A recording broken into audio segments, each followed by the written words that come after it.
A strange, eerie wall, old wooden furniture that creaks, and flies occasionally buzzing through the air vent. I'm actually jealous of these insects. A fly buzzes in, a hand aims for it, and then, with a sharp clap, a loud noise echoes through the room. Watching the fly's carcass in his hand, the boy stares at it intently before carefully sticking out his tongue to taste it. After a moment, he winces. That's disgusting, but this is Baran, the protagonist of our story, kicking things off with a fly-tasting scene to answer those who always wondered what a fly tastes like. Baran is standing in the middle of a cramped room, lit by a yellow bulb overhead, with the bare essentials: a bed, a cabinet, and a desk. He uses a cloth to silently wipe away the traces of the fly, his skin deathly pale, his gaze lost in thought. I've spent my whole life in this basement. Under the dim yellow light, his pen moves continuously, recording his innermost thoughts that he has no one to share with. One day, when I finally escape this place of suffering, I'll be able to introduce myself just like I'm writing now. Usually, people start with their name. Here, his hand holding the pen trembles slightly. He pauses, glancing at a photo on the desk. But since no one has ever given me a name, I don't know what to do. But I must have a name, right? A name. Mother should have named me. In the photo, there's a family of 3 standing in a lush, green garden. Even though he had to be separated from his mother the moment he was born, he stares at the photo of her holding him. His eyes focus on the petite woman in a blue dress, cradling a baby wrapped in a blanket, smiling sweetly. Seeing that smile, his own face brightens. I can see that she loved me very much. A man with a long, gaunt face, curly red hair, and glasses with a thick chain hanging from them suddenly speaks. She's dead. He stands right behind him, whispering into his ear. Your mother. Baran starts, turning around to ask what he meant. The man stands tall, his eyes hidden behind his lenses. Your mother jumped off a bridge right after pushing you away. Amidst the man's twisted laughter, the boy's eyes fill with hatred. He bites his lip, his hand gripping the pen tightly in restraint. This man, the other person in the photo on the desk, is my father. He is also the madman who locked me in here, so I would never be able to escape him. The two are standing face to face in the cramped basement. The only entrance is fitted with sturdy iron bars. Looking out from inside the room, one can see an iron door followed by another layer of protective bars. But that's not all. The exit is a long hallway in the basement, filled with all sorts of doors and locks. All the keys are in his hands, the key ring hanging from his belt as if to taunt him, and to remind him that he will never be able to escape this place. He speaks, "Don't worry, I will never let you go outside." Then, he asks himself, "I wonder why your mother decided to jump off that bridge, though." The boy frowns, waiting. The man reaches out, grabs a cookie, and suddenly shoves it right in his face. Clenching the cookie tightly in his hand, the man's voice turns cold. It's because she was afraid of the very world she was living in. The boy stares, wide-eyed, at the cookie in his father's hand, imagining it's the earth. Crushed by his father's selfish tyranny, he realizes his mother knew the apocalypse was coming. Meeting his son's hateful glare, the man responds with the arrogant look of a superior. "That's why I'm keeping you here out of love. I can't let my own son kill himself." The boy's whole body trembles, his hands clenched tight on his lap, his voice shaking as well. "You're lying. My mother died because she was afraid of the apocalypse?" The man looks momentarily shocked to see his son finally daring to raise his voice in defiance. "Don't talk about my mother like that. You think I'd believe you? You lied about the apocalypse and locked me in here." The man glances at a notebook on the desk. "Believe me or not, that's up to you." But he picks up the open notebook. He strikes a match. "The autobiography you wrote will never see the light of day." The boy frantically reaches out to stop him. "What are you doing? Don't." Still, he can't stop the flames from consuming every page of the diary, leaving only a pile of ashes. The boy clutches the trash bin, choking back tears. "A person like you has no right to be called a father." The man laughs, his shoulders shaking. "Goodness, don't say that. I do everything for you." "Follow me," the boy thinks, his eyes full of hatred, as he follows in his father's footsteps. "We always walk this hallway at the same time every day." The ventilation fan hums with a drone. Naturally, there isn't a single sign of any other living creature here. My father and I are the only ones living in this vast basement. Reaching the end of the long hallway, chalk dust falls as the man writes on the board.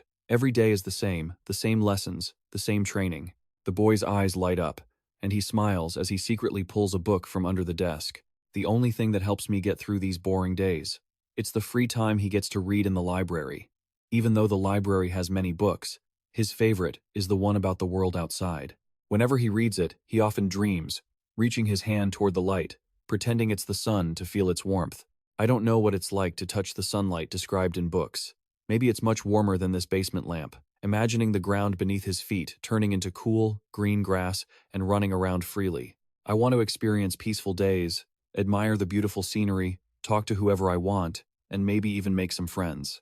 But above all, what I need to do the moment I escape. Suddenly, a powerful boot slams right toward his face. Both he and the desk are kicked backward. His father stands backlit, his face shrouded in darkness, only his glasses gleaming as he snatches the book away. Leaving the boy lying there, he says sternly, "I told you. You're only allowed to read this when you have free time, and this is a book about the surface world." The man smirks. Heh, how pathetic. You're still clinging to the outside world, aren't you? He stands there, looking down at his only son sprawled on the ground, and delivers a cruel blow. "I told you. You will never get to the surface." His face reflects fear. When the apocalypse comes, the world will be nothing but screams and a sea of blood, and in the end, everything will be just dust. Looking at his expression, the man adds, "It seems you still don't realize this basement is the only way for you to survive." He wears a smile, as if he has done something truly magnificent. The boy grinds his teeth again. That lie about the damn apocalypse, just because of that. He's kept me locked in here my whole life and continues to torture my body. His eyes show a thirst for freedom while trapped behind the iron bars. He grips his hands, whispering to himself, "I will escape this prison at any cost." He pushes himself up from the floor in front of his father's indifferent face, but now isn't the time. His eyes glow with determination. I need to wait for the right moment. He stares intently at the key ring hanging from his father's belt when the man is distracted and defenseless. Heavy, tired, breathing echoes throughout the basement. The boy is drenched in sweat from doing push-ups. His father stands by, supervising. "Tired already? You won't survive the apocalypse with this physique."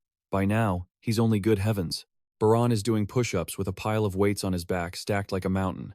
And the old man is still mocking him, saying he's only done 10. "Oh my God, a normal person couldn't do this, mister." The boy's arms tremble and he collapses. The weights scatter everywhere, but his father just stands there watching without a reaction. As the boy, exhausted, tries to push himself up, a hand reaches out. For the first time, he performs an action like a father. Looking at his calm face, the boy is suspicious. "Why are you helping me?"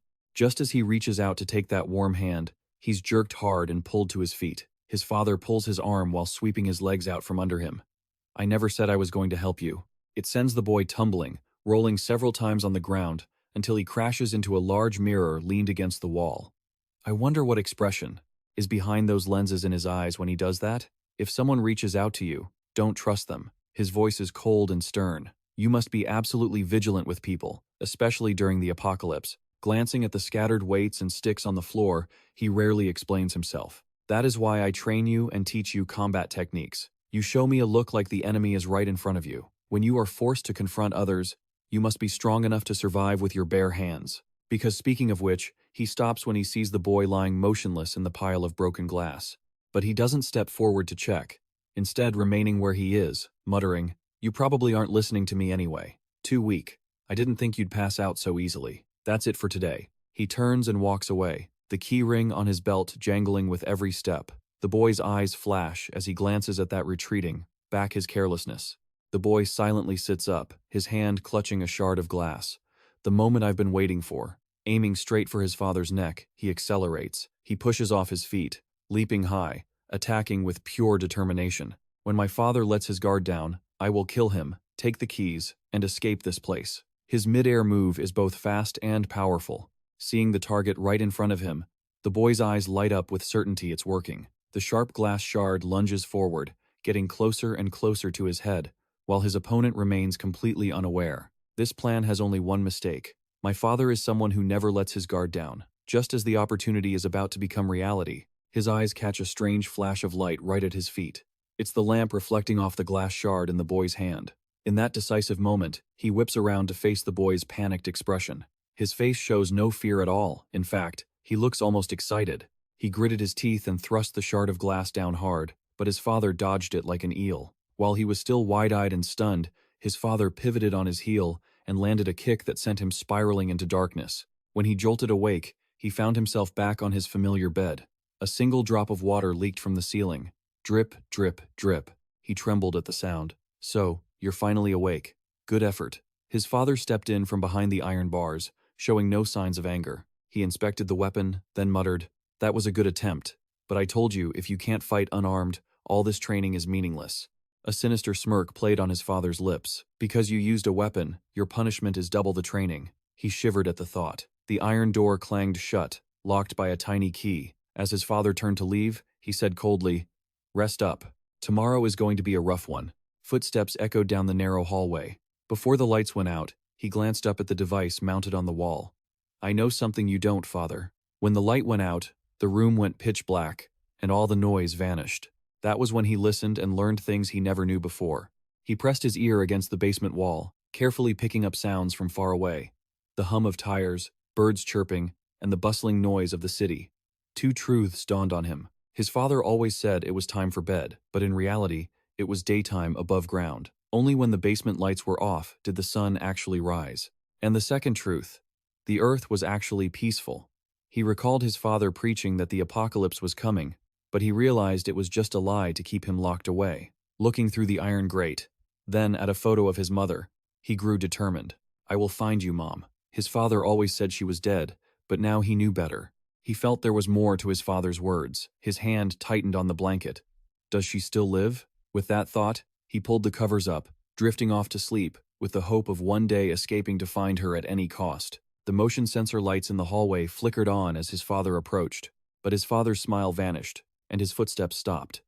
When his phone rang, his expression turned to one of shock and anxiety. He looked panicked, as if the caller were someone powerful, and he had no choice but to answer. As soon as he did, a voice on the other end demanded, "I told you not to contact me unless it was an emergency." While the boy slept, his father stood alone in the hallway, arguing with the caller. After a long while, they reached an agreement. Fine. Let him live. The phone was tossed to the floor. Something had clearly shattered his father's resolve, and he slumped to the ground, trembling. Close by, he could hear a shaking, wheezing sound coming from his father's throat. A bizarre laugh echoed, and the boy woke up to see his father hunched over, making strange, guttural sounds, radiating a dark, ominous aura. Curious and confused, he thought, "What's going on?" He went to stand up, but he realized he was tightly bound to the chair. "What are you doing? Let me go." Seeing his father just standing there muttering, he gritted his teeth. He isn't listening. Fine. I'll just untie myself. He strained his arms, pulling hard against the ropes. After a while, the rope began to fray, and the knots loosened. But his joy vanished as a shadow loomed over him. Before he knew it, his father was standing right in front of him. "Stop," he said, his voice completely devoid of warmth. The boy froze, swallowed hard, and tried to reason with him. "You said training would be twice as hard today, remember?" His father's expression didn't change. Plans have changed. He glanced down to confirm the boy was still bound. "We're doing nothing today. Actually, not just today. From now on, you won't do anything but sit in that chair." His eyes widened in disbelief. He roared, "What are you talking about? You said you were training me to survive the apocalypse. If I stay tied up, I can't." His father cut him off with a shout. "The training is over." The boy gritted his teeth, feeling a surge of suspicion. Why change his mind so suddenly? "I can't do anything if I'm tied up. I'll never find Mom." Thinking of the woman in the photo with her sweet smile gave him the strength to keep fighting. His father looked puzzled. "What are you doing?" Concentrating all his power, the boy clenched his teeth, and the rope loosened further. His father stared at him, stunned, then slowly approached to verify what was happening before bursting into manic laughter. The boy looked up, sweating, at the demonic grin on his father's face. In a blur of speed, his father struck. The boy couldn't even react. The brutal blow sent him, and the chair crashing to the floor. His father stepped forward, set him back up, and repeated, "I told you not to move." His face was silhouetted in the darkness. The boy gritted his teeth, refusing to cry out in pain, his eyes burning with defiance. He tried to break free of the ropes again, only to receive another heavy kick to his chest. His father remained ruthless, making savage sounds. The more he used force, the stronger the boy's will to resist became. He struggled to break the bonds, and each time, he was met with a brutal beating from his own father. It happened over and over again, the impact of the falls causing the water glass on the table to vibrate and the lights in the hall to flicker. I don't know what was wrong with me back then. Maybe it would have been smarter to fake agreement while waiting for another chance. But I didn't want to lose to him, even if it cost me my life. His resentment toward the man who had kept him imprisoned in misery only grew stronger. When the rope finally slipped off, I felt a rush of excitement like never before. I was curious to see the expression on the face of the father who had always looked down on me. What would happen if I punched him? Shrugging off the ropes, the boy grinned triumphantly and braced for his father's next punch. I thought he'd be furious, but something was very different. What I saw before me were tears his father had been holding back. Behind the eyes of a troubled man. Why? Why are you doing this now? Before he lost consciousness from the blow, he heard a final message. I hope you understand. Under the yellow lamp, in the room with the chalkboard and desk, his father had once insisted, remember this. Of all the survival tips I've taught you, the most important is rule number 1. Rule number 1, to survive the apocalypse. Never leave the bunker. His father's mouth had moved incessantly. There is no place safer than here. Thousands of mechanisms that can last for 126 years. Plenty of food and resources. Everything is prepared here. Leaving would be like jumping into a fire. The apocalypse could happen at any moment, so you must never leave this bunker. Never. The boy slowly drifted out of the dream, finding himself lying on the floor. He scrambled up in the empty, silent room. When I regained consciousness, father was gone, and he'd left me behind. This had never happened before. The only time he'd ever disappeared was when the boy was asleep. Recalling his father's terrified expression yesterday, he knew something was definitely wrong. He sat curled up, back against the wall, listening to the passing of time. From the repetitive life in the bunker to this current situation, I didn't understand it yet, but my gut told me something big was about to happen. Following my instincts was the right choice. Suddenly, all the iron doors automatically swung open. Looking at the long, inviting corridor, his eyes lit up. Without hesitation, he stood up and ran forward, never looking back. This was a once-in-a-lifetime opportunity. His father would have stopped him, but he wasn't here. Across the massive underground complex filled with functional rooms, there was only one small figure, running with every ounce of his strength, desperate to escape. Finally, he reached the end of the hallway and looked up to see a long flight of iron stairs leading upward. Found it. He climbed, his eyes filled with determination and longing. Please. As he looked at the sliver of light through the gap in the hatch, he prayed, let that be sunlight. He reached up and pushed the hatch open. A powerful, warm yellow light flooded his eyes, blinding him for a moment. For the first time, his feet stood on solid ground, his whole body bathed in the dazzling sun. As his eyes slowly adjusted, he stared in shock, filled with boundless joy as he saw skyscrapers, cars, and pedestrians on the streets. Standing in the middle of the bustling city, with traffic moving and all kinds of lively noises, he couldn't believe it. I did it. I really did it. From behind, a beer-bellied man called out. Hey kid, my car is parked right behind you, the man said, noticing him standing dazed in the road and asking with concern, what are you doing out here? The boy turned around and exclaimed, humans, real humans. The man frowned, thinking, what's wrong with this kid? Did he hit his head or something? Once the initial joy faded, he grew quiet and thoughtful. This isn't the time. I just escaped. I can't lose my guard now. Father will realize I'm gone and come after me. He began to run again. For now, he had to get as far from that bunker as possible. His pace quickened, his face glowing with joy toward the sunlight. I've dreamed of this moment my whole life, escaping the bunker and finally being free. Just a moment ago, escape seemed almost impossible. I couldn't even imagine the door opening suddenly. Thinking of this, my footsteps slowed down. I was filled with hesitation and doubt. But why did it open? Was there a flaw in the security system? No, that can't be it. Father is meticulous. He wouldn't make a mistake like that. Could opening the basement door have been his intention? Thinking of that cold face, I shook my head to deny it. No, that's impossible. The one who created the rules isn't allowed to leave the basement. I ignored the father who had imprisoned me and turned my gaze toward the vibrant world outside. People were happily eating, chatting, and showing affection. Seeing those happy smiles from people of all ages, my eyes flashed with yearning, then determination. That's right. Everything father said was a lie. The scenes before my eyes, the kids walking home from school playing together, they were proof of that. Outside this basement, the world is so peaceful. Doves flutter their wings, two girls chat, and a red balloon slips its string, drifting freely in the air. A man is enjoying a hot cup of tea. These vivid images were captured in my eyes. I watched the floating balloon just as it happened to block out the sunlight. I became even more certain. Clearly, the idea of the apocalypse coming is absurd. The sound of laughter mixed with all the other noisy sounds was suddenly disrupted. For some reason, I thought of Father's teaching. The apocalypse will find us without warning. Suddenly, the flock of doves fluttered their wings in panic, as if disoriented. Everyone on the street seemed to have hit a pause button. Looking up at the sky, the sun was momentarily blocked by the balloon, only to be completely obscured by a terrifyingly huge, brown, circular object. The kids with backpacks looked up with wide eyes. Seen from outside in space, that circular shape was many times larger than the Earth, and it was extending a small, sharp branch toward the planet. These spikes looked like they were made of hundreds of thousands of colorful threads, wriggling and intertwining into a spiral shape before stretching out. People curiously stood up to see it getting closer. What is that? I don't know. It's not the moon, right? What do you mean? The moon? Can't you see it? What are you talking about? The more Baran looked, the more panic appeared in his eyes. The source of the bright yellow light in the sky had turned into the glowing eyes of a monster with a mouth full of sharp teeth. I was terrified seeing the monsters born from that orb multiplying. They were crawling all over each other, writhing, moving at incredible speed and in terrifying numbers, then braiding together like a giant drill, plunging straight down into the city. His warning echoed in my head. Never leave the basement. This is the most basic rule for your survival. But there was an exception.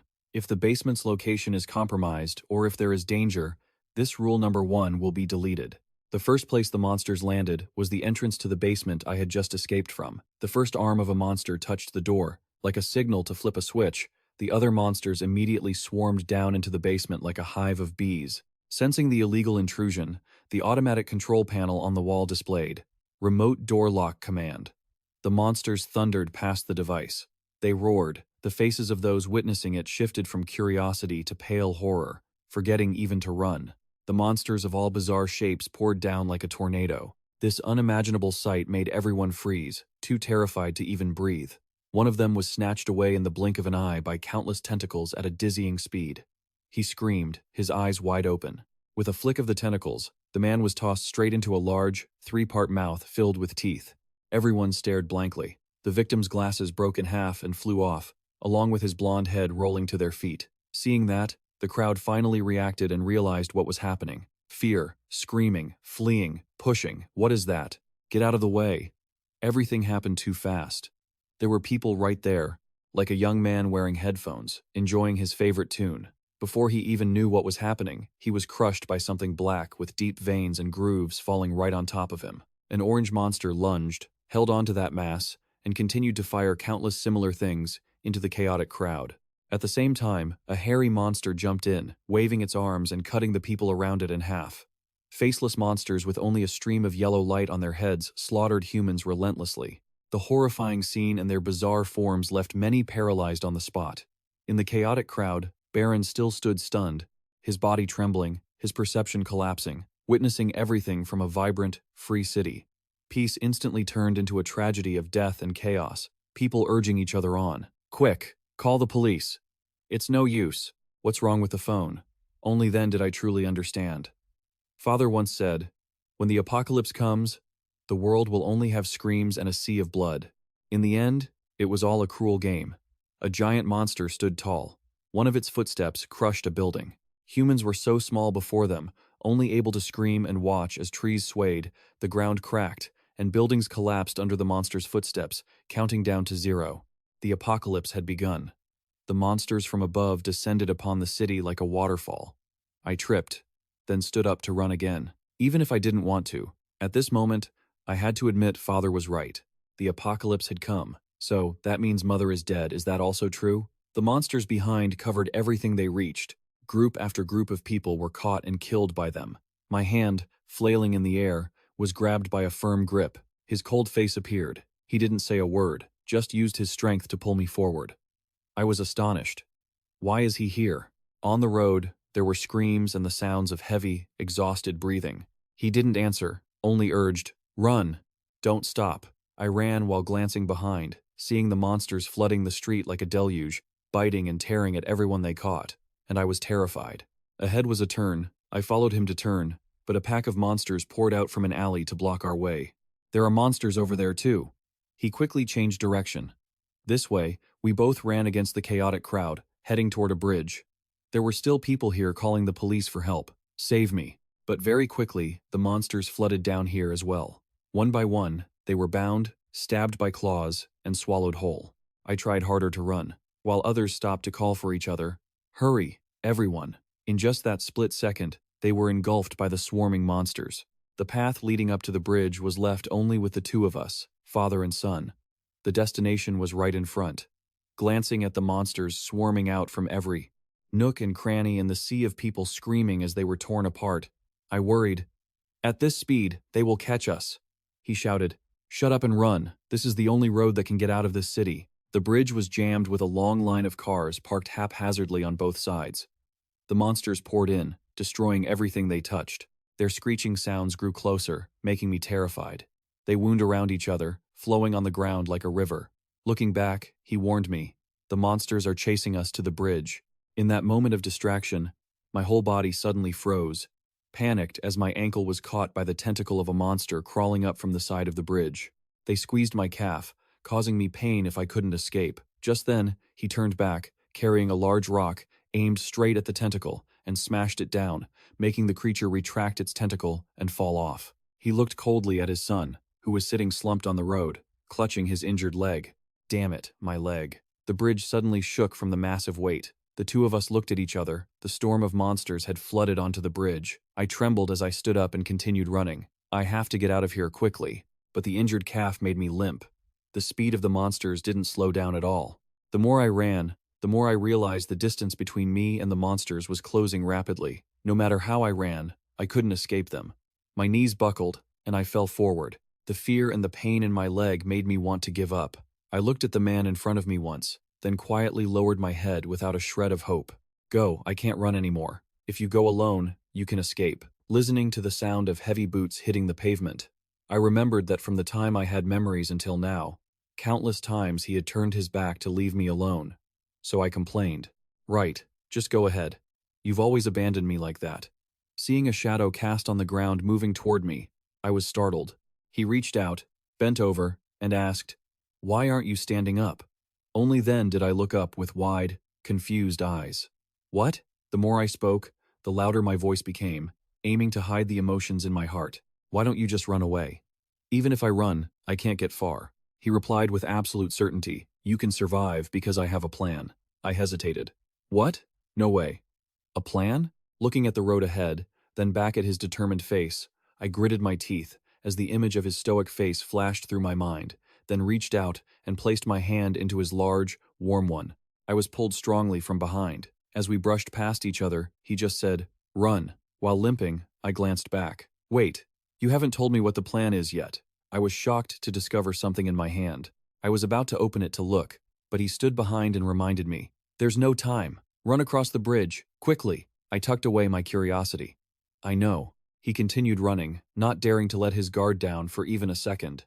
He dashed past abandoned cars lined up across the bridge, finally catching a glimpse of the land on the other side. His pace quickened, right up until he saw shadowy, staggering figures pouring down from both sides. He whipped around, eyes wide with alarm, and saw the bridge's suspension cables had snapped. The bridge pillars were swaying. His pupils dilated as the sound of cracking concrete filled the air. In an instant, the bridge broke in two and collapsed right before his eyes, dragging the swarm of monsters down into the abyss. He stood there, alone and bewildered. Breathing heavily, he called out, "Dad?" He stood there in shock, his mouth agape. What had happened? Why was the bridge could it be? Remembering what he had said earlier, "You can survive because I have a plan." He looked down at the gap in the bridge. Was this the plan he had mentioned? His voice was laced with disbelief. "Why? Why would you go to such lengths? You've tormented me my whole life. So why now?" His legs trembled, sapped of all strength, and he collapsed onto the broken bridge. He clawed at the pavement, his expression twisted with resentment. He had survived, but now what? What was he living for? Everything he had ever dreamed of for a life on the surface was gone. A peaceful life, the beauty of the surface, all of it had turned into death and desolation. He gritted his teeth. The only goal he had left was the woman from the photo in the basement. And now, even that hope was being consumed by the fire of despair in his heart. Tears streamed down his face, his voice trembling. "I want to ask, why would you do this just to save me?" Remembering the only moment of warmth he had just felt on the bridge, he wept harder. "How am I supposed to live in this hell now?" He sobbed like a lost, abandoned child. Thinking back to that warm handhold, he stopped crying and looked down at his hand, clutching the object his father had pressed into it earlier. As his fingers slowly opened, a note was revealed. The more he stared at it, the wider his eyes grew, and his negative emotions began to subside. He calmed down and sat up. A strange hand gripped the edge of the road. He glanced over and saw a monster with glowing eyes climbing up from the abyss. Terror seized him. He scrambled to his feet, dragging his injured leg, and limped toward the bridge railing. He stood up, looked down, and then back at the monster looming on the road. Without hesitation, he decided to jump. The monster crushed the railing and leaped after him. He landed hard, rolling a few times on the ground, while the massive monster crashed down beside him. His limbs were shaking, feeling like jelly. I can't stand, my energy is at rock bottom. He looked at the monster as it began to crawl up, its eyes glowing fiercely. There's no way I can outrun that thing. He felt hopeless, thinking he was going to die right there. He gritted his teeth, refusing to give up, and looked at the note in his palm. I thought I had nothing left. Tears of desperation, large as beans, fell onto the paper. The note with the words "Mom and I are still alive" lay in his shaking palm. Why would you tell me this now? The spike-covered monster rose up. He slowly stood straight, facing the monster many times his size with the strength, faith, and willpower to live. I won't give up. I'll try everything I can to survive and find Mom. Facing the appearance of the monster made him anxious, but he knew there was no other way. Just then, his father's teachings echoed in his head. Yes, once the apocalypse hits, people won't survive because they lack the strength or knowledge to sustain themselves. Even if they manage to live, they can't escape the dangers that lurk day after day out there. Facing the charging monster, his expression shifted rapidly from confusion to hatred to fear. He channeled his fear by shouting into the void. Then, if that's the case, how am I supposed to survive? If you were right, then I can't do anything. Except death? In that moment of peril, the monster's arm reached out. His father's calm, cold image seemed to appear right beside him, prompting, "Have you forgotten everything I taught you?" He snapped awake, remembering all the training he endured during his confinement.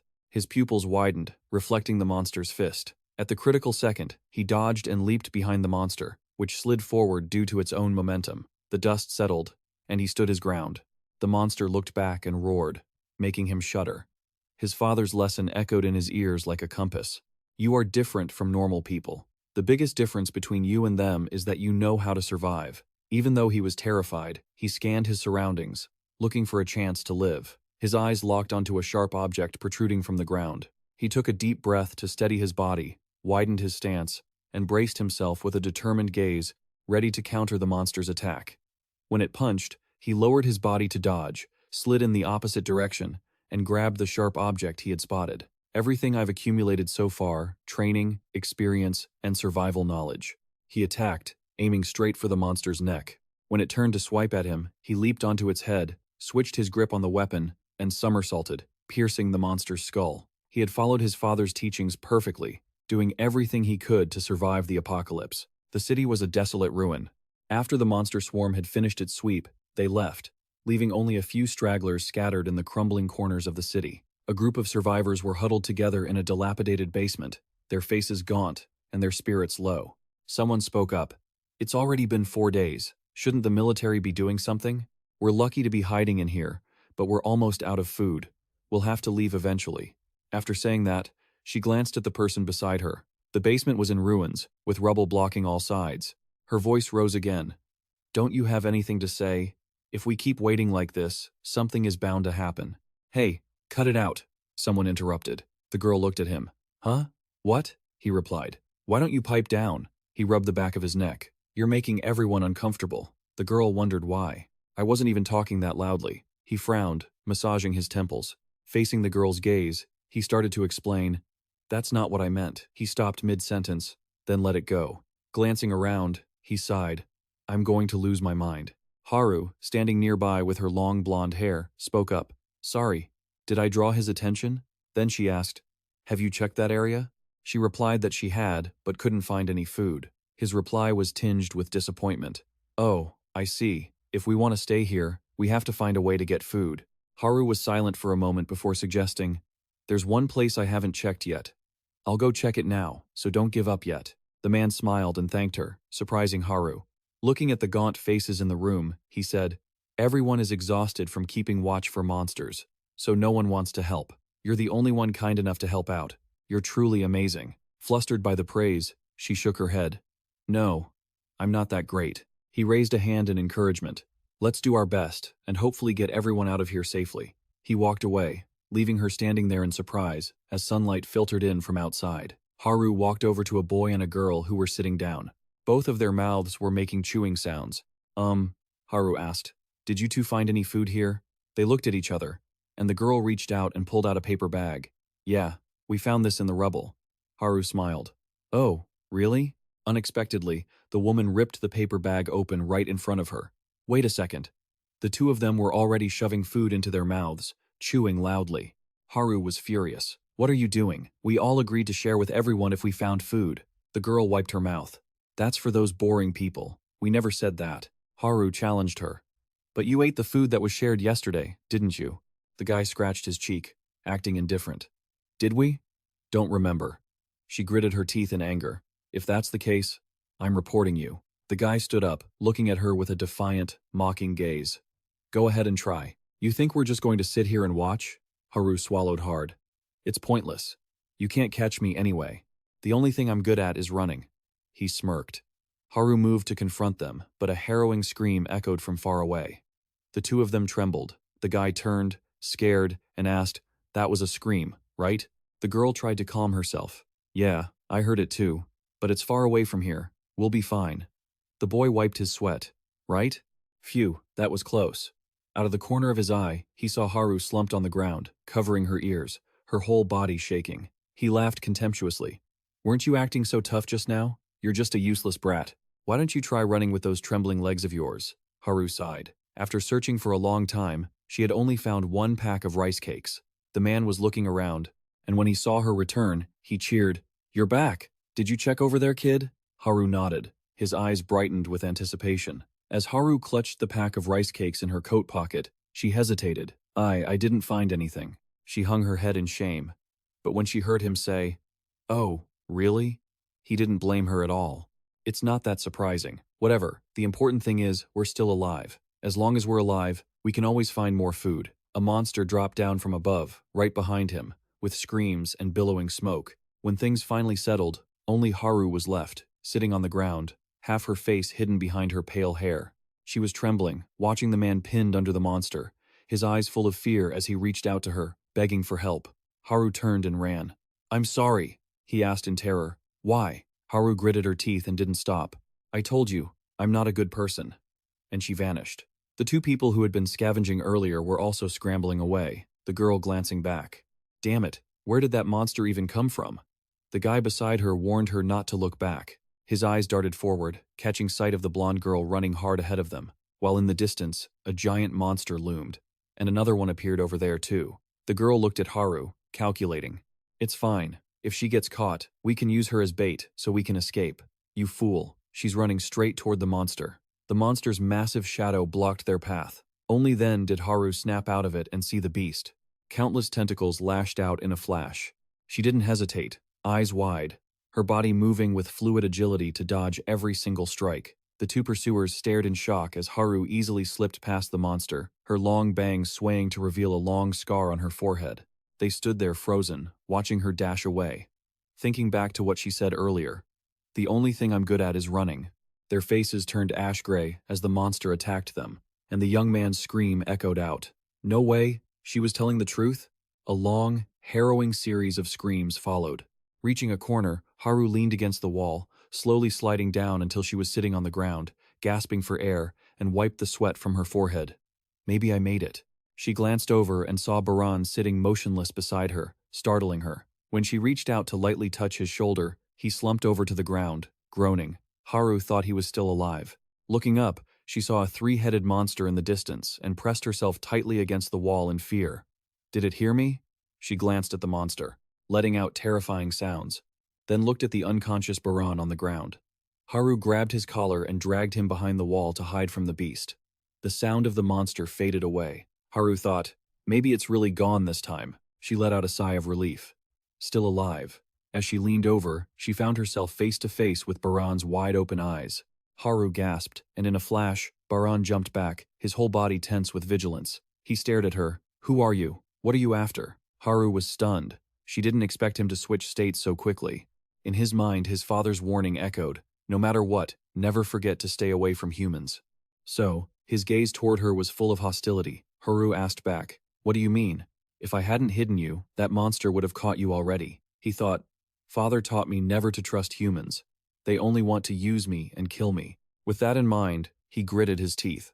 If Father is right, I won't survive long if I stay close to humans, because they are cunning creatures. He opened his mouth. How can I trust you? No sooner had he finished speaking than he collapsed to the ground, leaving Haru dumbfounded. What the? You're trembling, completely drained of strength. Damn it, I'm starving. The last time I ate something must have been 5 days ago in that basement. I can't take it anymore. I rested for long stretches just to save whatever energy I could. Who would have thought I'd run into a human now? Haru realized the state of the stranger and said preemptively, I don't have any food. Baran was confused. What are you talking about? I didn't ask. Haru waved her hand. No, it's just that you look hungry, so I thought I'd tell you before you asked. Suddenly, a piece of bread fell from her bag. Haru froze, staring at the bread, while Baran looked curious. What is that? Haru was flustered. This is you watch the bread without blinking, biting your lip and clutching your stomach. What did that human just drop? I don't know what this is, but the more I look at it, the hungrier I get. Could it be? Haru was petrified when he asked if it was food, then casually replied, no. Baran stroked his chin. Oh, I see. I must have been mistaken. She forced a smile. See? I told you, this isn't food. Inside, she was relieved. Who would have thought he couldn't recognize food? This kid is definitely a fool. Surely I can change the subject now. Baran's expression turned murderous. You think I'll believe a human's lies? Haru stared blankly, still babbling. If you think I'd believe your words, you're wrong, because clearly, every word a human says is a lie. Haru held her head, inwardly scolding herself for being wrong. He was even dumber than she thought. Seeing her reaction, Baran calculated. Now I'm sure. She reacted like that because it is food. I need that food. If she doesn't cooperate, I'll have to use force. But his plan didn't get a chance because she voluntarily shared the food with him. A whole half. I can't give you any more. You look like you're starving, so I'm giving this just to you. There. He took the bread, silently wondering. Why is she sharing? Doesn't she know that if she shares with me, her portion decreases, and she'll lose out? Haru held up 4 fingers. But you have to pay me back 4 times over, okay? Don't you forget it. 4 times over? She must have an ulterior motive. He agreed. I understand. As he ate, he concluded, humans really are cunning creatures. After eating, seeing him leave, she asked curiously, where are you going? Baran turned back and replied, since I've finished eating, I'm leaving now. Humans. Haru followed behind. What? Where do you plan to go in this situation? This is the area I live in, so I know it well. I'm sure there's nowhere left to go because the monsters have surrounded everything. Baran stopped suddenly, causing her to bump her nose into his back, hurting it badly. Why did you suddenly stop? Do you know this place well? Haru nodded. Yeah, because I grew up in this area. Baran asked. If that's the case, do you know where the subway is?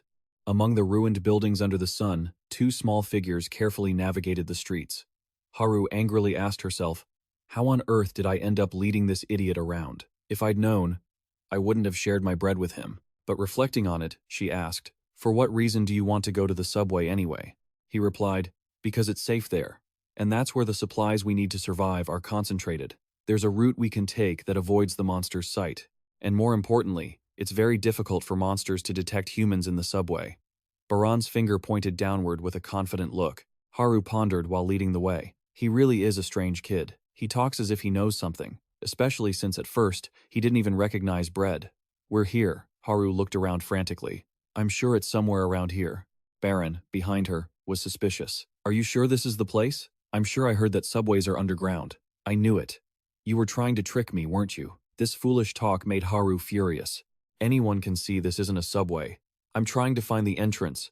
Wait here for a moment. If I go out there, I'll definitely find it. Just as she turned, she saw a gaunt man's face magnified right next to her. Haru was terrified and clamped her hand over her mouth to keep from screaming. Hwang Baeom spoke up. I came here because I sensed something, but I didn't realize it was actual human voices talking. Baran asked who he was. Baeom frowned, criticizing, You speak very rudely, young man. We'll introduce ourselves later. Follow me. Haru was curious. Where are we going? Hwang Baeom turned back. Isn't this what you were looking for? It's right here. The two followed him through a ruined passage. They reached the elevator leading down to the subway. Baran was stunned to see the crowded scene inside. Haru exclaimed, Wow, there are so many people here. Who would have thought everyone was hiding here? The people below were gathered in groups, talking to one another. Hwang Baeom reminisced. I can never forget that time. Who would have thought monsters would appear without a single word of warning? In the blink of an eye, the entire city was overrun, and people were pushing each other to run. At that moment, I knew there was nowhere to run because the monsters were everywhere. But luckily, I found a place to hide when I followed the others. Finding this place was just pure luck. Sometimes I go to the surface to look for medicine, but I haven't run into anyone else except the two of you. Baran cast a wary, judgmental glance at his surroundings.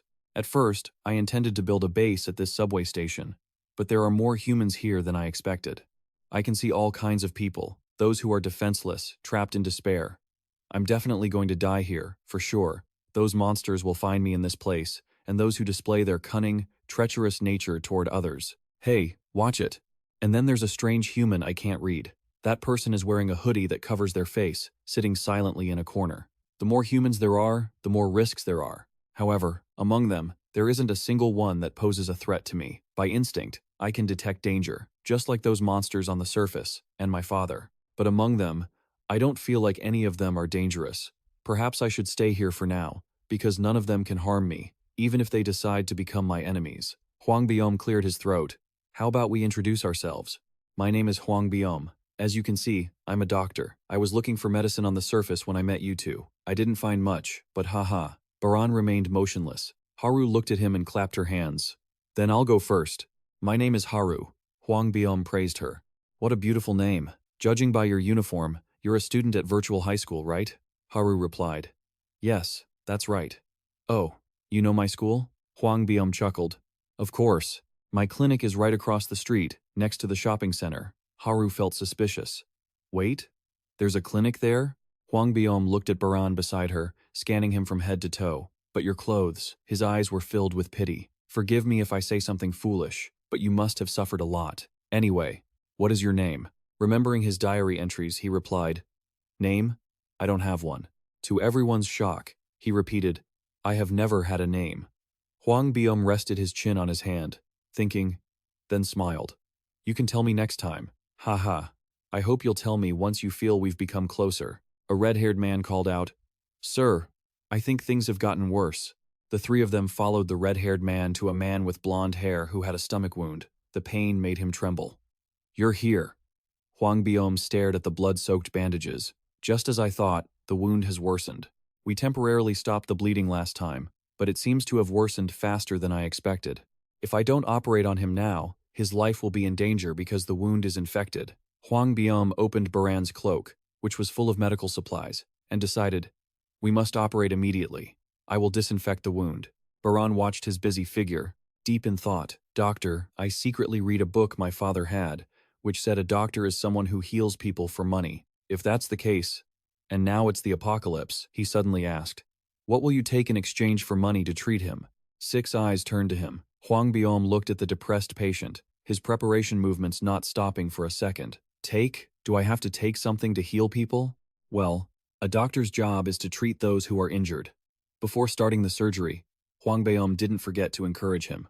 Don't worry, I've never failed a surgery before. The patient looked at him and hugged him emotionally. Thank you, sir. You saved my life. Thank you, sir. Baran was suspicious, not understanding why he would help him, helping someone without expecting anything in return. Are humans that stupid? Or do they really do things like this for others? Huang Biom smiled kindly. Heh, careful now. Watch out, or the wound will bleed more. The blond man leaned his head on his shoulder, tears welling up. Ah, thank you so much. As he backed away, he saw the veterinarian Huang Biom name tag on the left side of his chest, and his expression went blank as he heard Biom instruct. All right, let's start. It might hurt a little, but please endure it. The blond man was terrified. Wait, please take that away. Huang Biom turned his back to take out a scalpel. I can't do that, because if you move while I'm operating on you, it will be bad news. The blond man screamed. Wait a minute. You're a veterinarian. Are you actually capable of performing surgery? Huang Biom smiled confidently. Of course I am, because basically, humans are animals too. As if seeing a monster, the blond man screamed miserably. Let me go. Huang Biom reassured him. Calm down, young man. It's dangerous if you keep flailing around like that. Your condition will worsen. I need anesthesia. The orange-haired man replied. We don't have anything like that. Huang Biom picked up a brick from the ground. Oh, here we go. He walked over with the brick, ignoring the other's pleas. Please, spare me. Baran saw this scene and reverted to his initial conclusion. I guess I was wrong. Humans are very dangerous. He sat in a corner and let out a sigh. Finally, it's quiet. I made the right decision leaving that place. There's no reason for me to pay attention to that. He looked up, then down at the photo he was holding. What should I do now? The only thing I have is this photo my father left behind. It was a photo taken when he was a child, with a note on the back saying his mother was still alive. That's it. He didn't have enough clues to find her. But every time he looked at this photo, he felt a sense of unease. Because the scenery in the photo contained strange, alien-like flowers. Flowers with thick brown stems and small, thin leaves growing low to the ground. Even when he was still in the basement, he thought it was strange. So he had searched through flower books to find out more, but he couldn't find any information about the flowers in the photo. If those flowers only grew in certain locations or environments, he could find the place where the photo was taken. To do that, he first needed to find someone who could identify the flowers for him. A fly buzzed by. This photo is the only clue I have. I need to make sure I don't lose it. Without even glancing, he swatted the fly dead. Looking at the fly in his hand, he stuck out his tongue to taste it and frowned, because the taste of flies on the surface and in the basement was no different. I'll need to ask everyone if anyone recognizes this flower. In a room under the subway, everyone had been rounded up. A man reported to the person in the black coat standing with his back turned. Boss, I've gathered everyone. The boss turned his head, revealing a fierce scar on his cheek. Let's start. Bring everyone here. If they refuse, use any measures you want. Everyone was confused. Wait, why have we been gathered here? I have something to say. This is getting boring. A curly-haired young man loudly questioned. Why are you making us gather here? Do you have the right to force us without an explanation? Are you even listening to me? The boss glared, making the curly-haired man lose his nerve. He stepped closer. I can look deep into a person's mind. I can feel what they're hiding. I can tell from their eyes. Through the curly-haired man's dilated pupils, he could truly see the inner self of his opponent shrinking back in fear. He hid it by acting tough. The curly-haired man broke into a cold sweat, backing away step by step, screaming, Don't come any closer. When the boss's fist slammed into his stomach, he declared, but in front of me, it always reveals itself. The curly-haired man was knocked flying, and the people on both sides stood watching, no one speaking up to help. The boss walked over, sneering, and grabbed the curly-haired man by the collar. That's right, this is what I want. Show me more. The curly-haired man now seemed to turn into an animal trapped in a cage, being seen through by the other. The boss laughed fiercely. Your true self is buried deep in your soul. Punch after punch rained down, and the curly-haired man lay flat on the ground, begging, Stop, don't hit me anymore. The henchman behind reported, Boss, it seems some people aren't here. He spun around. What? She listed them. An old man, a kid, a girl, and another injured person. He used a cloth to wipe the blood off the back of his hand. I'm sure I told you to gather everyone. So, what happened? She thought of the guy with the mane-like hair and presented the situation. That area was assigned to the gangster, but he didn't listen, and suddenly disappeared. The boss scoffed, eyes narrowing. The gangster, that guy? We've never been able to control him. Fine, I'll do it myself. I want to see the looks on their faces when I find them. Watching his back as he left, she asked, Boss, what about this one? Upon hearing the order, they tied him up and threw him outside. The green-haired man was extremely terrified. What? What? You can't. I'll do whatever you ask. But the boss didn't soften, his eyes gleaming as he walked forward. Baran got up from the ground. Did I fall asleep? I haven't been able to rest well these past few days because I had to guard against monsters. As soon as he opened his eyes, he saw he was in a long, dark tunnel. He was confused. Where am I? He patted his head, and as he moved, he noticed a difference in the surface he was stepping on.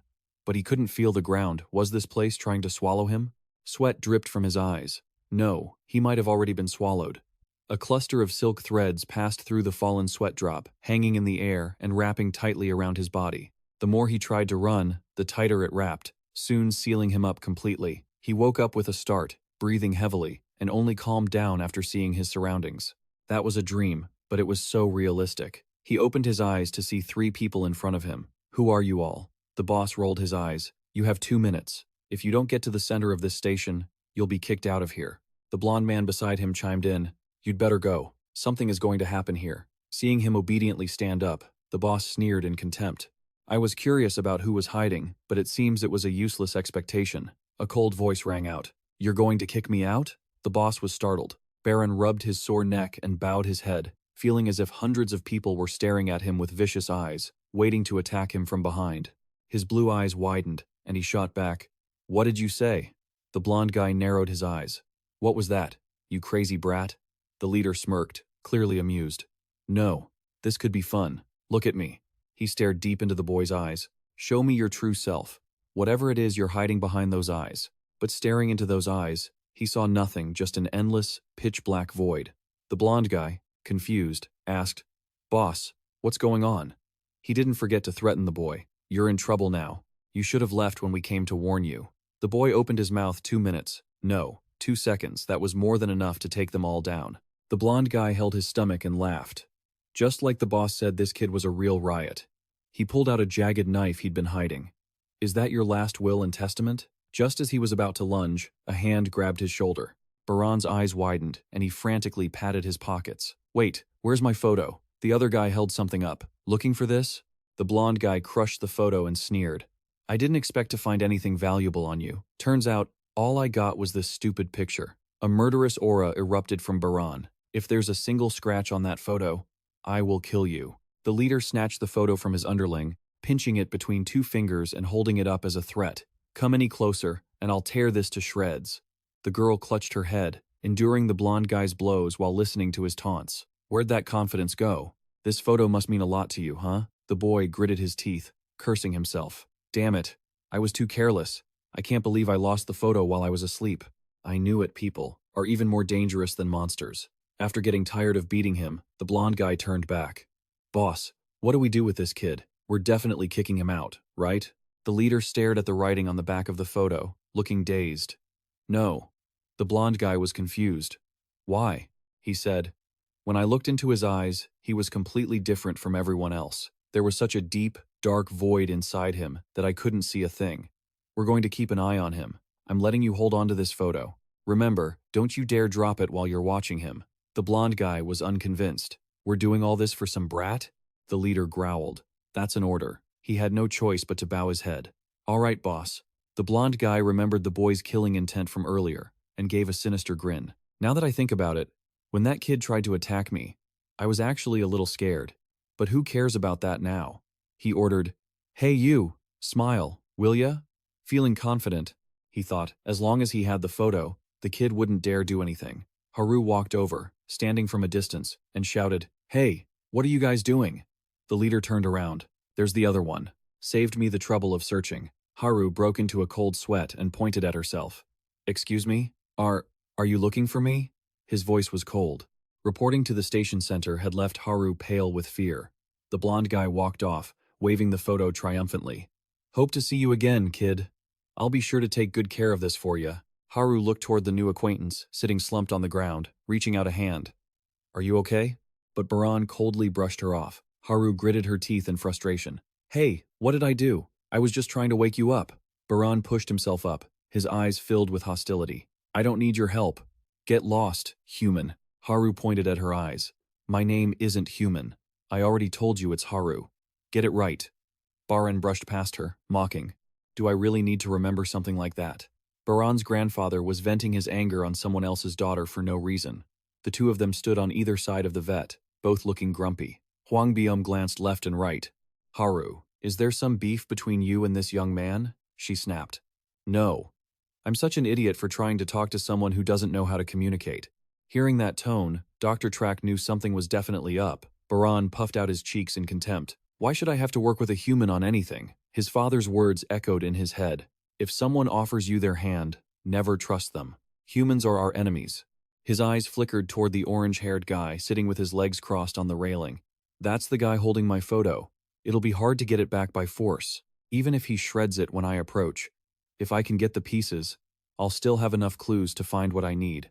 But still, I don't want it ruined." His hand at his side tightened. "That's the only thing I have left from the basement. There's no reason for it to be torn. I just need to wait for the right moment, when he lets his guard down." The leader spoke up. "Everyone's here now. So, let's get started." He sat on the top of the escalator, his underlings standing on either side with weapons. "You've got 2 choices, follow me or oppose me. If you choose to follow me, you won't have to worry about getting kicked out of here, unlike that guy over there." He pointed to the curly-haired guy who had been beaten earlier, now tied up like a dumpling. He tried to stir up trouble in Gata, the only shelter nearby. So, I decided to kick him out. Before the wide eyes of Haru and the doctor, the leader continued. If you choose my side, at least you won't be labeled a rebel trying to break the order of this place. Just then, the orange-haired guy came up the escalator, arriving near the ground level. Baran glared at him. I'm not using force to make you follow me. But if you intend to follow me, remember this. My word is absolute. Everyone looked at each other and began to move, one by one. No one dared to resist. Even the patient from earlier exchanged a look with BM and followed the crowd over to the leader's side. BM watched them leave, somewhat understanding their psychology. The strong rule, the weak. In a world without law, it's no surprise things turned out like this. You didn't force me to follow you, but it's still manipulation, because if I don't, I'll be treated like that guy about to be kicked out. Choosing a side is the most logical choice if you want to survive longer. However, Bell smirked, adjusted his tie, and walked in the opposite direction of the crowd with absolute confidence. If you've lived a long life, sometimes being unpredictable isn't so bad. If I join that side, I might not be able to help a patient when they really need it. So, I'm staying on this side. Even if I'm the only one. A sigh from Haru broke the silence. Biom looked down in surprise. You're not going over there? Seeing the girl look clueless, Huang Biom quickly pushed her shoulder. Hurry up and get over there. If you think you can stay here, you're an idiot. Haru smiled and pointed behind her. But sir, I don't think I'm the only idiot here. That meant Huang Biom slowly turned around to see another group of people, some standing, some lying around who also stayed on this side, refusing to cross over. A girl wearing glasses nervously pulled at her hair. A long story with no beginning or end. Why is there no way out? Even me, I didn't intend to stay here. Damn it, do you people understand yet? We're done for. Those guys are going to watch us. Our fate is to be captured and tortured. Her finger pointed at the guards, standing by the door with clubs. Someone behind her encouraged, No way, it won't be that bad. The girl in glasses lit up. It won't? The girl with black hair propped her chin on her hand, wondering. It won't be as bad as being tortured. Isn't it worse that they'll just leave us to starve or throw us out as monster food? The girl with glasses froze, then grabbed her head and screamed, I knew it. We're screwed. Huang Biom was suddenly hit hard by a little girl with a red bow. A man wearing a fishing vest and glasses quickly grabbed the girl and reminded her sternly, Kid, you can't run around like that. Then he turned to the doctor. I'm sorry, sir. I should have held on to her tighter. Huang Biom smiled, leaning down to look at the adorable child. It's okay. She's at that age where she likes to run around. Kid, listen to your dad. The little girl mumbled something. Huang Biom couldn't hear her clearly and asked again. I didn't quite catch that. The little girl looked up with an angry expression. He's not my dad. As she said that, she jumped up and headbutted Huang Biom right in the face. Fiercely, she added, My dad is somewhere else. He's probably out looking for my mom and me right now. The young man in glasses looked at the sulking girl and explained, To be honest, she's not my daughter. We just happened to run into each other on the road. It seems she's been separated from her parents since we met. So, until we find her guardians, I'm trying to protect her. The two people by the door didn't know what they were discussing. The guy with the mustache glanced at Baran's indifferent face and said, Hey kid, you aren't allowed to cross over. The boss already said anyone who leaves the room will be severely punished. Baran remained unfazed by their threats. The other guy gripped his club and glared. So don't think you'll be an exception just because you're a kid. Now, all Baran could think about was the annoying image of the blonde guy holding his family photo. Where is that bastard? Elsewhere, canned goods and drinks were stacked on a table. Everyone lined up on both sides, waiting for the guy in the suit to finish blathering. All right, take your allotted rations. We're going to check to make sure nobody takes too much. The girl in glasses received a bottle of water and a food box, questioning him. What? Why are we only getting this much? You can clearly see the difference compared to the others. The guy in the suit explained. It's the boss's orders. Besides, you're just staying in that room. So do you really need to eat that much? The girl gritted her teeth in fury. An appetizing scent wafted through the air, reaching the nose of a muscular guy who was sleeping. His eyes snapped open. The chicken feather duster guy sat up abruptly. I smell something delicious. Is it his turn? The two underlings, having finished their shift, stood chatting with each other. Food served. Anyway, do you know who that is? Who? The one they call the boss's left-hand man. He looks dangerous. Just as the feather duster reached that point, he overheard them talking about him. The two guys didn't have a clue and kept running their mouths. His nickname was Feather Duster. He doesn't listen to the boss and is always off on his own, but I think there's a reason he's called the boss's left-hand man. He kills people so ruthlessly while still smiling. Or something like that. Anyway, he's brutal. You shouldn't mess with him, not even by accident. If you actually make him mad, well, they say you'd be better off getting eaten by a monster. As Feather Duster stepped into the hallway, a food tray was knocked over onto him. A little girl fell to the ground, tears welling up, but before she could even cry, she saw the food all over the person in front of her. Feather Duster smiled like a boogeyman. Well, well, little one, running around here is dangerous, isn't it? Don't you think? You've got my clothes looking like this now. The little girl looked at her, spilled food on the ground, tears welling up, her mouth trembling. Feather Duster changed his mind and said, "Follow me." The two guys, who had been busy talking, were stunned. "Look at that. Feather Duster is leading a little girl away," they whispered. "No way. Is that kid his next victim? He's as brutal as the rumors say. To think he's going to torture that little girl." Seeing the stranger's face becoming more intense, the two guys broke into a cold sweat. But why would he come out here? Feather Duster opened his mouth, eyes wide. "Hey," he said, making the guy in the vest hold his breath. "Yes?" Feather Duster pointed at the sullen girl beside him. "It's nothing. Give the kid her rations." The guy replied, "Yes, but everyone only gets one portion." Feather Duster's expression darkened. "Then give her my portion, too." He obediently placed 2 food boxes and a bottle of water in front of the little girl. "Here." Seeing the food, the little girl's eyes lit up. The guy in the vest was confused, silently wondering why he gave his own rations to the kid. "I get it now. Is this the food torture I heard rumors about? Messing with a child while giving her food that's so brutal and twisted?" In his mind, Feather Duster's face looked no different from a demon. Rapid footsteps approached. A man with glasses grabbed the girl's shoulders. "Get behind me quickly." But the result was that the big guy was hiding behind a child, poking his head out to question him. "What are you doing to that girl?" Feather Duster rolled his eyes. "You got a problem with what I'm doing?" The guy with glasses didn't back down, retorting, "You brutal jerks. Let's go. Let's go now." He pulled the girl away. Feather Duster watched her leave, lips pursed in a slight smile. Outside, there was another guard. A black-haired girl wondered, "Is there more surveillance now?" Haru looked on.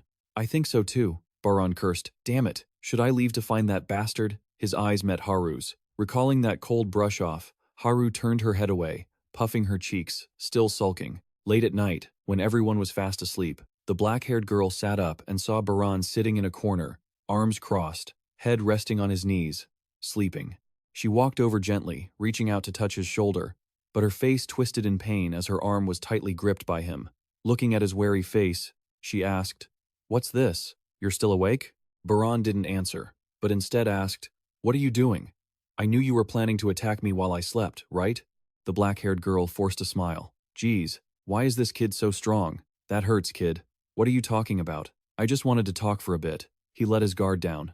"Talk?" She clutched her still aching arm. "What's wrong? You act like you've never spoken to anyone before." He was silent for a moment, then snapped.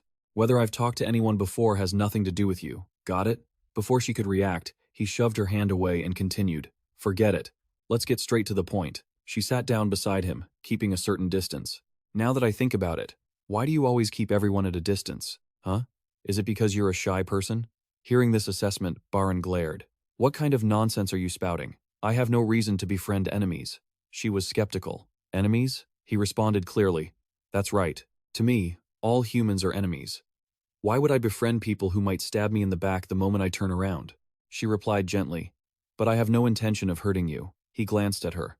"I don't trust you. You could be lying." Their conversation drifted to where the others were resting. "Well, I don't mind if you're wary of me, but can you make peace with the girl, Haru?" "Make peace? If you're talking about that blonde, I've never fought her. She was happy." "Really? Then you can get along with her, right?" He sighed. "That's a different matter. To me, she's still a human. She's no different from the people guarding the door." She hesitated, looking toward the trembling figure in the distance. "That child thinks no one can hear, but she stifles her tears every night. Maybe there's something heartbreaking she's not brave enough to say yet. Well, everyone in this dungeon is like that, but that's all there is to it. If someone your age could get along with her, it would be much better, don't you think?" He scoffed. "How ridiculous. Sadness is something only the weak do. If you have time for that, you'd be better off coming up with a plan to escape." She suddenly asked, "Have you ever been sad about losing someone important?" He thought of that last tug, the bridge collapsing, and the glasses with the heavy chain. His voice was firm. "No, and I never will." Because I don't have anyone important. Not sad because there's no one important. Her voice rang out softly. That sounds a bit lonely, doesn't it? As if he were all alone in the pitch-black space. She offered encouragement. But that's okay. If you die, I'll be sad for you. He glared at her. Nice try. I will never die. And I couldn't care less if you died. She laughed cheerfully but quietly, covering her mouth so she wouldn't sneeze hard and wake everyone up. She stood up. Have I talked too much? I won't bother you anymore. Sweet dreams. He didn't respond, continuing to sit with his arms crossed, silently thinking, what a strange person. The blonde girl, who had been pretending to sleep to eavesdrop, let out a breath and told herself, time to try to sleep. He leaned his back against the wall, weary. So, I've been here for 4 days now. Before, I thought this was just a place to rest, but now that someone is holding my mother's photo as a hostage, I can't go find her anymore. The blonde guy, followed by 2 underlings, smiled maliciously, holding up the photo to threaten him so he wouldn't resist, making him sit still while they beat him. He held his head. Do you guys find this fun? The blonde guy laughed gleefully. Not fun at all. We don't want to do this either. This is punishment. Punishment because you left the room without permission last time. He provoked them. Then why don't you come here and punish me? Put that photo down and come here. The blonde guy was incensed. Is this kid not afraid at all? He doesn't even care. He's only looking at that photo. Are you looking down on me? Still talking tough like that? It seems the current punishment isn't enough for you. My father once said that humans are inherently cruel. Now, I understand that saying. He stood up. Damn it. The black-haired girl was stunned. What? Are they going to do that again? He walked past each person. But of course, not everyone here was like that. Hwang Biom said, with concern. Baran, your wounds aren't too bad, but just in case, go disinfect them first. He didn't care, walking straight to his spot. That's enough. Just as he sat down, a portion of food was placed in front of him. The black-haired girl said, this is your lunch. I picked it up for you since I didn't know when you'd be back. Baran took it. Thanks. He stopped after that one word, not saying anything else. She teased. Huh? Were you going to say something else? He sat cross-legged beside her, acting indifferent. Nothing. Looking at her coughing beside him, he thought about what he was going to say. That night, she had said, I have no intention of hurting you. If those words weren't a lie, he thought of her cheerful expression when she said, if you die, I'll be sad. Baran told himself, maybe I can trust her just this once. That's just how life is, anyway. The food tray fell to the ground. The person next to him suddenly collapsed, 2 cans rolling on the floor. His face looked panicked, watching Biom anxiously calling out, hey, are you okay? Wake up. Looking at the black-haired girl lying there, trembling, Biom frowned. The situation doesn't look good.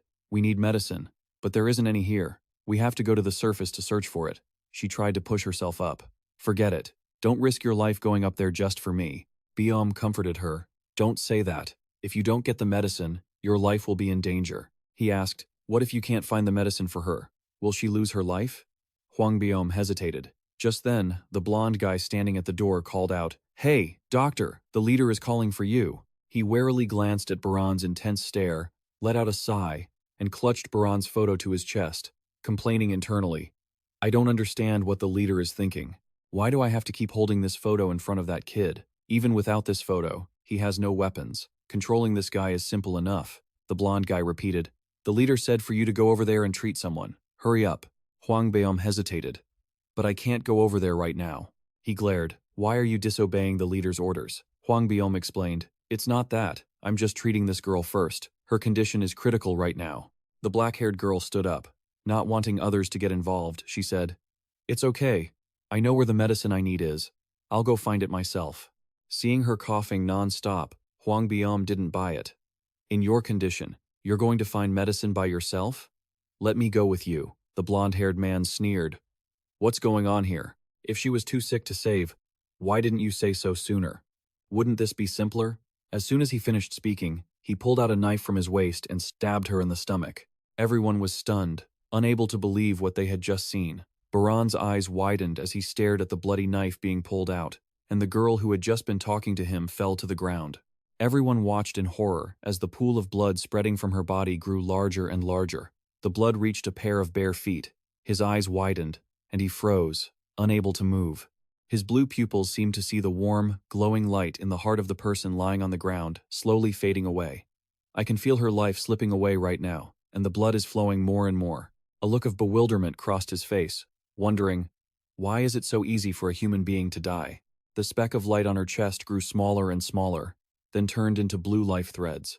A bloody finger poked his calf, and his eyes widened as he looked down. The person on the ground wheezed, "Why do you look so serious?" She smiled.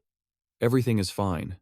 It's nothing." He opened his mouth but couldn't utter a single word. Her blood-stained hand went limp, leaving a red streak on his calf. Everyone else wore expressions of pity, then annoyance. "Damn it." The culprit frowned, looking at the blood on his hands. Disgusted. "You really got blood all over my hands." Biom trembled with rage and fell to his knees. "How can you kill someone and still say something like that?" "True. It's not just the monsters on the surface that are called monsters. There is no shortage of them right here." The blond man raised the bloody knife. "You talk too much, old man. I just saved you. If that girl had gone to the surface and you insisted on following her, wouldn't you have died? How could I let you take such a risk? You should be thanking me. It's better to let that girl die here than to go up there and become food for the monsters." He glanced at Baran, who was cowering with a gloomy expression, and grinned mockingly. "What's wrong? Are you scared now?" He turned back with a somber voice.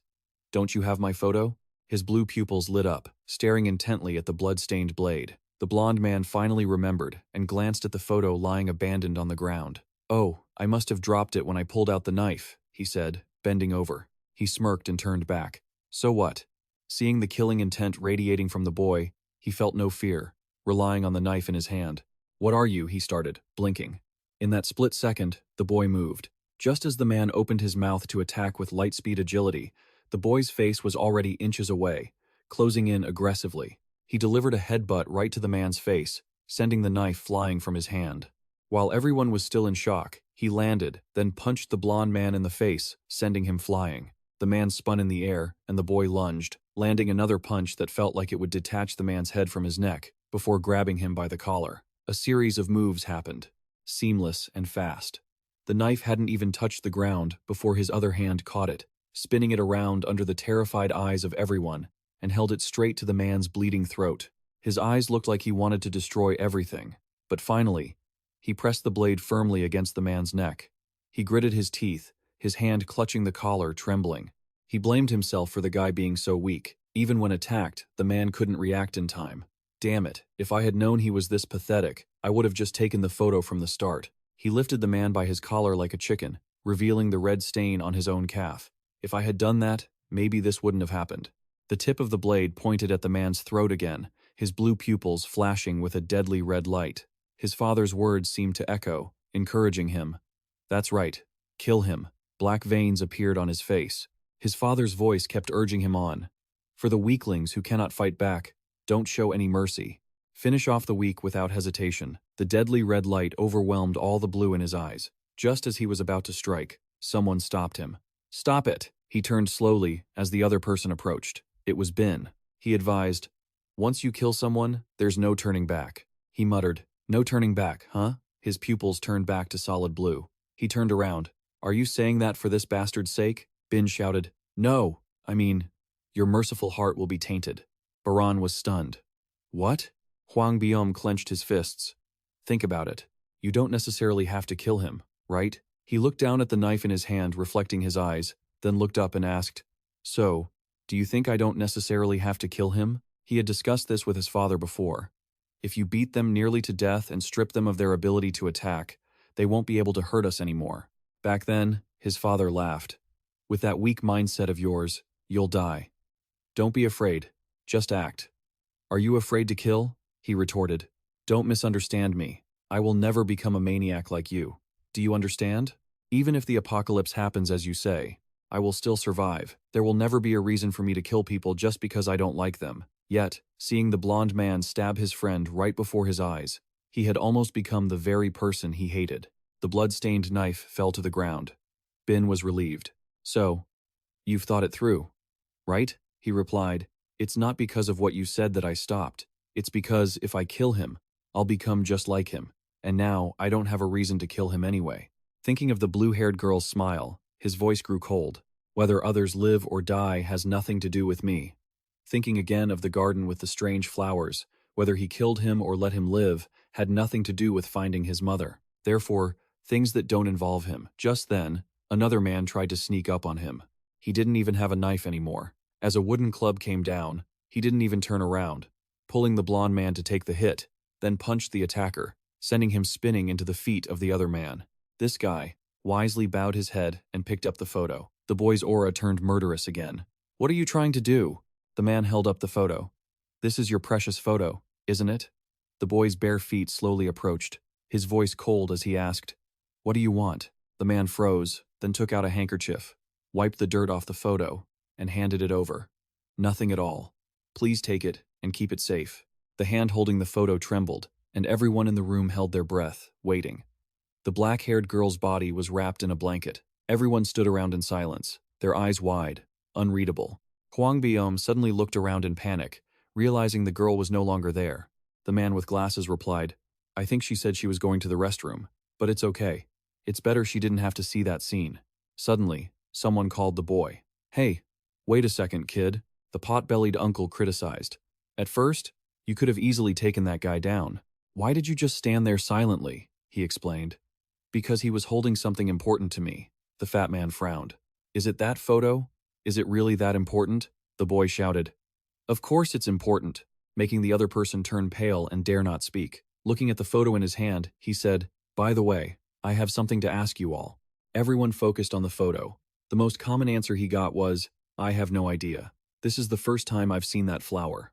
The girl with glasses added, "Where was this photo taken?" He replied, "I don't know. That's why I'm asking you guys." The man with glasses suggested, "You could look it up on the internet, maybe you'd find it, but in this situation, that's a bit difficult to do." Hwang Biom wondered, "But why do you want to know that place?" The boy explained his intention. "Of course, it's important to me. I'm going to that place." Hearing that, all three were horrified.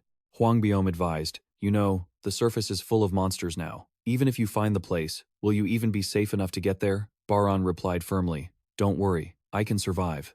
This confident attitude made it hard for everyone to believe. He gripped the photo tightly. He just hoped someone would recognize the location so he could go there. Just then, the boss standing at the door spoke up. "I didn't think it would turn out like this. That kid, he couldn't even handle something so simple." The boy glanced back at him. The man rolled up his sleeves, but it didn't matter. At this point, there was no other way. He tucked the photo carefully into his pocket, and they stared at each other. He declared, "I'm going to use force on you, kid." Outside the building, the sun was scorching. In an alley, a monster suddenly crept out. It sniffed the ground, and then used its two front legs to dig deep. Beneath the thick layer of dirt lay the subway tunnel. In the subway corridor, paper and firewood are stuffed at the bottom of the pot. Is there enough firewood? This is exhausting. Finally, they have enough supplies to cook. A spark catches the tinder, and the flames erupt. Haru listens to them talking. "The fire's lit. Hurry up and blow on it so it gets bigger." "I'm busy. Do it yourself. Don't order people around." A young girl approaches with a grimace. Haru glances over. "Are you back?" The girl frowns and complains. "Big sister, why is everyone here so strange? Nobody flushes the toilet after using it. It's so gross."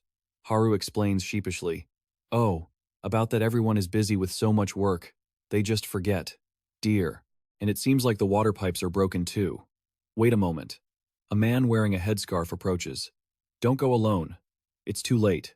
Let me take you back to the rest area." Haru glares at him, and he defends himself. "I'm not doing anything, you know. Everywhere is dangerous right now. I just want you to be safe. I have no ulterior motives." Someone watching the stove looks over. Gossiping. Looks like those two are arguing. How exhausting. What time is it? And they're still fighting.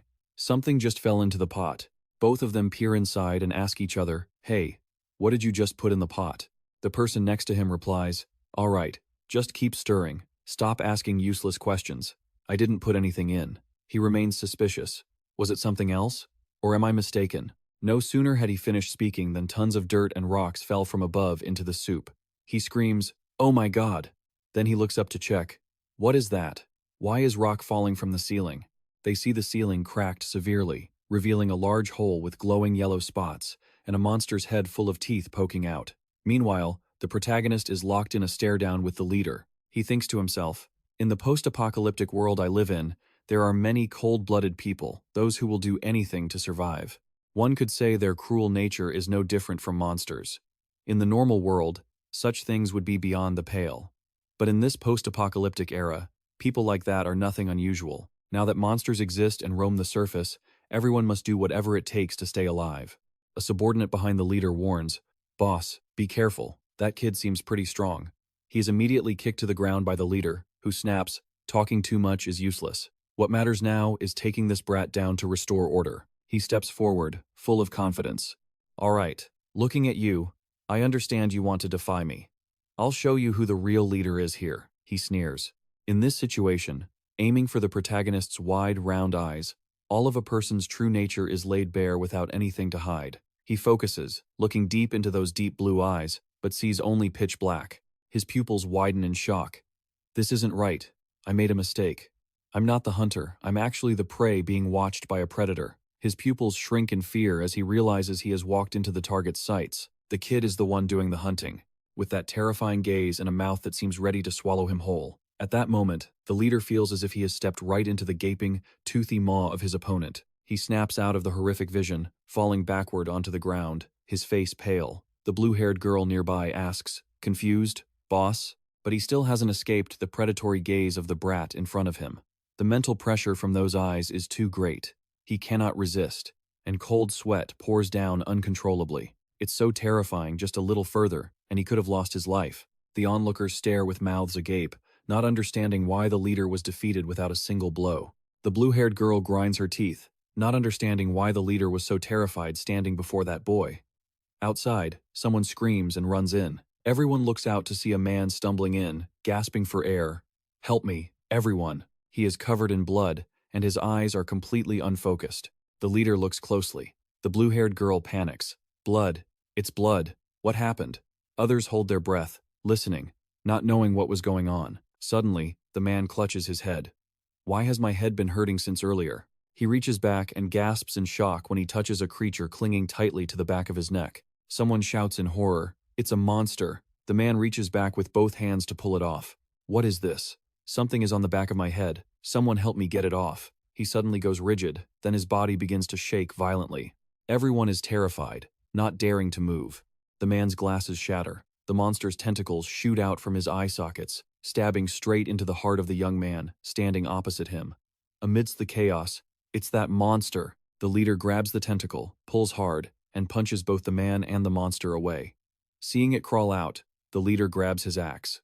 At the same time, the monster has grown large, shaped like a vine root. Without hesitation, he swings the axe. Before the monster can attack, the leader hacks it into pieces. The room falls dead silent, witnessing this. Someone speaks up. "It looks like it's dead. The leader killed that monster." He pants, his eyes filled with anxiety. I don't know where this monster came from. Strange sounds echo in his ears. Amidst the crowd's relief, "Thank goodness. I thought we were done for. But we're alive." The strange sound gets closer. Baran also realizes what it is, his expression turning grave. Meanwhile, the idiots continue to cheer. "The boss saved us. I always believed in the boss from the start." A monster kicks through the ceiling, shattering the vent, and the metal frame slams to the ground. Everyone in the room is petrified. The monster scrambles to its feet. They stare at the creature, shaggy, huge, with protruding bones standing there after falling from above.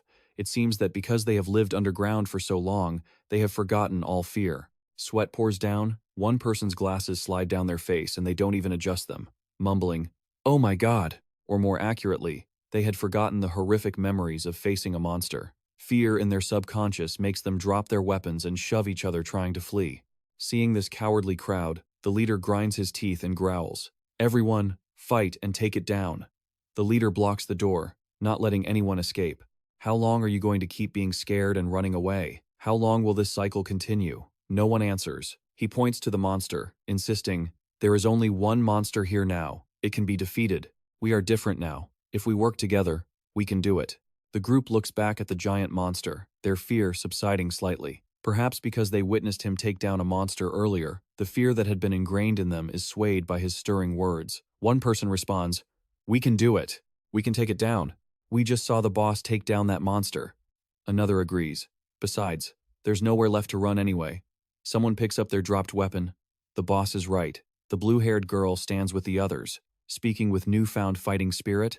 "We must use our strength to defeat that monster." The others feel empowered, their eyes showing a will to resist. For once, they bravely face the truth. From now on, monsters will no longer be their source of fear. Truly, this is the first time they have faced a monster with such determination. a determination to confront it without fear, filled with hope. The leader makes a strange sound. The blue-haired girl urges him, "Boss, give the order." His eyes bulge wide, and blood pours from his nose. The spirit the others just gained is shattered by this sight. "Boss?" The leader's head lolls to one side, the axe falls to the ground, and his legs dangle in the air. The monster that was hacked to pieces earlier is gone. A tentacle slowly emerges, wriggling from his mouth. The vine monster had attacked the leader from behind. The crowd is horrified. No way the leader was killed by the monster? How can this be? Their eyes widen as if their faith has been shattered, looking at the monster that is growing larger and larger. The blue-haired girl panics. "It's regenerating. Those monsters, they don't die." The group begins to shake like leaves, looking at the giant monster before them. We will never be able to beat it. Several more monsters tear through the walls and rush in. A nearby man has his head sliced off by the creature's arm. A girl clutches a piece of wood, staring blankly at the severed head, eyes still wide open, rolling on the ground. Another monster lunges with a mouth full of teeth toward the blonde guy. "Oh God, wait." The rest of his words are swallowed into the monster's belly. Only his arm remains. The girl is held tight by the monster's frame, struggling. "Let me go!" The bones tighten, and the monster crouches to swallow her whole. The hole in its back sprays a bright red liquid like rain, splashing everywhere, soon staining the room red. A terrible fear envelops all who remain. A scene of death and absolute chaos. The protagonist stands still, witnessing everything, while the remaining people in the room scream in agony. The overweight man said anxiously, "It's no good. It's only a matter of time before those monsters kill us." The bespectacled man remembered the little girl, his face filled with fear and confusion. Just as he turned to look for her, Bio grabbed his arm and held him back. "What do you think you're doing?" he shouted. "Let go of me. There are kids out there. We have to find them." Bio's expression was vacant, but he thought, if the monsters came down through the tunnel, then the kids upstairs might already be. This thought made the bespectacled man collapse to his knees. No way. He clutched his head in despair, wondering why everything turned out this way. A shadow flickered past, and he looked up. "Hey kid, wait. Where are you going?" But Baran didn't stop, walking straight toward the blood-stained hallway, leaving everyone else dumbfounded. Huang Biom quickly ran up, intending to stop him, but it was too late. He had already vanished into the chaotic, deadly scene. Everyone in the room watched him, observing his determined gaze as he moved forward. Upstairs, a monster lay sprawled over a man's corpse. 3 people were hiding under a cabinet, the little girl crying in terror. Big Sister Haru made a shushing gesture. "Not good. You're going to give us away," she whispered, trying to get the little girl to be quiet. Haru trembled as she looked at her. "I'm sorry, but right now I don't have time to worry about anyone else." She clenched her hands tightly to stop them from shaking. "I've been hiding here during all this chaos, but if it catches me, I'm dead." Haru leaned over, trying to find a way to escape. The little girl reached out, her trembling hand grabbing Haru's shirt, and bowed her head in silence. Haru looked back, wanting to say something, but stopped. She just gripped the girl's hand firmly and told her to stay close. Looking at their bloodied friend on the ground, the man was still in shock and asked softly, "What are you kids planning to do?" Haru replied, "What do you mean? We have to run," he asked. "Run where? There's nowhere left to run," Haru said firmly. "Whether there's a place to run to or not doesn't matter, as long as we can survive." He looked at her mockingly. "There are monsters on the ground, and now they've even taken over our safe haven. And you still think we can survive?" Haru was not discouraged by his words. "Even so, I can't just sit here and wait to die. I will survive no matter what happens." He was swayed by her reasoning. "I see your look. I understand now. You have a reason to live." Haru's eyes widened as she looked outside. A monster with only a round mouth was staring straight at the 3 of them. The man screamed in terror and ran away. Looking at the girl beside her trembling with fear, Haru gritted her teeth, gathered all her courage, dashed out, and held the monster's mouth shut, shouting to regain her resolve before running away. He had no reason left to live. But for her, he spouted sentimental words before turning back to the shelter, but there was no one there anymore. Seeing Haru pulling the little girl and running like the wind, he felt a bit disappointed. "Wait, run fast, you should have waited to hear what I had to say." The monster's mouth glowed, followed by the man's tragic scream. Haru kept running blindly, not daring to look back. Down here, despite the horrific scene they had just witnessed, the will to fight back had been ignited and couldn't be easily extinguished. The brown-haired guy and the blue-haired girl kept attacking the monster with an axe and a knife. The more she stabbed, the more confused she looked. Why? Watching the monster's wounds slowly heal on their own, she muttered to herself. She looked at her teammate, whose hammer was easily held off by the monster with just one hand, and she collapsed in despair. Damn it. We can't win. Just then, Baran walked past her without a word, heading toward the monsters, leaving the others with their jaws dropped. What's wrong with him? Where is he going? The stringy monster was writhing, piercing through 2 or 3 people at once. Seeing him approach, it stopped and dropped the others, keeping only the first body it was parasitizing. Baran crouched down, ready to fight. The blue-haired girl wondered, is he actually planning to fight it? Isn't that just throwing his life away? Even our leader couldn't kill that thing. As the monster's tentacles reached out, he dodged and wove, using both hands to pin down 2 of its tentacles, moving flexibly to avoid the others, circling around. Step by step, he closed in on the monster, tying all its tentacles into a tangled mess, making it unable to attack. He circled behind it, using all his strength to rip the head with the white teeth out of the leader's back. Huang Biom was shocked. He took that monster down? The blue-haired girl still couldn't believe it. But nothing has changed. The leader took it down too. And look what happened. The stringy monster opened its massive, toothy maw and shrieked. Receiving the signal, the giant monster turned back, and the whole swarm targeted him. One came at him. Baran threw the stringy monster aside and stood still, waiting for it to rush him. When its tooth-filled mouth opened, he lifted his knee and kicked it shut. He ducked to avoid its arm, escaped the opening ribcage, jumped high into the air, circled behind the monster, and aimed for the axe embedded in its body to pull it out. The hole in its back sprayed a red liquid, causing him to be momentarily distracted. Its elbow immediately swung toward his eyes. The action was so intense that Biom and the blue-haired girl watched without blinking.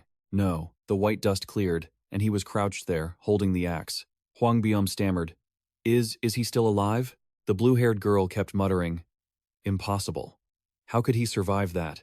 Everyone else witnessing this unimaginable scene was stunned. The monsters had overwhelming strength and could continuously regenerate wounds at a dizzying speed. Fighting such creatures was no different from throwing oneself into the jaws of death. However, right before their eyes, a boy stood up to fight alone. Baran panted, clutching his injured arm, remembering his father's lesson. Every living thing in this world cannot escape death. Every creature, whether wild beasts, humans, or plants, certainly has a source of life. The group was terrified as the monster fully healed and attacked again. Destroy that source of life. In his eyes, every life source glowed as brilliantly as a petal. If one carried the life source of a whole flower, it would shine among the other petals. If it's you, you'll know where their life source lies. He gripped the axe and charged straight at the 2 monsters. Amidst their simultaneous attacks, he twisted his body and flipped in the air, observing them from head to toe to find their life source and figure out how to destroy it. Their growth was like a seed buried deep in the earth. To destroy them, you only needed to find that core, land one precise blow with the hammer, and dig out that yellow energy source. Then, the monsters would wither like weeds, unable to regenerate ever again. He threw the tangled mess off his axe blade onto the ground, let out a breath, and silently watched that lifelight fade away. The battle ended, and everyone was amazed by the result. The monster, is it really dead? In the hallway, the little girl ran for her life, crying and not forgetting to look back at the monster chasing closely behind, fearfully calling, "Big sister!" Haru was too scared to look back at the girl she was pulling behind her, even for a second. Putting all her effort into running as fast as she could, her eyes filled with an intense desire to live. At a corner, another monster was waiting behind the wall. As Haru ran by, the monster lunged. She gathered her momentum and jumped over it. Looking back at the massive creature holding a pair of human legs, her vision blurred with fear as it curled up, causing her sight to go dark. Haru tried to regain her composure to shake off the dizziness. Under Huang Biom's stunned gaze, Haru returned to the room alone, gasping for air. Biom was surprised. "Huh? You're still alive? And it looks like you aren't even injured. Thank goodness." The bespectacled man stepped forward, looking at her intently. "Wait, where is the little girl? You brought her with you, didn't you? Where is she?" Haru was brought to her knees by the barrage of questions. Everyone was drawn to the sound of terrified sobbing. The little girl was alone and helpless, standing in the middle of the long hallway, crying and calling out, "Big sister, wait for me." Shuffling her red shoes forward little by little, the bespectacled man saw the girl he was looking for and intended to move forward, but his eyes widened, showing a hint of hesitation, when he saw a monster closing in right behind her. He ran quickly, while Haru could only open her eyes with a look of apology, for she had no power to help. Just as the tentacles were about to touch the little girl's head, the feather duster with eyes of fire leaped from behind, grabbed the girl, slid away, and quickly stood to confront the monster. The feather duster raised his bare hands, ready to fight to the death. "You monster scum, come and get me." It actually did come, surprising him. "Oh, maybe it's too scared of me," Biom exclaimed. Unfortunately, it wasn't what he thought. "You've come this far, haven't you noticed?" Remembering how Baran killed the monster, he explained. "The reason we're still alive is because when a monster opened its mouth to bite, Baran struck its head, taking the life seed, and ending it right there." He bowed his head, panting. "That's the second one, but here comes another monster." He dodged to the side, his head hanging low as he sized up the two monsters. Now, two more had appeared. This was going to be tough. If they kept appearing like this, how was he supposed to take them all down? If only they didn't regenerate and spawn more, he would have cleared them out already. Now, he had to face 3 of them at once. There was nowhere left to use the terrain to his advantage. They had completely surrounded him. One slight mistake, and he would be killed instantly. Once that happened, everyone here would be slaughtered. He was already exhausted. Dragging out the fight would only lead to his defeat. Maybe he should just run. If he couldn't win, running was his only option. He could find another hideout to avoid the monsters. But if he wasn't there, everyone here would surely die. Then again, what did they have to do with him? He had no reason to protect them. In this apocalyptic world, everyone had to be suspicious of one another. That was the rule. But when he thought of the black-haired girl's smile, he gritted his teeth. He couldn't just abandon them. Behind him, a monster swung its razor-sharp claws. Oh no, he had been too careless. Even though he dodged with all his speed, its massive claws still tore into his back. He rolled on the ground, his body trembling from the pain, his shirt ripped to reveal the scratch. The monster stepped toward him. As he worried about how to keep fighting, a pair of high-top boots blocked his view. A guy wielding a feather duster and a wooden club stood in front of him. He got straight to the point. "I've heard what everyone said. You know how to take these things down so they can't regenerate, right?" Baran looked up at this stranger. The feather duster guy smirked, his eyes fierce and defiant. "All right then, tell me, and I'll help you out." The guy with glasses stepped forward, holding a manhole cover as a weapon. "I'll help too." He wanted to be stronger, so he could protect the little girl. Baran was stunned. Help? Everyone helping each other? This wasn't what his father had taught him. He wondered why. Humans were enemies, after all. They had no reason to help him. "Obviously," the feather duster guy replied. "To survive." Baran's eyes widened in suspicion. "What?" the guy with glasses added. "Exactly what he said. If something happens to you, we're as good as dead." With that, he reached out his hand, offering to join forces. But Baran didn't understand the meaning behind the gesture. After a moment of blankly staring from the hand to his face, he stood up on his own, his mind still shaped by his long imprisonment. You couldn't trust humans. They would do anything to survive. But because of that, he should use that to his advantage. As long as they shared the goal of survival, there was no reason for them to betray him. The 3 of them stood on the same front line facing the incoming monster. The feather duster guy looked excited. "Here it comes." Baran lowered his head, his wounds screaming for him to end this quickly. He dashed past the monster, leaving it bewildered before it took a heavy blow to the head. The feather duster guy teased, "Where are you looking? Your opponent is right here." Baran's target was the monster with the flower bud-shaped head. The center of the creature's circle glowed red. Baran watched vigilantly as it spat out a glowing, orange-red mass at high speed. He dropped to one knee to dodge, but the blade of his axe touched the orange mass and instantly melted. He kept sprinting, while the monster continued firing molten-hot, lava-like spheres. Baran kept dodging while closing the distance. Just as he was in range to swing his axe, the monster raised its legs to attack. He tilted his body to avoid it, simultaneously spotting its weak point. He went for the decisive blow, but missed it had dodged. The monster fired another orange blast. Damn it, he was too close. Just as he panicked, thinking he couldn't dodge, a hand pushed him hard in the chest, shoving him aside. The man with the glasses blocked the blast with a thick iron shield. The part of the shield that touched the red substance melted away. Baran quickly regained his composure. As the monster prepared to fire again, he lunged in to attack.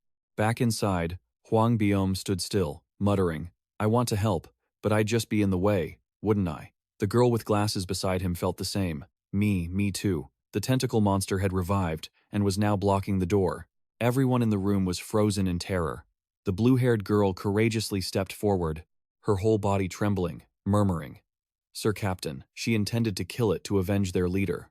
The round-headed monster had been turned into mere strands of wire under Baran's axe. The man with glasses turned to him. "Are you all right?"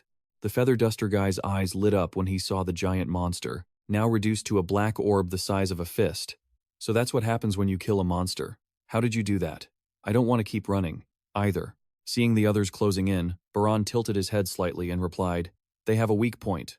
Aim for that." Seeing the other two monsters in the distance, the feather duster guy asked, "How do you find the weak point?"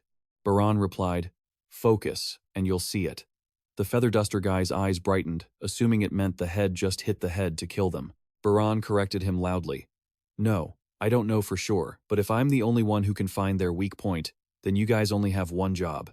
The feather duster guy and the man with the glasses spoke as they stepped forward.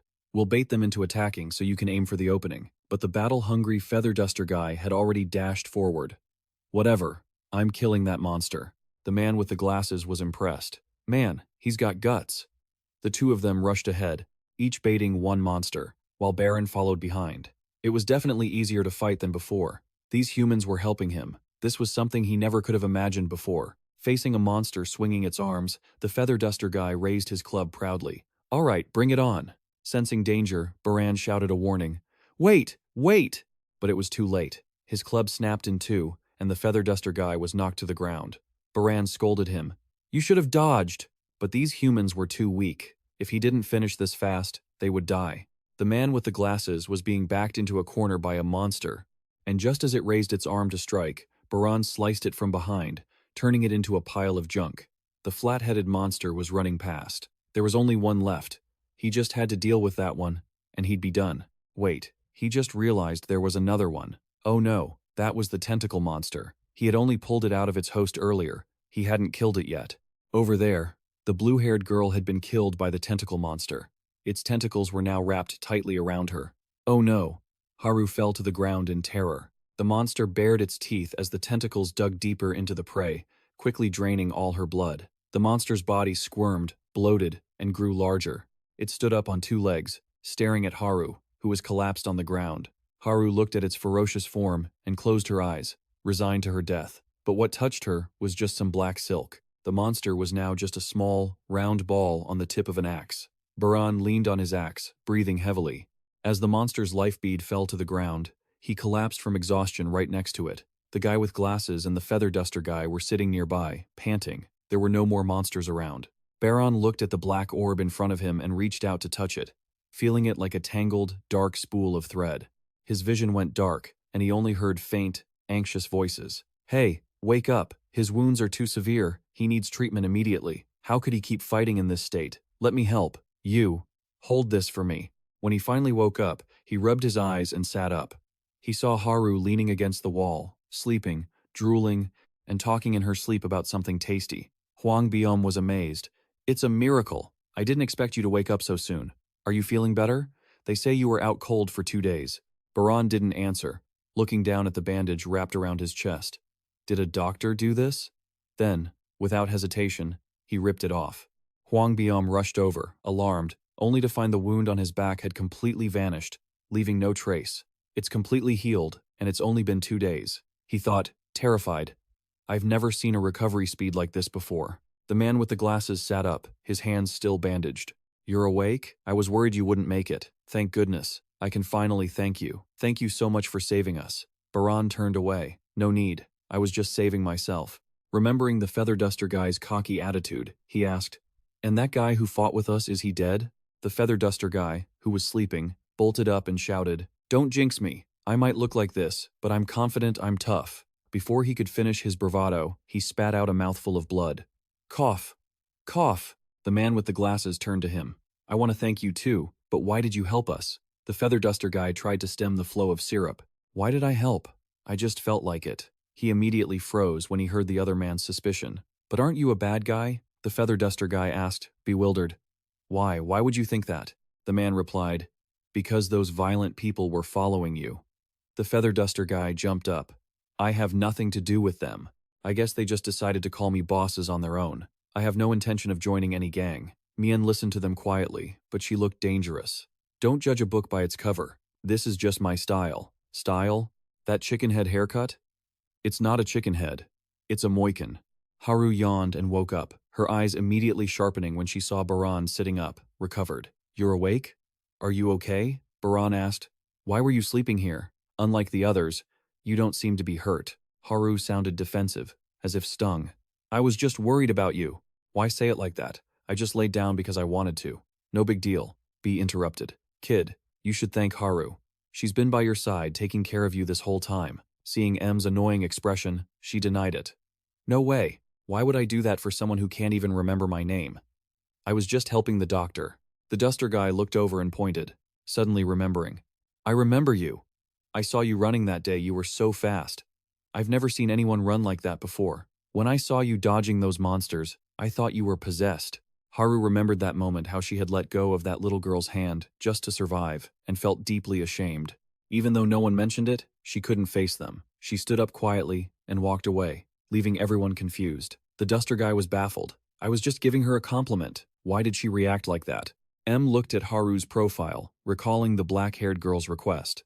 "Fine, be suspicious of me if you want, but why don't you make peace with Haru?" Hearing her name, Haru stopped. Baran asked, "That's your name, right?" Haru answered softly, "Yeah," and kept walking. Under the dim yellow light, Ji-hoon held a notebook, totaling the survivors. "Finally, after that attack, there are only 12 of us left. In the past 2 days, we've checked the bodies and confirmed 43 deaths." Hwang Byum noted that nearly 80% of the people in the bunker had perished. It was horrific. The girl with glasses adjusted them. "According to my calculations, it's exactly 78%. Ji-hoon put on his mask and continued the report. "Anyway, I discovered something strange about the bodies. The corpses are all gray and ashen, drained of all color, like mummies that have been dead for a long time." The purple-haired girl shared her observation. "Everyone saw that, right? Those monsters were latching onto the bodies and sucking something out. It must be what caused that state." Hearing this, the girl with glasses shrieked, "Ew, that's disgusting." She continued, "What the hell even are they? I heard they were government experiments, but that's just a rumor." The man in glasses spoke up. "I heard they just suddenly appeared, falling from the sky." Haru listened in silence, accidentally catching the little girl's gaze, and looked away in shame. The others kept debating. "What? Falling from the sky? Doesn't that mean they're aliens?" The chubby guy focused on a different issue. "Hold on. Something more important needs to be cleared up. The identity of this kid." Everyone's eyes shifted toward Baran. How did he show such expert skill in killing those monsters?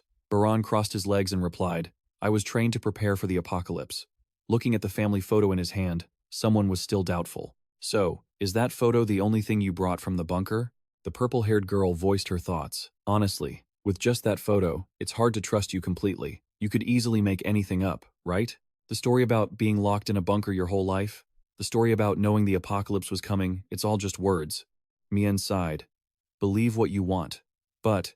The purple-haired girl hesitated, remembering how easily he had finished off that monster with one swing of a hammer. She stood up for everyone in the room and spoke clearly. "After seeing what he can do, I don't think anyone here doubts him anymore." While Baran was stunned, the girl with glasses suddenly attacked from the side. Seeing him lean to dodge, she adjusted her glasses to confirm. Oh, he actually dodged it. But seeing his cold expression, she quickly backed down, terrified. "I believe you. The training. All of it. I get it. I was wrong." Hwang Byum spoke up. "I believe the kid too. When I treated him, he had so many scars. Even for an adult, it's impossible to have that many. I can't imagine how much pain he must have endured." Haru's eyes widened in curiosity. "How did you get so many scars?" He looked at the scars all over his body. "These?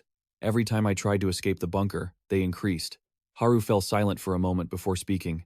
"That must have hurt so much." "No," he replied firmly. "These scars are proof of every battle I've fought. I don't consider them painful memories." "I don't trust you." Baran looked up at the aggressive chubby man. "You said you knew the apocalypse was coming.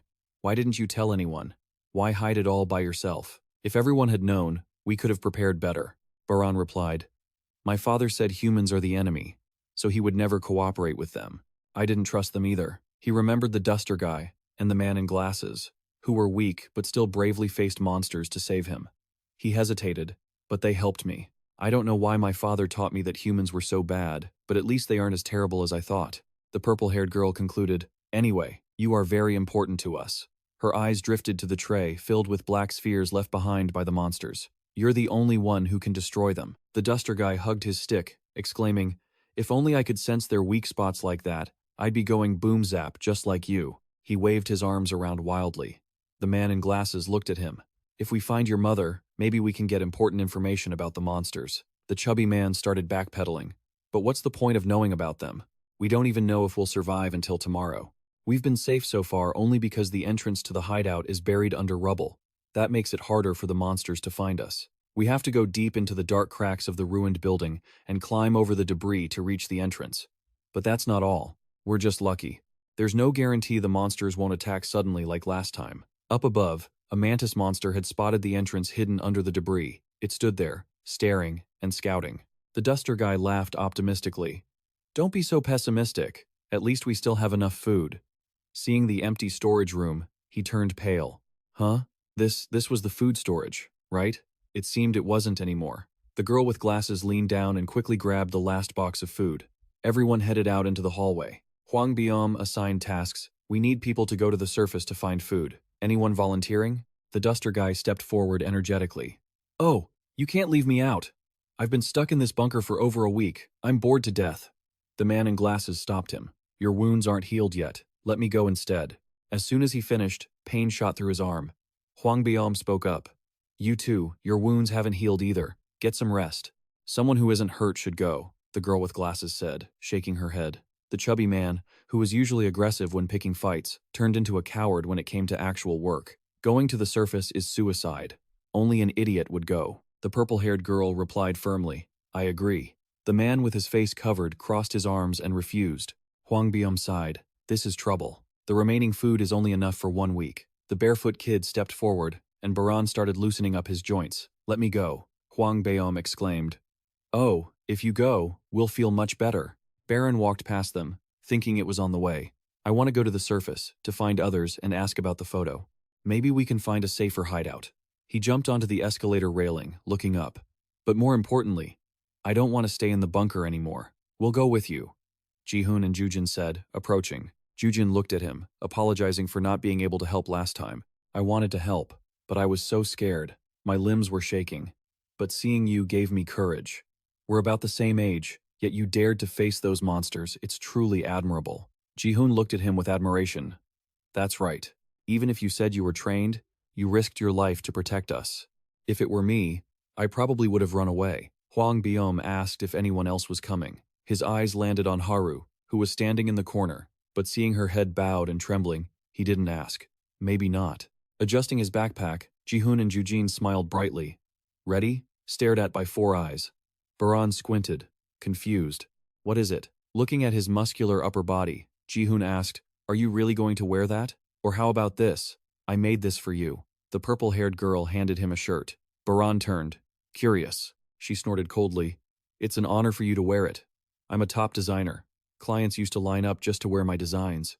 Now that all my clients are gone, I guess this will have to do. Looking at the new outfit in his hands, he thought about the time in the bunker when everyone on the surface wore all sorts of beautiful clothes. Dad, why do you always wear these rags? Don't you have anything else? He led him to a closet filled with rows of identical clothes. Cough, cough. Don't make such a big deal out of it. It's the same for me. Now that she held a new set of clothes in her hands, she was genuinely excited. Getting to wear fresh clothes was one of the first things she wanted to do once they reached the surface. Thank you. The purple-haired girl blinked in surprise, then her lips curled into a gentle smile as she heard her express her gratitude. These are the first clothes you've made for me. I don't think I'll ever be satisfied with anything else. Haru stepped forward. Wait, I want to ask you something. No sooner had she spoken than Haru's face went blank as she faced the young boy, because Baran had already hurriedly pulled his pants down right where he stood. The space around them fell deathly silent. Since it was his first time integrating into human society, Baran stood there completely stark naked, looking utterly confused as to why everyone was reacting this way. Haru froze, her eyes locked in place, while the others stood there with their mouths hanging wide open, not quite sure what they were witnessing. Slowly, Haru started to react. Her mouth dropped open, her face turned beet red, and she squeezed her eyes shut while lashing out. You pervert, why are you attacking me like this? Haru tripped and fell, revealing a large scar on her forehead. Ji-hoon saw the wound and stammered. That injury, Haru looked down at the ground, while Baran stared at her with a head full of question marks. Asking, Haru roared, Put your pants on first. Baran looked dazed. Man, this is so confusing. Dressed in his new outfit, a black pair of pants and a high-neck white shirt, Baran looked incredibly cool. The man in glasses asked suspiciously, "But what about those monsters? How did they know we were in the basement to attack us?" Huang Biom shook his head. "There's no way they just happened to stumble upon us here by luck." The girl in glasses stared at the pile of charred wood on the floor. "Huh? Who was cooking here?" She picked up the lighter she found nearby, beaming. "Found a lighter. It's mine now." Baran, having just finished changing, walked by and analyzed the situation. "It's possible they sensed the fire down here. That's why they attacked us. They're extremely sensitive to fire." The man in glasses grasped the point. "So that's their weakness?" Bio's eyes widened in realization. "Oh, wow." Baran walked past, reminding everyone, "So, whenever you guys light a fire to cook, be careful. Otherwise, those monsters will attack us just like before." The girl in glasses quickly shoved the lighter into Haru's hand. "Here, I'm giving it to you," she said before turning and running off. Suddenly, Ji-hoon started a conversation. "Wait, I remember now. Aren't you that track athlete? From Gasang Middle School, right?" Haru was startled. "You know me?" Ji-hoon stood facing her. "Yeah, no wonder you looked so familiar. It's that scar of yours. It shows whenever you run. That's how I recognized you." Thinking of the large scar on her forehead, Haru silently clenched her fists. It didn't look cool, nor did it make her stand out in a good way. That scar was just proof that she was an absolute coward. Memories of her first day of middle school flooded back.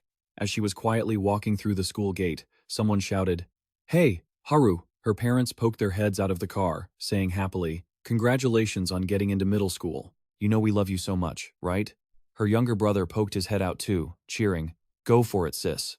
Seeing she wouldn't turn back, her parents called out louder, "Hey, Haru, can't you hear us?" Other students on the street looked around. "Who's Haru? Who is that?" It only made her more timid. She didn't dare turn back, shielding her head and running inside as fast as she could, ignoring her parents' constant calling. "Where are you going? Aren't you going to say hello to mom and dad before class?" Sitting in the car, her parents looked dejected. "Huh? The girl seems a bit shy, doesn't she?" "Yeah, it's really sad. She used to be quite outgoing before, but after that incident, she had become terrified of everything, even the smallest daily activities. It was the time she had been taken hostage by a robber with a knife. Even though she was terrified, she struggled and bit the robber's hand to escape. A stumble gave the robber the chance to catch her again. The sharp blade slashed her, leaving a long scar on her forehead. Before losing consciousness, she saw the image of that criminal transform into terrifying black shadows that followed her endlessly. When she jolted awake in a hospital bed, her parents and brother were standing guard, showing her so much concern. "Are you awake? Are you okay?" Her father hugged and comforted her. "Sis, the person who did that has been caught. Don't worry, just try to calm down. It was over." But the obsession with those black shadows remained, always hovering before her eyes. In class, when her friends could talk freely about a smudge on the glass, that looked so scary, right? She would look at that stain and associate it with those deathly black shadows. When asked, "What about you? What are you most afraid of?" she hesitated and shared, "Afraid? Death." Seeing the distant reactions from her friends, she quickly changed the subject. "Oh, I mean, like in horror movies."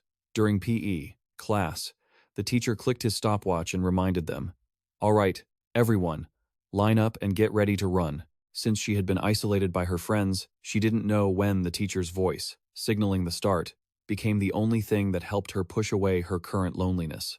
"Ever since I got this scar, I've felt terrified of everything." The fear grew larger whenever people were around. Every time she had to do something, she would recoil. The starting gun went off, and the other students eagerly ran forward. She was left far behind. "When I run or jump, I'm even more scared, because it reminds me of the feeling of having to run away from him." Not knowing where the strength came from, her steps accelerated, and she easily overtook and left all the other students far behind. It was true that very fear was what made her run faster. Looking at the stopwatch, the P.E. teacher was very surprised and announced, "That's a new record." Her friends also rushed over to get to know her. "You ran so fast. What's your name? Did you practice running before?" It made Haru flustered. "Huh? Me? Oh, no, I didn't." The P.E. teacher's eyes lit up as he declared, "You are my greatest discovery. If you work hard, you could become a top national athlete." Haru hesitated. "But I only run when I remember." At this point, she bit her lip, stopped, and clenched her fists in agreement. "I will try to run like you said." Countless trophies and certificates were displayed in the cabinet. Truly an invaluable rookie. Ever since she became a track and field athlete, she had swept through too many tournaments. The curly-haired man asked, "Is that the girl with the scar?" The gym teacher replied proudly, "That's right." The break room door opened. Haru was wiping off her sweat and looked over. "Hello," the curly-haired guy suggested. "So you're the athlete who's famous online? Let's take a picture together." Haru replied shyly. "Sure. Come over here, Haru." The curly-haired guy raised his phone excitedly. "This is truly an honor. I'm a big fan of yours." Haru replied softly. "Thank you." Everything was normal until the curly-haired guy touched her shoulder and said, "Come a bit closer, okay?" Fear came rushing back. The curly-haired guy was stunned. "What's wrong?" Seeing Haru run and huddle in the corner, gasping for breath as if he were a bad person. "Oh man, that's really uncomfortable. I didn't mean anything by it, did I?" The gym teacher stepped in to explain for her. "It's fine. She's just naturally sensitive. It's not your fault. Please, just let it slide." "Right. I didn't think she'd have an issue like that." Haru stood silently in the corner, listening to them judge her. At the dining table, her father was eating while looking at his phone, grumbling. "Man, what's wrong with the network? The signal is so weak." Her mother sat opposite him and frowned. "Hey, don't play on your phone while you're eating." Her father put the phone away and focused on the meal. "I'm sorry." While eating beef, he asked, "How did it go, meeting the reporter yesterday?" Haru opened her mouth but said nothing. She looked at her younger brother sitting opposite her, happily eating like he was starving. "Dad, I didn't think you had a knack for track and field, either. Look, even Dad can finally see you on national television now. I'm so proud." Just as her father put a piece of food into his mouth, a timid voice rang out. "Yeah, it's been like that ever since then." Her mother also fell silent, looking over to listen to her daughter's confession. "Ever since I was captured, I've been so scared that I was able to run like that." The atmosphere at the dining table suddenly turned somber. Only her young brother, who didn't understand anything, continued eating nonchalantly. "Every time I remember that guy chasing me, it makes me run faster." "Really? That's something I never thought of. Thanks to him, I was able to reveal my talent for track and field. Every time I run, I think I'll be able to overcome that fear. But that's not it at all." Her hands holding the chopsticks trembled. "I won't ever be able to overcome that fear now. I'll always just be a shy little girl." These words caused the entire house to be shrouded in a gloomy atmosphere. It lasted until the end of the meal. Haru stood up to prepare her school clothes. "You're still our daughter." These words made her stop in her tracks. Her father's warm voice sounded right behind her. "Even if you're shy, you don't need to change." Haru's mouth opened, then closed, admitting it to herself. "It's true that because of this different personality, I've been shunned and looked down upon by everyone. They even hated me for being hard to approach. That's right. I never thought she'd have such a problem. Just like that reporter said, I really do have a problem." Haru didn't turn back, but spoke up. "Dad, you don't need to comfort me. I understand my problem. I'll be fine." As she intended to walk away, her father's strong arms wrapped around her tightly from behind. His warm, loving voice rang right in her ear, striking straight to her fearful heart. "Dad is just worried about you. The truth is, you don't need to force yourself to do anything. Even if you're shy. So what? Whether it's the past or the future, it's not necessary to change anything at all. My dear, you are the daughter I love most in this world." The shadows of the father and daughter were cast onto the floor.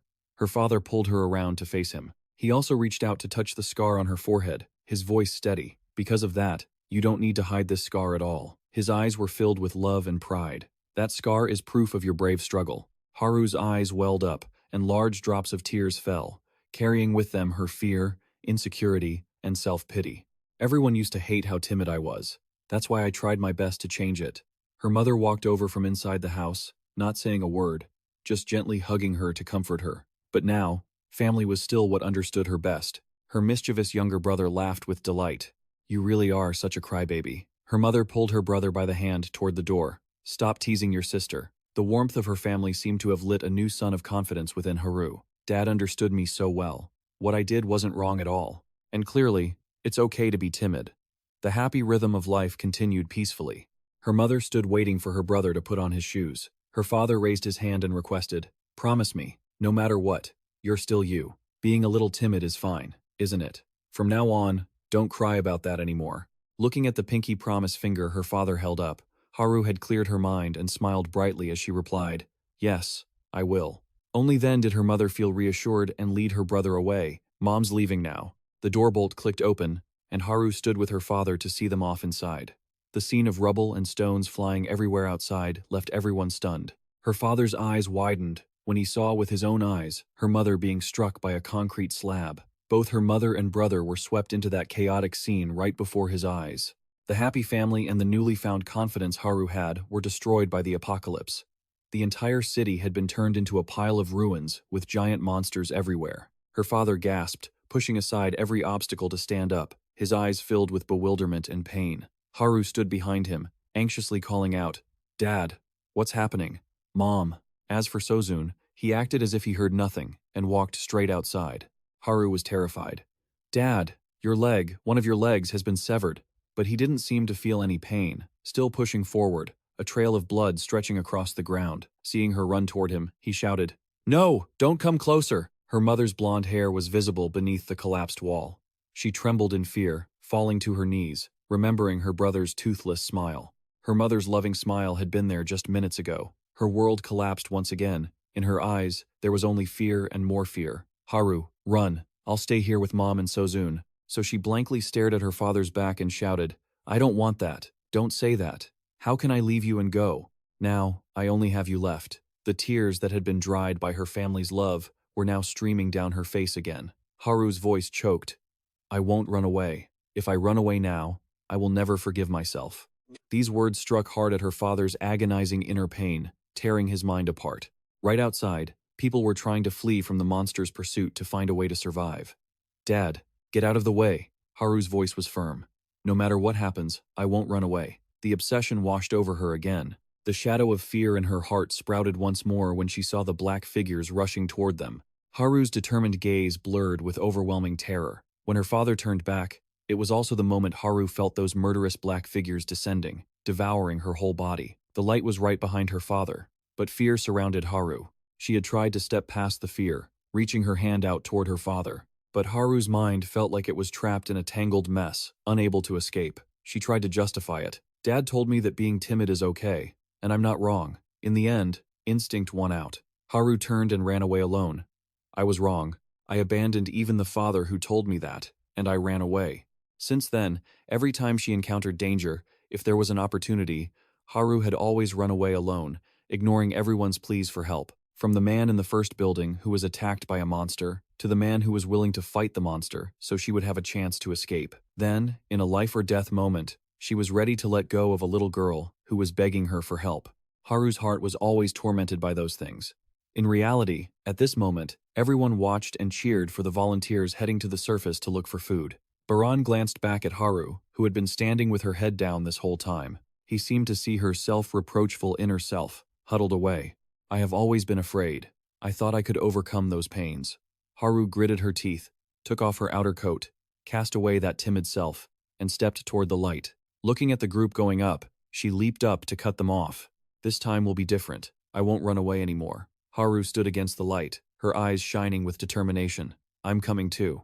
Above, the monsters were scattered everywhere. The group moved gently, observing their surroundings. Following Baran's guidance, they climbed over every obstacle and navigated through corners to avoid all the monsters. Reaching a safe spot, Baran spoke up. "Now you can talk. It's safe here." The whole group let out a sigh of relief. "Phew, that was terrifying." "Yeah, I thought I was a goner," Jihoon mentioned. "What about the map?" Haru was confused. "The map? Oh, what is this paper?" Baran handed her the paper. "We have to draw a map. A map is just as important as finding food. We need to clearly grasp the locations of resources to plan for the future." Hearing the word important, Haru enthusiastically volunteered for the task. "Let me handle it. I know this area really well." Although she had confidently accepted the task, this city had been devastated to the point where all her previous knowledge had become meaningless. The streets that were easy to traverse before had now become more difficult because the terrain had changed. Candy, dry rations, and water were all placed on the table. The three of them huddled together to look. Is this all we got after walking around for this long? Furthermore, the power in the city had been cut off 9 days ago, so most of the food had already spoiled. Then Jihoon suggested that they should eat the perishable items first.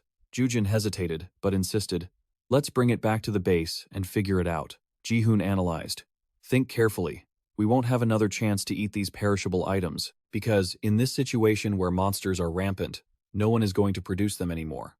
Moreover, We risked our lives to get here, so we deserve to be rewarded for our hard work. Jin hung his head. Even so, I still don't agree. I feel a bit guilty toward the people waiting back at the base. While the three were arguing, Baran sat next to them, holding 2 sausages in his hands, eating happily. So delicious. The other 3 seemed to have a switch flipped, hurriedly tearing open their favorite items. Baran took 2 bites and finished the sausage. It really tastes good. When they were in the bunker, food was just something to fill their stomachs. But food on the surface was truly different. Just eating it made him feel happy. Suddenly, Haru looked over. By the way, you were eating bread back then, weren't you? When we first met. Thinking of this, she smirked, looking at him.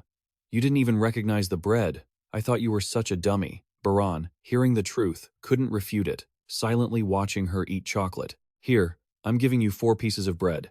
Now we're even, okay? Haru was stunned. Huh? What are you talking about? Baran saw her expression and his eyes widened. What? Remember when you first shared food with me? You declared that in return, later on, I had to pay you back 4 times over. Don't you forget it. Looking at Haru's blank face, not understanding what was going on, he thought, she said it, and then forgot it herself? That's not right. No, he suddenly realized that from the very beginning, she never intended to ask for it back. She's so easily taken advantage of, he blurted out. You're such a dummy. Haru, who was eating bread, heard that and got angry. What? How dare you say that to me? After resting, everyone continued the journey under Baran's guidance. Before departing from the bunker, he had instructed the whole group. Remember this. When moving on the surface, the most important thing is not to be detected by the monsters. If discovered, a battle will definitely occur, even though I can fight and destroy them. Therefore, from the very beginning, we must not let them detect us. Above, on the roof where the group was moving, a monster fell down. Seeing the black figure descending from above, Baran's eyes widened in horror because the monster had fallen right on their location. The monster's fall split the 4 of them into 2 small groups. Baran and Haru were in front, Jujin and Jihun were behind. Baran's advice echoed in their fearful minds. From the very beginning, absolutely do not let them detect us. Suppose they do find us, split up, and run as fast as you can. Because you have to run really fast for the survival rate to be high. That is the rule. Instinctively, Haru prepared to run, but was held back by a hand. She looked at that hand and gradually calmed down, her eyes observing the monster's movements, his voice softly echoing, No, wait, it hasn't detected us here yet. It's not reacting at all. Jihun, behind them, was pale. What should we do? His whole body was trembling like a leaf, and he dropped an object at his feet, making a sound. The monster immediately turned. Baran remained calm. It seems it reacts to our noise. Seeing the monster's movement, Haru fearfully opened her mouth to scream, but fortunately, Baran timely covered her mouth, signaling the group to keep quiet. Just as expected, the monster's claws struck the dropped object without discovering the people standing right next to it. Baran crouched into a fighting stance. If a battle breaks out, the surrounding monsters will swarm here immediately. By then, we won't be able to control the situation here anymore. I have to kill it as soon as I can, swift and clean, in just 1 strike. He reached behind him for his weapon.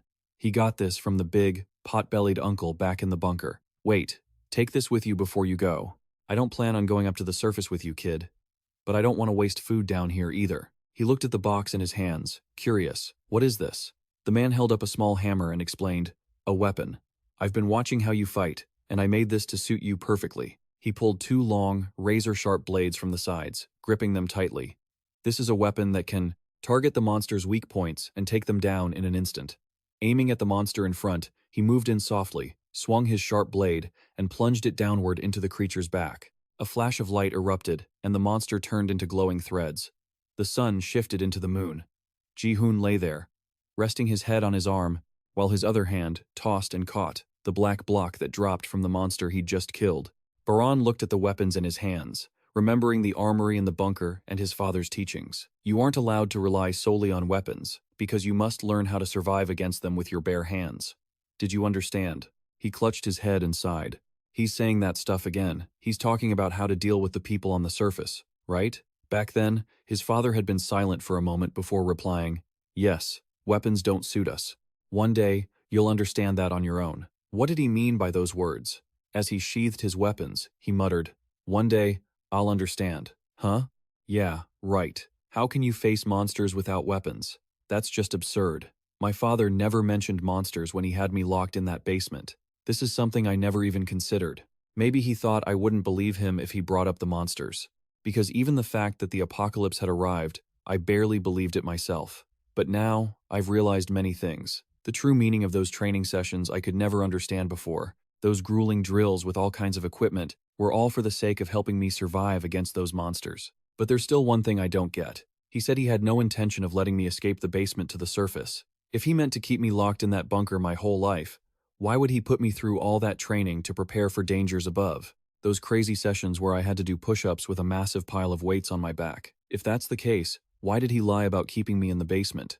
I can't figure it out. He was always going to send me to the surface one day anyway. The look of cold, ruthless suffering on his face flashed through his mind. He shook his head. No, that wasn't it. His actions couldn't have been an act. It was all intentional. Thinking back, Father hardly ever lied to me, except for the time he said Mom was dead. If he really didn't intend to just keep me locked up in that dungeon, then were those training sessions simply out of caution in the face of this disaster? When the world faced extinction, while running through the tunnel, he saw the notification on the control panel. Security system override. All doors opened. It was thanks to Father that the bunker door was opened. But clearly, that wasn't the original plan. Suppose I hadn't been able to escape the bunker back then. With a remote override, every door was opened. When the apocalypse hit, I would have died because the monsters would have rushed toward the bunker, running rampant with no one to stop them. They rushed in with such ferocity, and I would have been trapped in there with those monsters. No need to guess what would have happened then. However, remembering those vicious monsters, he had one big question. Above all else, how did his father know for sure that the apocalypse was coming? Ji-hoon, who had been studying the object for a while, spoke up. What on earth is this? I tried smashing it. Looking at the round object with strange veins flying toward him, he touched it and felt energy pulsing from a dark, deep abyss. The object hit the ground and rolled away. Ji-hoon looked confused. What's wrong? He was stunned, picking up the object, falling silent. Ji-hoon on the other side lay down on his blanket. Well, I guess it's time to sleep. Tomorrow's going to be a long trip. He looked at the black object in his hand, now covered in cracks. With a light squeeze, it crumbled in his hand. Haru lay with her back to everyone, thinking back to the scene where he blamed himself. You were going to run away alone again back then. You had already made up your mind. You promised you wouldn't run away alone again. Remembering the look of the little girl crying in terror when she was abandoned, Haru clenched her fist. When we get back, the first thing you have to do is apologize to that child. Baran lay down and closed his eyes to sleep, but in his dreams, he saw his father's smile. What is this memory? I can't understand it. The image of his father sitting across from him, surrounded by stacks of books when he was young, his father wearing a gentle smile, his own young face overflowing with happiness. Yes, there was a time like that, a time when his father was normal, before there was any fear in his eyes. But such a long time had passed. Those memories seemed to have faded away. For some reason, they were appearing clearly in his mind now, down to the smallest detail. His father held up a book and asked patiently, "Do you want to read this book with me?" "Sure. This is a book I brought from my hometown." His face was radiant. This book was about a hero. His name was. The gentle image of his father was blown away like sand in the wind. He opened his eyes and saw a head of blonde hair. Huh? He looked up and saw Haru sitting right on top of him. From above, their position looked very suspicious. He opened his mouth, but she immediately clamped a hand over it. The owner of that hand, Haru, was trembling, pointing in the direction of a sound. He craned his neck to look. Haru was so scared she was holding her breath, her face covered in sweat. They saw a mouse casually step out. She let out a sigh of relief. So it was just a mouse. I thought Baran stared at the person treating his leg like a chair. It's heavy. Get off. Once the fear passed, Haru felt embarrassed. No, it's not heavy at all. Coward. Be quiet. It's already light outside.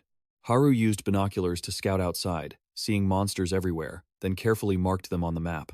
Baran stood behind her and called out, "Hey, let's get going. Is the route ready yet?" Haru frowned. "Don't worry, it's almost done. And stop calling me hey." Ji-hoon next to them remembered something. A name? Wait, I forgot. What's your name?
Baran lowered his head and replied, I don't have one. Since I was little, I've never been called by a name. Ji-hoon narrowed his eyes. Then what should we call you? It's weird to just call you you all the time. Let's take this chance to pick a name for you. What do you like? Baran's eyes widened. A name? For me? Haru took the opportunity to tease. How about Dummy? Easy to remember. He hesitated, saying, If you want me to think of one right now, I haven't really thought of anything. In his mind, he remembered his father's gentle smile, and the fairy tale book brought from his hometown, and a name just slipped out. Baran. Baran. The name surprised all three of them. Haru was curious. Strange name. Does it mean anything? He explained. It doesn't mean anything. It's just the name of a character in a book I read when I was little. The four of them stood together in a ruined room, officially getting to know each other. So, let's take this chance to introduce ourselves again. It seems we haven't properly exchanged names yet. My name is Ju-jin. I'm Ji-hoon. You can call me Ji-hoon too. My name is Haru. Mentioning her name, she was still sulking at Baran because of that incident. Who knows if he even remembered it? It was his turn, he stammered. The three of them waited in silence, smiling to give him confidence. Remembering his feelings when writing his diary, Baran finally found the courage to speak. My name is Baran. I look forward to your help from now on. Haru smiled faintly. Ji-hoon and Ju-jin looked at each other, then back at him. Yeah, looking forward to working with you, Baran. Hearing others call him by his name, his eyes were surprised, unfamiliar, and yet happy. Everyone gave a round of applause and fireworks to celebrate that Baran finally had a name of his own. From now on, I'll call you Baran, everyone. I suddenly remembered. My dream, while I was still in that basement. I wanted to step out onto the surface, meet people, and greet them by name. Not only that, but to chat happily with them as well. Maybe we could even become friends. Ji-hoon smiled. We're friends, aren't we? All those wishes had now been fulfilled thanks to these people in front of him. Baran stared, round-eyed, at the hand reaching toward him. Both his current self and his past self really wanted to reach out, to touch that handshake. Images of death and his goal of finding his mother flashed through his mind. It overcame Ji-hoon's expectant gaze, causing his hand to lower. No. Ju-jin and Haru were also stunned. Below the buildings, the others followed closely behind his footsteps. Baran's face was sad. If the apocalypse hadn't happened, maybe I could have been friends with them. But first, I have to find Mom. Now isn't the time for daydreams. From afar, a sound reached them. Everyone looked and saw a man screaming in fear, trying to escape from a crab monster. Its mouth was full of sharp teeth. He wasn't stuttering. Run! Run away! Ju-jin started to move forward, but Baran held him back. Wait! What are you doing? Ju-jin stammered, her face pale with fear. We have to save him. If we don't hurry, he's going to die. Haru and Ji-hoon felt the same way, but they were too terrified to move. Baran stood his ground, firmly protesting. No. If they hear us screaming, more monsters will swarm in. Ju-jin was persistent. But we could save him and then run away. Baran gritted his teeth. Have you forgotten what I said before we left? The promise we made before we reached the surface? You agreed to listen to me unconditionally. Ju-jin didn't even wait for him to finish. She jumped out on her own. Baran glared at her, fuming. You idiot! She picked up a wooden club and ran over, startling the man who was being attacked by the monster. She slammed the club into the monster's back, forcefully shoving it away. The man she saved was stunned. There are others? Ju-jin panted, trying to stay composed. Don't worry, I'll get you to safety. But first, stay quiet. The man's expression turned panicked. Wait. Behind Ju-jin, a monster with a mouth full of jagged teeth lunged at her back. Baran took it out in one hit, saving her life. As the mangled monster dissolved into black threads, the man stared, utterly dumbfounded. Gah, what is that? Why are there monsters here? Baran's voice dropped, cold and sharp. You know what? It's because of your stunt just now that everyone is in danger. His eyes were full of resentment. Before anyone could ask, the man spoke up on his own. My condition? It looks like my leg is broken. One of you should probably help me stand.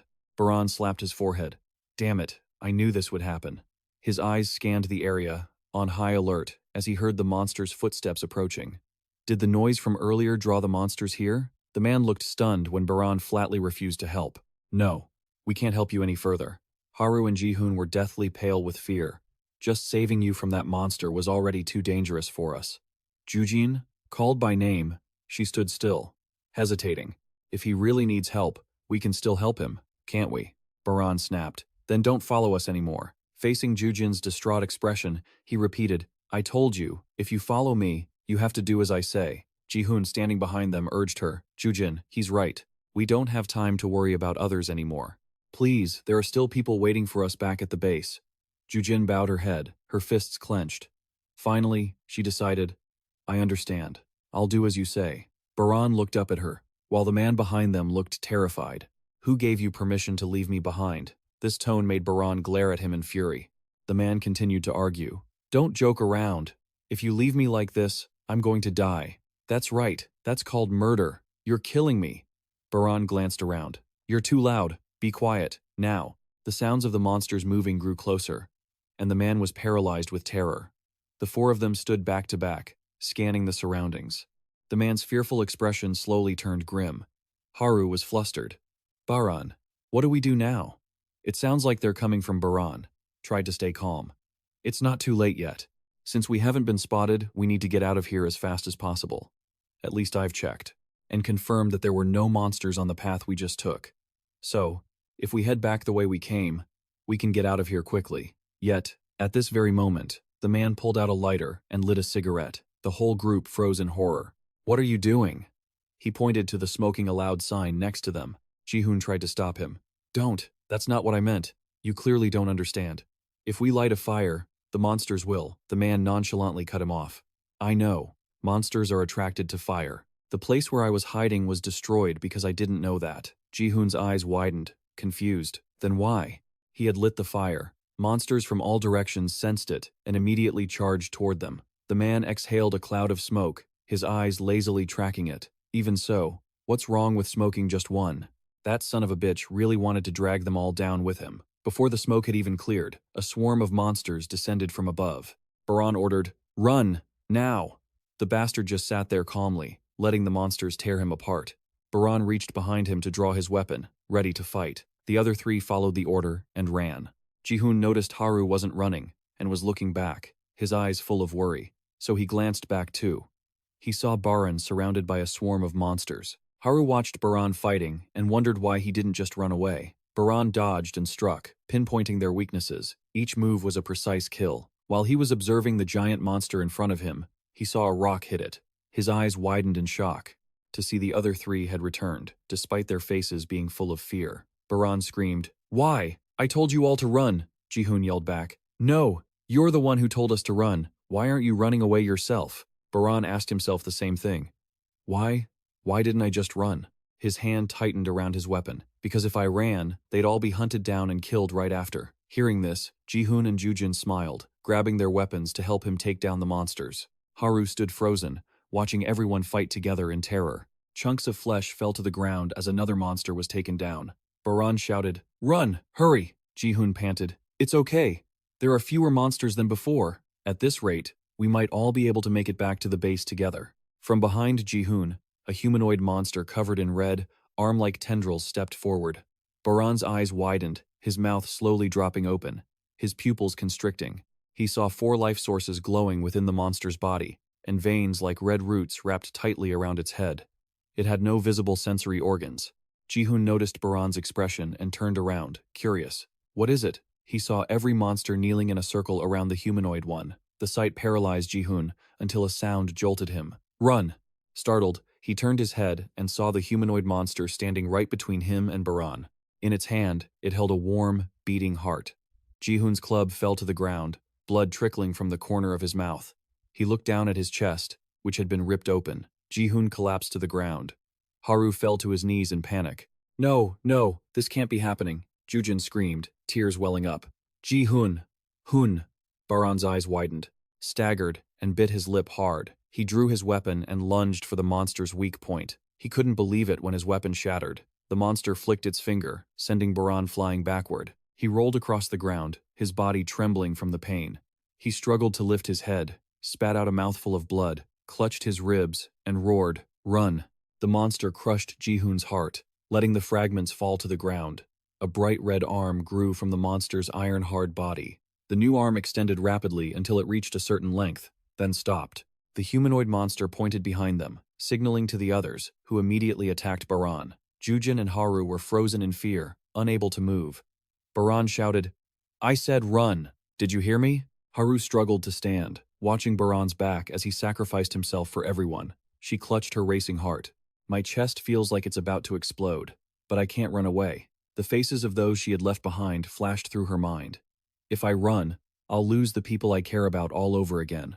Haru dropped her bag, grabbed her club, and charged. Just as Baran was about to lose consciousness from the pain, a hand pushed him aside. Jujin was impaled by the monster's arm through her chest. Baran and Haru stared, stunned, as Jujin whispered weakly, "I'm sorry. It's all my fault. I put everyone in danger, so please, you have to survive and make it back." With the last of her strength, she pulled the monster's arm out, and limped in the other direction, luring the monsters after her. Blood sprayed from her hair like red flower petals. Baran's eyes were wide and hollow, remembering the two friends who had first called him by the name Baran. The humanoid monster approached, and the surrounding monsters knelt on both sides. They stood silently, as the red arms harvested their life seeds. As it absorbed the energy, the red arms grew even more powerful. Baran's face turned pale, his pupils shrinking. Haru's hands, holding her club, trembled, but she couldn't let go. Baran wiped the blood from his mouth, tears streaming down Haru's face.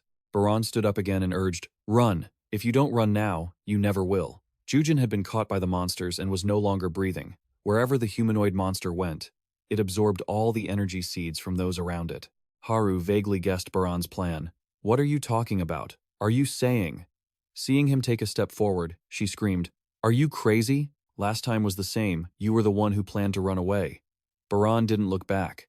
"That's right, and maybe that was a wise decision, but I was truly happy having a meal with you, and getting to know your names. Every time we share our thoughts, the dream I've been longing for beneath this basement, it turns out to be a joy like this. I've felt it now. But death is the end. The deaths of everyone you considered a friend flash before your eyes." The black-haired girl who was smiling a second ago now has hands turned ice cold. Jujin, who was happily introducing himself just yesterday, has now been torn to pieces by those monsters. The greatest regret is that you didn't have the courage to reach out and hold Jihoon's hand back then, and now you're watching him lying on the ground with his chest hollowed out. If I die, we won't be able to talk to each other anymore. We won't be able to call each other's names, and we won't be able to be friends anymore. At that time, with that person, that chat with the black-haired girl, you thought you'd forget it quickly, but you never expected that you'd remember it forever. I said this. I never had any memories of being sad over losing someone important, but now, I finally understand that feeling.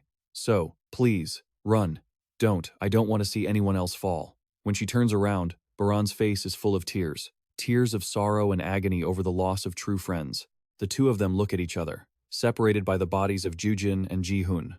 The stick drops to the ground, and Haru stands frozen, her vision blurring with fear. Those psychological shadows of darkness come rushing back. The image of Baran in front of her blurs, slowly being overtaken by those invisible shadows. No, this situation is exactly like that time. Like when Dad limped away on his injured leg, going out to find Mom and my brother. The images of Dad and Baran overlap, both urging her, "Run! Hurry up and run!" Tears stream down, and Haru's emotions erupt. Why? Why are you saying the exact same thing my dad said? No, I don't want to run. I can't leave you behind. I'm not going. I can't keep running away forever. I don't want to remember that painful moment anymore. The moment I abandoned my dad to run away, I'm terrified that image will never fade from my memory. That look. I'll never forget my dad's look. Dad was the one who empathized and shared my joys and sorrows. He told me it was okay to be timid. Dad said it wasn't my fault at all. But in that life or death moment, I abandoned him and ran. I was scared. What if, in those final moments, Dad hated me because I ran away? Baran consoles her, telling her that she hadn't been scared and run away all by herself. Haru is stunned to receive such praise from him. Baran smirks. As expected, she's still someone who blames herself for things that aren't her fault. Haru's eyes widen, her pupils bright and clear. She sees her dad from back then, slowly turning around, smiling at her with love. Thank goodness, even in those final moments, Dad still loved me. As if given new strength, Haru takes steps back against those psychological shadows of fear, walking straight toward where Baran is standing. The image of Dad beckoning her with his finger appears in Haru's mind. Promise me, even if you're still a shy girl in the future, don't cry when you have to face danger. Back then, she had smiled brightly and agreed, okay, and she held out her pinky finger to lock promises. That happy image is covered by darkness. The image of Baran standing in front becomes clear. Haru is trying, step by step, to overcome her own psychological darkness. He had said that death is the end, and he also said he didn't want to witness any more deaths. Therefore, don't tell me to run away, and don't look down on me. I will face everything with strength. I will survive at any cost. That way, no one else has to die here. All of Haru's efforts are showing results. The threads of fear in her eyes gradually fade away. She sees Baran knock over the oil jug. He rubs his shoe sole on the ground to get the oil on it. As long as I'm alive, I can do anything. Then we can both escape from here. We can still be friends. Baran is startled to see Haru holding a lighter, realizing they could even become closer friends who understand each other. Click the flame flickers, and the monsters immediately catch the scent. Baran asks, trembling, "What are you planning to do?" Haru's eyes sparkle. "That's why I have to save you at any cost. Don't you give up either. Live for my sake." The lighter in her hand falls freely to the ground. "I've always been running away, scared of everything, always doing things only for myself. But from this moment on, the lighter drops, touches the oil, and flames roar to life. Her oil-slicked shoe sole catches fire. Haru's eyes burn with determination. "I won't run away, but I will do everything I can to help others." Before the monsters rush in, let's promise see you later, Baran. The monsters frantically scramble to follow the trail of Haru's burning shoe. She dodges, weaves, and rolls to escape all their attacks, skillfully navigating obstacles to avoid tripping. Haru's flaming footsteps lure the monsters further and further away from Baran's position. The humanoid monster moves, and Baran steps out. "Where do you think you're going? Your opponent is me." Baran carefully assesses the monster. It's too strong. Of all the monsters he's encountered so far, none of them are on its level. He found them its seeds, 4 seeds, concentrated from its chest to its stomach. He can even feel a life force struggling inside it. His mouth coughs up a spurt of blood, and his trembling hand clutches his chest. "I'm done for. I can't think of any way to defeat it." Baran looks at his weapon dropped on the ground and runs to pick it up, but the monster sweeps its leg to block him and crushes the weapon. He realizes it must be targeting sharp objects to destroy them. Could it be that it knows he intended to use sharp objects to harm it? Looking at the monster before him, Baran curses. "Damn it, if I can't get a weapon, there's no way to target its weak point."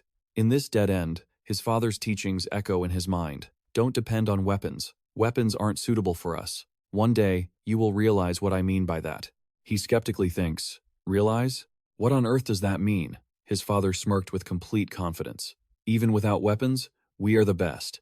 Thinking back, his father never once used a weapon. And this stance. Baran holds out his hand, imitating his father's motion.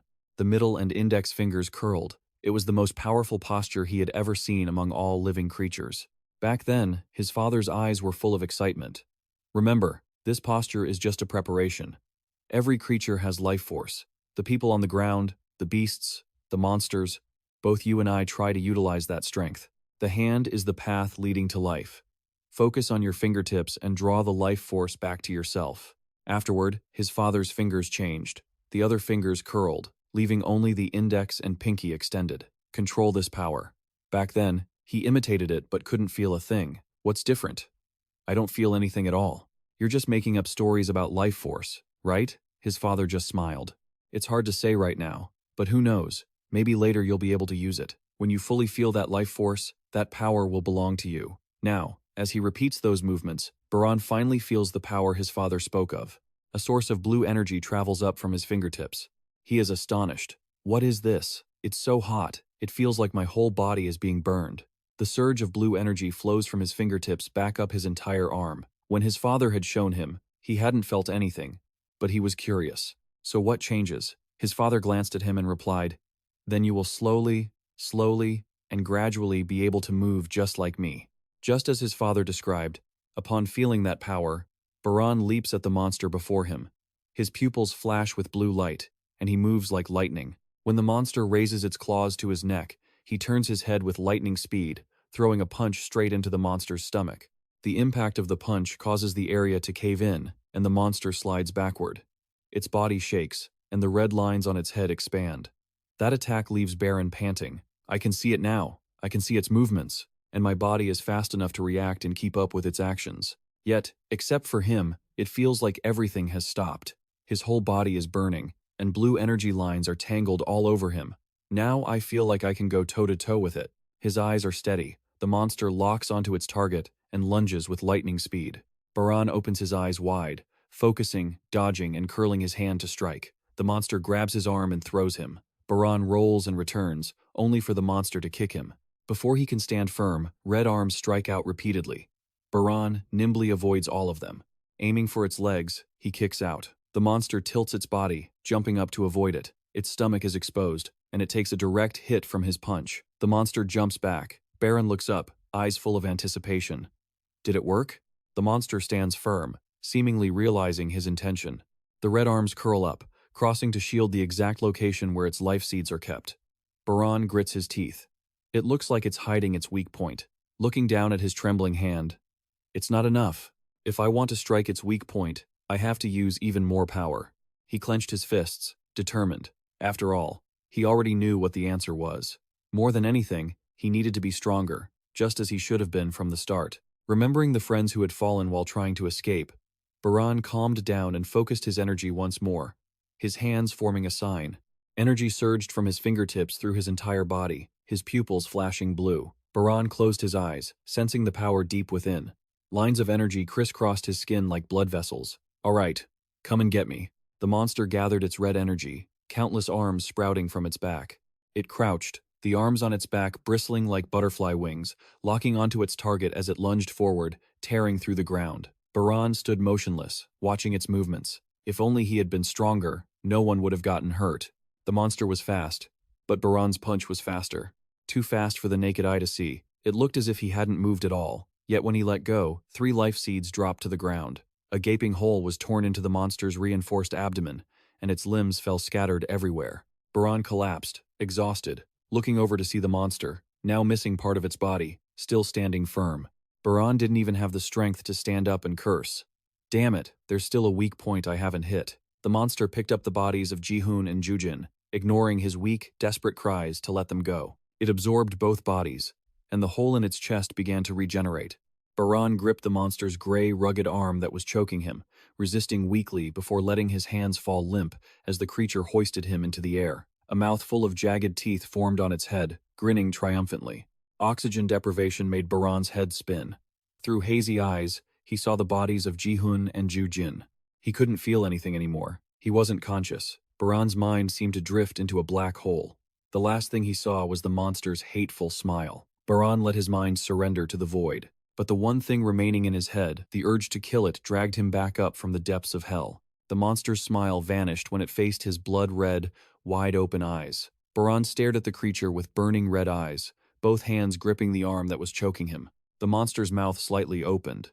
Baran's sheer psychic power made it feel as if it were shoving its own hand into the mouth of a beast filled with fangs. Terrified, it tried to pull back, but Baran held its arm in a pincer grip. Crack! Its steel-like arm was snapped by someone who had been on the brink of death. Baran shook the remaining limb attached to his neck until it shattered into pieces. The monster's face twisted as Baran's gaze remained cold. Power surged like a deep whirlpool toward the monster as a new day began. They walked carefully, following the markers on the hand-drawn map. We're probably close. If this map is right, they should be somewhere around here. The guy nicknamed Chicken Duster looked ahead, skeptical. Are you sure we're going the right way? If we're wrong, we'll lose everything. The blonde guy beside him protested. Don't say that. I didn't come all this way to go back empty-handed. The guy with glasses, who was leading with the map, answered firmly despite the uncertainty. After walking a bit further, the blonde guy shouted, Hey everyone, I think I found what we were looking for. Baran was lying unconscious in the middle of a clearing. Glasses stepped forward, hoisting Baran onto his shoulders. He's lucky he's still alive. Looks like he passed out. Chicken Duster didn't care about their lives, but he froze, his eyes and mouth wide open. What the hell happened here? Glasses followed his gaze, eyes widening in shock to see the building in front of them with a massive, perfectly round hole through it.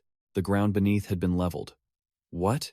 As evening fell, Chicken Duster bellowed, You're falling further and further behind. I told you to drop those bags. The blonde guy panted, carrying large and small bags. No, I told you these are the supplies I just scavenged. I'm going to eat my fill when we get back. Unable to stand the snail's pace, Chicken Duster turned around. Give those to me. The gullible blonde guy handed them over, politely saying, Thanks. Whoosh! Chicken Duster threw both bulging bags of food straight to the ground. The blonde guy screamed in regret. What the hell did you just do? Chicken Duster shrugged. Don't thank me. If you're mad, try catching them. I'll rip that chicken comb hair of yours right off. Glasses breathed like a dog under the weight of Baran. If you two keep this up, we're going to die. Shut up. Feeling the person on his back moan, Glasses immediately asked, Are you awake? Baran rasped. Why am I here? Seeing the map, Baran smiled. Is that guy still alive? Glasses replied with a faint smile.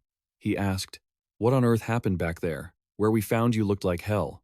Baran recounted, Just as I was about to pass out, that demon caught me, and then I don't remember anything else. Did I really survive? At the turn, they ran into a monster, and Chicken Duster excitedly drew his wooden stick. I've been so bored. Let's dance.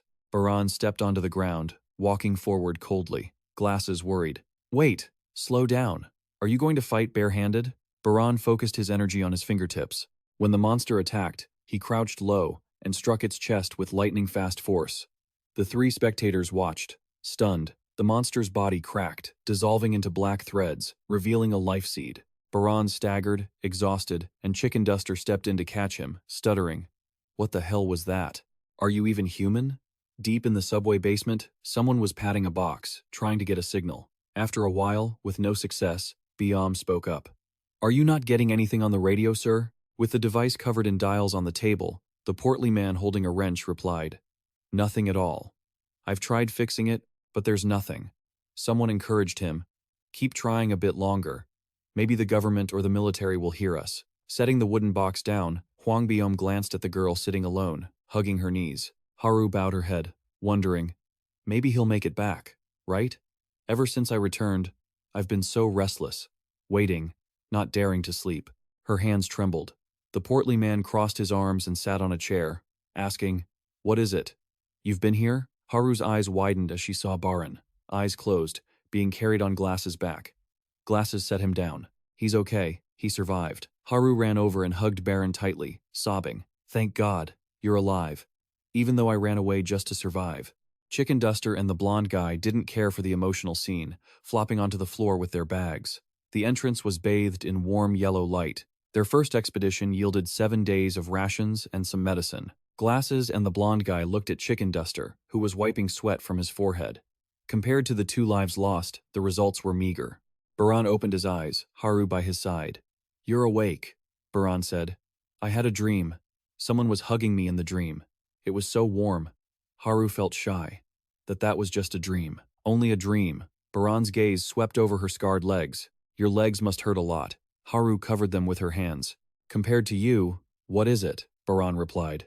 What? If I can sleep for a few days, I'll be fine, Haru teased. Isn't that unreasonable? How are you any different from those monsters? He looked tired. Are you calling me a monster? That's a bit much. After the little argument, they both fell silent, smiling at the moment. Haru shared, You and I are 2 extremes. I chose to run away.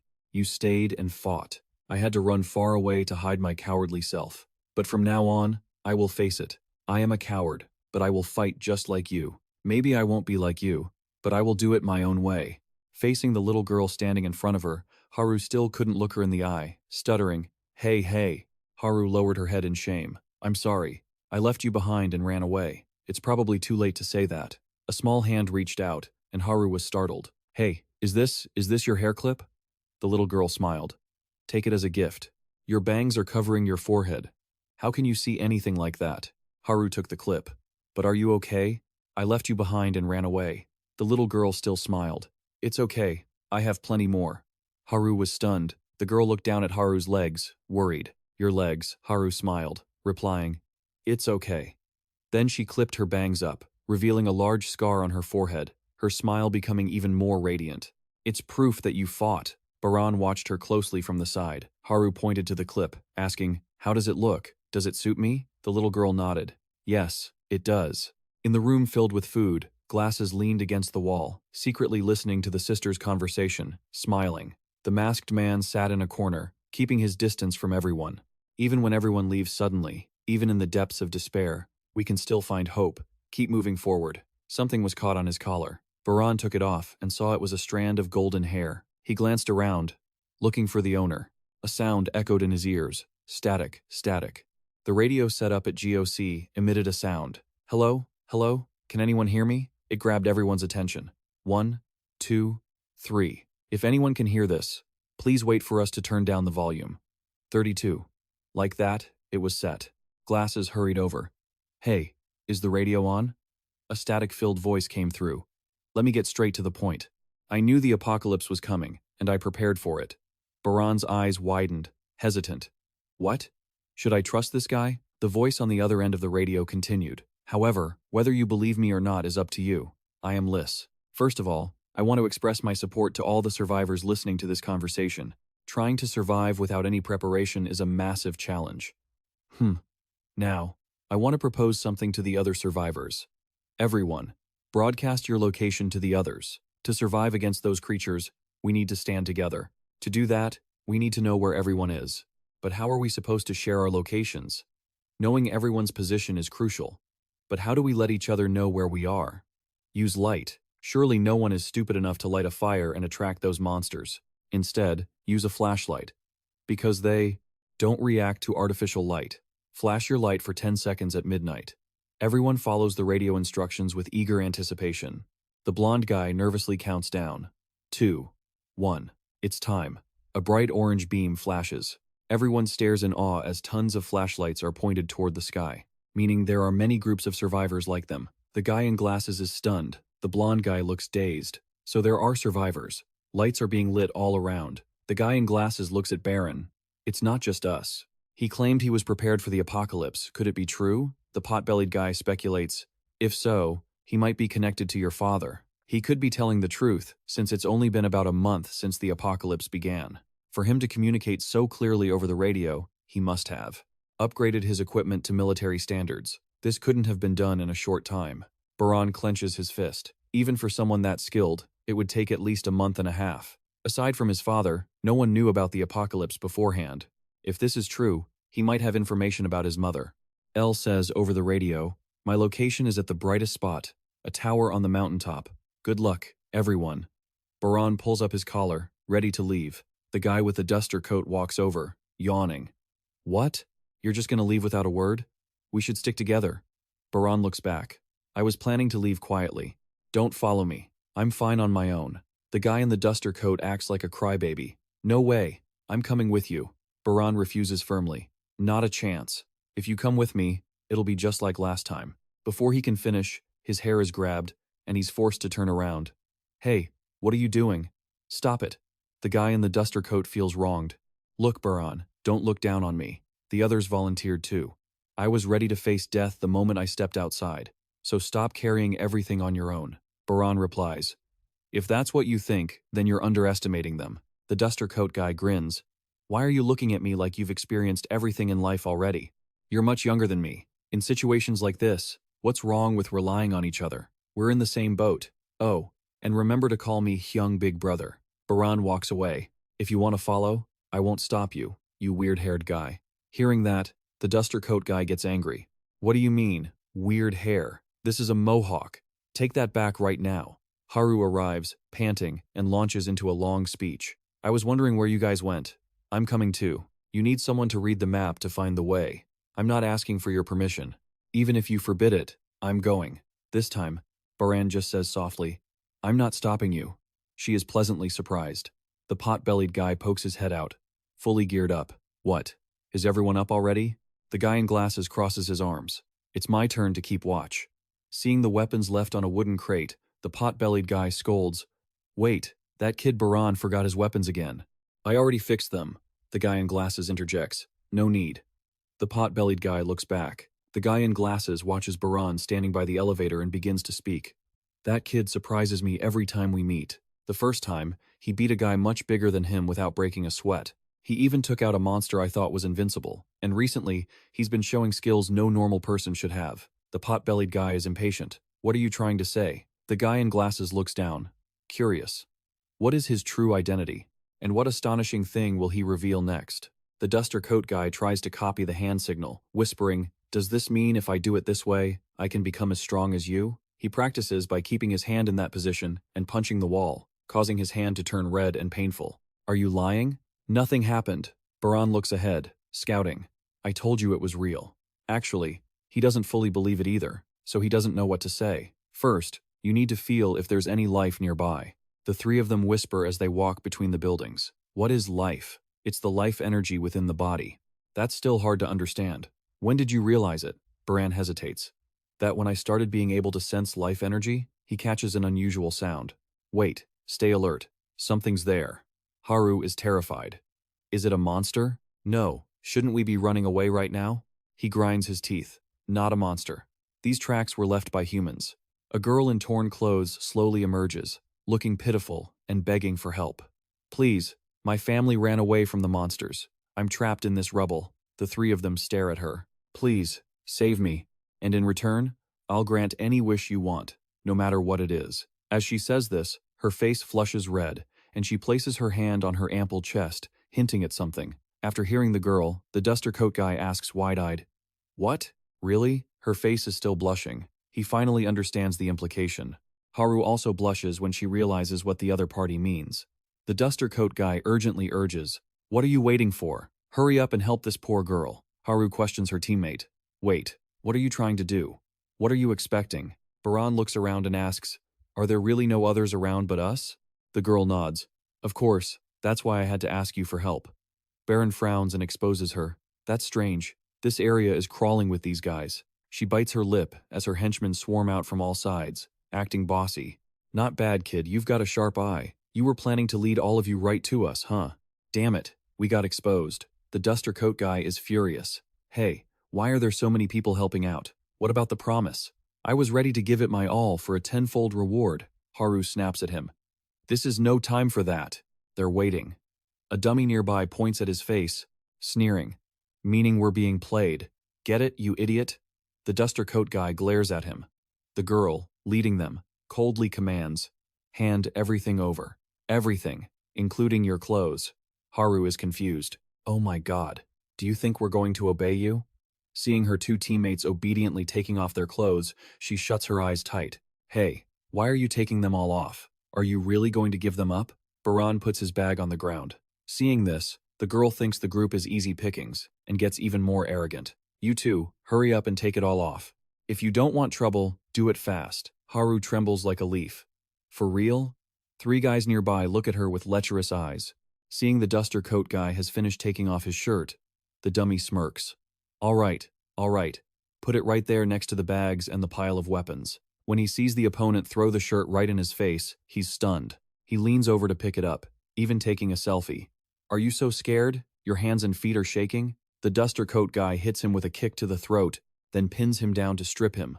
Oh man, this outfit is great. After putting on the new clothes, he doesn't forget to show off. "Baran, what do you think? Do I look good in this?" The girl is fuming. "You crazy idiot. Take him out before the monsters get close." The blonde guy charges at Baran with a knife. "You're going to die first." The blade thrusts toward him. He tilts his body to avoid it and punches him in the chest. The knife flies out and spins. When the blade is at the right angle, he punches the hilt, driving the knife through his shirt and pinning him to the wall. She breaks into a cold sweat. "What?" The duster coat guy swings his club repeatedly. Three others are beaten to a pulp. "Come on, let's play." The girl grits her teeth. "Stop messing around. Get serious. There are only two kids." She points at Haru and orders, "Quickly take care of the girl standing alone." The whole group charges. Watching the clubs falling like rain, Haru bites her lip to suppress her fear, running to safety before the clubs land. The girl stares at the trio in front of her. What the hell? What are these guys? A henchman shouts, "Freaks! Everyone, run!" The whole crowd turns pale. Damn it, we have to go first. The scene below is being watched from afar. Through binoculars, the escape route of Baran's group is observed. The person stands on the attic of a wooden house. Through the window, a muscular build is faintly visible, while the face is obscured by the window frame. Seen from behind, he has platinum hair and broad shoulders. Baran pushes open a door and enters a house. "We should stay here and hide for a bit before going further inside," Haru exclaims. "Wow, this area is such a mess." The duster coat guy looks around and reports, "Seems like someone searched this place before us. Looks like no one else is around." Haru picks up an object in the room to examine it. It's highly likely, because last time I saw that this place didn't have any light at all. Baran looked around in silence. For a moment, I felt like something wasn't right. These disturbances don't seem like accidents. It seems like someone intentionally caused this situation. The feather duster and Haru stood back to back, observing their surroundings. Baran confirmed with certainty that someone was present in this house.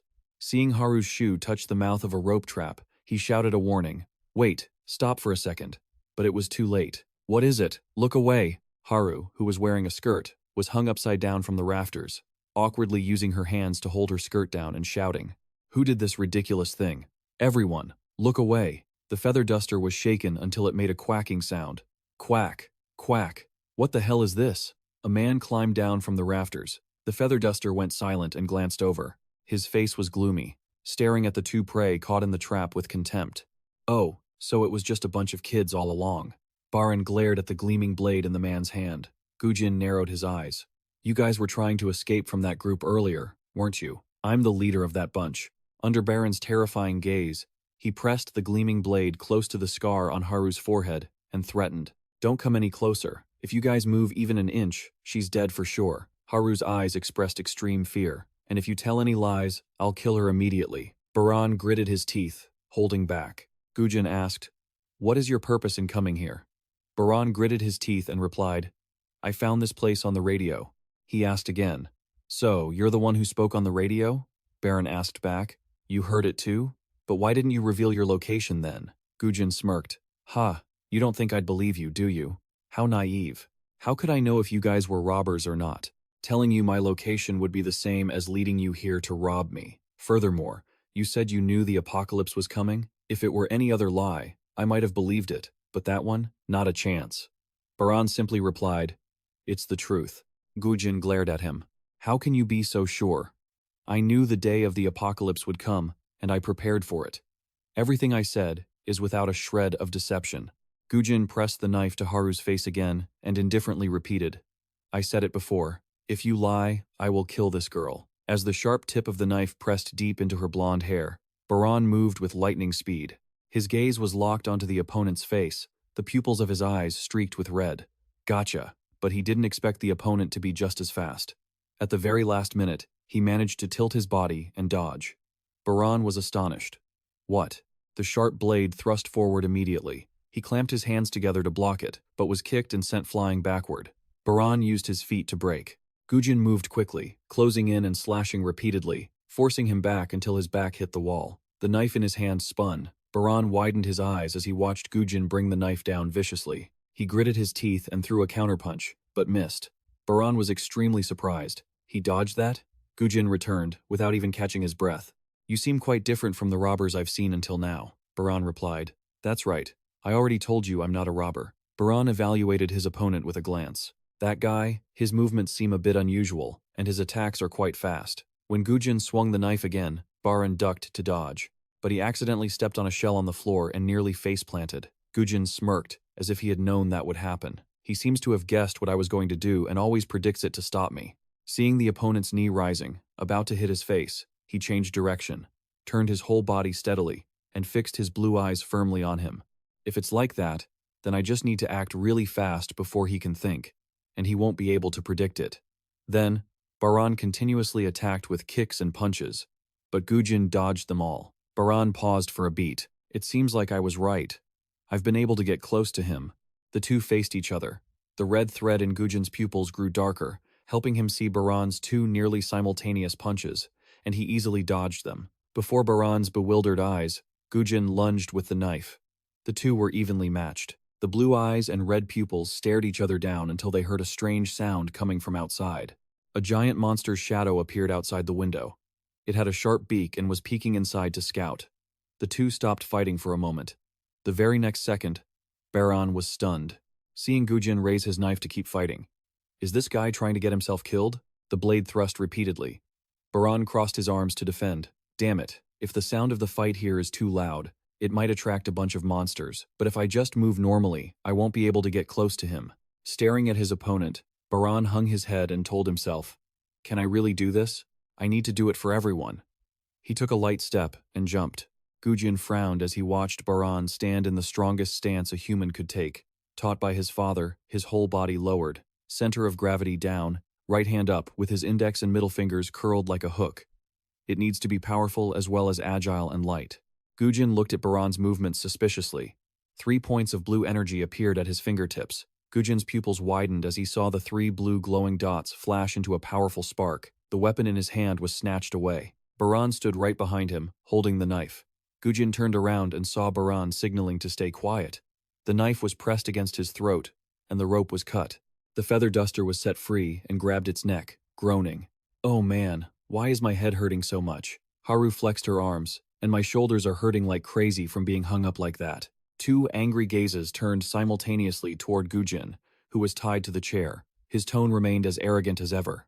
"What do you think you're doing to me? Come on, are you really trying to kill me in this chaotic apocalypse?" Haru and Cholonga exchanged a glance, then turned to him with such devious smiles that he felt a shiver down his spine. What? What are those looks for?" Gujin was left hanging upside down from the rafters, spinning around like a top. Cholonga and Haru stood on either side, clapping in delight. "Serves you right. Spin him a few more times until he's done for." Even then, he remained stubborn. "You guys, what do you want from me?" Baran spoke up. "We just want some peace and quiet. We don't want to start any trouble." Gujin was suspicious. What was that? After getting their revenge, Haru and Cholonga sat back in their chairs, feeling refreshed. Baran's voice continued. "We're on our way to the radio signal location. We basically just need to get there, but we also need more medicine and supplies." Gujin asked, "So, what you just said, is it true?" Baran simply replied, "All right, we'll rest here for a bit, and when we leave, we'll let you go. I can't just release you early, when you might put us in danger again like before." Remembering the final move Baran had used, Gujin was curious. "But let me ask you this. How were you able to move that fast earlier? Your movements were so quick I couldn't even track them." Baran hesitated. "That? Well," he paused, his eyes darting upward. "Is there something on the floor above us?" Haru and Cholonga held their breath, and Gujin's expression turned serious. Upstairs, they were met with the sight of sharp teeth protruding from a shaggy, pitch-black body. A little girl was being tightly held by a jet-black monster, and Cholonga's eyes went wide. "A monster?" Haru was horrified. "How can he live with a monster?" Gujin explained. "It's okay, it won't attack. It's not actually a monster. That's my little sister." Haru looked at him. "Your sister?" Baran stared intently. At the orange energy glowing brightly on the monster's body, Gujin watched the monster fuse to his sister's body and said slowly, "She looks like she's become part of the monster. But for now, she's safe. Still, her health is quite fragile." Haru wondered, "But how is that possible? How is she?" He continued, "I know what you're thinking. She should be dead with those kinds of injuries, right? My hypothesis is that the monster merged with her and is sustaining her life.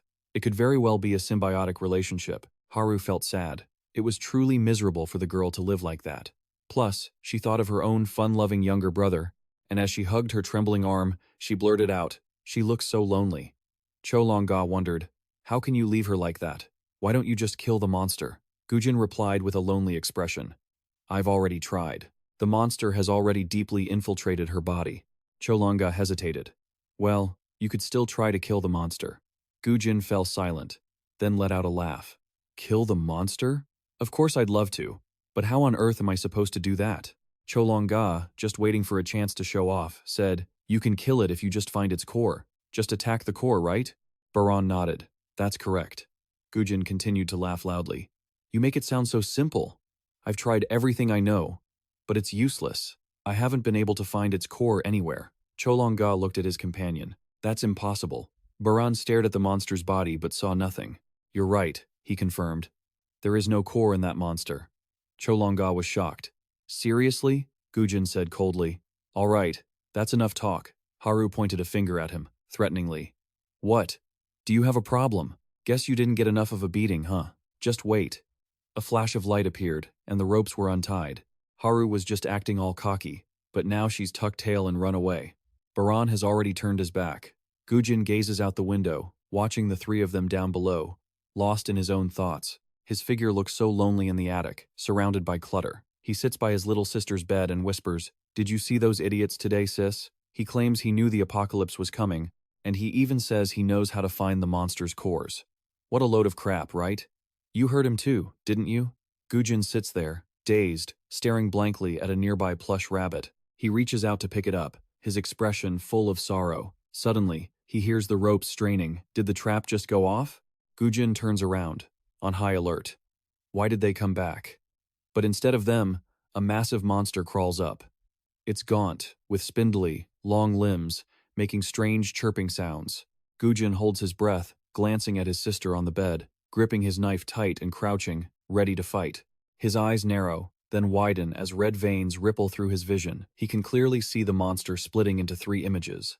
The world blurs, and his nose starts bleeding. He remembers the brawl with Baran earlier and curses under his breath.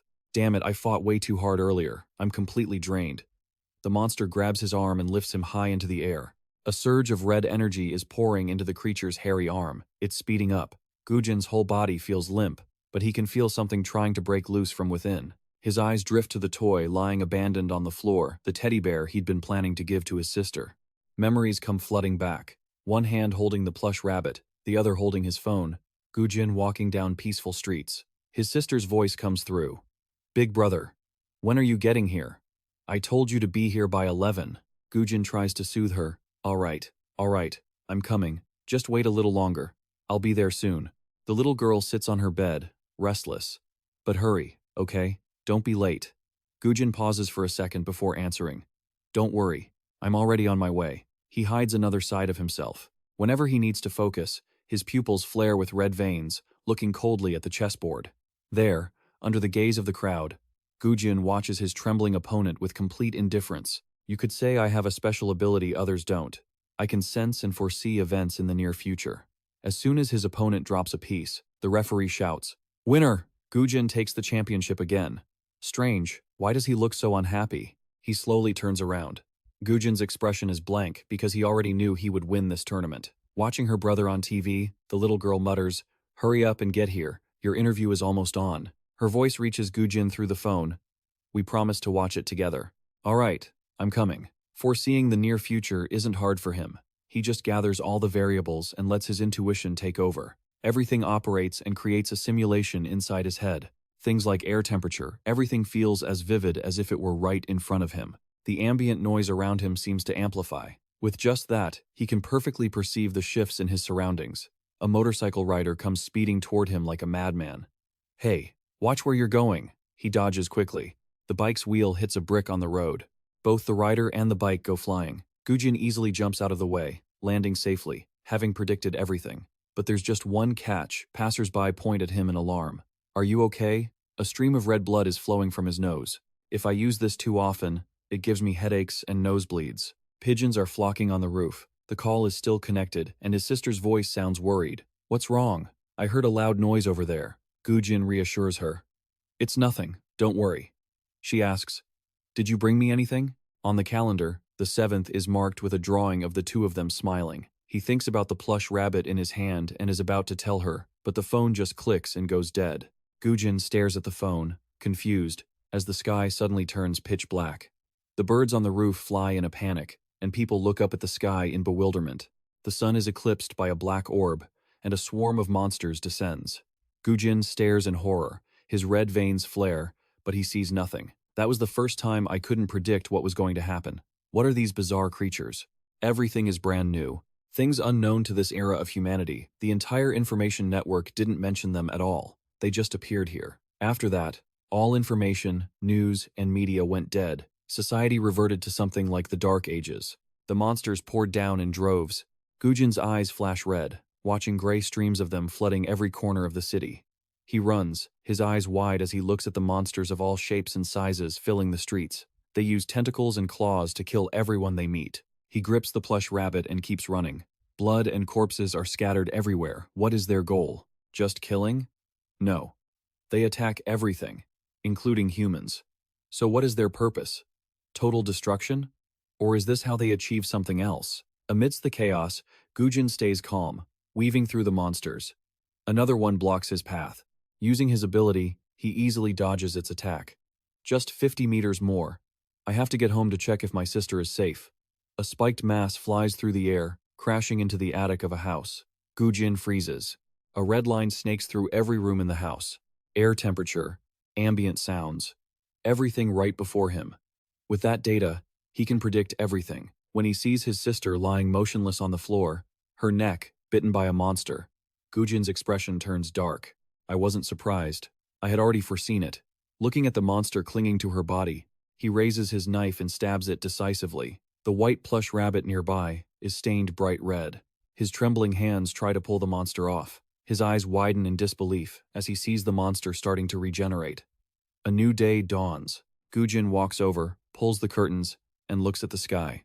Another day has passed, and the unknown planet, the origin of those monsters, has vanished without a trace. Because there are so many monsters roaming the ground, the first thing they need to do is repair the house without getting caught. If there's anything strange, it's that his sister's heart is still beating. She was injured very badly. She should have died. But it seems some monster is parasitizing her body and keeping her alive. She keeps her eyes shut, wincing, the thorns on the creature's body vibrating. Her arm twitches slightly, her whole body trembling, letting out a moan of pain. Gujin watches this, his expression, one of helplessness and agony. I failed the first time I tried to separate that monster, but it was only the first failure. He will find a way to separate it at any cost. Probably. The biggest obstacle to killing this monster is its ability to regenerate. Monsters have different regeneration speeds. Is there a limit to how many times they can regenerate, and how do they provide energy for that? Gujin picks up his binoculars to observe their behavior from the window. To parasitize a host, they need energy. Do they consume the host entirely? No. Some don't eat people. But generally, their behavior is the same. The monster down below is gripping someone's arm, and once it drains the blood, it leaves. Maybe that's the monster's code of conduct? Gujin takes his first steps on the red path, the path to finding a way to save his sister. If they keep regenerating and consuming all their energy, it's possible they'll run out of the ability to heal and die. Outside, there are no more people. Only monsters. Inside, he holds the knife and looks at the monster he just stabbed. I've tried for 5 days straight, and there's no sign of the regeneration slowing down. This makes his face darken. Continuing the experiment might yield results. But if it doesn't, looking at his sister shivering in pain, Gujin bites his lip, his path on the red line widening, his face full of grief. Just bear it a little longer, sis. I'll get that monster off you. All right, he needs a more effective method. He starts accelerating on the red path, reviewing all the notes he has taken. Is there a way to limit their regeneration? What if he keeps attacking it repeatedly? Are they attracted to fire? They can sense the heat of a fire through a wall. The detection range isn't precise yet, but they can sense it within about 300 meters. But fire is too dangerous. No, he has to find another way. By now, he can no longer stay calm. He is racing against time. No matter what, he spends time by his sister's bedside every day talking to her. Today, he's been observing the surroundings with binoculars. He's seen a very strange monster. I found hydrochloric acid in a nearby metal processing plant. When it touched the solution, the monster's regeneration speed slowed down a bit. But that alone couldn't kill it completely. On the red path, his arms hung limp at his sides. Even though he was exhausted, his footsteps never stopped. Sitting on the ground with a few bags, he talked to his sister. The robbers tried to break into the house this time, but the traps I designed worked perfectly, so it wasn't hard to deal with them. After a break chatting with his sister, Gujin began his research again, trying to find the monster's weak point. I dissected it and slowed the regeneration process with hydrochloric acid, but I failed because it has no weak points. Freezing it with liquid nitrogen failed. Stabbing it failed. Electric shocks, failure after failure. The sound of aimlessness echoed in the room. He didn't know anymore. Gujin's eyes were sunken and dark, his hands trembling at his sides. He didn't want to keep tormenting his sister like this, but no matter what he did, he couldn't kill it. The road to saving his sister felt like a dead end. Gujin stood in front of the bed. Are you still hearing me? If you can still hear me, please send me a signal. The ropes vibrated again. A sound came from downstairs. Oh, what's this? Next, Haru and Cholonga were seen hanging upside down. Currently, the monster in front was constantly draining red energy from him. Gujin gave up on everything. He couldn't kill the monster, nor could he free his sister from that pain. Standing at a dead end, Gujin closed his eyes, surrendering to fate. All right, then from now on, I won't look for any more possibilities. His foot stomped into the air, and a black shadow shot up from below. Baran glanced contemptuously at the human who had accepted death. Baran, from midair, struck the monster's chest with a hand glowing with blue energy, causing it to turn into black threads. As he touched the ground, the hand gripping Gujin's arm slowly dissolved. Baran stared fixedly at the monster's life seed. Gujin's eyes widened. Red veins began appearing on his skin again, and red energy threads erupted around him as the black mass fell from the monster onto the ground. Gujin slumped over. Tell me, because he had overexerted his ability, his nose started bleeding. Gujin's pupils were still red, and he demanded, How were you able to do that? Baran replied, I came back because I forgot my bag, and I didn't expect a monster to appear. Like I mentioned before, you just have to aim for the monster's core, but maybe you couldn't see it. Gujin opened his mouth. I saw it. Baran was amazed. What? Gujin mused. I don't understand what's happening, but I can see that light inside her body. Even though nothing was visible before, maybe that is the monster's core you were talking about. Cholonga chimed in. Jealous. What? Are you serious? No matter how hard I try, I can't see it. Gujin looked down at the light on his sister's body. But why is the monster's core glowing inside my sister's body? If that's the case, does that mean I have to kill my sister to destroy it? Baran looked at his back. You could say that only when your sister's heart stops beating will the monster be destroyed, because it is surviving off her heart. Seeing the girl's body trembling, Gujin made a resolution. I will do it. I will do it myself.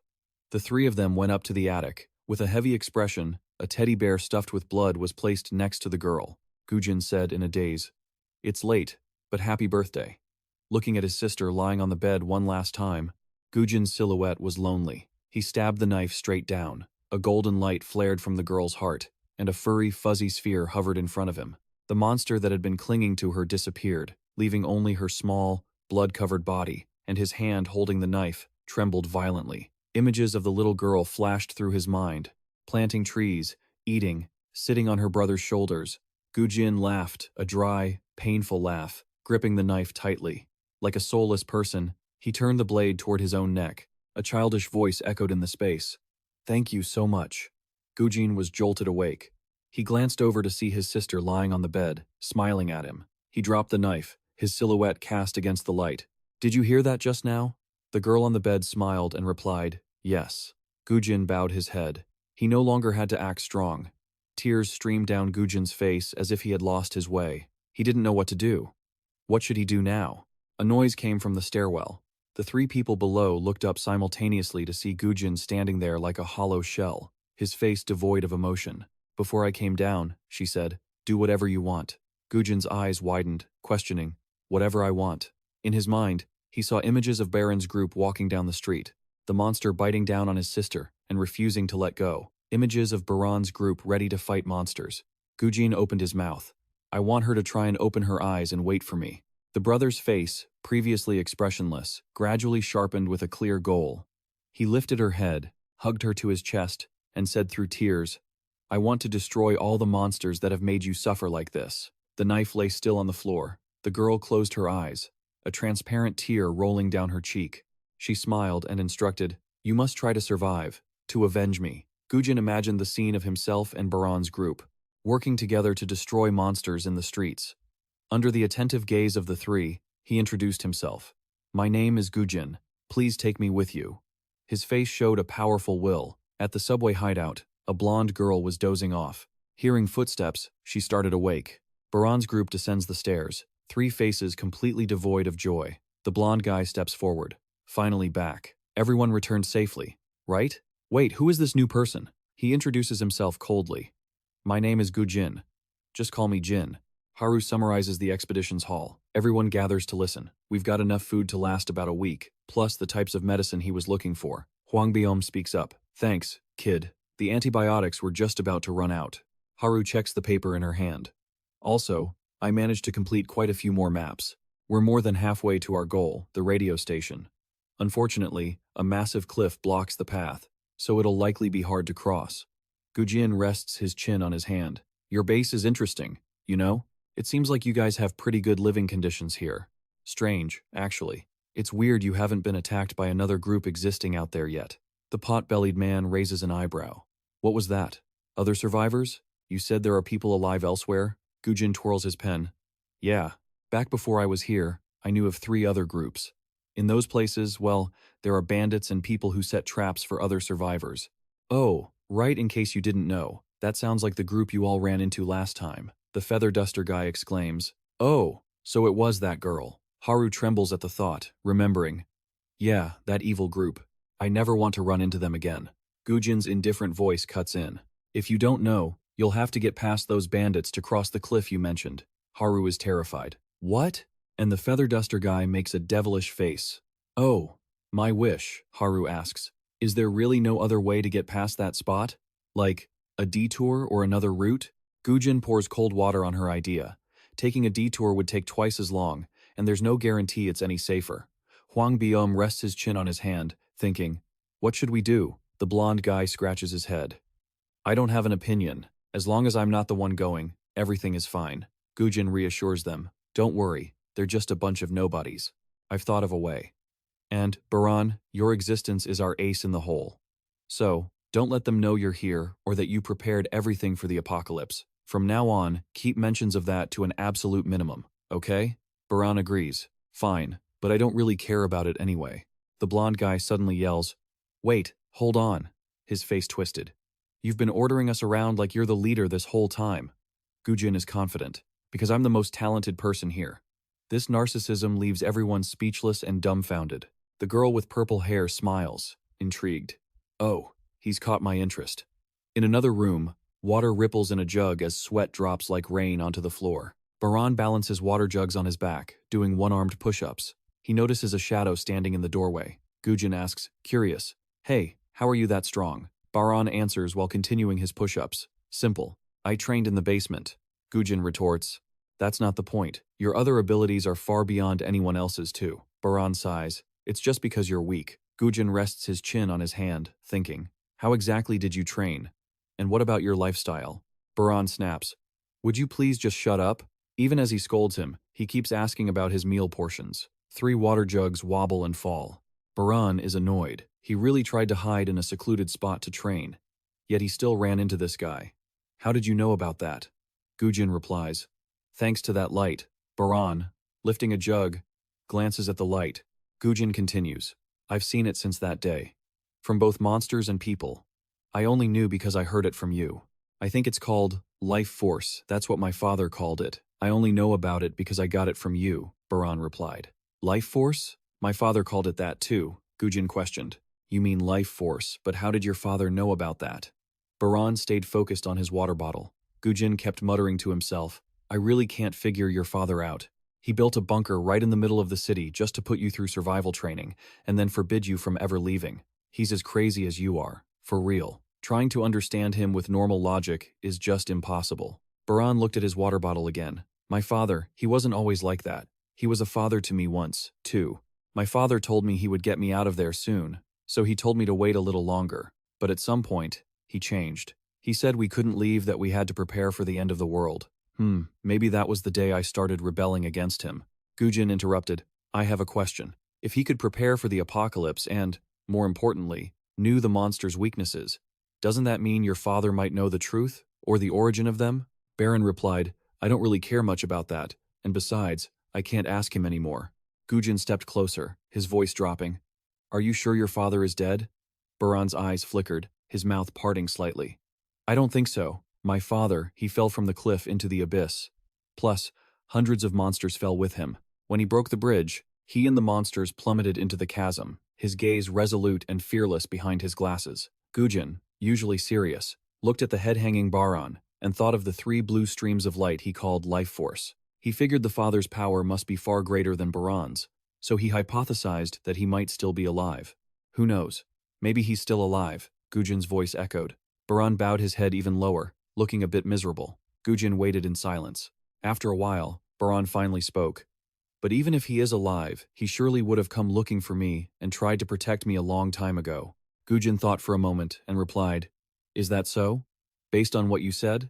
That's possible. Baran stared at his water bottle. Gujin spoke up again. Anyway, I came to see you for another reason. That day, how did you make that movement? Baran stood up. That day, huh? As soon as Baran got up, he repeated the move, appearing behind Gujin in a flash. Baran explained that one needs to focus on their fingers to control the flow of life force, but finding that sensation at first isn't simple. Gujin suddenly said, I felt it. Baran looked surprised. Huh? Gujin's arms trembled as he recounted the feeling of the monster gripping his arm. At that moment, I could feel it so clearly, it felt like my life energy was slowly leaving my body. Gujin's eyes turned red, and energy appeared at his fingertips. It was life force. It surged through his body, and his nose began to bleed. Baran asked with concern, Are you okay? Gujin tried his best to endure the strange sensation taking over his entire body. Yes, I can feel it. I need a new source of power. Power strong enough to wipe out those brutal monsters out there. I need it. He wanted to be like Baran, capable of taking down a monster with his bare hands. The red energy raced through Gujin's body, and he turned around, his eyes burning with life force. Baran. a power just like yours. It was the first time Gujin had felt the power within him, and his body hadn't adapted yet. His eyes went blurry, and he collapsed to the ground, unconscious. When he opened his eyes, Baran asked, "You're awake? How do you feel?" "You have a high fever," Gujin asked, bleary-eyed. "Why are you here?" the guy with the duster hairstyle yelled, waking him up. "What are you talking about? This is my bed. Hey, you chicken head. I've told you 1,000 times this bed is for patients. I told you, it's not chicken hair." Huang Biom ignored the duster head and focused on his work. "You might need a sedative," Baran said, walking over. "You've been out for 3 hours." Gujin slammed his hand on the bed. "Damn it. Can't I use that ability?" The big-bellied uncle handed him a sword. "Here, I finished the weapon you requested. Check it out." Before, Baran had asked him to craft a weapon shaped like a nail because the design was useful for hitting monster weak points. However, the shape of the sword he'd asked for wasn't the best choice for monster hunting. Gujin looked at the sharp blade in his hand. The uncle continued, "It's actually more suited for killing people. If you can, don't use it against monsters, because the blade is thin and breaks easily." Gujin sheathed the sword. "Don't worry, when I meet monsters, I'll use this." He pulled out a short-handled knife. Baran stepped forward and asked, "Gujin, are you coming too?" He nodded. "Yes, I've prepared everything." Looking at Baran's bare hands, he felt a twinge of envy. Baran could take down monsters without any weapons. Just like himself, if he weren't strong enough, how could he avenge his younger sister? Baran wondered. "Why do you want to help me?" Gujin replied, "Actually, I'm not helping you. I'm doing this for my own benefit. If I help you, maybe I'll find the truth about those monsters. And as for you, why are you so desperate to find your mother when you've never even met her?" Baran answered softly, "Simply because she is my mother." The duster head walked over. "Hello, Baran, Gujin, we've been waiting for you two forever." Haru hesitated. "Hi, hello." Baran looked at the two of them. "You're coming too?" Dusterhead was full of energy. "Of course. The more, the merrier." Haru clenched her fists, trying to encourage herself. "Yeah, it might be a bit scary, but, if we try our best, we'll be fine. Right?"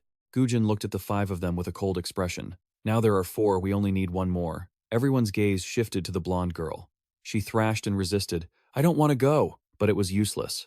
"Be careful. Be warned." The bespectacled one stood by and reminded them. "Everyone, make sure you come back safely." They headed out one by one. When monsters began to appear on the surface, everyone had their own reason to fight for survival. Some fought for their past, like Haru. Some just wanted to find fun, like the Dusterhead. Some lived to avenge their sister, like Gujin. And some only hoped to find their family, like Baran. Just like that, those who survived continued to push forward. Baran's group navigated through the ruins. Ahead of them was a high slope. Monsters lurked everywhere in a building, and a questioning voice rang out. "So, not only did you lose them, but you also left my people to die." The other side tried to justify it as their rusty scalpels were raised. The busty girl recounted the situation. "They were completely different from the idiots who usually fall into our traps." The person listening, while cutting a steak, remarked, "So, one recognized it was a trap, another was great at dodging, and one was an idiot with crazy chicken head hair." The dimwit standing next to him chimed in, "Yeah, that crazy chicken head even stole my clothes. That guy is really..." Before he could finish, a spike pierced his forehead, giving him a one-way ticket to the afterlife. Seeing the dimwit dead with his eyes wide open, the girl collapsed in fear. The leader said casually, Sorry. A muscular, platinum-haired woman with a gloomy expression growled, "He was too noisy. I thought he was just livestock." The thin guy next to her worried, "Don't you think they'll come back to attack us?" The leader looked out at the desolate city through the glass. "No way, unless they're brainless. This is our lair, but if they do come back, I'll take care of them." She lifted a piece of meat to her mouth, her body covered in scars. Elsewhere, Gujin laid out a paper and began explaining. "So, this is the plan. Look at the map I drew." Their destination was right across the bandits' territory. On the map, the broadcast tower was circled. On the way, they had to pass through Zone 2 and Zone 3. They would sneak through to avoid combat. To do that, they had to cross each sector a total of 3 zones. Their current position was the starting point. The building above the cliff was Zone 1, followed by Zone 2 and Zone 3. To reach the goal, the planned route was zigzag. Dusterhead cheered. "Another raid mission." Haru, walking next to him like he was a ticking time bomb, whispered, "Keep it down. You're going to get us spotted by the monsters." Baran asked, "It sounds easy, but how do we get through such a large area without being detected?" If it were just me, I might be able to, Gujin said. He seemed surprised by Baran's capability, but quickly regained his confidence and smirked. Of course, I have a plan. Everyone just needs to do what I say. Duster had suddenly asked.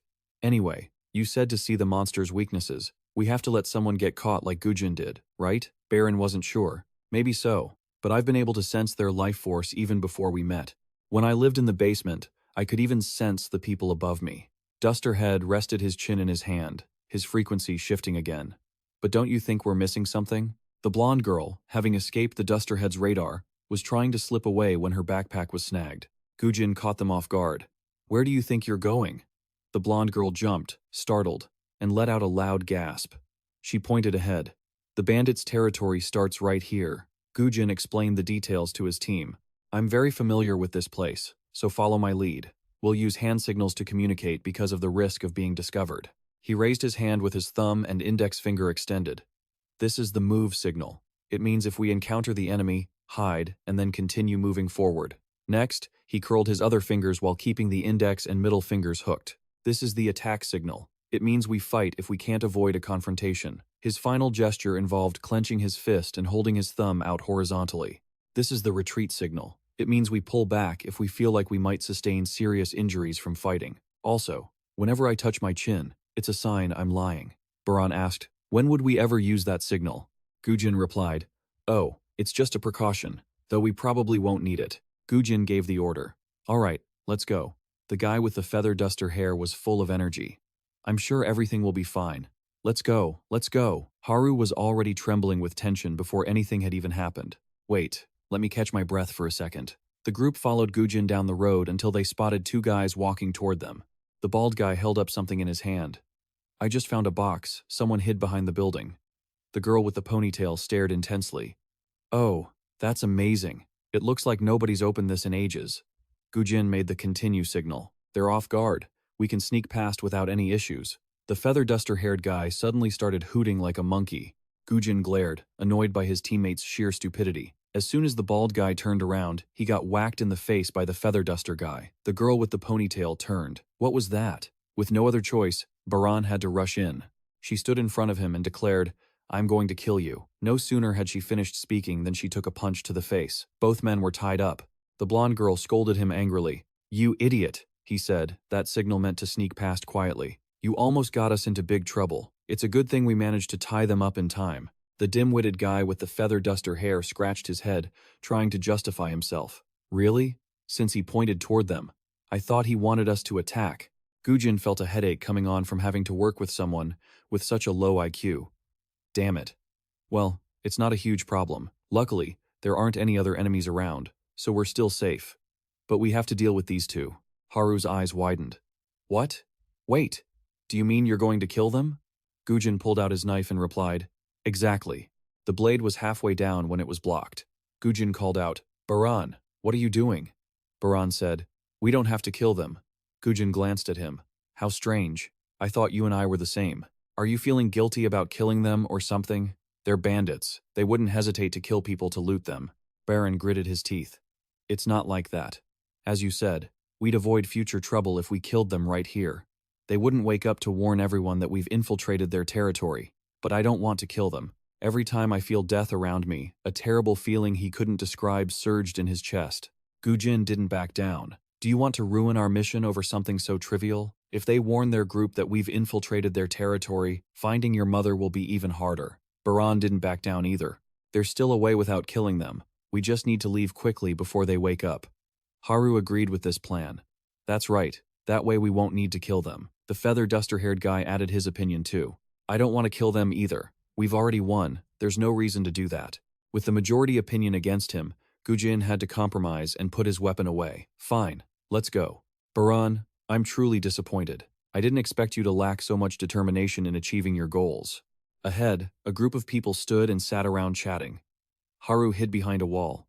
The deeper they went, the more people there were.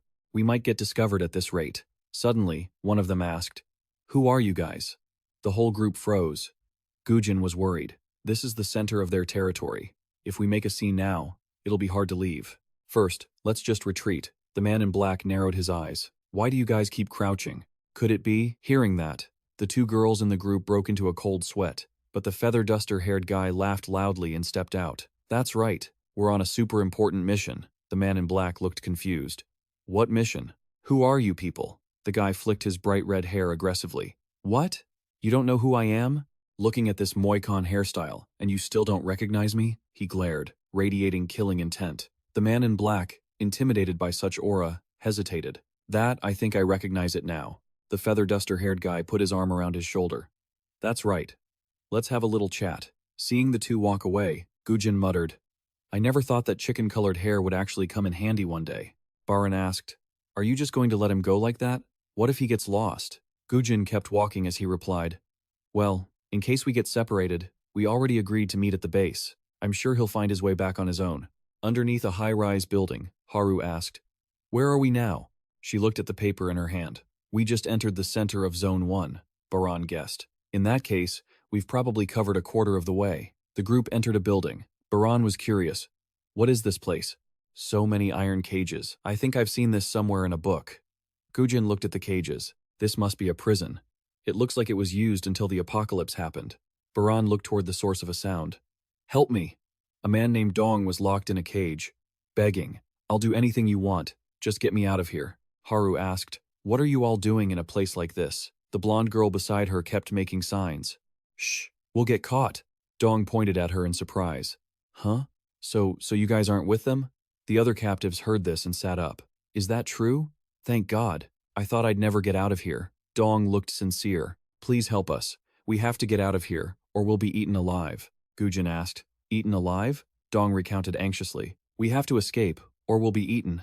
There's a psycho girl here who calls herself the Predator. Outside, the group whispered to each other. How can we help those people?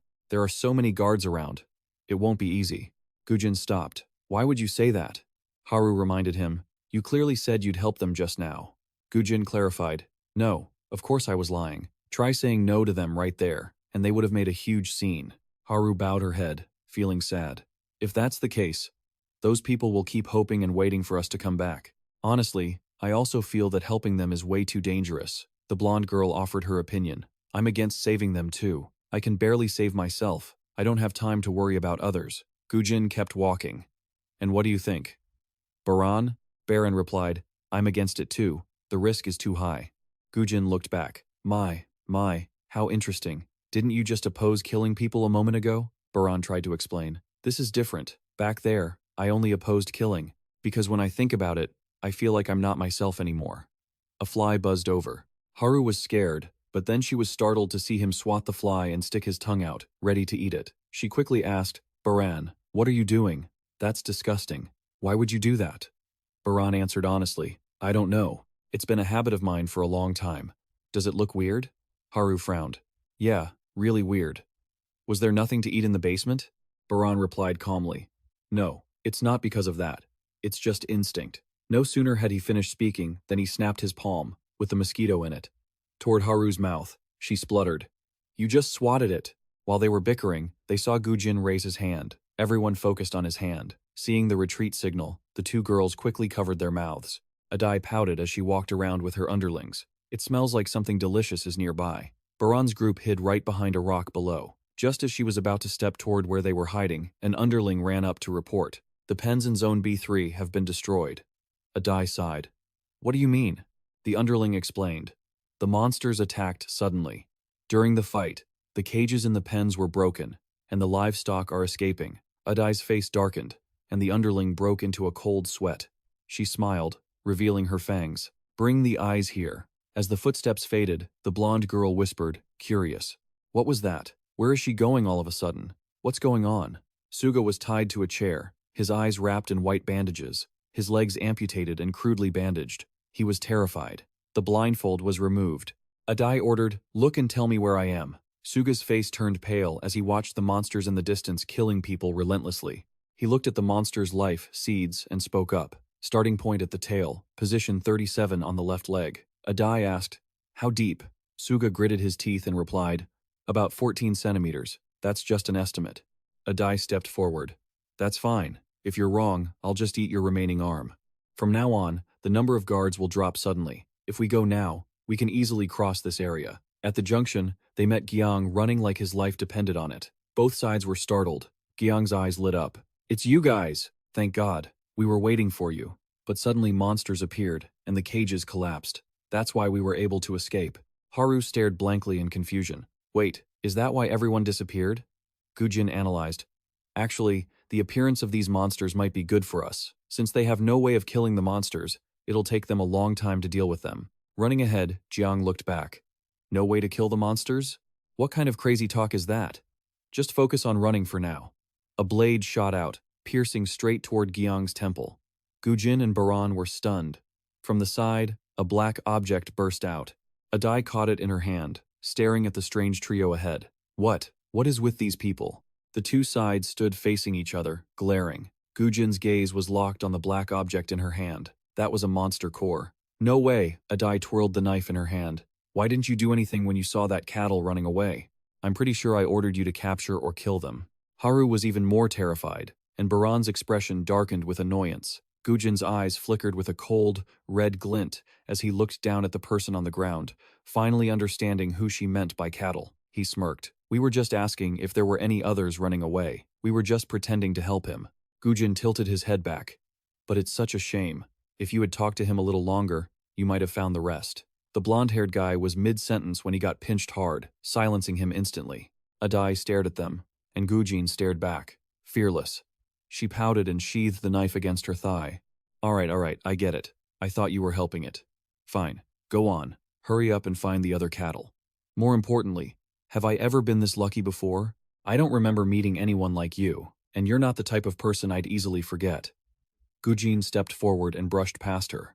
"If that's the case, then don't forget me." The three of them walked past her in unison. She pursed her lips. "I've never forgotten." Gujin turned back, just in time to see a sharp blade fly past his eye. Countless more blades followed.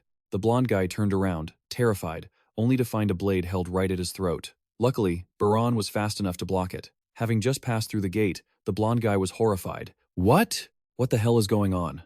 Baran glared. "Hurry up, and think about what you're doing." She looked grim. "This scent, it's you." Adai's tongue flicked out, drool dripping down as she looked hungry. Gujin frowned. "Why are you attacking us?" "We said we were going to find the cattle." Her drool kept dripping. "Because you guys just look so delicious." Gujin was stunned. "What do you mean?" Adai excitedly launched her blades. "Just let me take a bite." Gujin drew his sword with one hand while holding a short dagger in the other, lunging straight at her. Adai dropped to her knees, leaning back to dodge. Seeing his opponent effortlessly escape the attack, Gujin turned back, furious. "What?" Another short blade was flying toward him, which he blocked with his dagger. Adai laughed smugly. "That won't work." She dashed forward, following the scent. The closer she ran, the stronger it got. Where was that smell coming from? Her eyes lit up as she looked at Baran ahead, who was in a combat-ready stance. Haru and the blonde guy were huddled together, nervous. Adai, looking thrilled, lunged forward with a mocking laugh. "What? What kind of weird stance is that?" As she ran, she tucked knives between her fingers and threw them with immense force like arrows. "Take this!" Baran watched the blades flying toward him. Seeing the opponent standing still, Adai's eyes widened, thinking she had him.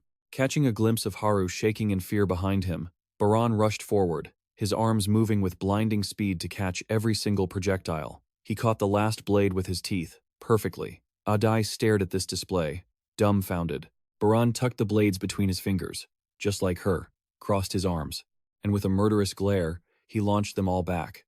Seeing the blades flying at her, Adai panicked, swinging the two knives in her hands wildly to block them. Baran's face suddenly loomed large in front of her, and she was so surprised she forgot to move. Her arm was grabbed, and she was pinned to the ground, with her arms crossed behind her back.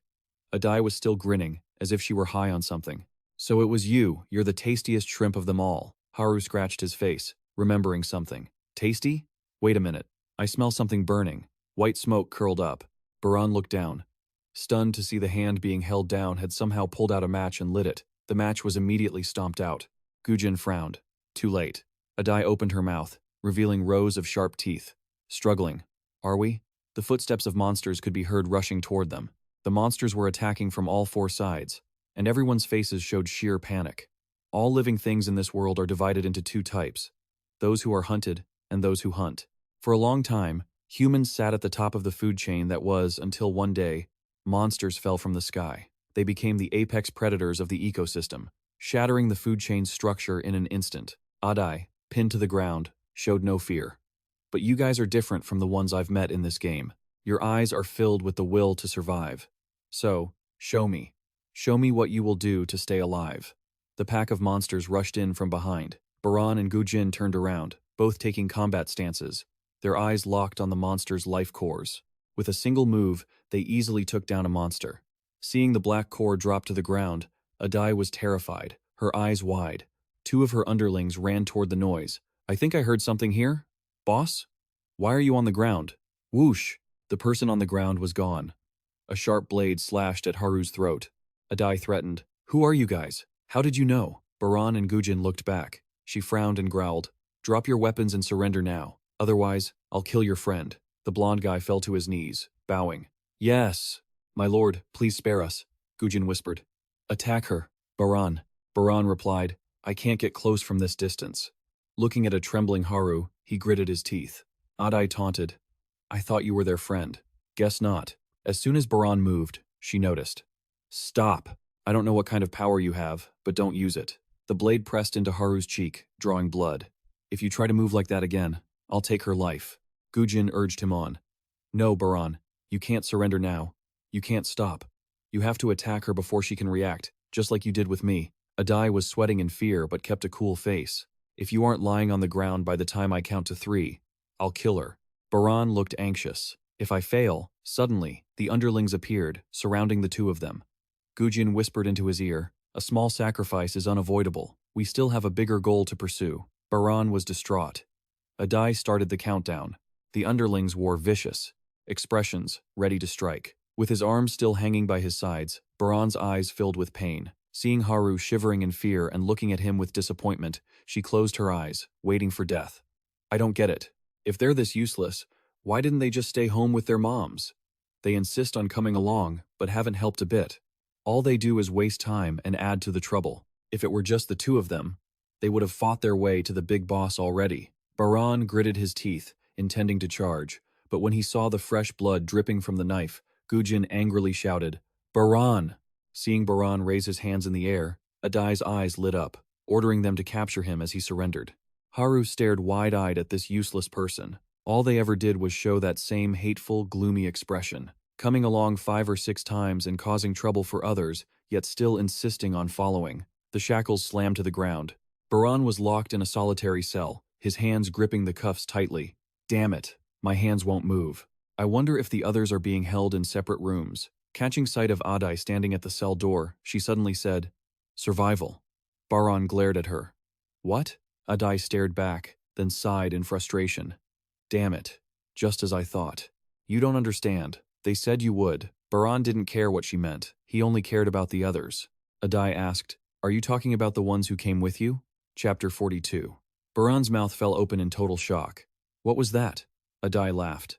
Just kidding. Look at your face. Are you really planning to kill me? Baran gripped the shackles behind his back, gritting his teeth in regret. If I had attacked her back then, maybe I could have controlled the situation. Like Gujin said, the success rate was nearly 50-50. That's right. The probability wasn't low.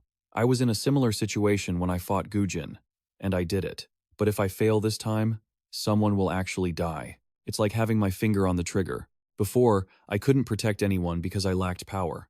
But if I get overconfident because of my strength and let everyone die, then what? Damn it. I don't know. My father once warned me not to get close to humans, and now I understand those words more than ever. If I hadn't gotten close to humans, I wouldn't have been captured in such a stupid way. Adai walked over. Honestly, that was scary. I've never seen that before. What kind of power is that? How did you do that? And how did you know the monster's weaknesses? Did you hear that from somewhere too? Or are you like them? Baran played dumb. What are you talking about? Adai turned away in disappointment. As expected, you're not. You don't seem to know anything at all. Just as she turned, Adai whipped back around. And what about you? How do you know the monster's weaknesses? Baran shouted. When you asked just now, I heard that information too, didn't I? Someone must have leaked that to you, right? If so, maybe it's people like Dad. A shoe kicks straight into his cheek, drawing blood. Adai glares. I was the one who asked first. Answer me. How do you know? Baran looks up and roars. Get lost. I'm never telling you. Adai looks amused. Take your time. We have plenty of time. But I'm curious about something else, too. Where do you all come from? Baran doesn't answer. Adai speculates. Your clothes look good, and it looks like you've been eating well because your skin is so nice. Where is your base? Baran opens his mouth to say something. Adai doesn't hear him clearly, and leans her head in close. Baran bites at her, but misses. She steps back, and he lunges forward. Adai grabs his hair. You want to kill me that badly? Baran glares. Oh, did you think I'd talk so easily? Adai laughs. It seems you still don't know your place, do you? You're just an animal. Her eyes lock onto the wound on his cheek, which has already healed, and she kicks him a few more times. Adai looks surprised, as if seeing something strange. Are you even human? Your wounds have already healed completely. Suga's eyes widen. Adai stands behind, asking, What's wrong? You said it yourself, didn't you? You can see the light radiating from people. Suga answers obediently. Yes, that's right. Every person has an aura on their body. Monsters do too, and I can see it on the leader's person as well. Adai asks, What about this guy? Looking at the figure slumped in the distance, Suga's eyes widen, muttering, It's too bright. Adai hears this and looks, stunned, in the direction of Suga's gaze. It shines so brightly I can see it from far away. In Suga's eyes, Baran's whole body is like a blue furnace, emitting a brilliant, intense blue light. Adai listens in silence. Is this the life force people talk about? Adai is excited. As expected, you really are interesting. No wonder I kept smelling something delicious. A subordinate behind her reports. Leader, our food supply is running low. People might start getting restless. Because of the previous incident, many were harmed, and others are unhappy that the ones who caused it weren't executed. We need to find a new base. Adai walks over to Baran and growls, I heard you. Stop repeating it. Did you hear? Spill it. Where are you from? Seeing him remain silent, Adai bares her teeth. Fine. I just thought of a good idea. You don't have to answer. Just playing with me is enough. Baran looks up. Playing? Several daggers fly, stabbing into him. Adai holds a bloodied blade in her hand, her eyes white with mania. I'm genuinely curious. I wonder what the limit of your recovery ability is. Try to endure as long as you can. Okay? That way, I can play with you for a long time. From sunrise until the lights came on and the moon rose, Baran lost track of how many torture sessions he endured. Only when he collapsed onto the ground did she finally let up. Outside, someone whispers, Hey, you Baran, glances over. Suga, leaning on Dudun outside, is careful not to be discovered. I snuck over here. Baran's voice is weak. You're the one from before. Aren't you one of her subordinates?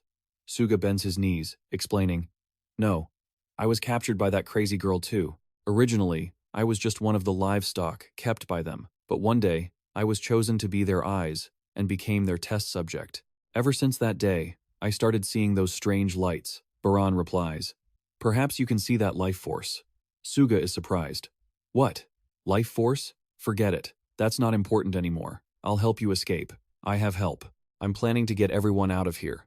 The time is coming soon. I'll retreat for now. If I stay any longer, I'll get caught. Baran calls out, Wait a second. Have you seen a blonde girl around here? Or anyone new brought to the prison? Suga's eyes widen. I'm not sure. I don't think I've seen any blonde girl. Adai's face suddenly appears, and Suga is lying unconscious on the ground. A subordinate hesitates. Leader, if we kill the eyes, Adai replies, Don't worry. Just bring a few others to continue the experiment. Adai squats down. You didn't find my game interesting? To think you were trying to escape truly disappointing. Baran growls. When it comes to torture, this is nothing to me. I've been through much worse things while in the dungeon. Adai raises an eyebrow. Oh, that's right. You want to know where your friends are, right? Haru is pushed into the cell with him. Adai's voice sounds cruel. Your friend is tight-lipped too, even though she hasn't had water in days. So, I thought of this game. She picks up one of his fingers. If your friend doesn't tell me the location of the base, I'll break every single one of your fingers. As soon as she finishes speaking, she snaps one. Baran screams in agony. Haru cries out, Stop it! Adai's eyes light up. So? Ready to talk? Baran yells, Don't! Absolutely do not tell her. Another finger is broken. This time, Baran grits his teeth, suppressing any sound, regretting his stupidity for not finishing those idiots off when he had the chance, instead of letting everyone get captured and tortured together. The subordinates outside are terrified, as this horrific noise has been going on for days. Yes, she really is cruel. Inside the cell, the torture continues for days. Adai grins. I heard you grew your fingers back. You're really something. Now we can do even more things with you. Baran grips his shackles tight. I want to break free from these chains and finish her, but they're installed so meticulously. It's strange. They're designed to restrict my fingers so I can't use my life force. It's as if these things were designed specifically for me. Dai looked at the look of endurance on the person in front of him, feeling a sense of dread deep down. Truth be told, he was scared, too. He'd never seen anything like this before. What kind of power was that? How was he doing it? Clearly, he had no clue. But why was she trying to lure him in? I've already told you, this all ends the moment you tell me where your base is. Looking at her cruel expression, Baran thought he might finally be free from this agony if he just told her the base's location, just as she wanted. But now he understood their expressions when sad, their smiles when happy he couldn't go back. He couldn't pretend he'd never seen those things. Dai held up a pair of pliers. Let's see how you grow your fingernails back this time. A miserable scream echoed out. Haru shouted loudly, Dude! After all this, I wonder if this useless girl even realizes she needs to dial back her attitude and help out in the shelter instead of following us out here and being a liability to her teammates. Exhausted from the torture, Dai happily waved goodbye. See you tomorrow. Baran was deathly pale, his expression unreadable. Haru gave him that dead fish look again. Dude, are you okay? Can you even think straight? Baran's eyes were unfocused, as if the devil were whispering mockingly in his ear. You really are an idiot. An idiot. I told you, the more you trust and get close to humans, the more you'll get hurt. That was the very moment I started to understand more about humans. You've reverted to your old self, treating humans as enemies, with your new wounds crisscrossing your body. Baran opened his mouth. If I had never met you, none of this would have happened. Haru was stunned, as if frozen in place. Dai stepped forward again. All right, let's get started. Last time I pulled out your fingernails, so how about your toenails this time? Wait. Dai was surprised to hear that sound. Haru, sitting in the corner, spoke up. I'll do it. Dai, not yet processing what this useless girl meant, asked again. What was that? Baran looked up at her. Haru, don't. Her voice trembled. I don't want to see you in pain anymore. Dai noticed something interesting and curled his lip. What's this? Don't tell me her eyes are shining like headlights. Do you actually like her, or something? Haru lowered her head, acting submissive and repentant. Dai walked past Baran, muttering, it doesn't matter anyway. I'm starting to get bored with his reactions. Baran felt guilty again. What are you thinking? Haru squeezed her eyes shut, shedding 2 small tears. I'm sorry. It's all my fault. One of Haru's legs was pulled out, lifted high along with the pliers into Baran's line of sight. He watched in horror as the pliers approached. Her toenails, she screamed, but it didn't stop. Gujin suddenly appeared from nowhere and spoke up. We'll cooperate. Dai and Baran looked over in shock, seeing someone standing at the door. Gujin, where have you been? Answer me, and I'll tell you where the base is. Baran couldn't believe his ears. What? Dropping the foot he was holding to the ground, Dai stood up. You changed your mind? Baran yelled. Are you out of your mind? Are you planning to betray everyone back at the base? As he raised his foot, Baran took a kick. Gujin's eyes showed cruelty. Baran, you're no longer of any value. I thought you might have some leads on the secret of those monsters. How disappointing. Remembering the person with the blue power and the ability to strike down monsters barehanded, Gujin felt a pang of regret.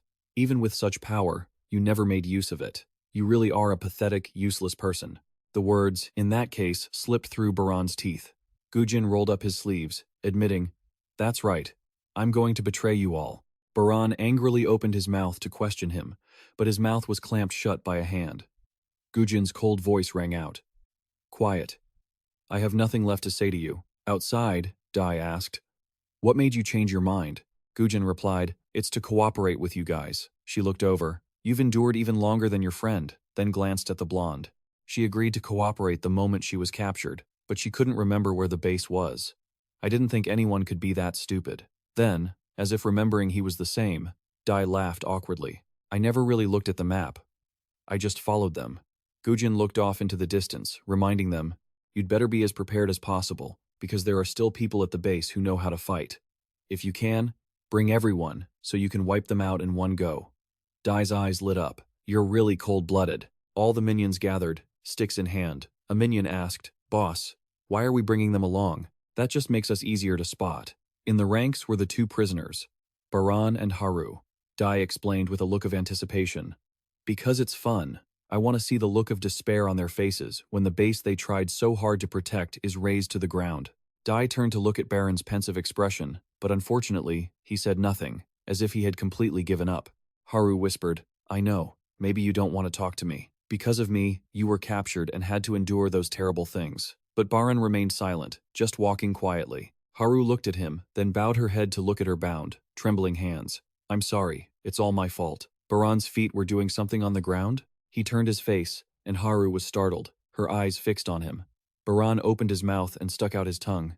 She didn't know what she saw, but her eyes widened in astonishment. Gujin, leading the way, asked, Did you bring everyone? Dai replied, That's right. Everyone is here. Except for a few who stayed behind to look after the farm. The minions trailed along behind, even bullying each other on the way. Don't push me, I can manage. You're too noisy. Gujin suddenly stopped, just as planned. Dai was confused, and the minions looked annoyed. What? Why did we suddenly stop? This is just a wasteland. The answer, that's right, made the minion fearful. Gujin analyzed the surrounding situation. There aren't many buildings behind us, and we're surrounded by the city. There's only one exit, which is the bridge we just crossed. It would be very dangerous if we were attacked by monsters. Dai's face darkened as he held a sharp knife, his eyes bulging as he asked, What are you talking about? Gujin didn't answer, but raised his hand, gesturing with his thumb and index finger, saying, That means keep going. If we haven't encountered the enemy yet, we should hide and continue moving. He made the thumb signal again. This means retreat. If the situation becomes too dangerous, we should pull back. Also, when I touch my chin, it means I'm lying. When he said, I will betray you all, he had touched his chin like that as well. Dai, realizing he'd been tricked, roared in anger. Gujin, don't move. When Baran opened his mouth earlier, Haru had seen something. That was back in the cell when Gujin had covered his mouth and scolded him. Shut up, I have nothing more to say to you. When they separated, their eyes met, and Baran really did keep his mouth shut. What Haru saw in his mouth just now was a key.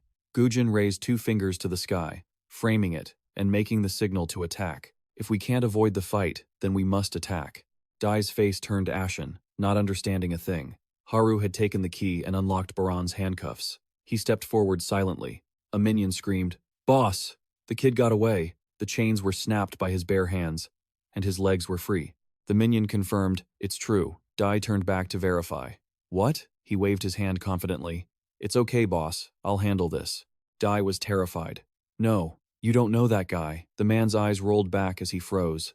Baran's foot touched the ground, and the earth caved in. Half of the minion's body had been kicked away before anyone could even see it happen. Everyone was horrified. What the hell is that?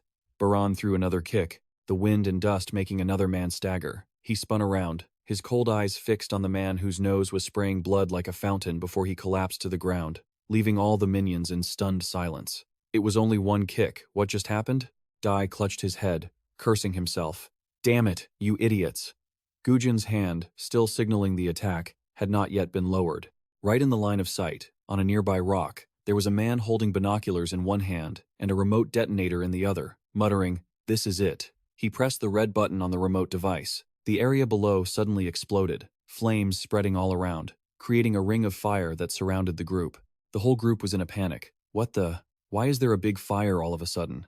It must have been the oil that made it catch fire so fast. Don't tell me the oil was pre-laid? Dai roared. Gujin, you bastard. Because of the fire, the monsters quickly swarmed in. This is bad. The monsters are closing in from all sides. She ordered, First, everyone retreat now. The bridge they had crossed moments ago had now vanished. A minion looked down into the deep abyss below. But, leader, the escape route has collapsed. Dai clutched his head and screamed, Damn it! At this point, there's no other way. Bring the girl here and kill everyone else. Baran and Gujin looked at her coldly. Dai's eyes were fixed on Haru, his mouth curling into a savage grin as he attacked with a knife. And this little girl is next. Haru's heart hammered in her chest. She stared at her with wide eyes, tilting her body to dodge the first attack. Seeing the knife strike again and again, Haru remembered the last time she was taken hostage, which was why Baran had to endure so much torture. She swore to herself, This time, I won't be as careless as before. I absolutely will not be captured again. Never. Up until now, I've only known how to run away in fear. But now, I will turn that fear into my weapon. Haru's eyes shone with determination. This state made Dai terrified. What is this? How can she move like that? How can she be this fast? I should have cut this brat's tendons first. Her eyes widened when she saw someone step in to block her path. Haru whispered softly. Baran stood silently in the middle, glaring at his opponents with his piercing blue eyes. Adai was so shaken by his gaze that his courage completely vanished. He looked absolutely terrified, as if he were staring down a monstrous beast with jagged fangs. As Adai's knees buckled and hit the ground, Baran stepped forward. A few foolish underlings, blind to the situation, tried to rush him with knives, but they were knocked away before they could even lay a hand on him. Another blind-eyed thug attacked with an axe but met the same fate as the others. When Baran faced Adai after delivering those blows, Adai felt like she was sinking into a dark abyss of terror. Her eyes widened, and she gasped, "What is this? I've never felt anything like this before." Just as he was about to deliver the final blow, Haru tapped him on the shoulder. "Baran, why are you just standing there? Why don't you run? Can't you hear the monsters everywhere?" Haru and Adai stared at him, waiting for his reaction. Haru urged him again. "We have to go. Hurry up and move." Baran replied, "Yeah."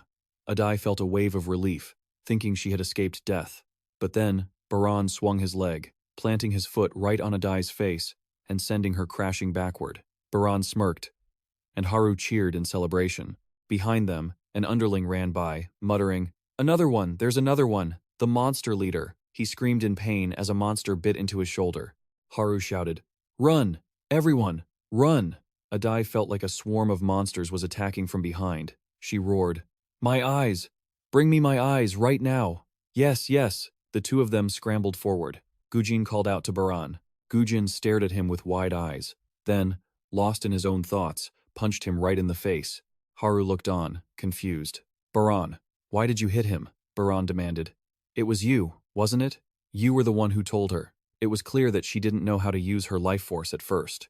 Gujin admitted, "Yeah, it was me. I told her to tie your hands." Baran questioned him, "Why would you do that?" "Because of that. I was tortured for days." Gujin looked up. "You were the one who chose that path. In that situation, it was the only logical move I could make." Recalling the words spoken in the interrogation room, Baran wanted to verify them one more time. "So, were you being honest about what you said back then?" Gujin nodded. "That's right. I hate you.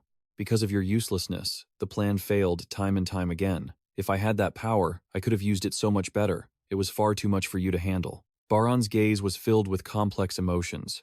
"If you hate me that much, why didn't you fight back just now? You clearly could have dodged that hit." Gujin replied honestly, "Because I need you." Baran looked surprised, then sighed. "You really are a hateful guy." Gujin shot back, "No, you're way more hateful than I am." Baran reached his hand out toward the monsters currently running wild. "Get up. Are you planning on just lying here waiting to die?" Gujin stared at the hand in front of him, stunned, then grinned. "Not a chance. I've got a much better plan than that." They gripped each other's hands tightly as the giant monster shrieked. They had turned the area inside the ring of fire into a scene of carnage. Adai grabbed a weapon from an underling and barked, "Everyone, get into battle formation. How long is it going to take to bring me my eyes?" As she looked over, she saw two people approaching. An underling led forward, a person with their eyes completely bandaged, and reported, "Among your slaves, leader, this kid volunteered to be your eyes." Adai was thrilled. "How commendable! I'll reward you handsomely later. Let me see who you are." The bandages were removed, and the feather duster kid grinned excitedly. "I can see now." A monster was tied up tight with rope, and the boy stood right in front of it. Someone behind him warned, "I'll tell you this now. The survival rate for this experiment is extremely low. If you can't handle the pressure when the monster constricts, you'll die. And you still want to do it? That's why I usually only make the livestock do this." The boy urged them to start. Thinking of Baran and Gujin, he smiled. "I don't want to be left behind by those two at all." The experiment ended. He hadn't lost a single hair. He formed a pair of binoculars with his hands, watching the monsters in the distance with a smirk. Finally, "I see at the monster's weak point," Adai commanded. "Eyes, tell me where its weak point is, now." The boy jumped, looking around, and said, "Me?" Adai smirked defiantly. "I don't feel like it." Adai was caught off guard. "What?" The boy started jumping and hooting like a monkey. She was furious. "What is this? I've never met someone so insolent." The bald guy behind her recognized the boy immediately. "That's the guy who attacked us last time." Adai was stunned. "What did you say?" The mustached man stammered, I'm sorry, leader. I thought for sure he was on our side." Adai asked. Does this mean we don't have our eyes anymore? Looking at the vicious monsters surrounding them, one replied, If that's the case, leader, you truly have no way out. Adai made a decision. I'll become the eyes myself. With that, she leaped straight into the monster's mouth. Even as the monster's tentacles crushed her, she kept a cruel smile on her face. If I lose this fight, death is the only path left. Baran and Haru followed Gujin, who kept complaining. You said we had to choose the best path. This really was the best choice. Gujin brought up the old topic again, explaining that since he had surrendered to them, this was the only way to achieve their goal. Lure them out of the base and wipe them all out. Haru was completely out of breath. Wipe them out? Are you crazy? I'm about to reach my limit already. You're taking too many risks. Gujin kept moving forward. Risks? Maybe so. But red veins appeared in his eyes. I've seen an opportunity for all of you to escape this place. He slammed on the brakes as a monster blocked their path. Its tentacles had razor-sharp blades, and its mouth was full of teeth. A girl trying to escape was pierced straight through the chest by a tentacle. Baran watched without blinking as she was lifted high, the tentacle expanded, and her body exploded. Baran crouched into a fighting stance, and Gujin drew his sword, asking, Is everyone ready? Haru replied firmly, Ready. Baran curled his index and middle fingers, his gaze steady. Of course, life force glowed at his fingertips as he moved between 7 monsters. One monster attacked Gujin and Haru, but they both leaned to dodge. Baran rushed to attack the flower-like monster. As he got close, a tentacle suddenly struck from behind. He lowered his center of gravity, practically sliding across the ground, charging straight toward its massive body. The monster slammed its tentacles down, but Baran had already slipped past it. Gujin held his weapon with both hands, using his ability to dodge the attacks while striking back. But his slashes had no effect on the monster. He flipped through the air, landing behind the creature. I can dodge all their attacks easily. Every move they make is within my prediction. Now, I just need to find the monster's core and destroy it. The back of the monster's head suddenly opened, releasing a black sphere. Red energy coursed through it, causing it to unfold. Gujin was stunned. That feeling is familiar. It's exactly the same as that time, that feeling of life force flooding my body. Fully charged, the sphere opened, and its center glowed, bright red. Gujin's eyes locked onto it. The monster fired a beam of red energy. Gujin's eyes widened in shock as he watched the light streak toward him. While Gujin stood frozen, Haru slammed his shoulder into his side, shoving him out of the way of the deadly blast. They both landed safely. Gujin asked, How did you? Haru yelled, It's too big. That was dangerous as hell. The monster attacked again. They both dodged. Gujin's hand, holding the sword, trembled slightly. His eyes were fixed on the monster's life seed. That vitality, it's exactly like Baran's. A power that can create an opening. A power that is completely unpredictable. And above all else, it's a power I don't have. But even so, I will kill you, no matter what. His eyes focused on the red sphere in the monster's mouth. Nearby, Baran had just kicked the monster, sending it rolling forward. Before it could regain its footing, he lunged to attack. As the monster's tentacle began to open, Baran sped up. I don't know how much longer I can maintain this power. If I use it all, I might pass out like last time. I have to control it and use it wisely. So, I have to end this as quickly as possible. He aimed straight for the stone in its mouth and reached out, but the monster was faster. It hid the stone. 3 petals closed to protect it. Baran pulled back, and as soon as he landed, he surged forward again. The monster turned into black threads. Gujin stared intently at that red mass. With this round of attacks, he had actively leaned left and right, dodging everything. When he saw the monster was about to finish its blast, Gujin planted his sword and used the momentum to charge straight at its abdomen. The monster backed off, but he pushed forward, eyes locked on the red light, and drove his knife in. The blade struck the life seed perfectly, but nothing happened. Gujin panicked. Wasn't my strike strong enough? He let go and stared at the spot he had stabbed. Suddenly, a foot pressed down on the knife hilt. Baran used his strength to drive the knife in all the way. Only then did the monster dissolve into black threads. Baran turned to look for a new target. Gujin just stood there, stunned.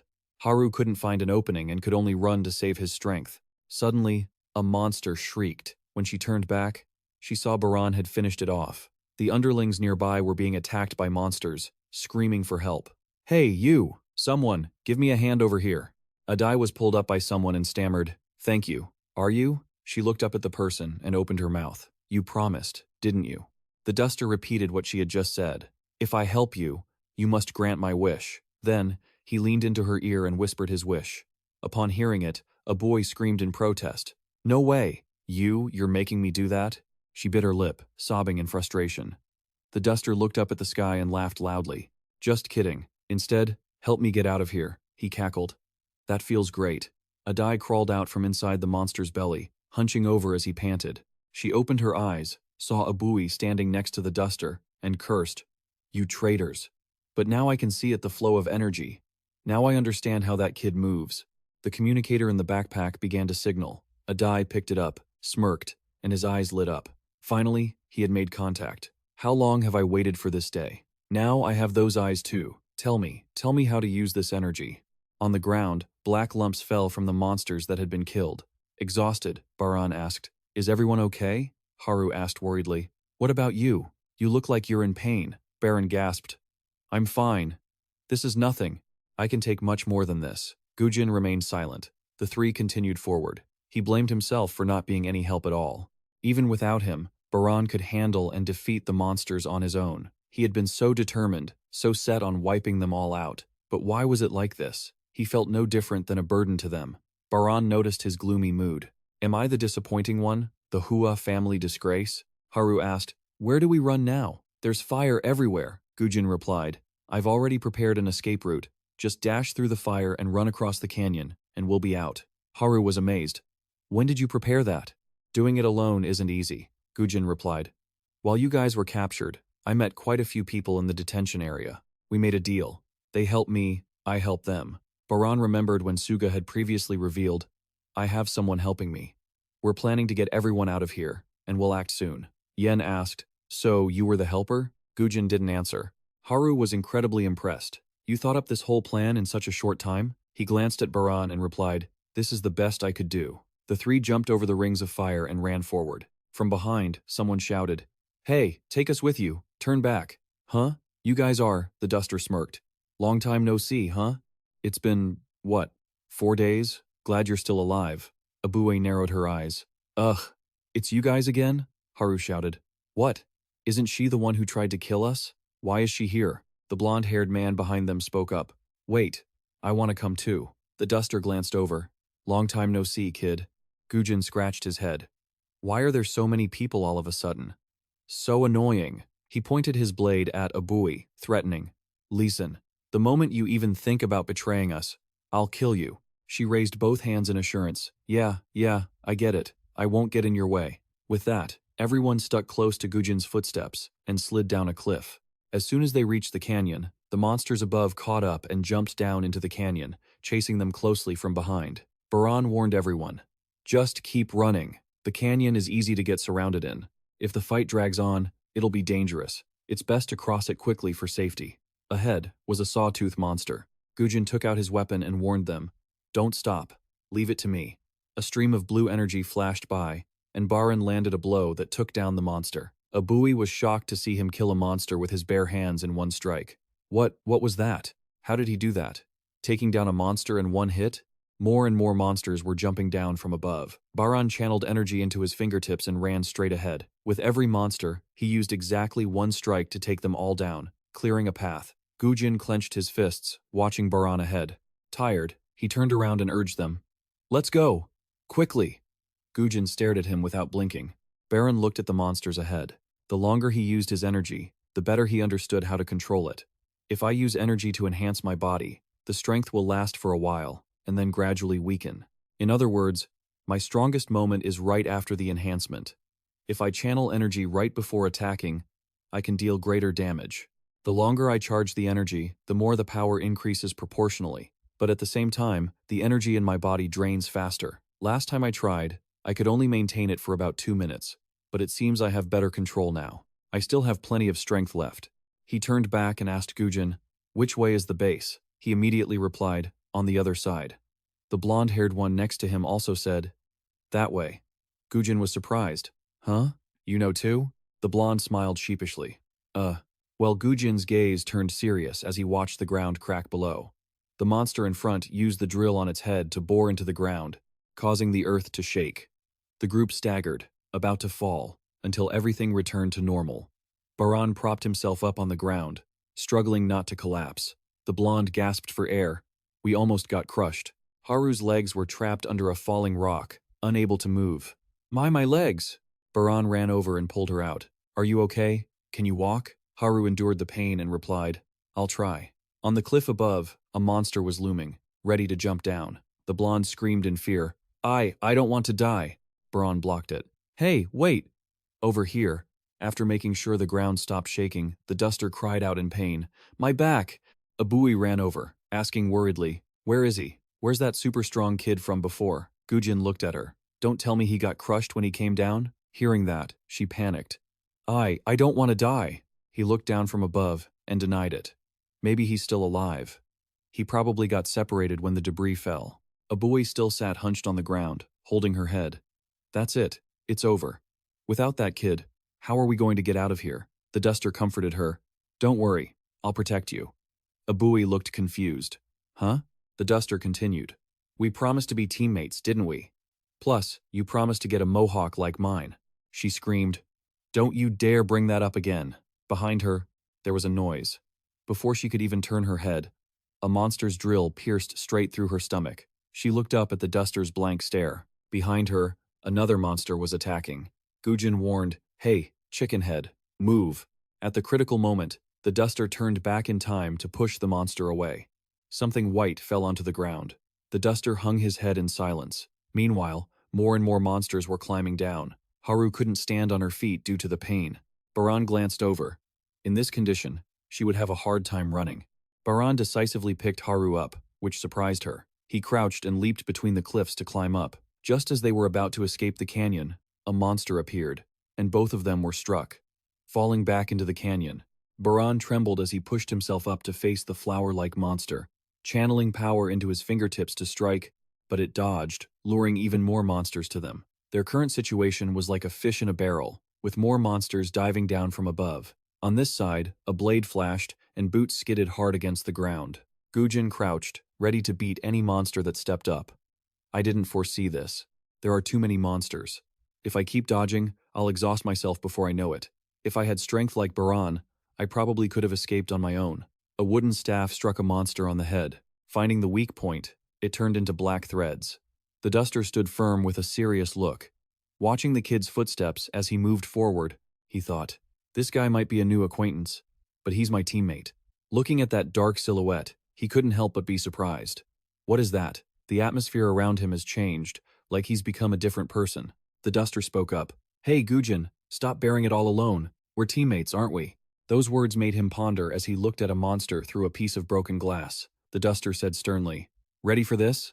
A lot of monsters jumped down from above. Baran crossed his arms in front of his chest in a defensive stance, sliding backward from their push. He gritted his teeth, looking at the flower monster and the toothy monster in front of him, using his remaining shred of energy, punching and kicking, destroying both monsters at once. Baran stood there, mouth open, gasping for air. He focused his strength into his fingertips once again. He could feel his energy was almost depleted. Ugh! His shoulder was clawed by one of them, and Baran groaned, clutching the wound. Haru, behind him, said, You could have escaped on your own. I'm fine. You should run, or else you'll. Baran's footsteps moved. Haru wondered. Why? You're hurt again. Remembering when he was tortured in the basement, combined with their current situation, Haru blamed herself. It's all because of me. Baran ran toward the monsters while observing and said, Maybe it was from that moment that was the moment I started to understand humans. If I hadn't met you, it wouldn't have turned out like this. Haru burst into tears again. Others are giving their all to fight, and I'm just standing here whining every time I'm in danger. It's all my fault. If we hadn't met that day, then you wouldn't have had to suffer so much pain. Baran paused to catch his breath and said frankly, That's true. If I hadn't met you that day, things wouldn't have turned out this way. But I don't regret it. Thanks to meeting you, I understood the kindness of humans, and I learned what it feels like to be connected when we treat each other sincerely. Only now could he feel the warmth of having someone who truly cared. He realized he could finally place his trust in humanity. A monster lunged toward Haru. Baran rushed over just in time to block it, fighting off the creature while urging her, Please, run away. But Haru was stubborn. No, I can't. Why would you risk your life to protect me like this? Every expression on Baran's face flashed through her mind. Baran replied, Because you're someone very important to me. Tears like soybeans welled up in Haru's eyes as she watched his small figure struggling against the beast. Despite his words, Baran's inner self was in turmoil. His father's voice echoed in his mind, representing his deepest fears. You believe in humans? If you do, you'll only suffer as you do now. You'll be hurt, betrayed, and those pains will slowly devour your soul. Baran's brave inner self retorted, even if that happens, it's fine. I will still believe in the kindness of humanity. I believe in the warmth I've seen and felt. Even if I suffer much pain in the future, it doesn't matter. I will walk a path different from yours. A swarm of monsters descended like a black cloud. Blue energy flared in his eyes. Seeing Haru surrounded, Baran gathered a burst of energy, moving with lightning speed to dash through the monsters and grab Haru, jumping into the air. Once they were out of the alley, Baran finally had a moment to whisper, Haru, I will save you no matter what. The monsters swarmed them again, as he focused his life force into his hand to strike a monster. Right in front of him, Haru was dragged away by another one. Seeing the distance between them growing, Baran snapped, using his teeth to tear apart the monster blocking him. The blue energy coursed through them all. Baran struck each one with precision. The ground was littered with life, seeds of all shapes and sizes. Baran knelt, gasping for air amidst the glowing spheres. He collapsed from exhaustion. His blue eyes widened when he saw a giant three-headed monster that hadn't been killed yet. It was signaling for reinforcements. Haru stared in shock. Baran's eyes grew hazy, his whole body trembling. I don't have any strength left. Physical exhaustion made his eyes want to close, and he slumped to the ground. Memories flooded back from when he was very young.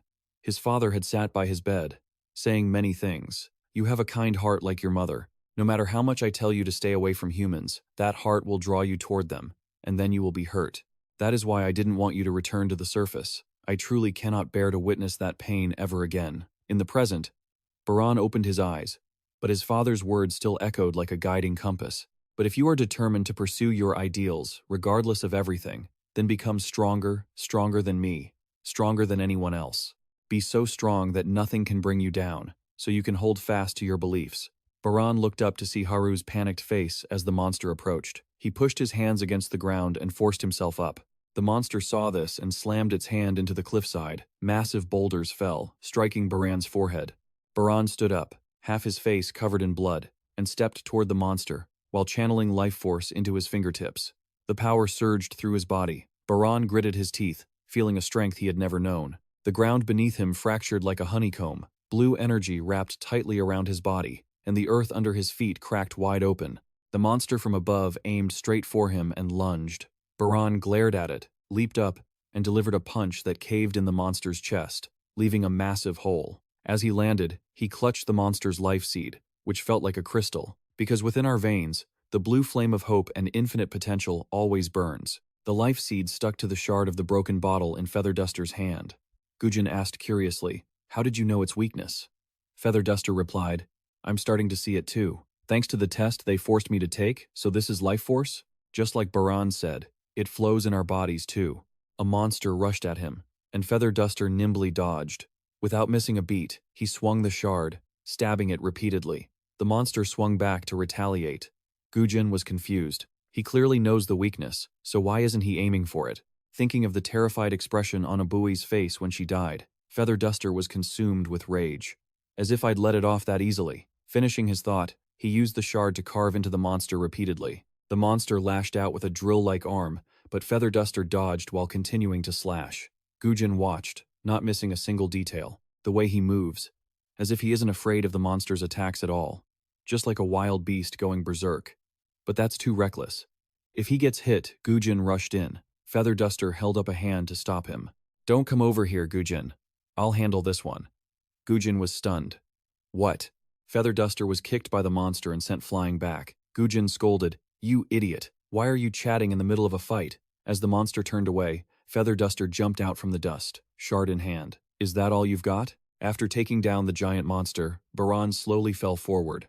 Black threads drifted in the wind. Those memories, maybe I had forgotten them. My father, he was always worried about me getting too close to humans. Maybe he had foreseen the possibility of me leaving that dungeon.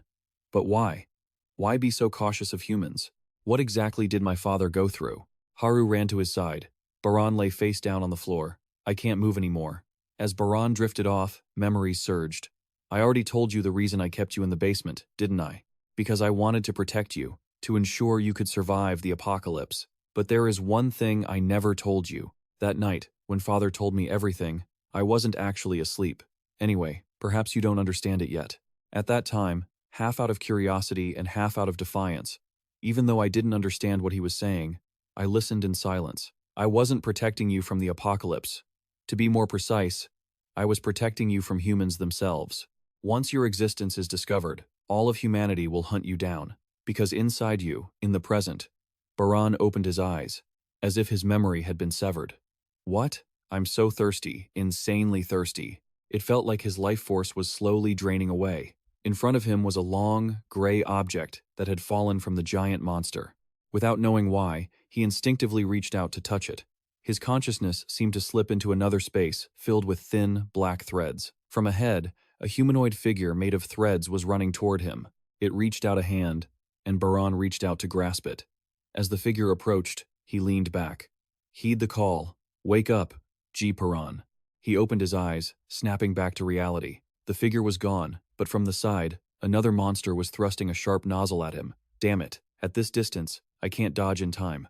Suddenly, a bag was thrown at the monster, and its body began to dissolve into black threads, revealing a life seed that fell before Baran.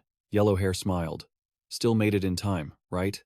On this side, Feather Duster and Gujin were coordinating their attacks, but the monsters kept coming. Gujin thought to himself, I can't show any openings, but I'm starting to feel exhausted too. We aren't like Baran, so if we get surrounded, there's definitely no escape. We have to get out of here before it's too late. Feather Duster, let's retreat. Okay. After running a few steps, for some reason, Feather Duster stopped. 3 monsters lunged toward them, and a grunt echoed from behind. Gujin turned around. Feather Duster was being pinned by 2 monsters from behind, and seeing Gujin turn back, he urged him to run. Gujin couldn't believe his eyes. What? Feather Duster blocked the 2 monsters and said boldly, You can't die like the others. Hurry up and go. Gujin was stunned. Why? For what reason would you do this for me? Feather Duster was surprised by the question. A reason? Feather Duster's human-like face remained determined and unafraid. Why would I need a reason? We're comrades, aren't we? Gujin's eyes widened. What? That's so stupid. Willing to risk your life just because we're comrades? He gripped his weapon tightly. One after another, they're all just idiots. Feather Duster, struggling with the monster clinging to his back, glanced at the person standing in front, looking for an opening, and warned, Hey, watch out. Gujin swung his blade at the monster, then turned back to reply, I know. He watched the red threads of fate, the only way to survive and escape this place. If he did as Feather Duster said and ran alone, he might escape before being surrounded. But if it were Baran, he wouldn't follow a predetermined path of survival, because he would forge his own, because Baran had enough strength to do that. Just like the last time, when Gujin couldn't plunge his knife in any deeper, but Baran gave it a kick that drove it in to the hilt. It was the same the time before that, and the time before that. When Baran alone killed all the monsters to open a path while he could only stand and watch. How long are you going to keep following these predetermined possibilities? Gujin remembered when his younger sister was taken by monsters. Even though he tried everything, he ended up giving up in the end. If the predetermined path is full of tragedy, do I really have to walk it? Because of overusing his special ability, his nose began to bleed, and at the same time, a monster attacked. Gujin leaped to avoid it, his body trembling as he took a few more steps forward. Gujin stopped and crouched down. If it were Baran, he would have definitely overcome this situation. He'd use his own power to forge a new path. The chicken feather guy is trying to hold off the monster again. Seeing him standing there just makes him so annoyed. Gujin, why are you still standing there? Run! Gujin is lost in his own thoughts. Looking at the 2 massive monsters in front of him, he asks himself, if it were Baran, he would definitely destroy them. Gujin wants to do the same, but his body is exhausted, and his vision is blurry, causing him to collapse, unable to fight. I'm so useless. I'm not like Baran. I can't create a new path. Gujin stands up, walking aimlessly and listlessly. He stops comparing himself to others, accepting his own incompetence. The only thing I can do is keep walking on the path someone else has already paved. Right then, the monster that was about to attack Gujin from behind is struck by a sharp object in its back. It turns to see the chicken feather guy, pinned to the ground, having just thrown the bottle. That is the only way for me to survive. Gujin's face is gloomy and lifeless. Survive, huh? Come to think of it, what have I even been surviving for until now? His younger sister's voice chides him. You promised, didn't you? You promised you'd take revenge for me. You said you'd wipe out all those monsters. His sister and the monster version of Bin are standing behind him, waiting for him to turn back. He stops, his expression grim, his hand gripping his sword tightly. For a moment, I think I forgot the reason why I didn't give up. The blade reflects the image of his sister being attacked by the monster, lying in agony on the bed.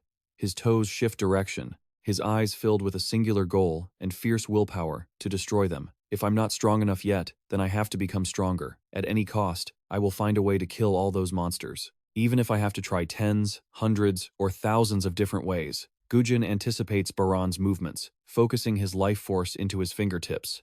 A red line appears. As expected, I can't be like Baran. From the very beginning, our sense of life force has been different. What he feels is more like that feeling from when he fought those monsters, violent, red, and scorching hot. He looks at his comrade standing far away, unable to move. The chicken feather guy is about to reach his limit, spitting blood. Why hasn't that guy run away yet? He extends his arm, trails of red life force swirling around it. The two monsters catch the scent and rush toward him. Baran once said, "You could control life force with your fingertips." The red strands of energy originate from his fingertips and spread through his entire arm. He swings his hand, but nothing happens. He tries again, clenching his fist. Do I need to gather more life force? Is this what too hot feels like? He swings his arm again, but still sees nothing. No, that feeling is different. It must be stronger, sharper. Gujin resolves that this power must be used to destroy the monsters. He needs to be stronger. He needs revenge. He needs power to create a possibility, a power to slaughter those damned monsters. The giant monster stands right in front of Gujin, his fear causing his stance to collapse as if he stumbled. Just as he is about to give up, his sister stands beside him, grabbing his arm to give him courage. Her small hand grips his large one, and the red strands of life force appear. His hand burns hot, his feet shift on the ground, and the red energy glows brightly. Finally, Gujin can feel it. He is walking on his own path of red life force, just like Baran. He raises two fingers crackling with red energy, his gaze fixed forward with determination. Die. The monster's weak point aligns with his fingertip, glowing red, and the energy tears it apart. The chicken feather guy is completely shocked. Gujin, how did you do that? Using life force for the first time, Gujin's face is twisted in pain. He collapses, exhausted. Gripping his sword in the ground for support, two other monsters charge, and he focuses his life force into his fingertips once more. He waved his hand, a crimson wave of energy slicing through the two monsters in front of him. Two more monsters further away were caught in the strike as well, their bodies severed in two. Gujin swung his sword, the red energy blast tearing through the creatures that were pinning down the chicken head guy. It was a majestic sight against the backdrop of towering white cliffs. Bright sunlight pierced the clear blue sky as the sound of footsteps echoed. The girl with orange hair and round glasses was struggling to support Haru and a man with black hair. "So heavy I really shouldn't have come back," she muttered. Suddenly, her eyes widened in shock. "You guys are still alive?" The chicken head guy, who was also supporting a white-haired man, turned to look at her, saying, "Yeah?" They saw his clothes were tattered and asked with concern, "Oh my God, everything's torn to shreds. What happened?" The chicken head guy recounted, "We only survived thanks to Gujin, but you wouldn't believe what we've been through." The orange-haired girl with glasses looked away. "And what about that girl? The one who was with you earlier?" The chicken head guy bowed his head, his expression unreadable. Seeing this, Haru guessed what had likely happened to her. She encouraged everyone, "Let's just get out of here for now." The chicken head guy pointed at Gujin. "He's out cold. How are we supposed to find our way back now?" He had said there would be someone waiting to support them on the way back to base. The orange-haired girl with glasses suddenly spoke up. I think I remember the general direction of the base." Haru turned to look at her. "So, you actually knew where the base was but kept it hidden?" Suddenly, the white-haired woman appeared behind them, her voice making them all jump in terror. "Is that so?" The chicken head guy whispered in fear. Haru was extremely bewildered. Why was she here? She approached them slowly. "You all look so foolish. That's the only reason I started to trust you a little." Because she kept her head down, her expression remained hidden, her voice rang out, cold as ice. Yet one after another, "You're all just traitors." Haru glared at the white-haired woman as she drew closer. The woman laughed gleefully. "You already know what happens to traitors, don't you?" The chicken head guy watched her warily, while the orange-haired girl with glasses pointed straight at her. "Who are you calling foolish? Look at your own ridiculous face." Despite her fear, she spoke up bravely. "And don't you see we outnumber you? Even with 10 lives, you wouldn't be able to handle a group fight. You know." Suddenly, a flurry of sharp blades flew toward her. Thankfully, the chicken head guy lunged forward to shield her, the blades sinking deep into his arms. The white-haired woman stared at them coldly, 2 more knives in her hands. Don't you dare insult that person. The chicken head guy pulled the blades from his biceps with grit. He stood his ground against her to protect them. Even if we were only together for a fleeting moment at the end, he is still our comrade. She scoffed as if listening to a joke. Comrade, don't make me laugh. In this world, there are only 2 paths. Either you're the hunter, or you're the prey being devoured. The chicken head guy's eyes flared with rage. His face twisted in anger. He raised his hands, clenching his fists tightly, and said firmly, "Don't get cocky, I won't go down that easily." He glanced down at Gujin, who lay unconscious on the ground. Seeing him in such a battered state, he couldn't just sit by. Strengthening his resolve, he shouted, "Fine then, come and get it." The white-haired woman took her stance. Very well then. She tightened her grip on her spear, pressing her thumb against her middle fingers, and a pulse of orange energy radiated from them. She looked at them and said, "I'll be taking my meal now." The chicken head guy went pale as a sheet. In the blink of an eye, she darted past him. She swung her spear with incredible speed. Before the chicken head guy could react, she sliced across his chest. He coughed up blood as she laughed triumphantly, looking completely deranged. She pulled out her radio to speak to someone. "I understand what you're saying now, about how to use that life force."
The voice on the other end replied, "So, you just wanted to know the basics of strengthening, huh?"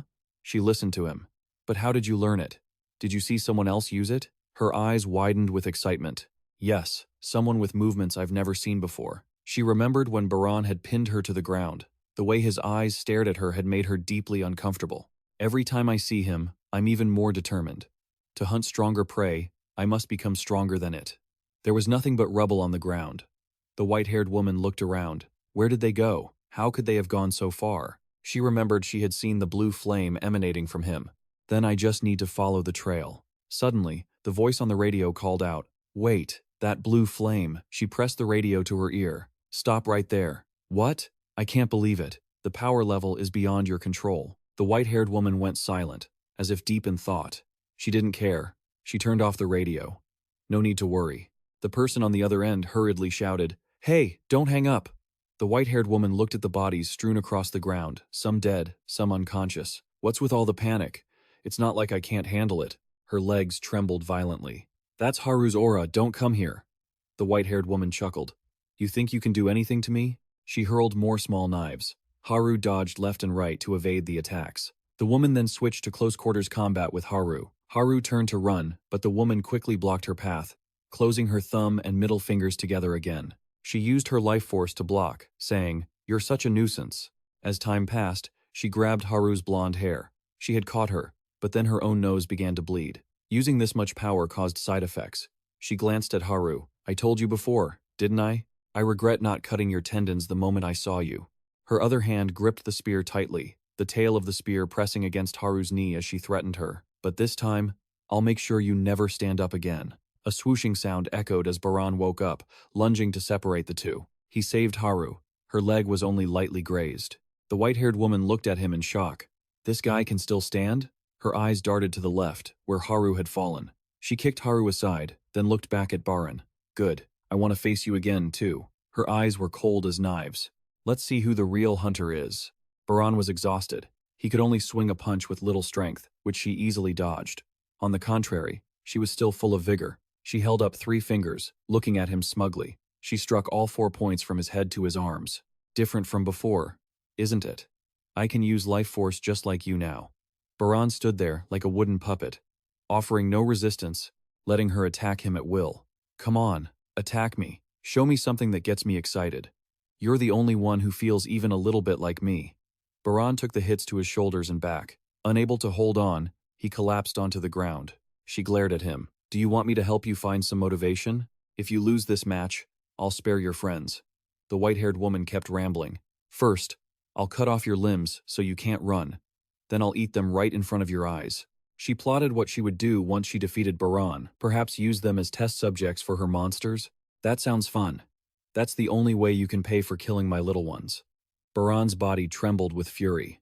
Haru had regained consciousness, but she couldn't move her body. She watched as Baran stood before her, shielding her. He struggled to stand tall, then raised a hand.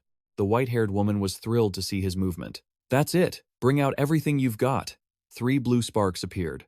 From her initial excitement, her expression began to turn colder. Baran panted heavily, using the last of his meager life force. Seeing the blue energy flickering on his hands, the white-haired woman's expression was filled with boredom. She waited so long she almost yawned, her hand tightening around the spear handle. In an instant, she severed Baran's arm, leaving him in shock. The white-haired woman's eyes widened as she uttered, "How boring." Baran collapsed to the ground, his right arm severed, his gaze weary. Haru crawled quickly toward Baran. Your arm!" At this moment, the silver-haired girl spoke up. "How utterly boring." The look in your eyes back then was completely different from now. Back then, they were still filled with the fire to survive. But now, it looks like your life force is about to run out. Haru was furious at the girl's mockery. She pushed herself up and swung a punch at the silver-haired girl. However, it did nothing, as the woman easily dodged her attack. She taunted, "What was that? What was that pathetic cat scratch of a move? You're so used to dodging that your attacks have no power at all. You look no different from a pathetic stray dog." Haru was shoved to the ground, trembling. "I won't let you get away with this." The woman was delighted by Haru's reaction, thinking, "That's it. Get mad. The crazier you become, the more delicious your despair will be when I finally finish you off." Haru was repeatedly toyed with. The woman used everyone's despair as her own entertainment. Everyone was helpless, watching their friends get hurt without being able to do a thing. Baran, despite his injuries, could clearly see the silver-haired woman jumping around in front of him. She was just like a fly. He subconsciously remembered when he was a child, crushing a fly and eating it. The taste of it makes me want to vomit. He remembers his father asking back then, "Why are you doing something so dirty?" he asked, confused. "Dirty? Then I won't do it anymore." His father replied, "No, that's not what I meant. I was just curious as to why." He answered innocently, "The reason? Because it kept buzzing around my face, over and over." Back to the present, that woman, bored of the game, says, "That's enough playing around. Now, prepare to meet your maker, just like that other kid." Suddenly, she notices something. Behind her, Baran is slowly rising and walking toward her. A strange red vortex appears behind his back, wrapping around Baran. Even his injured arm is now replaced by a dark red limb with sharp claws, looking exactly like a monster's hand. Everyone is stunned by Baran's bizarre transformation. The voice of young Baran echoes in his subconscious. It kept buzzing and flapping its wings right in front of me, like it was saying, "I'm right here." Seeing it like that, of course I wanted to grab it and eat it. His twisted face breaks into an even more terrifying smile. After that, there was no after that. The silver-haired woman's head lies on the ground, her body somewhere else, she is dead. Haru's group sees this, and is startled with worry. From the distance, another clay puppet rushes in to attack him. He doesn't even bother to dodge. With a flick of his hand, the giant clay puppet turns into dust. He grabs the core of the puppet and puts it in his mouth, crushing it to pieces before their shocked eyes. Gujin can't take it anymore. Using his remaining life force, he slowly stands up and shouts, "Baran, are you a monster? Have you been lying to me this whole time?" As he speaks, Gujin fires a blast of energy. The blast flies toward them, but the mutated Baran easily catches it and crushes it to nothing. Without stopping, he quickly closes the distance to Gujin. With just one finger, Baran knocks Gujin out. Then, one by one, the others gradually fall. Finally, Haru is grabbed tightly by the red hand. She struggles to break free, but his face has come close to hers, as if he wants to devour her. Haru screams, trying to awaken Baran's reason. "Baran, wake up!" She manages to free one arm from his grip, picking up a nearby rock and smashing it hard against Baran's face. A red fragment of his face shatters, and he seems to recognize the person in front of him, Haru. He gradually returns to normal, though the severed arm remains unchanged and doesn't disappear. Looking around at all his friends fallen on the ground, he is frozen in shock. Suddenly, a small sound is heard. It's the girl with glasses trying to run away. Knowing Baran is looking at her, she screams, Don't come over here, you monster." He is stunned. A monster? Have I been the whole time? His voice breaks, his memories are in chaos, and his emotions plummet. At the same time, a few people have been observing Baran's group for a while. One guy holding binoculars turns to his companion, angry. "What? What is going on here? These people said they'd help, but no one said anything about this kind of mess." The other guy says nothing, slowly walking toward Baran's group. The guy who was talking quickly calls out, "Hey, what are you doing going over there now?" It turns out to be Dr. Huang Biam. The kid screams in fear, "Don't come over here. It's me, I'm the one who caused this." But the doctor walks right past him, pulls back Baran's shirt, and begins to treat them. Another man following him asks Baran cautiously, "Are you a monster?" The guy with the binoculars has been watching the group approach and is sweating. This is definitely not normal. Even after witnessing what just happened, they're still approaching him? Then he turns to the other guy and says, "You're not actually going, are you?" This guy looks even more deformed, completely covered in a hooded cloak. Only his mouth is visible, twisted into a strange smile. The guy who asked gets the chills. He's smiling? On the other side, the kids are being helped away, and Baran just watches them in silence. The scene shifts to a small room where they gather to introduce themselves.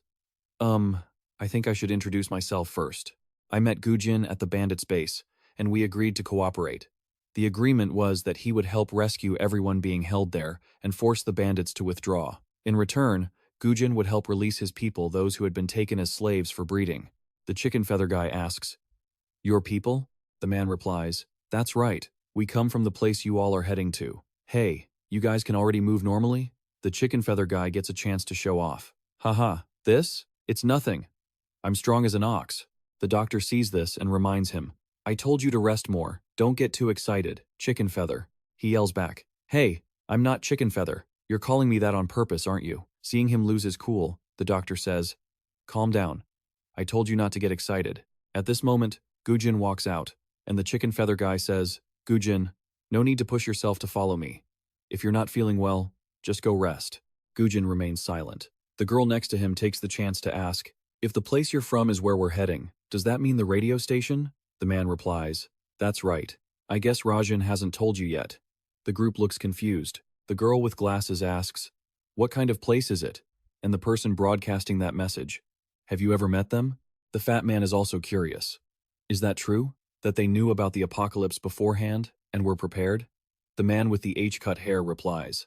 The two old men ask a bit too urgently, explaining it will take a little while, but one thing is for sure, you'll be very surprised when you get there.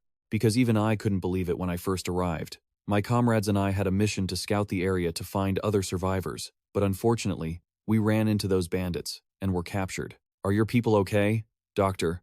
Huang Biom replies. After being rescued, a few of them were. He is suffering from malnutrition due to fasting for too long, but his life is not in immediate danger. Don't worry too much. Phew, thank goodness. He turns to ask Gujin. Anyway, Gujin, what actually happened? Who is that kid, really? He turned into a monster and attacked humans, and even attacked you, his own teammates. It's like he's no different from a monster. Gujin mutters, a monster, you say? The doctor chimes in. Now that I think about it, the boy's abnormal recovery rate does share characteristics with the monster's. The chicken head guy agrees. His hand was clearly severed, but later I saw it had already healed. Heeman sighs. Even so, we should be thankful because the kid killed that crazy woman and avenged me. Gujin doesn't answer but thinks to himself, Baran. It seems even he doesn't realize he can turn into a monster. At this moment, Heeman's voice continues. It's not just him, Gujin. It's you too. What is that blazing red energy coming from your body? He asks in surprise. That's energy fueled by vitality. What is vitality? Gujin asks. Huh? Is this the first time you've heard of it? If you don't know how to use vitality, how have you been fighting the monsters? The young man asks fearfully. Hey, hold on. Fighting? What are you talking about? We've never even thought about fighting. From the start, we've always had to act in a way to avoid being detected by monsters. The chicken head guy interrupts. Scared? He replies, no. It's just that we think you guys are the weird ones for wanting to fight them. Now that you mention it, I once heard Liz say that monsters have weaknesses, but I just knew that. I had no interest in fighting them. The long-haired girl asks, is Liz that person? He replies, yeah, that's the person everyone hears on the radio. Oh, I remember accidentally hearing him mention a special finishing move that can take down a monster in the blink of an eye. Looking at what you've shown, could that actually be true? Gujin is speechless. Could it be true, you ask? He continues. Well, never mind. Just meet him in person and you'll understand. The chicken head guy says cheerfully, you catch on faster than I thought. When I first heard about vitality, I thought you were just teasing me. He replies awkwardly, yeah, well, I've given up on trying to figure it out. Gujin explains. A giant planet suddenly appeared in the sky, and then monsters poured down like rain. Since it appeared, that planet has been regularly orbiting Earth every 6 days, and it hasn't stopped dropping monsters since then. The chubby guy wonders, if that's the case, then by now, monsters must have swarmed the entire world, right? I wonder when they'll stop coming down. The girl with glasses asks, why did it have to start where we are? If only we could have been prepared a little earlier, that would have been great. Heeman asks, speaking of which, where is that kid now? The one who looks unstable, like he's about to turn into a monster. Gujin purses his lips. He's waiting at a place that's close enough but also far enough. The guy with glasses also replies. He said he wouldn't return to the base because he's afraid he might hurt someone else again. Heeman doesn't notice everyone's expression and says, well, that's good, isn't it? If he were here, I don't think we'd dare to come. Gujin, do you know something about that kid? Gujin is silent for a moment, and then makes up a lie. Actually, we only met him not long ago. Everyone is blank for a second, remembering that earlier Gujin had said to the girl with glasses, about Baran, it's best to keep it a secret for now. Huh? Why? Gujin replied, because we can't trust them yet. We don't know where those people are from, or which organization they belong to. What if they're just acting? At least until we can verify things clearly for ourselves. The girl with glasses understands and hurries to say, that's right. I don't know anything about that kid at all. Haha. The chicken head guy also plays along. Who is Baran? Who is that? This guy looks at everyone's reaction and doesn't know what to say. You don't know? Oh, sorry. I haven't introduced myself. My name is Heeman. Yeah, I look forward to working with you all. But doesn't that require one more person? I mean the one who brought the injured people along at that time. At the same time, Baran is sitting with his head down in another place. The guy wearing a hood covering his face is standing in front of Baran. He is confused and says to himself, "What is this?" "This person is," Heman asks doubtfully. "I'm talking about the person wearing the cloak. He is really strange. He doesn't say a word. I was very surprised when he volunteered to help." Gujin silently speculates. "Strange, huh? That's true. When I look at other people, I can see the flow of their life force. But like his flow, it's not there." Baran is surprised by his presence. Do you have something to say?" He takes off his cloak, his face gradually becoming clear, with red hair and yellow pupils. Baran realizes he has no idea who he is. The guy smiles and keeps talking. But to everyone's surprise, Baran cannot understand what he is saying. Baran yells, "Wait, what are you saying? I don't understand anything." At this moment, as if sensing someone approaching, the guy puts his hood back on to hide his face. The guy with glasses asks, "There you are. We've been looking for you. What are you two doing here?" The hooded man says nothing, while Baran asks about the situation of his friends. The chicken head guy, Gujin, and Haru too. The doctor answers, "The chicken head guy and Gujin are awake but are still being treated." On the other hand, Haru is still unconscious. Although Haru did not suffer any life-threatening injuries, Baran is full of self-reproach. "It's all my fault. At that time, I couldn't see anything. My consciousness was clouded. But when I woke up, I saw with my own eyes that I was attacking Haru. That's right.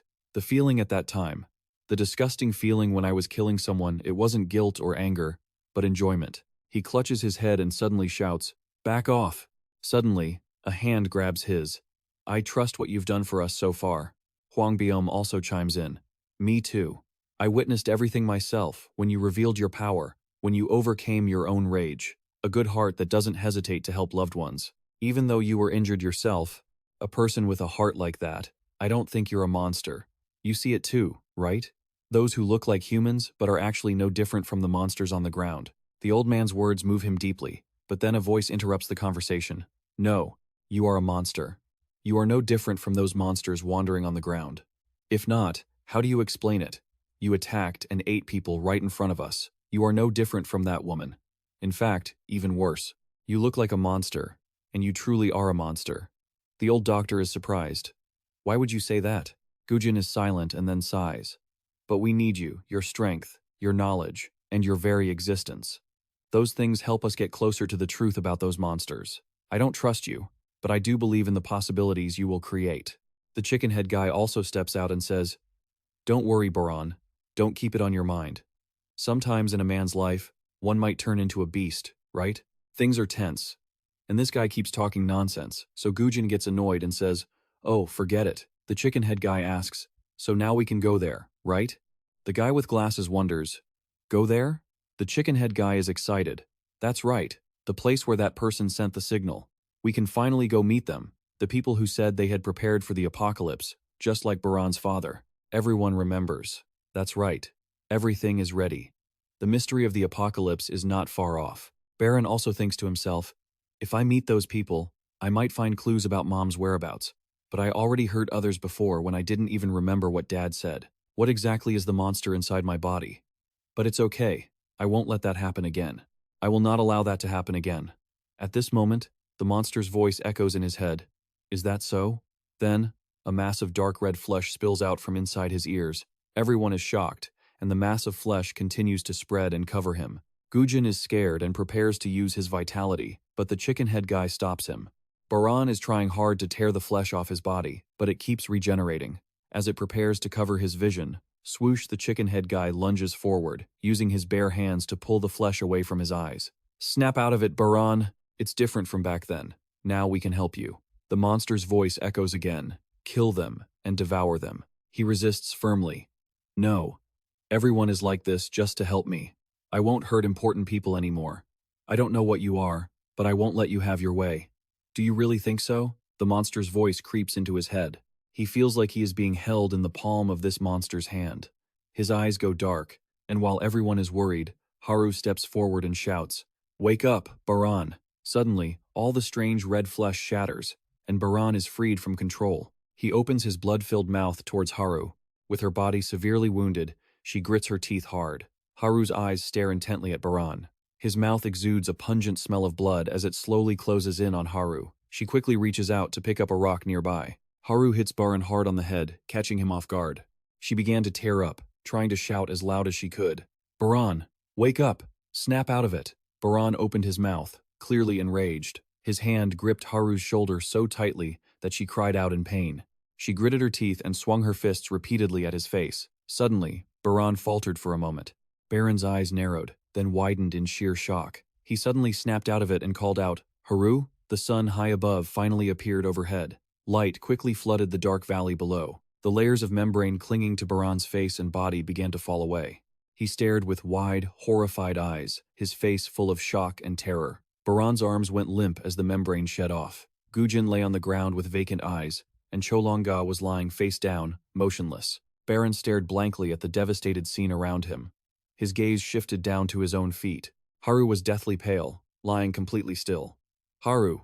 Suddenly, a noise came from behind, and Baran quickly turned his head toward the sound. A girl was crawling across the ground, trembling and gritting her teeth as she glared at him. She screamed in terror. "Don't come any closer, you monster!" Baran broke into a cold sweat, muttering to himself. A monster? His mind flashed back to the chaotic memories. Did I do all this? Meanwhile, images of Baran were being watched through a lens. Heman gritted his teeth, sweating profusely, and slowly lowered his binoculars. With a shaky voice, he turned to the person beside him and asked, "How is this possible? What's going on? You guys said you'd help, but no one said anything about this kind of nightmare." Suddenly, the person next to him stood up and started walking away. Heman watched him leave, panicking. "Hey, wait! What if we get caught now? What are you doing?" Huang Biome ignored Heman's words and kept walking steadily forward. Baran saw him approaching and called out, his voice trembling. Ignoring the protest, Huang Biome continued his pace with unwavering resolve. "Don't come any closer," Baran shouted, trying to stop him. "It was me. I'm the one who caused all of this." Huang Biome didn't answer. He just gently brushed past without even looking. Huang Biome quickly opened his medical kit, preparing the tools inside. In the distance, a figure approached Baran. The man was sweating and spoke in a low voice. "Are you?" He stared intently at Baran's terrified face. "A monster?" Heman was still hiding in the distance, drenched in sweat. This isn't normal at all. To still approach him after seeing what he just did? Suddenly, a voice rang out, making Heman turn around. "You weren't planning on leaving, were you?" A hooded figure sat next to Heman, the two of them face to face. Beneath the hood, a ghastly smile appeared. Heman gritted his teeth, frowning as he stared at the figure. Is he laughing? Huang Biome, sweating, helped carry Gujin on his shoulder, as the other man stepped up to help. Baran stood with a lonely silhouette, blankly watching them leave. His face was stunned, left only to watch them go. The scene shifted as someone quickly returned to the room. I should probably introduce myself first. I met Gujin at the bandits' base. We agreed to cooperate. Everyone was gathered in the room, talking together. The deal was that I would help rescue everyone being held captive and force the bandits to abandon the base. In return, Gujin would help release my people, the ones who were taken as livestock slaves. Cholonga asked skeptically, "Your people?" "That's right," Heman quickly replied. "We come from the place everyone is planning to go." He glanced to the side and asked suspiciously, "Hey." Heman looked at everyone covered in wounds and bandages and asked in disbelief, "Are you guys already able to move around normally?" Cholonga laughed heartily at his surprise. "This? It's nothing. I'm as strong as an ox." Huang Biome saw him moving around too much and warned him with concern. "I told you to rest more. Don't get so excited, you hot-headed kid." When Cholonga heard him call him that, he got angry and spat out blood while shouting, "Hey, I'm not hot-headed. You're calling me that on purpose, aren't you?" Huang Biome quickly reassured him. "Calm down. I told you not to get agitated." Suddenly, a voice called out. Gujin wiped the blood from the corner of his mouth and replied, "You don't have to push yourself for my sake." The voice commanded, "If you're not feeling well, go and rest." Gujin spoke, causing the atmosphere to fall silent. He lifted his gaze, looking deeply at Cholonga. "If the place you're at is where we're heading," a woman opposite them asked suspiciously. "You mean the radio station?" Baran was also stunned as he listened. "That's right. I guess Gujin hasn't told you guys yet." Everyone broke into a cold sweat, staring at him in shock. The orange-haired girl asked anxiously, "What kind of place is it? And the person broadcasting that message, have you met them?" Dao Kem also joined in, worried. "Is it true that they knew about the apocalypse beforehand and prepared for it?" Gujin sighed. "That's a lot of questions at once. It's a long story." Baran hesitated. But one thing is certain. You guys will be surprised when you get there, because even I couldn't believe it when I first arrived. My teammates and I had a mission to scout the area to find other survivors, but we unfortunately ran into the bandits and got captured. Are your people safe? Huang Biom smiled and replied. After being rescued, some were suffering from malnutrition due to long-term starvation, but for now, their lives are not in danger. Don't worry too much. Himin let out a sigh of relief. Thank goodness. He turned and asked, but seriously, Gujin, what exactly happened? Himin looked straight at Gujin, asking suspiciously, what exactly is that kid? He turned into a monster and attacked humans, even his own teammates. He's no different from a monster, Gujin slowly repeated. A monster? Huang Biom quickly offered his opinion. Now that I think about it, the boy's abnormal recovery speed is definitely similar to the traits of those monsters. Cholonga added, right, his arm was clearly severed, but when I saw it later, it had already healed. Himin sighed helplessly. But anyway, I have to be thankful that he took out that crazy woman and got revenge for me. Gujin's eyes remained vacant while he listened to the discussion. Baran, even he doesn't realize that he can turn into a monster. Suddenly, a voice startled him. It's not just him. Gujin, there's you too, Himin asked suspiciously. What is that red power radiating from you? He was slightly distracted but quickly answered. That's the power generated from life force. Himin asked, confused. Life force? What is that? Gujin was shocked. Huh? Is this the first time you've heard of that? If you don't know how to use life force, how on earth have you been fighting the monsters? Himin quickly waved his hands to stop him. Wait, fighting who? What are you talking about? We haven't even thought about fighting. From the start, we've had to act in a way to avoid being detected by the monsters. Cholonga sat to the side and mocked him. Scared? Himin immediately retorted. No. It's just that we think you guys are the weird ones for wanting to fight them. Now that I mention it, I once heard Liz say that the monsters have weaknesses, but I just knew that I had no interest in fighting them. The girl opposite asked suspiciously, Is Liz that person? He nodded quickly. Exactly the person you heard on the radio. Himin's gaze dimmed. I remember once accidentally hearing him say something about a special finishing move that could take down a monster in the blink of an eye. He rubbed his head, thinking of what the boy had just displayed. Could that actually be true? Gujin was so confused he couldn't even form the words. What do you mean? Could it be true? Baran turned, not knowing how to explain it. Ah, forget it. Just meet that person in person, and you'll understand. Cholonga chimed in with praise. You catch on faster than I thought. At first, when I heard about life force, I thought someone was pulling my leg. Himin hesitated. Well, I guess I've given up on trying to understand now.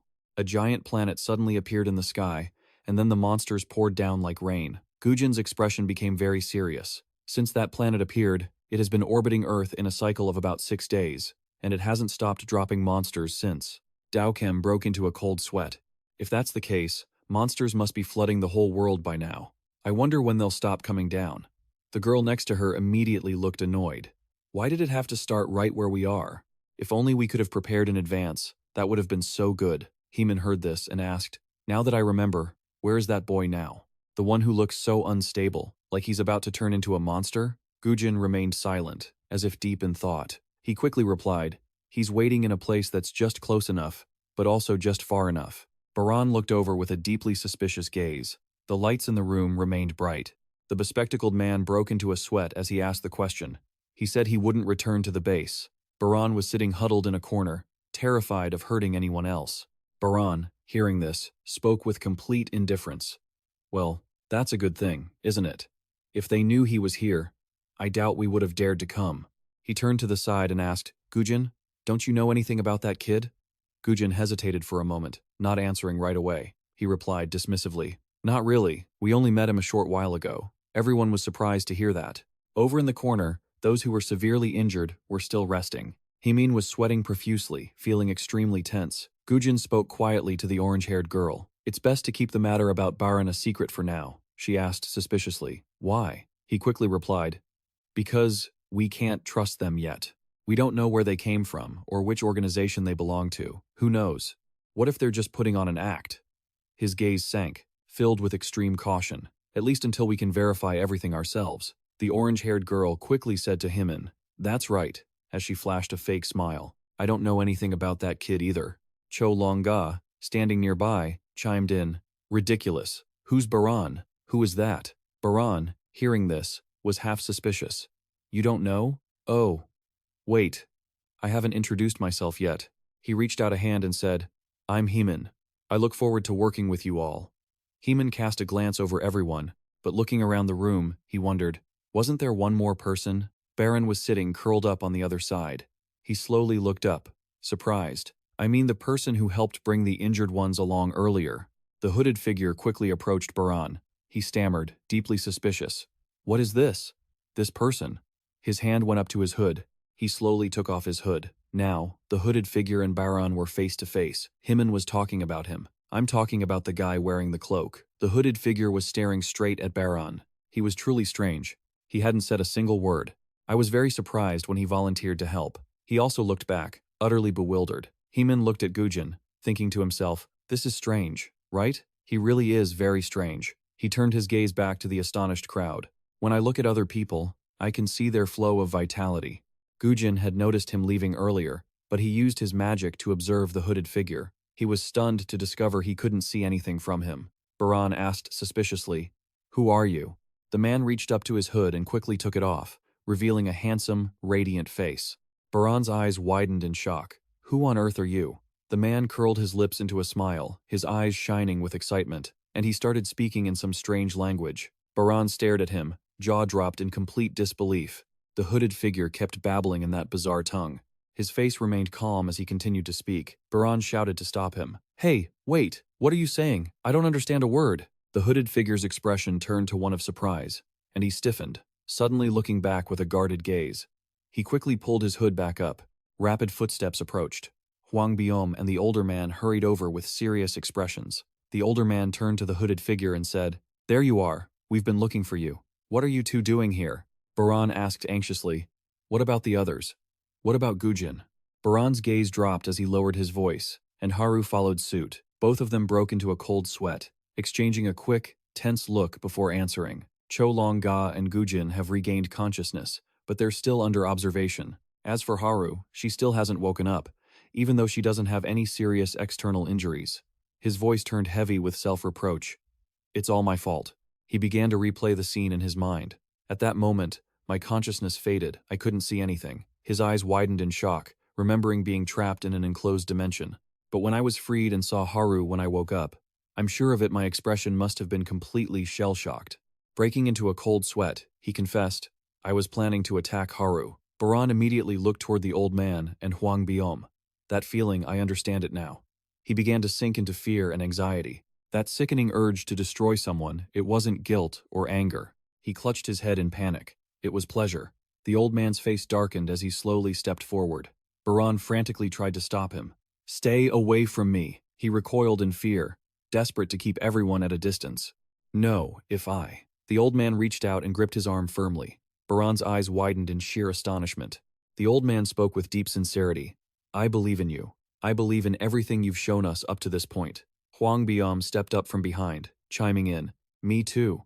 I saw it with my own eyes. Both of them stared at Baran. The strength you showed, when you overcame your own rage, and your kindness, never hesitating to help others, even while you were injured yourself. The old man's expression was earnest. As long as you have a heart like that, I don't think you're a monster. Huang Biom chimed in. You saw it too, right? Those things that look like humans but are nothing more than monsters walking on the surface. A flicker of hope ignited in Baran's eyes, but suddenly, a voice rang out from afar. No. Gujin approached from behind with a stern look on his face. You are a monster. Huang Biom and the old man broke into a cold sweat as they turned around. Gujin's footsteps were swift and deliberate as he approached. You're no different from those monsters on the surface. How do you intend to explain yourself? You attacked and tried to devour a human right in front of us. Gujin stared intensely at Baran. You're no different from that woman, are you? In fact, you're even worse. Gujin spoke with grim seriousness. You look like a monster. Baran's expression faltered, stunned, as Gujin added, and you truly are one. Huang Biom panicked and asked, why would you say such a thing? Gujin remained silent, offering no response. He closed his eyes, then opened them again, as if he had made a firm decision. Gujin looked at Baran with absolute determination. But we need you, Baran gasped, completely stunned by Gujin's words. Your strength, your knowledge, and your very existence will help us get closer to discovering the true nature of those monsters. Gujin's eyes glinted. I don't trust you. But Gujin stared straight at Baran. I believe in the possibilities you can create. Just then, fast footsteps approached. Cho Longa walked up with a reassuring smile. Don't worry, Nu, don't let it get to you. Sometimes men become a little like monsters, don't they? Gujin snapped back angrily. Chin, stop it. Chin asked cheerfully. So, can we go there now? The old man asked suspiciously. Go where? Chin replied. To that place, the one that sent the signal. We can finally meet that person. He added, the one who said they were ready for the apocalypse, just like Lu's father. Gujin's face showed immense surprise, and Baran looked on, completely bewildered. Gujin fell silent, suddenly realizing everything is prepared. The true nature of the apocalypse is not far off. Baran looked up. If I can meet that person, I might find a clue about my mother. But more importantly, I hurt someone. What is the true nature of the monster inside me? I don't remember father ever talking about it. He gritted his teeth, muttering to himself. But it doesn't matter. I won't let that happen again. His eyes filled with resolve. I will never let that happen again. Suddenly, a monster's voice whispered from behind. Is that so? Something crawled into Baran's ear. Everyone gasped in shock as they saw it. The entity began to spread, covering his face. It traveled down his arms and all over his body. Gujin reached out to use his magic, but Cho Longa suddenly grabbed his hand to stop him. Baran used his own hands to grip the tentacles clinging to his face. He tried to blink, struggling to rip them off, then collapsed to his knees. The tentacles continued to spread, enveloping Baran's body. They lunged toward his eyes, and soon, his vision began to be consumed by them. Cho Longa rushed forward to tear the tentacles away. She shouted angrily, Snap out of it! Nu, this isn't like last time. Everyone is here to support you. But the tentacles didn't stop. They only spread further. A voice whispered in his ear, Destroy them. It slowly coiled around his body, trying to possess him. Eat them. Baran gritted his teeth and shouted with fierce determination. No. His body was lifted into the air. Everyone is trying to help me. I won't let anyone who matters to me get hurt again. Baran struggled, thrashing his arms. The tentacles began to snap under the strain of his resistance. I don't know what you are. Baran managed to break free from their grip. But I will never let you do what you want. The monster opened its mouth slowly, sneering. That is just a delusion of yours. Baran's gaze dropped, and he looked up. A hand suddenly reached out and grabbed him firmly. Baran's eyes went wide with disbelief. He saw the cracks in front of him closing, and then the light gradually faded from his sight. At that moment, Baran transformed into his monster form. Everyone broke into a cold sweat in terror and screamed. Suddenly, footsteps ran toward him. The old man looked back in astonishment. Haru stepped in front of him, looking dead serious. She shouted at him, Snap out of it! Baran stared at her, completely stunned as she kept yelling. Nu. In the reflection of his eyes, the light of Haru's presence flickered, and then, the fragments fell away again. The scene shifted back to the room. What's the current food situation? Well, after a few scouting trips to the bandits' area, we've managed to store enough food for everyone at the base for about a month now. The orange-haired girl wiped her sweat and reported, It's all thanks to Cho Longa and the old man. Every time they go out, they come back with both hands full of supplies. She turned and asked, Hasn't Haru woken up yet? Huang Baom replied quickly, No, she's been unconscious ever since that incident. It's the aftermath of being exposed to Baran when he transformed into a monster. Haru lay on the bed, looking like the effects were still lingering. Her face was drenched in cold sweat, and she was breathing heavily. Huang Baom sighed. It's a miracle she's even able to move after what happened that day. He looked back at the memory of Haru collapsing. Just then, the old man spoke up. If everyone hadn't arrived that day, I don't know what would have happened to us. Baran's face was frozen, his eyes filled with shock. Suddenly, Cho Longa approached and asked, Everyone has almost fully recovered, right? Someone smiled and replied, Thanks to you. The doctor and everyone here have been taking such good care of us. The girl beside her added worriedly, But I wonder when we'll be able to return to the base? It's been over a month, and we still haven't made it back. If we stay here any longer, everyone back home will be really worried. Baran turned to reassure them. Don't worry, everything is ready. He gestured toward Gujin behind him. Everyone, let me introduce you. This is Gujin, the one who helped us at the bandits' den. We haven't had a proper chance to greet him yet, have we? Gujin hesitated, then responded. Nice to meet you. The girls couldn't help but blush when they saw his handsome face. I will be traveling with you to the base. I look forward to working with you all. The girls whispered, Where did he come from? He's incredibly handsome. Having said that, Gujin quickly turned and started to walk away. Well then, if you'll excuse me, I'll head out first. They were surprised. Is he in such a hurry? Cholonga approached, worried, and asked, Are you okay? You look a bit pale today. He replied coldly. Don't worry, I'm just the same as always. Cholonga looked concerned. Training again? Gujin's back stiffened, but he didn't answer. Cholonga continued. That power called vitality might actually be dangerous, you know. Gujin replied nonchalantly. I don't care. This is the power I've finally obtained, and I won't make excuses anymore. His expression was full of resolve. From now on, I will never allow myself to fail just because I'm not strong enough. Cholonga sighed, watching his retreating back with a helpless expression. Even though we've only known each other for a month, it's not weird to be worried about you, is it? The girls approached and gossiped. Hey, how old is he? I bet he's already taken. The scene shifted back to their room. The brown-haired girl broke into a cold sweat. This was a designer piece when I took it. She looked at the shredded fabric in her hands, now looking like nothing more than a dirty rag. The old man spoke up from the side. You're lucky you even made it back. Most of the things I made are probably rotting in some trash heap somewhere. He let out a long sigh. Weapons can be repaired, but people they're not so lucky. The brown-haired girl covered her mouth and giggled. What's this? Worried about me? That's not like you at all. He brandished a wrench and snapped angrily. Cut it out! We're eating the food someone else brought, so we have to help out, at least. His voice deepened. At the very least, we don't have to worry about living or dying here. He looked at two familiar figures, and she lowered her gaze.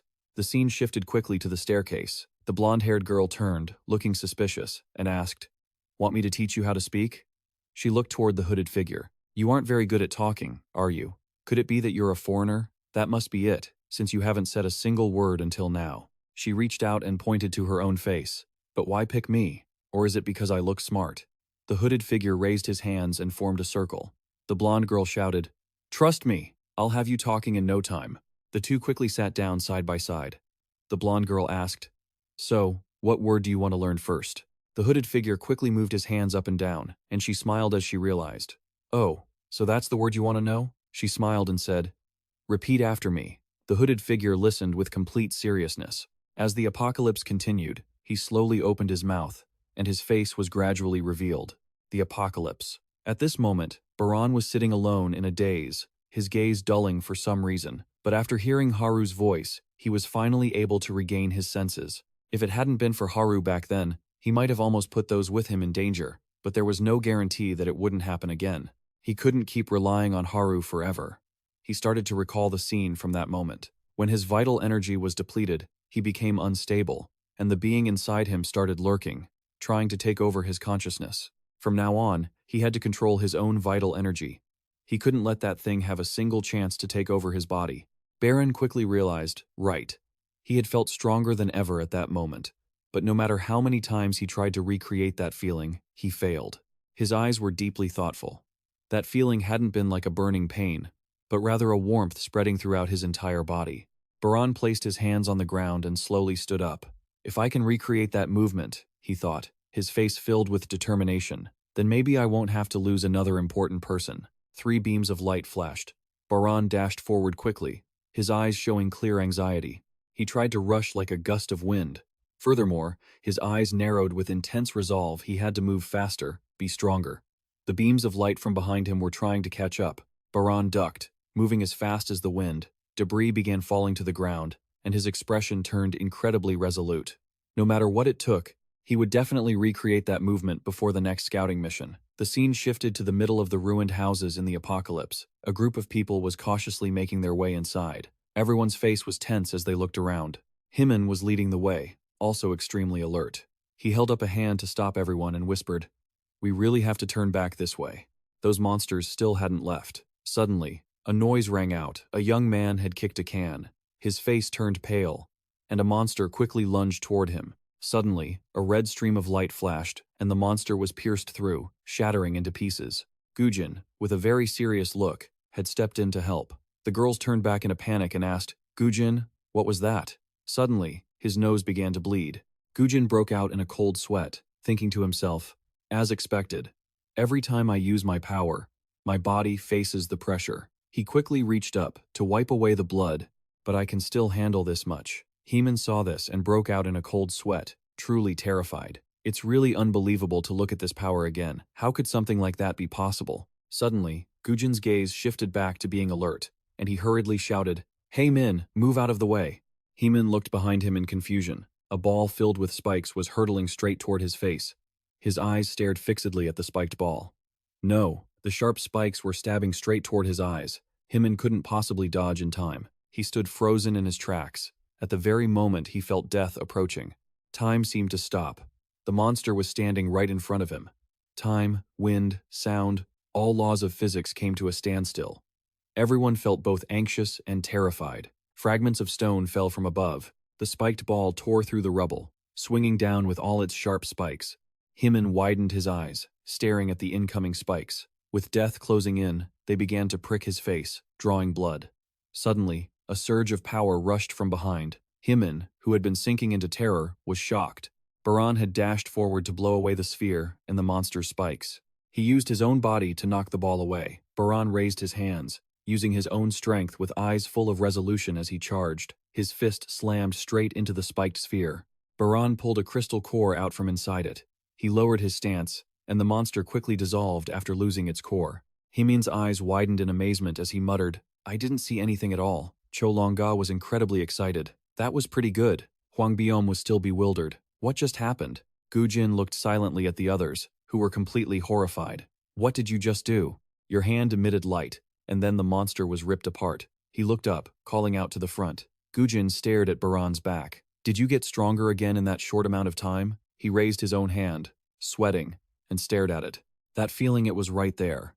"I'm starting to vaguely be able to recreate it." He faintly saw the blurry shape of his past self. Baran's gaze was extremely steady. "But I have to be stronger." He clenched his fists in determination. "Only then can I protect the people who are important to me." Quickly, everyone left as the scene shifted.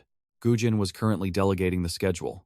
The goal of this scouting mission is to reach the communication point by radio. There are people there who knew about the apocalypse in advance and prepared for it. Everyone listened, feeling very tense. If we can meet him, perhaps we will take a step closer to understanding the apocalypse. His gaze was very serious, especially since among us. Everyone followed his gaze and looked toward Baran. There was someone closer to the truth about the apocalypse than anyone else. At that moment, he was standing by Haru's bed.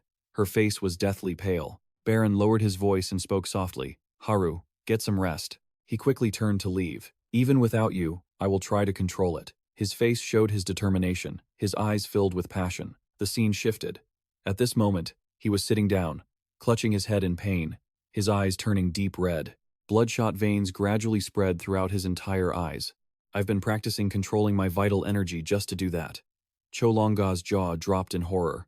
Gujin and Heman grabbed the airbags on their backs, looking ahead tensely. Everyone stared silently at Baran. He quickly stood up, his hand clutching his head, slowly dropping.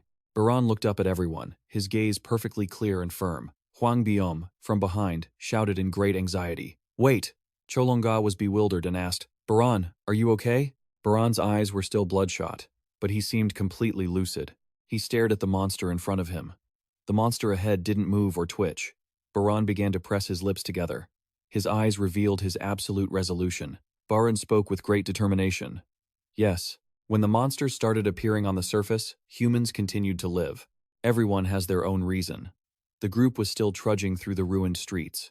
Haru was still lying in bed, resting so she wouldn't run away from her past. Cholonga was filled with excitement and joy, while everyone else was still worried, looking around vigilantly for monsters. To survive longer, Hwangbiom was also quite stressed about saving people. As for the uncle, he was worried about the child at his feet.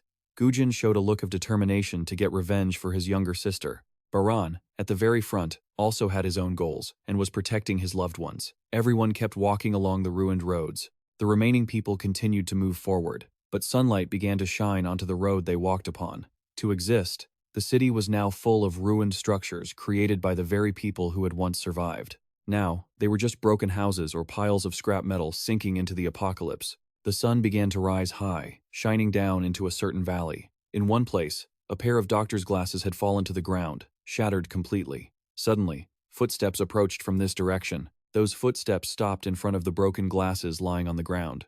That person's hand quickly and slowly picked up the glasses, then tried putting them on his face.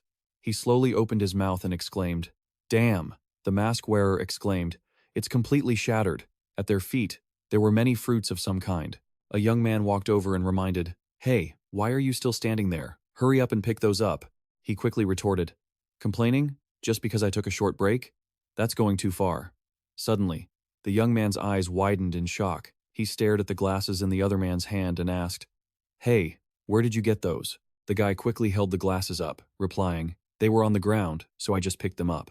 The teenager's voice trembled. These glasses, could they be? He shouted to alert the others. Everyone stopped and immediately headed back toward their base. A bald guy asked suspiciously, What the hell? Why are we leaving when there's a whole gold mine of fruit here? The teenager turned pale and said shakily, The chain, the metal frame. These glasses definitely belong to him. I've seen them from a distance, so I remember them clearly. His voice wouldn't stop trembling. Suddenly, countless pieces of fruit appeared in this area, along with signs of intense battles. The teenager's eyes constricted as he realized, Wait, now isn't the time to argue. We have to report that he's still alive. Suddenly, the spiky-haired guy pursed his lips and burst into loud laughter. The teenager looked over, stunned. Everyone opposite them was clutching their stomachs and laughing, their faces full of contempt. What is this kid babbling about? Did he go crazy or something? The teenager tried to explain, You guys don't understand. If you hadn't seen it with your own eyes, you wouldn't get it. They still didn't believe him and mocked him. You want us to leave all this fruit just lying on the ground? You were the one rushing us to pick it up a second ago. The bald guy laughed as he added, Right. I was suspicious from the moment you volunteered to be the supervisor. You were just trying to hog all this for yourself, weren't you? No one cared. They turned around to continue their work. The laughter continued, making the bald guy turn back in confusion. What is it? How long are you going to keep laughing? The others broke into a cold sweat and turned around. The teenager's eyes widened in pure terror, and he started sweating profusely. A massive figure was standing on a high rock, laughing incessantly. It was Baran's father, his face looking incredibly ferocious. The teenager screamed in sheer terror. The man pulled the scarf from his neck, as if to let everyone know, I'm still alive. He jumped down from the rock, his eyes filled with madness. In your dreams, the teenager stammered, raising his hands. I'm sorry. I was just joking. Everyone looked at him with suspicion. Suddenly, the glasses were held up. The bald guy stepped forward and asked, Are you the owner of these glasses? The man quickly grabbed them. Who the hell are you brats? It was an eyesore. The bald guy stared in shock at his own twisted hand. He shrieked in excruciating pain. Seeing that, everyone immediately drew their weapons. The man offered a grin, looking toward them. So, who are you guys? He looked at the bald guy. My pursuers? You followed my trail all the way here? One guy gathered his courage and shouted, Who the hell are you? The man smiled, finally understanding. Not them, huh? He slowly put on the broken glasses, then stepped back. Whatever, I don't care. He shifted into a combat stance. Once you've laid eyes on me, don't expect to leave here alive. A surge of power emanated from his fingertips.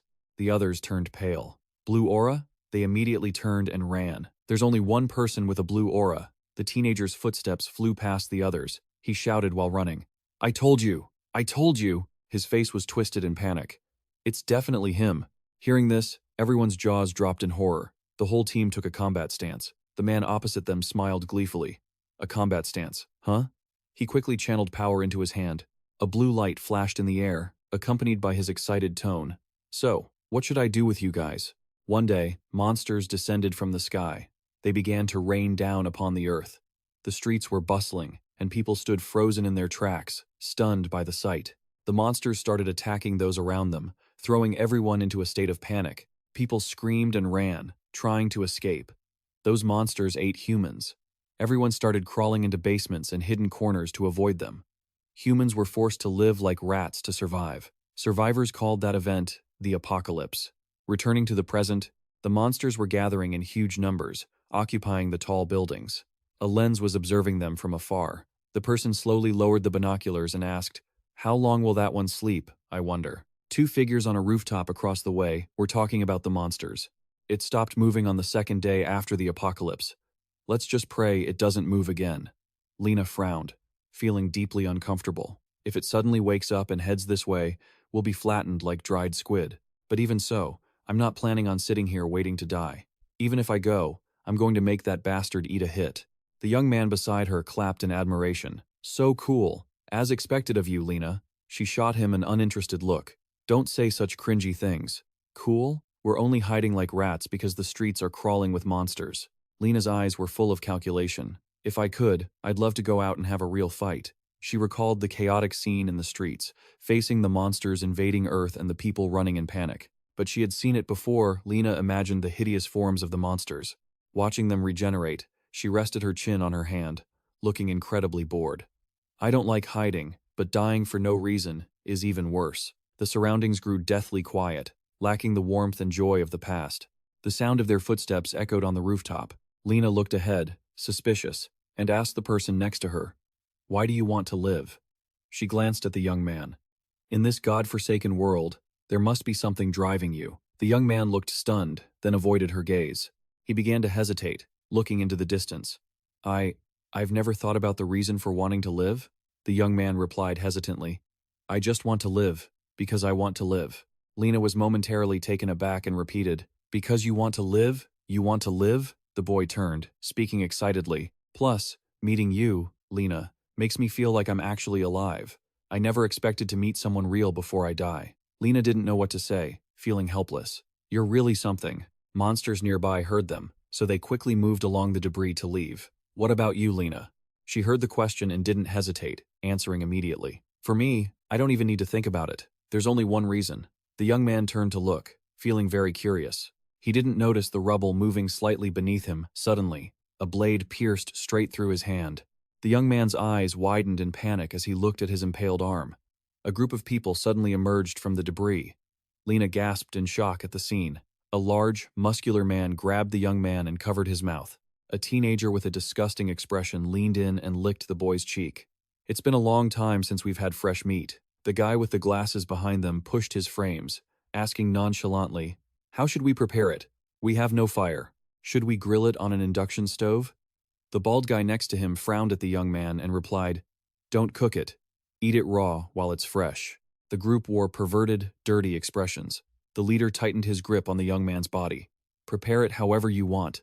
The thigh is mine." Lena's eyes widened in horror. "Cannibals who hunt survivors. So, you're the bastards."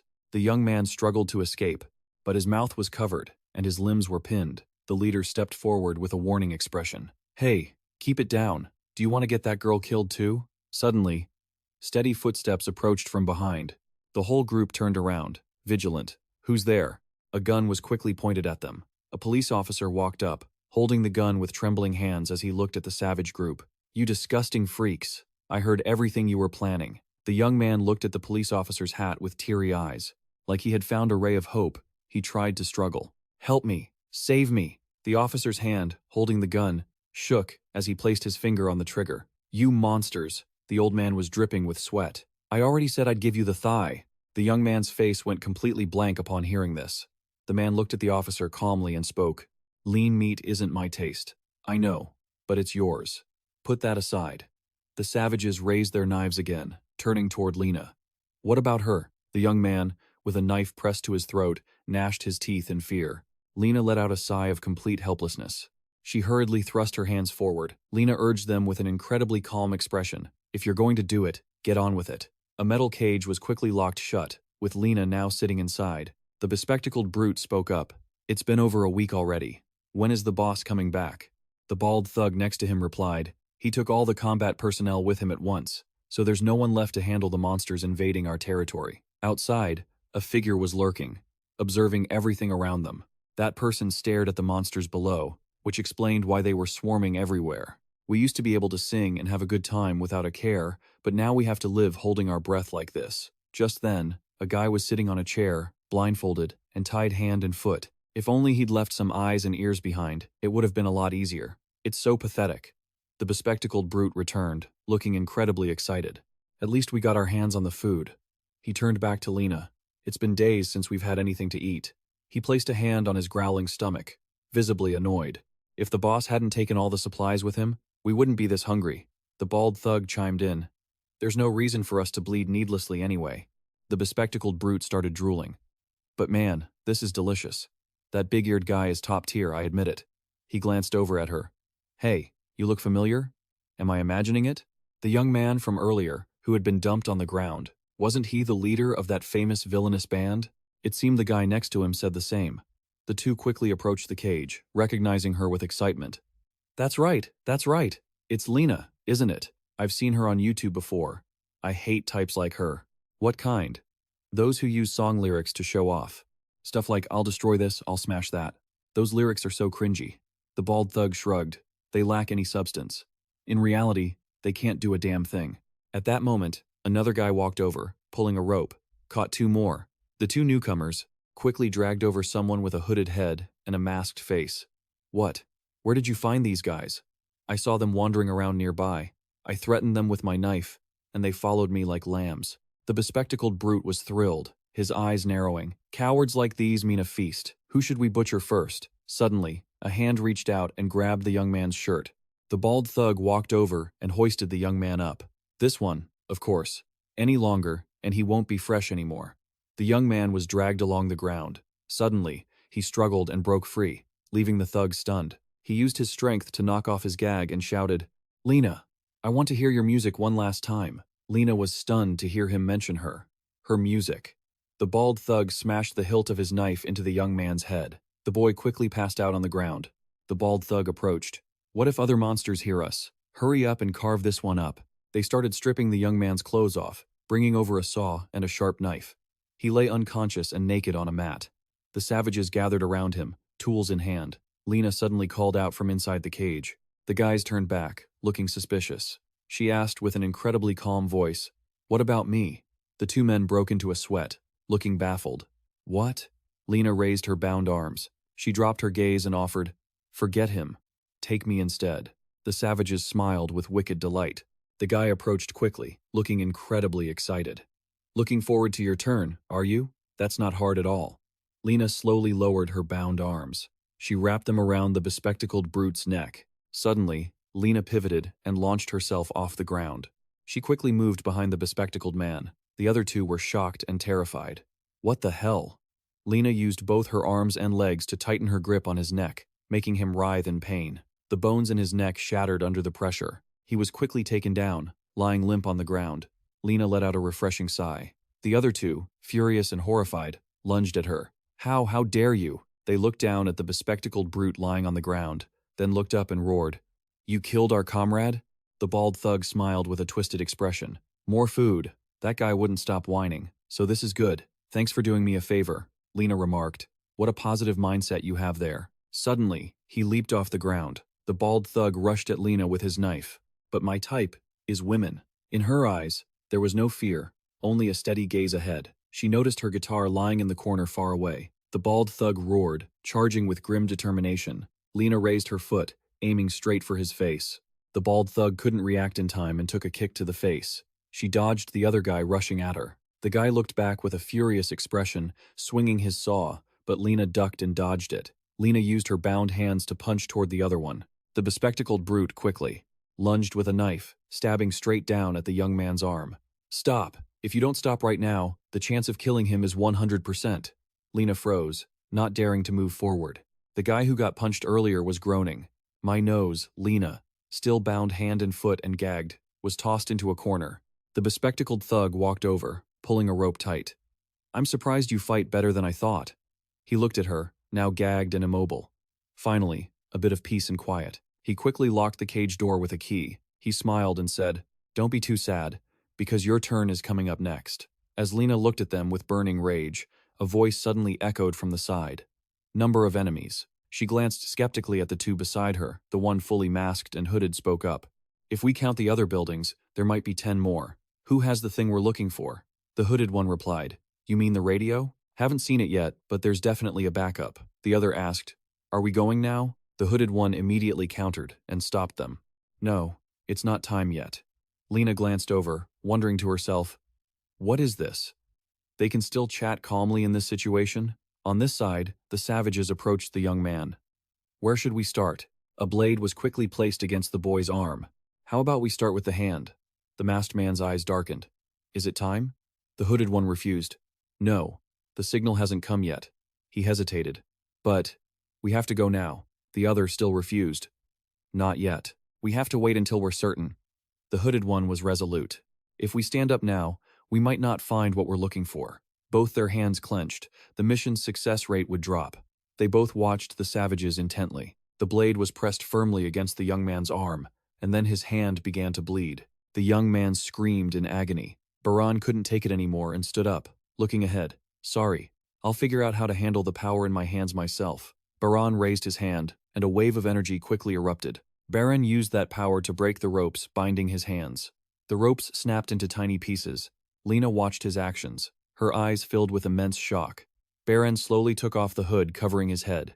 Behind him, the other side, Gujin's face was revealed. Baran. Baran slowly removed his mask as his companion complained. You idiot. A wave of power radiated from Baran's body. Lena, sitting nearby, stared with wide eyes. What the hell? He broke the ropes himself? His eyes were fixed firmly ahead, back to the moment when a cracked radio was held in his hand. What? That radio? Kwang Bong, carrying Gujin on his shoulder, noticed the radio. Gujin picked it up and said, Found it on that woman's corpse. There, when we were together, I saw her using it. It seems she contacted the person on the other end once a day, and the person who taught her how to use life force was the one on the other end. Mo Haikan was stunned. If she knew about life force, he quickly replied, Right, certainly not an ordinary person. Baran listened seriously to someone who knew about the end of the world. Maybe it's someone like Baran's father. Baran turned and asked skeptically, Isn't it the same person who broadcasts the radio? He nodded immediately. The voices are completely different. Mo Haikan stretched and said, So, there's actually someone left who knows about the apocalypse. That's harsh.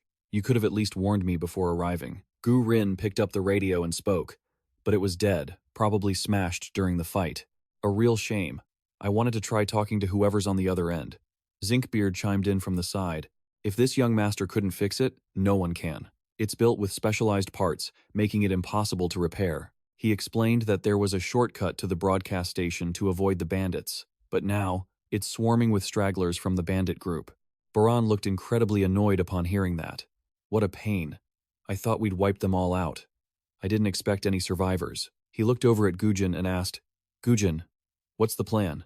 We could try sneaking through, but there are too many of us. The risk of getting caught is way too high. Maybe we should take the long way around. It'll take more time, but it'll be safer. Gujin's eyes darkened as he replied, No, we're going through the shortcut. Heeman was stunned and asked, Huh? Gujin quickly explained that the longer they wander on the surface, the more dangerous it becomes. Compared to facing unpredictable monsters, dealing with humans is easier. He had already equipped their gear, and they still held the advantage of a surprise attack. Gujin turned to the others. Plus, there's a chance we might find a spare radio. He urged everyone to stay ready, and added, He quickly started moving forward. Just follow my plan. That's the only way we'll survive, and make it back in one piece. Suddenly, Toa Jian called out from behind. Hey! The savages quickly looked back, and Gujin, standing behind, stood up helplessly. He sighed in frustration. I'm not asking for much here, the bald guy asked suspiciously. What? How did that guy undo his restraints? The guy next to him replied, There's a 70% chance it's because you tied them too loosely. Ba Jian scolded. You idiot! The two guys behind looked completely clueless. They laughed loudly. He called you an idiot. Lena started to get tense, thinking to herself, You're the real idiot. If you could get out, don't just stand there showing off, untie us too. That's the only way we can team up and escape. Ba Jian kept yelling from behind. You moron! You fool! The bald guy ignored him. Forget it. He's probably just trying to stall for time. Don't fall for these cheap provocations. His hat slipped off and hit the ground. Ba Jian seized the moment and stared at the bald guy. The guy heard him and turned back, furious. You jerk! He stormed over and grabbed Ba Jian by the collar. You want to die first? The guy asked with a completely indifferent expression. Where's the radio? The bald guy's shiny head gleamed. Radio? What are you babbling about? The two guys behind them were enjoying the show. What radio? Are you delusional? There's an 80% chance he's lost his mind. Gujin spoke up helplessly from behind. Tajian, do you really think they'd answer? One of the guys pulled out a radio and asked, Is it this one? Gujin didn't know what else to say. Ba Jian tightened his grip on the iron bar and pried the cage open. Found it. The two guys' faces went pale with terror. Lena's eyes widened in shock, and the bald guy screamed as his arm got caught in the hot iron bars. My arm! A punch landed squarely on the guy's face. Ba Jian lunged forward and swung at the bald guy. One strike was all it took to take him down. The guy standing opposite who had the radio gritted his teeth and shouted into it. Emergency! We have an intruder! Two groups have the intel. Bajian pulled off his jacket, his eyes burning bright. Man, it's so hot in here. Suddenly, heavy footsteps approached as a crowd rushed in. What's going on? An intruder? Wait, why is he here? They quickly recognized Bajian. Isn't that the prisoner the boss was torturing the other day? The two guys behind him jumped up, weapons in hand, and charged at him. A bed and a chair came crashing down from above. Bajian's shadow flickered as he punched two of them hard in the gut. He then leaped high into the air. He spun in midair between the two guys, using his fists and feet to kick them away. Bajian landed, his eyes cold and sharp. The guy watching from the side looked stunned. He shrugged and praised, "Not bad for a guy." He turned to the person behind him. "You see that too?" With that, he turned and ran. Gujin shouted urgently, "Tajian, chase him." Tajian looked confused and asked, "Why do you guys have radios too?" One of the guys replied, "They're different types. The one the runner is holding is the same as that girl's." Gujin urged, "Go, leave these guys to me." Under Tajian's feet, there was a knife. He quickly cut his restraints. Lena was still stunned, looking up as Tajian remained perfectly calm. Gujin held out his hand, skeptical. "What? Why me?" Tajian was already moving away. "You can do it yourself. Plus, I don't think you'd be willing to untie this person anyway." He sounded angry. "You! Remember this, don't break the radio!" Bajian shouted back while running. "I know. Who do you take me for?" The remaining guy's face was deathly pale. Bajian quickly sprinted past the two guys blocking the door. The guy was deeply suspicious, wondering what exactly that person was, but it didn't matter anymore. The others behind picked up their weapons. "He's gone." They stepped forward, and the guy adjusted his glasses. "The probability of you dying at our hands is 99%. Lena untied Gujin, struggling. "Why won't this come off?" The bald guy spoke up. "See? I told you I tied it tight." She told him to shut up in a fit of rage. Their footsteps drew closer. Lena shouted, furious, "Hey, you jerk! You want to die? Even if you're captured, at least act like you want to untie yourself. I don't know where you guys came from, but we have to work together to survive." Gujin heard her yelling and said, "Back off." Lena asked, confused. "Huh?" Gujin held up two fingers. Before this, he'd tried it with an empty can. He was puzzled why didn't his ability work like it did before. He had to find that feeling again. What was the root of this power? Gujin began to recall. It was like that back then. He remembered the flow of his power. In that moment, Gujin closed his eyes, determined to find the common condition. He snapped his eyes open. The clear difference between then and now, Gujin stared fixedly at the can in front of him. A surge of power suddenly erupted. "Die!" Gujin gritted his teeth, his hatred clear, his intent to destroy the target absolute. He focused everything forward, pushing his emotions to the limit and taking control. A blast of power shot out, shattering the can. The force hit the ground, carving a trench. Sweat dripped down Gu's face as he thought, "Too much power puts a strain on my body. I have to adjust the power level to match the target." He lifted his hand, holding the can. The activation point for his ability was within a 1.5 centimeter radius of his hand. Lena watched in total amazement. Gujin extended two fingers to channel his power. As the can fell, his power exploded. It wasn't just his left hand. His right hand wasn't limited either. If it was within the 1.5 centimeter range, as soon as the can was about to drop, a red flash of power could strike from any direction. The can was instantly shredded into pieces. In that same instant, the ropes binding them snapped apart.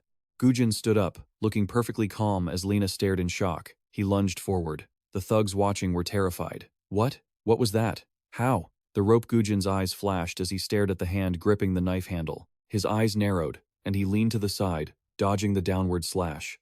Gujin elbowed one guy in the face, then did the same to the next. He snatched their knives and rushed forward.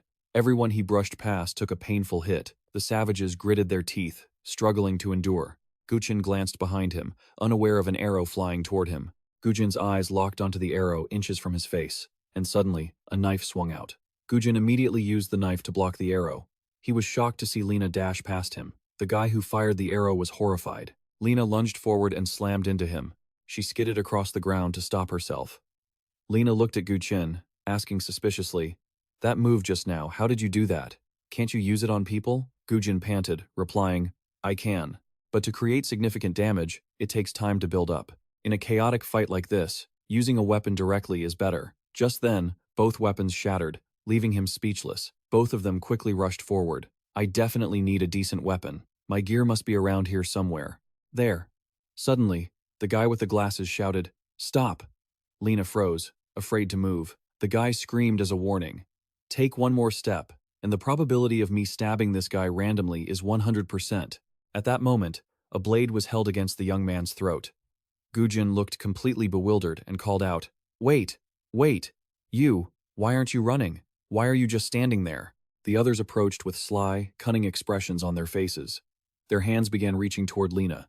Suddenly, a hand shot up, pressing a knife down. The young man smiled as he drove the blade into his own body. He winced in pain as blood immediately gushed out. Seeing this, the guy recoiled. What a fool. He smiled and turned to Lena. Lena, don't worry about me. Just keep moving forward. And true to the lyrics of Lena's song, he clenched his fist and raised it high. Lena looked over, completely bewildered. Trample and crush them all. Just then, a hand from behind quickly reached out and placed itself on her shoulder. That guy was thrown backward. Lena lunged toward the table, asking in a panic, I told you, I only have one reason for living in this world. The guy cried out in pure shock. The young man looked down, blushing. Lena, how embarrassing. Suddenly, her gaze fell upon the sword behind her.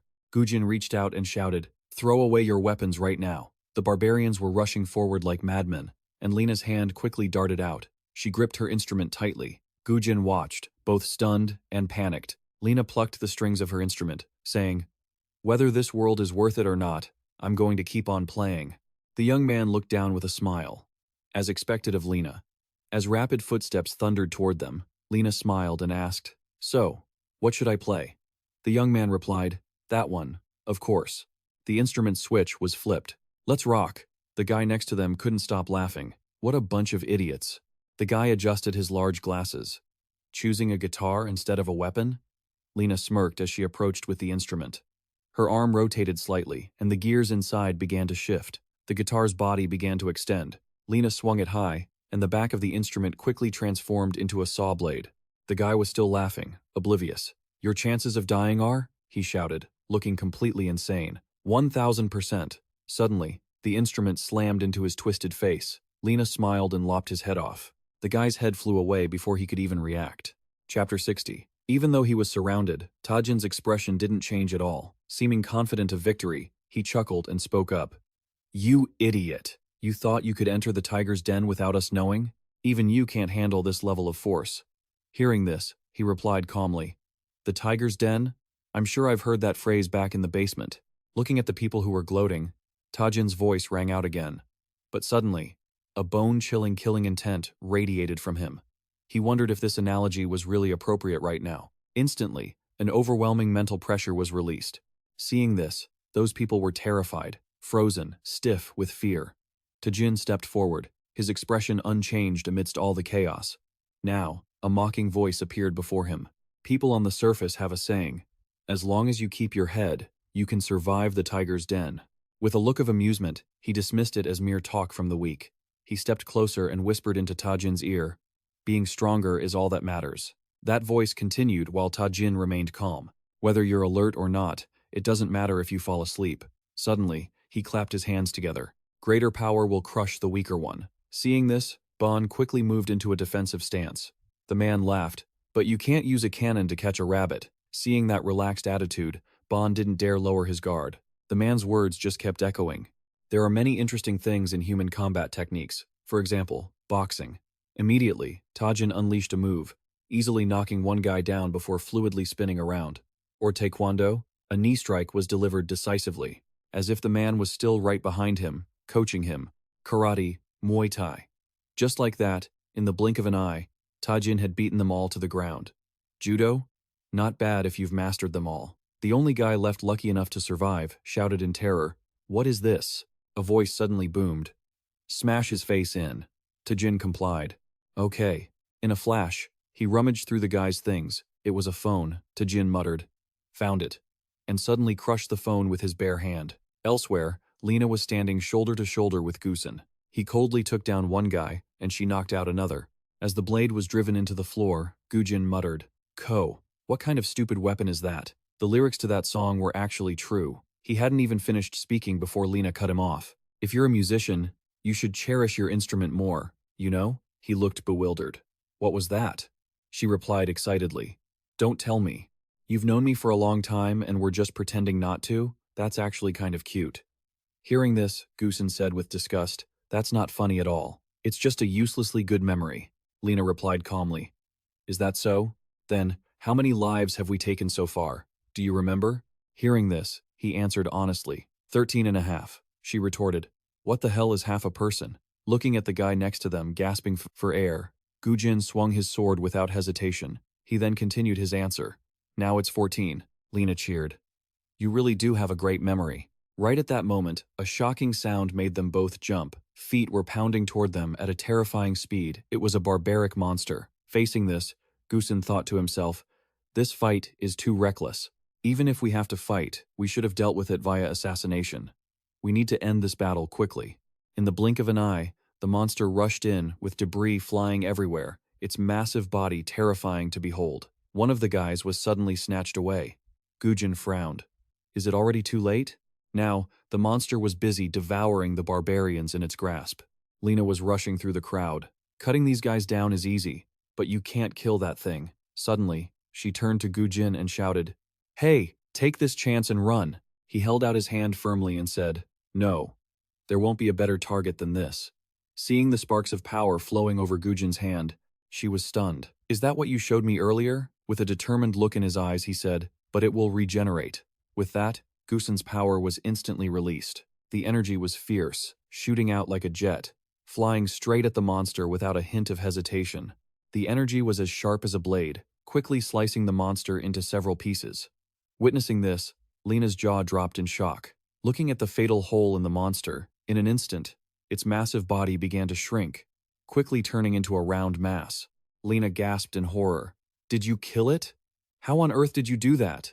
Just then, the blonde guy behind Gujin started shouting, "That thing is dangerous!" At the same time, heavy footsteps approached as the chicken head guy reached out and pinched the blonde guy's cheek. A voice rang out as the blonde guy passed out. "What's up, Chin?" the chicken head guy asked excitedly. "Weren't you the one who said to keep it quiet? So I was just waiting here quietly." "Seriously," Gujin continued.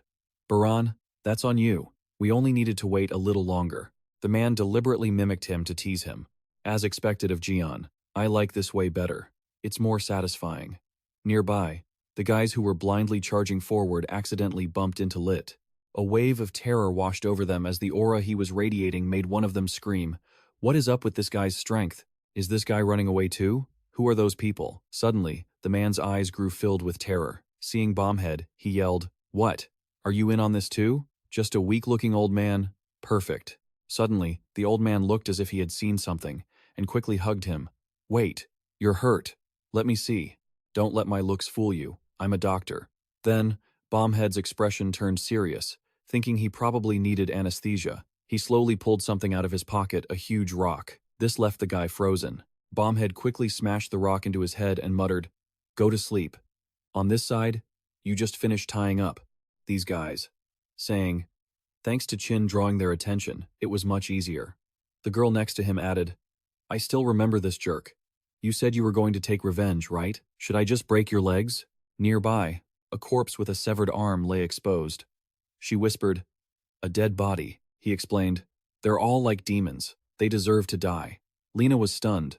"What? You know these people?" Guchin answered quickly. "Yeah, so just put your weapon away." Just then, a foot froze in its tracks. Gujin had seen something. From the barrel of a gun pointed straight at her, a bullet flew through her head, blood spraying everywhere. Everyone present was stunned. He quickly spun around, only to be shot through the heart by a bullet as well. The two of them couldn't avoid it. It was a police officer. His smile revealed a look of pure malice. Another bullet was fired, and another one was heading straight for Gujin. Tense and focused, he quickly used his power to confront it. In a flash, a spark flared as he sliced the bullet into pieces. Meanwhile, Lena was also lucky enough to deflect a few shots. Gu dashed forward, shouting in horror. After that round, the police officer quickly rotated the chamber to reload. Seeing his comrade lying motionless in a pool of dark blood, he charged forward in a rage. "That bastard," he spat as he found himself surrounded from both sides. At that same moment, the gun was ready, and the bald man lunged at him. Gujin frowned. Although he hadn't gathered enough yet, this was enough to obstruct them. In the blink of an eye, a gust of wind erupted. He unleashed his attack with intense focus, while the bald man didn't stop, and Gujin didn't hesitate either. Just as the officer was about to be caught, a flash of light surged from behind, ready to strike him down. The attacker was stunned, yet he easily dodged Gujin's blow. The bald man was left bewildered by the sudden turn. Meanwhile, the officer quickly kicked the attacker in a vital spot, causing him to lose his balance and tumble backward. Gujin stood frozen, gasping in shock. What? At that moment, the gun was slowly raised, and with a smug look, he thought, "Don't underestimate the police of South Korea." As if the bald man was about to get a taste of lead. Terrified, he stammered, "Wait, even so, you can still pull the trigger with a gun." Gujin watched with intense concentration, thinking, there's no way to avoid this range. In an instant, a wave of earth burst forth, accompanied by a chilling sound of blood and debris, and a look of pure shock. Mo Hai-kan stood frozen, watching drops of blood graze his face. The bullet had been stopped by a hand. It dug deep, causing the palm to deform under the force of the rotation. That large hand had shielded him. Ba Jian gritted his teeth, enduring the agonizing pain, and gave a sharp tug. His hand twisted to create force, once again knocking the bullet off its trajectory. The officer stood stunned, speechless. He slammed the gun in his hand, and with a few clicks, he tried to pull the trigger again. But Keijian had arrived at the barrel with incredible speed, pulling the safety to block the bullet from being fired. The officer stared at the hand holding the trigger, breaking into a cold sweat. Ba Jian, lightning fast, knocked the gun away, and at the same time, ripped the magazine right out of the cylinder. The man was still speechless when H-Min closed in from behind. He locked the officer's arms behind his back, forcing him to the ground. The officer struggled and roared, "I'm a cop, you criminals." But in response, H-Mi just tightened his grip even further. He roared angrily, "Shut your mouth, you disgusting piece of trash. Do you think I won't snap your arm?" Having just survived a brush with death, Cho Longa looked stutteringly at the person who had saved him. "Ba Jian, is your hand okay?" He didn't answer, but Ba Jian's hands were shaking violently, and blood was seeping over the back of his hand. The hand that blocked the bullet trembled incessantly, but Ba Jian didn't seem to care about the pain. His eyes were wide, staring straight ahead. He remembered that gaunt, weary man who had pointed to the piece of bread in his hand and asked him, "Do you want to eat this?" Ba Jian had been quite surprised. "Why aren't you eating? Everyone gets the same ration." He was caught off guard by the question. "That I'm full, it's okay, just eat it." That classic lie was immediately betrayed by the loud growling of his empty stomach, which made him feel a bit embarrassed. "Actually, you saved us too. You've been lying down for so long, you haven't been able to eat anything. Gujin is very strict about rations, so he won't give out any extra." As the two were talking, a girl from behind leaned in close to Baran and teased him. "Did you think you were the only one who knew how to do good deeds?" She laughed and draped an arm over his shoulder. "That's right, have some of mine. You're at an age where you're growing. Your big sister can't just stand by and watch." Those two kind souls shared their meager food with him. "That's right. Even if you refuse, we're still giving it to you. If we say eat, just eat." And so, they stood behind and watched as Ba Jian broke the bread into 3 pieces with eyes wide in amazement. He held one piece in his mouth, and Baran placed the other 2 on his hand, looking at the 2 of them with innocent eyes. Both of them looked at each other, then smiled at him. One piece of bread divided into 3. The 3 of them ate together during hard times. But that piece of bread was now lying on the ground. The curly-haired one was lying there, his eyes empty, with a pool of blood spreading out. The kind, gaunt brother was the same. A shot to the neck meant he didn't even have time to close his eyes before he passed away. And yet, the person who caused this was still alive. Ba Jian looked at him like a madman, making the atmosphere even more stifling. He placed his injured hand on the man's bald head, squeezing both hands tightly. Everyone at the scene was shocked by Ba Jian's actions. His fingers dug deep into the officer's temples, his eyes filled with rage as he stared directly at the murderer. The man's agonizing screams echoed everywhere. The pupils in his eyes were stained with a layer of blood. The man screamed even more miserably, his facial muscles beginning to distort. Guqian quietly approached and whispered in his ear to persuade him, "Stop it. Have you forgotten your promise?" Ba Jian seemed to wake up then, relaxing his grip, and the officer's steaming head was released. The man gasped for air, looking up in terror, but he couldn't escape his fated death. A knife plunged straight into the officer's neck. He rolled over and died instantly, blood gushing out endlessly. The other person pulled the knife out coldly. Guqian looked at Baran, who was looking down, and reminded him, "We promised that you wouldn't kill anyone." He frowned. "Are you planning to turn into a monster and threaten everyone again?" Ba Jian replied irritably, "I know. I already said I know." Gujin changed the subject. "So, where's the radio from earlier?" Without even turning his head, he threw the radio to him. Gujin caught it easily. That's strange. He followed the back of his figure, wondering, it seems like this is the first time you've actually listened to my instructions. But when he looked at the radio in his hand, which had been split in two, he finally understood the reason. The others were taking a moment to rest. All around them were dead bodies, some even mangled. Bajian looked down at the corpses in silence. While the survivors were weeping in sorrow, he placed the piece of bread he hadn't finished eating neatly between the two corpses covered in white cloth. In a place swarming with man-eating monsters like this, there was nowhere considered a safe shelter. Every structure was reduced to rubble. Gu Trin carefully distributed the little food he found to the remaining survivors. Ba sat silently in a daze, deep in his own thoughts. He cherished a tattered, old photograph. In the picture, it looked like a very happy little family. The photo had originally been framed and placed carefully in a clean, brightly lit corner. Bajian had smiled very happily when looking at it. His footsteps back then were clumsy and rushed. That was why the little boy accidentally knocked over a glass of water when he bumped into the tall man in front of him. Back then, he had looked at the man in fear. Dad. He stood there coldly, without any reaction. His footsteps shifted slightly. Bajian was so terrified that tears welled up. But the man simply reached out his hand gently, then carefully checked his hands and body to see if he was hurt. Bajian was worried. Dad, aren't you angry? He stood up straight. Only after a while did he smile. Of course not. That photo lit up again in the corner with the words from back then. His eyes looked at him with such love. Family. Bajian etched those words into his heart, and was as happy as a true child. Yes, I read the books. His father sat beside him, chatting kindly.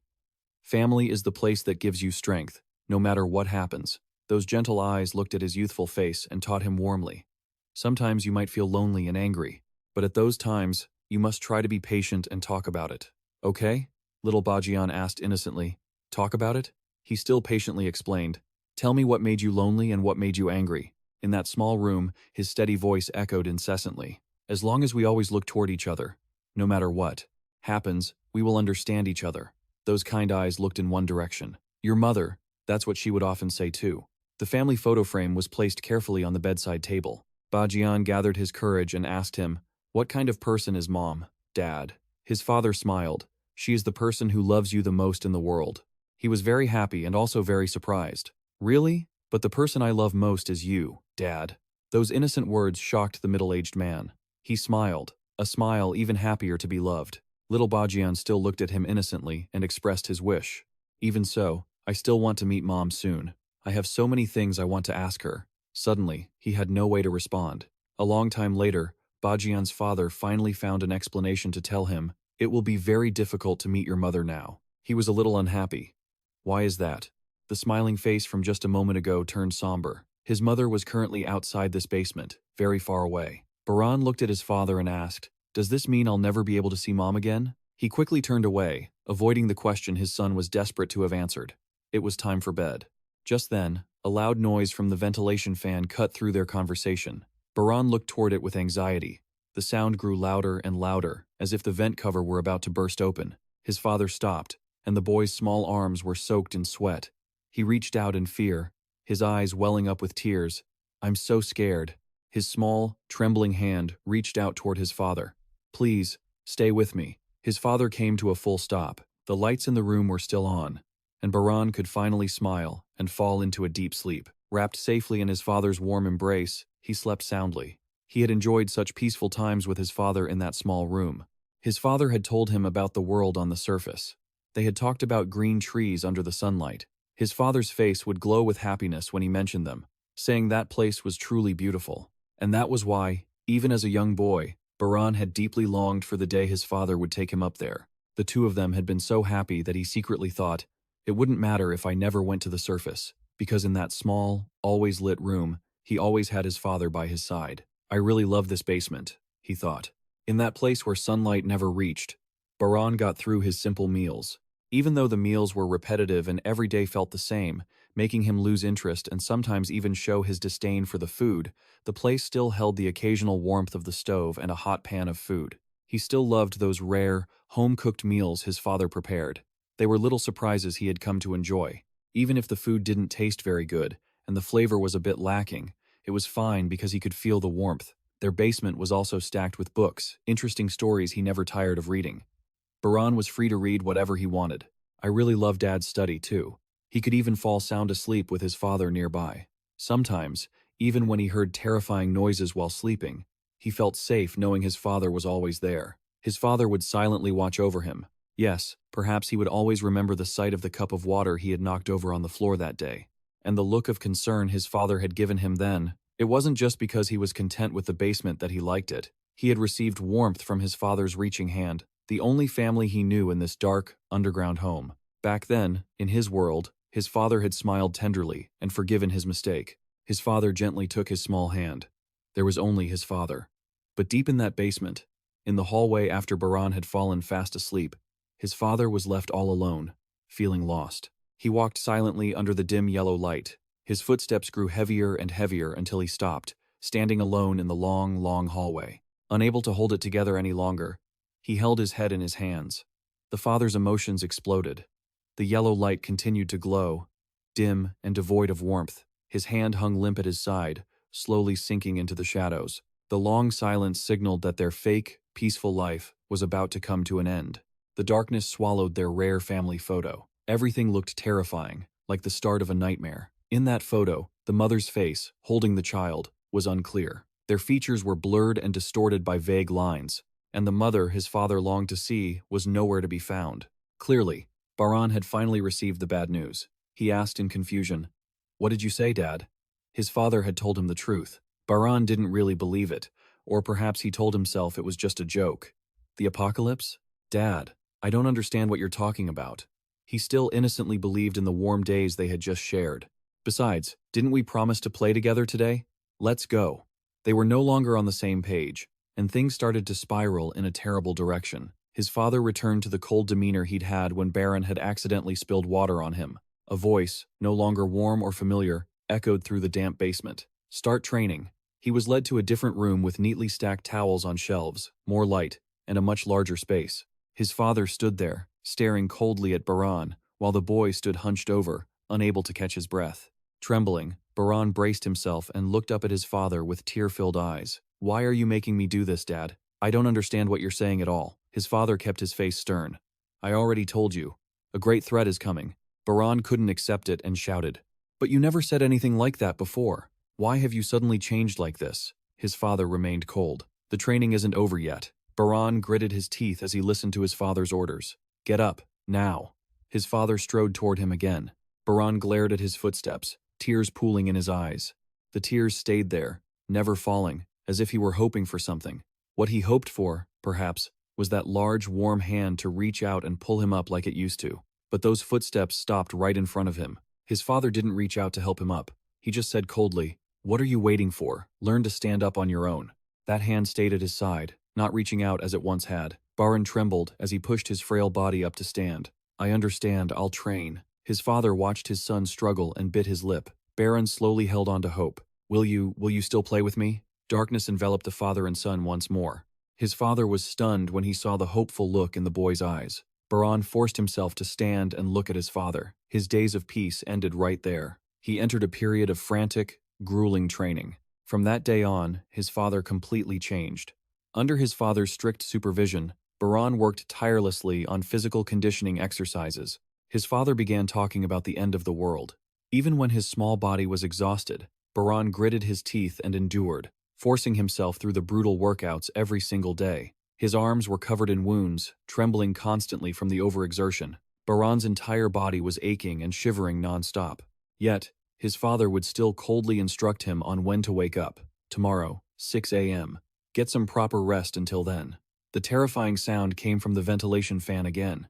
Little Baran looked toward it in fear, then tried to find a shred of warmth by looking at his father. His father just turned away silently, walking off without the slightest concern for the fear in his son's heart. He left him all alone to battle that fear by himself. The long days of training dragged on, with his father just standing there coldly, clicking his stopwatch. Baran ran his heart out, pushing himself harder and faster. It wasn't until the stopwatch clicked that the check ended. Baran's father recorded the results on the wall. His voice, completely devoid of emotion, echoed, "Faster." Every time a test was recorded, his father marked it on the wall. And Baran still had to struggle alone against those terrifying sounds every night without his father's warm embrace.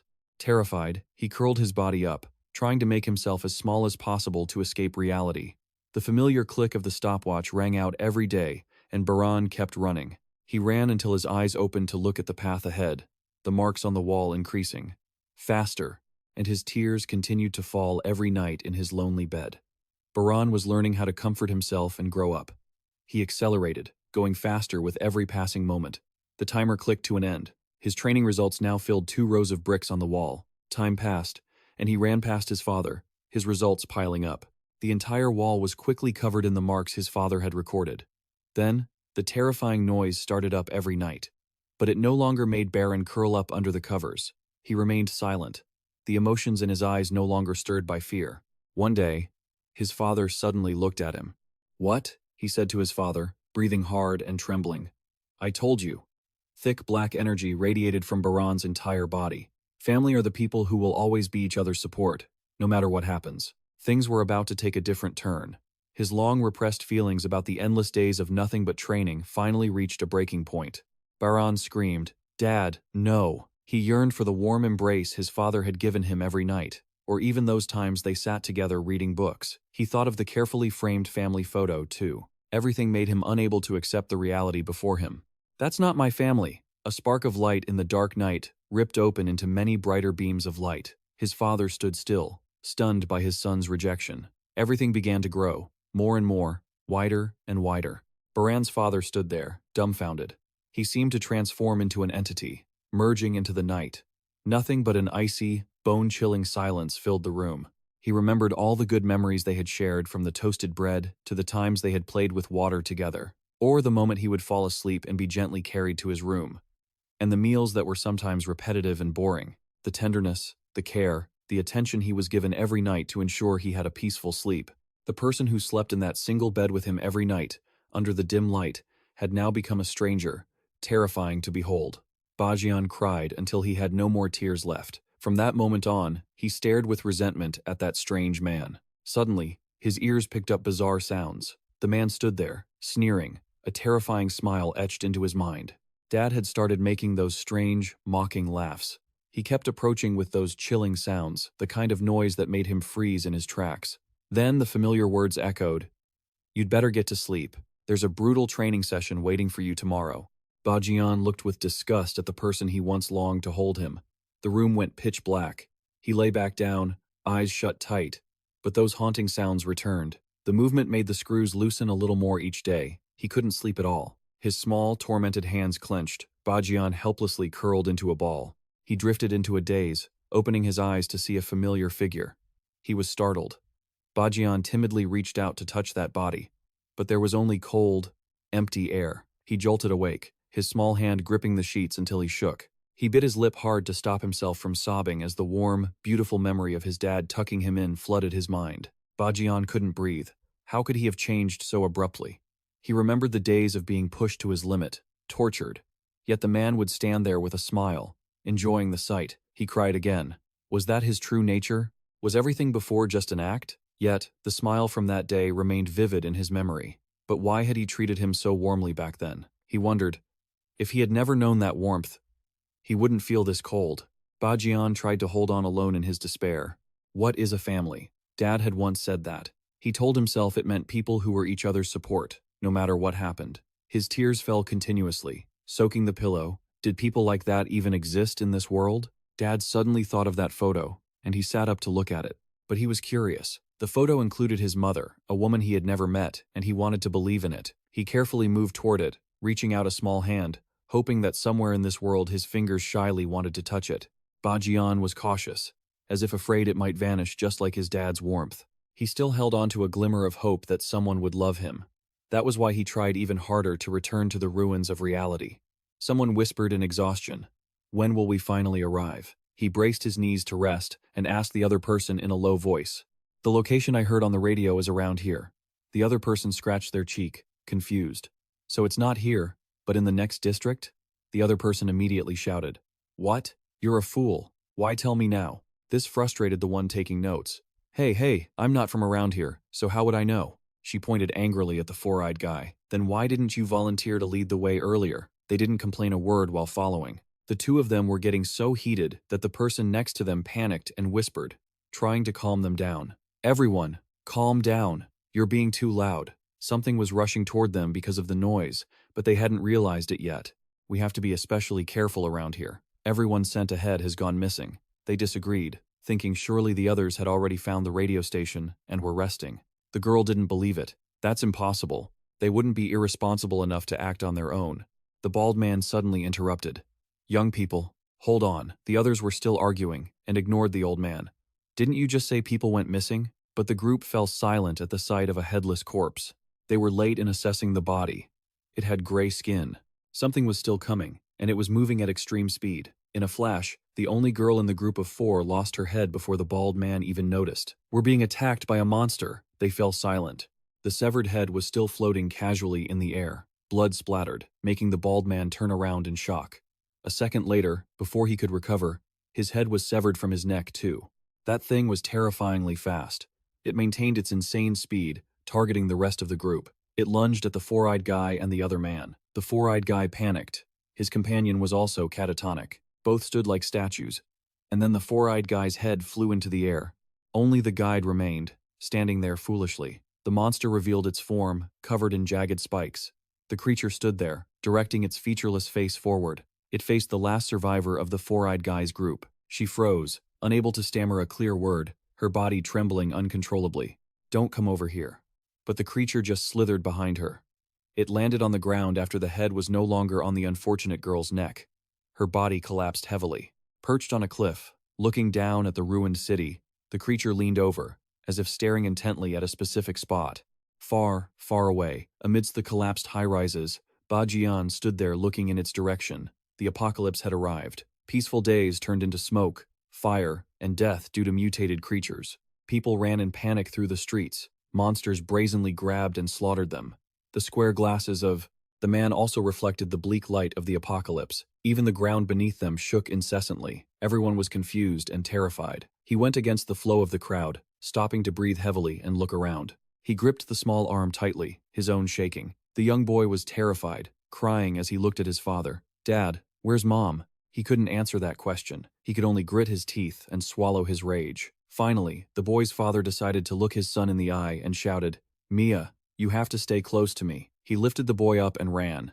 They didn't dare stop, didn't dare look at the tragic fate of those who weren't lucky enough to escape the monster's claws. But before the father and son lay something even more terrifying. The monsters turned the people they caught into cocoons, hanging them all over the city. Their ugly appearance and the deep, rumbling growls of the monsters made everyone tremble with fear. Mia's father hid in a corner to observe the situation, while the boy clung to him, as close as possible. Suddenly, Mia saw the person he had been looking for this whole time.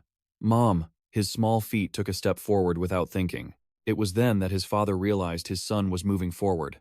The ground beneath them cracked with a bang. That fissure separated the boy from his father. He tried to lunge forward. "Mia, no!" But the shifting earth and rocks lifted Mia high into the air. He looked up at the top of it, only to see a looming shadow from that massive body casting down over his shocked face. But Mia's father gritted his teeth, determined. He used his bare hands to claw at the rough edges and climb up. Mia's father used all his strength, trying as hard as he could. The higher he climbed, the more labored his breathing became. But the scene he dreaded most happened. Mia was attacked by a monster because he was standing in such an exposed position. His wounded hands couldn't hold on and slipped. He just stared, stunned, watching his son disappear, while he himself fell freely. His expression was emotionless. Now he was all alone, lost in the panicked crowd. Screams and any other sounds could no longer reach the ears of a father who had lost his child. He walked listlessly, step by step. Even when a little girl was sobbing right in front of him, he just bowed his head. She was panicking, crying for her mother. "Mom, where are you?" His expression remained blank. His steps didn't falter. He just walked past the girl who had lost her mother. But suddenly the crowd went silent. The little girl stopped crying too.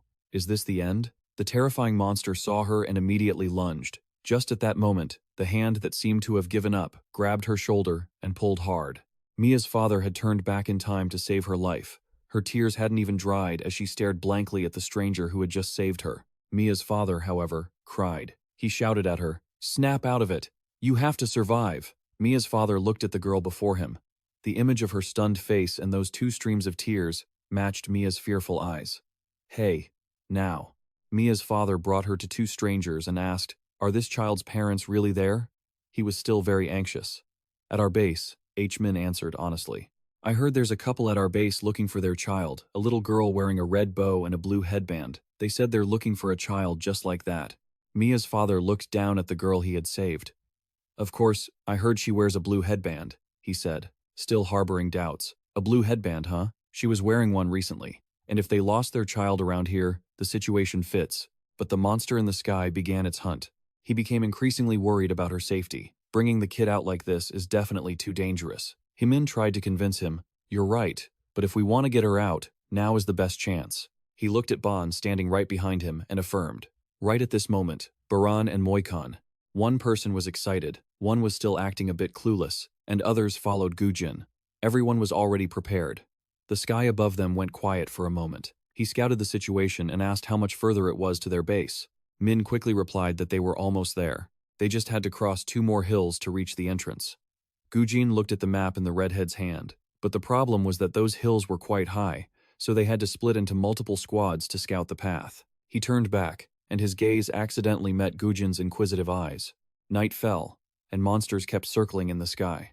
Pajan couldn't sleep and stood there staring up. Footsteps approached from behind. Gujin asked coldly, "Can't you sleep?" Pajan looked at the photo in his hand one more time, then put it back in his pocket and answered him. "I was trying to, but forgotten memories keep flooding back." He looked outward without turning and asked Gujin, "What about you?" He moved closer to Pajan. "I suffer from something like chronic insomnia. If I'm active during the day, my brain gets overloaded at night, causing headaches." Gujin pressed him. "Why didn't you listen to me back then? We had an agreement to wait for the planned moment." Pajan remembered the moment he was referring to. He stayed silent for a moment, then answered with tired indifference. "Your plan was perfect. It always yields the best results with the least amount of sacrifice." Gujin acknowledged the praise with the same indifference. "Thanks for thinking so," but Pajan opened his mouth to say, "No, that's exactly why I don't like it." This surprised Gujin. "What was that?" Pajan clenched his fists until they trembled and voiced his thoughts. "The kind of plan where it's already decided that someone has to die, it feels like you didn't even try. It's really frustrating." Pajan turned to look at Gujin, wondering if there could have been a better outcome. But he understood the current situation all too well. "You're so greedy. Sometimes, the smallest sacrifices are inevitable." Gujin said something bluntly that left Pajan speechless. "Because of your stupidity, do you not think about the fact that those two are dead?" He had a cold expression. "If you hadn't interfered and let things go according to plan, perhaps they would have been safe." Pajan gritted his teeth, hanging his head in resentment. Thinking of those who had sacrificed themselves made him hate himself even more. "The two of them, I thought we had been talking and getting closer lately. If I had been just a little stronger, maybe I could have protected them. That's why I'm still so angry." Gujin watched him self-flagellate with a cold gaze. Pajan didn't stop, but he gritted out, "Stop lying." He stared straight into Gujin's cold face. "You clearly anticipated that there would be more casualties. After all, the lives of those two were nothing in your eyes." Gujin was silent. Gujin stood there, listening to Pajan's accusations. "Your way of thinking is so much like my father's. That's why I understand perfectly well what you're plotting." He concluded coldly, "As expected, I will never be close to you." Only then did Gujin reply, "I agree with that. I have no intention of making friends with a monster like you." He spoke the cruel words coldly. "And it is true that I don't care about the lives of those two. They were just sacrificial pawns. They didn't bring any benefit to our goals." Pajan looked at him with hateful eyes. "I knew it." But before he could finish, Gujin interrupted him. "But there is one thing you are mistaken about." He added, "It's not that I haven't thought about saving them. I also hate meaningless deaths." The two glared at each other like enemies. Your very actions increase their probability of dying. In the end, both ended the conversation unhappily. Suddenly, a gentle voice echoed in Pajan's ear. "Thanks for what happened back there." He looked at the newcomer in surprise. Pajan didn't quite understand and asked, "Thanks for what?" "Beautiful." Lena gave him a wink. "You saved me back there." She pointed behind her to the friend who was being shackled. Kwangbom helped the person closer to them. Lena continued happily, "If it weren't for you, he would be dead." She enthusiastically gave him the title of being a good person. Pajan just stood there silently listening to her. After a long while, he hung his head sadly. "It's not like that. It's just that I was afraid I would regret it later, so I did it." Lena was a bit surprised. "Regret?" he said slowly. "In that situation, I was the only one who could have saved them." Pajan faced the three of them and spoke in a way that was somewhat hard to understand. In case something happens later because I didn't save them, surely all the blame would fall on me. The more he spoke, the lower his head hung. That's why I'm saying I'm not that kind of person. Helping them was just for my own sake.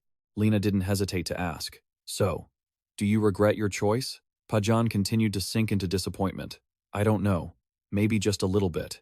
She remained calm. If you could go back, do you think you would have chosen differently? He answered the question in a low voice. I think I would still choose the same, because at that time, I thought that was the best choice. Lena smiled and gave him a playful, enthusiastic push. Then don't regret it anymore.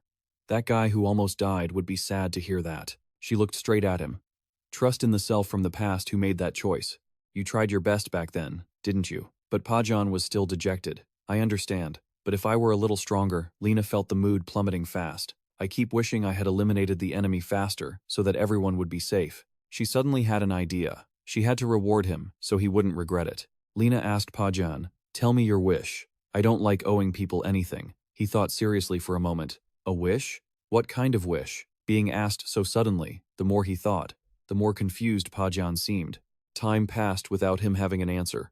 A long while later, he let out an ah. Lena, who had been waiting, winked at him. How about it? If you haven't thought of one, let me touch you. Mohan, who happened to be walking by, heard that very last sentence and his mouth dropped open wide enough to fit a large egg.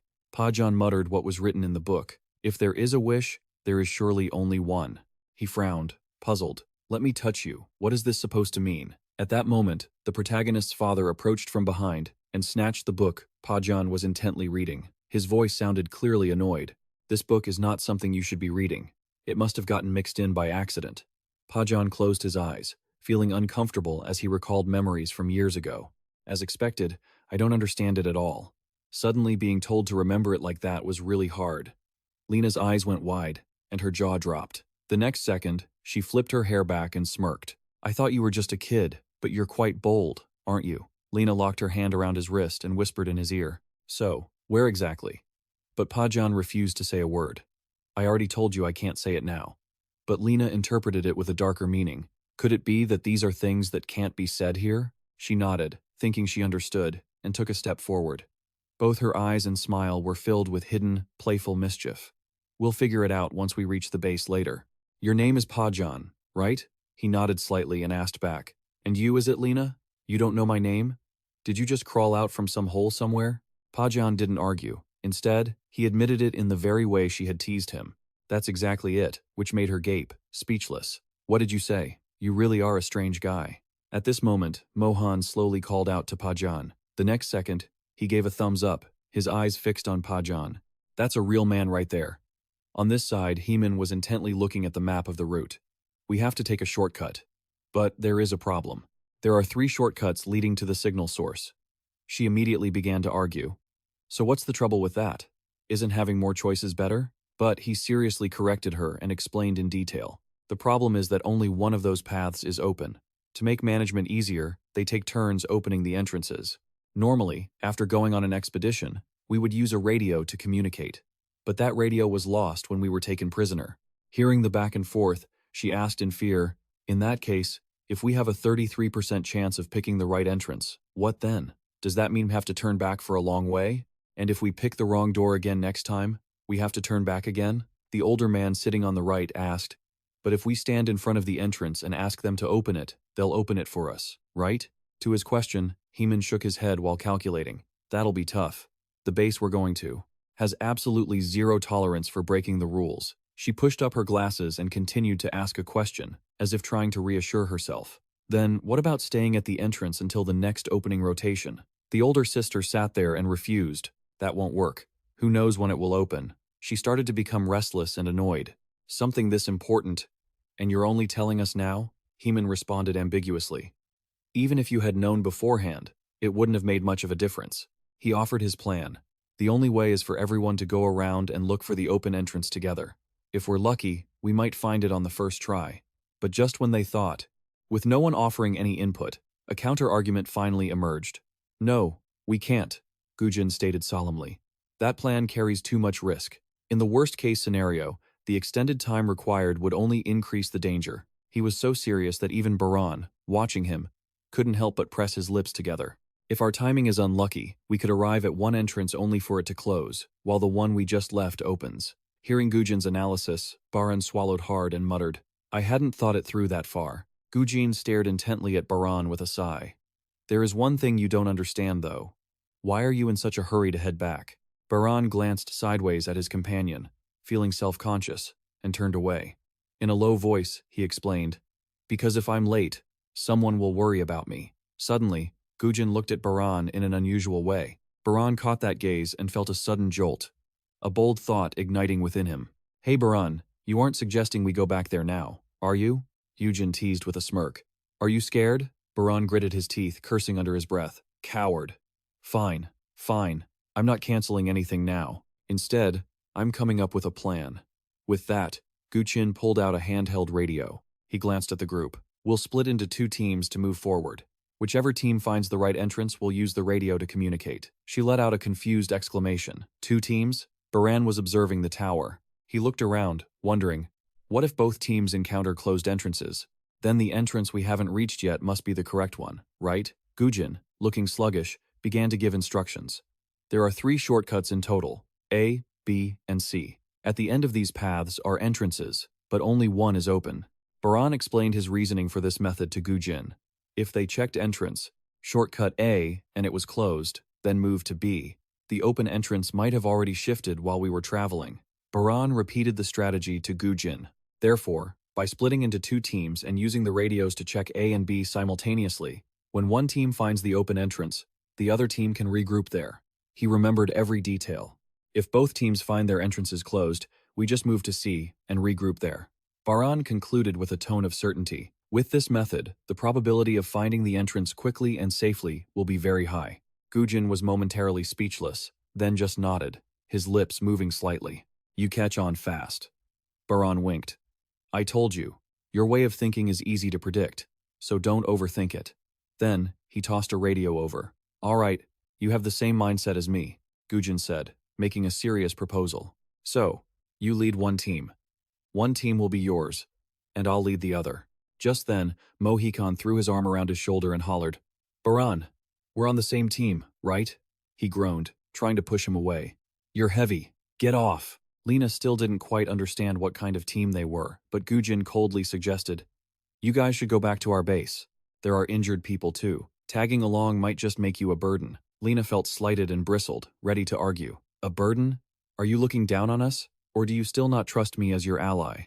We clearly fought alongside each other back there, but Gujin's intention was far more noble. More importantly, I want you to escort them both home safely. She glanced back to see a young teenager and an old man struggling to lean on each other. Lena was annoyed by the situation, but finally, she had to compromise. Fine. I understand. I'm frustrated, but I guess it can't be helped. I can't see the monster's weaknesses, so I wouldn't be of much use anyway. Before Lena left, Gujin didn't forget to reassure her. The enemies on the shortcut have already been cleared out. You should reach the base in half a day if you're quick. She shot him a grumpy look. I know. You better teach me properly later. As for the monsters, strange sounds suddenly echoed in his ears. The mutant-headed guy standing next to him started making movements, accompanied by sounds that didn't resemble any known language. Gujin frowned and muttered, What kind of gibberish is he spouting? She stepped forward to translate. From what I can tell, he really wants to come along. But he firmly refused. Sorry, but that's a bit difficult. She broke into a cold sweat, trying to hold him back. That's right. Just follow us. If you come along, I'll show you some cool tricks. Baran, standing behind, could sense his anxiety. You still don't trust him, do you? Gujin admitted frankly. I still don't know what kind of person he is. This mission is particularly dangerous. There's no reason to introduce more variables. Baran looked over, curious. But isn't he? He has been living with the others at the base for a long time now. Gujin couldn't deny that. That's true. But just then, a guy appeared from behind to launch a sneak attack. Just as he was about to swing his club, a shrill scream rang out. Hey! Gujin was startled, but managed to shout a warning just as the mutant-headed guy acted quickly to land a hit on the attacker. His unexpected presence, along with his bandaged arm, was revealed. Gujin remained on high alert. Something felt very wrong. Baran started to find it funny and teased him. A feeling? Since when do you use such vague terms? He scolded him shyly. Too noisy. But it wasn't just Gujin. Even Baran felt it clearly. I felt that person was strange the moment I first met him too. I didn't realize it at the time, but it's probably because he gives off absolutely no life force, like he's just an inanimate object. Being cautious is never a bad thing. Baran suddenly noticed the white-haired man nearby and walked over to speak with him. Sir. Guangbom immediately turned to answer. Is something wrong? His eyes seemed a bit hesitant. The image of Haju's face, covered in wounds, was still fresh in his mind. Now, she was just lying there, motionless, for days. Baran asked softly, Has Haju woken up yet? He was a bit stunned by the question, but the shock was quickly replaced by a gentle smile. Guangbom patted his shoulder reassuringly. Don't worry too much. If the girl's condition had gotten any worse, I wouldn't have been able to leave the base. He was overjoyed to hear that. Is that so? But suddenly, Baran paused, lost in thought. He sank into his own reflections, blaming himself. Now that I think about it, I still haven't apologized to her. At that moment, he pleaded with the old man. If Haju wakes up, could you pass a message for me? Tell her I'm very sorry for getting her hurt. But then Baran went back into his thoughts, quickly changing his mind. Actually, no. Tell her I will meet her in person later, because I have something to tell her. The old man stared at him, watching his strange behavior, and replied casually, I refuse. Baran was shocked, but Guangbom quickly told him he was just teasing. I know. I'll do it for you.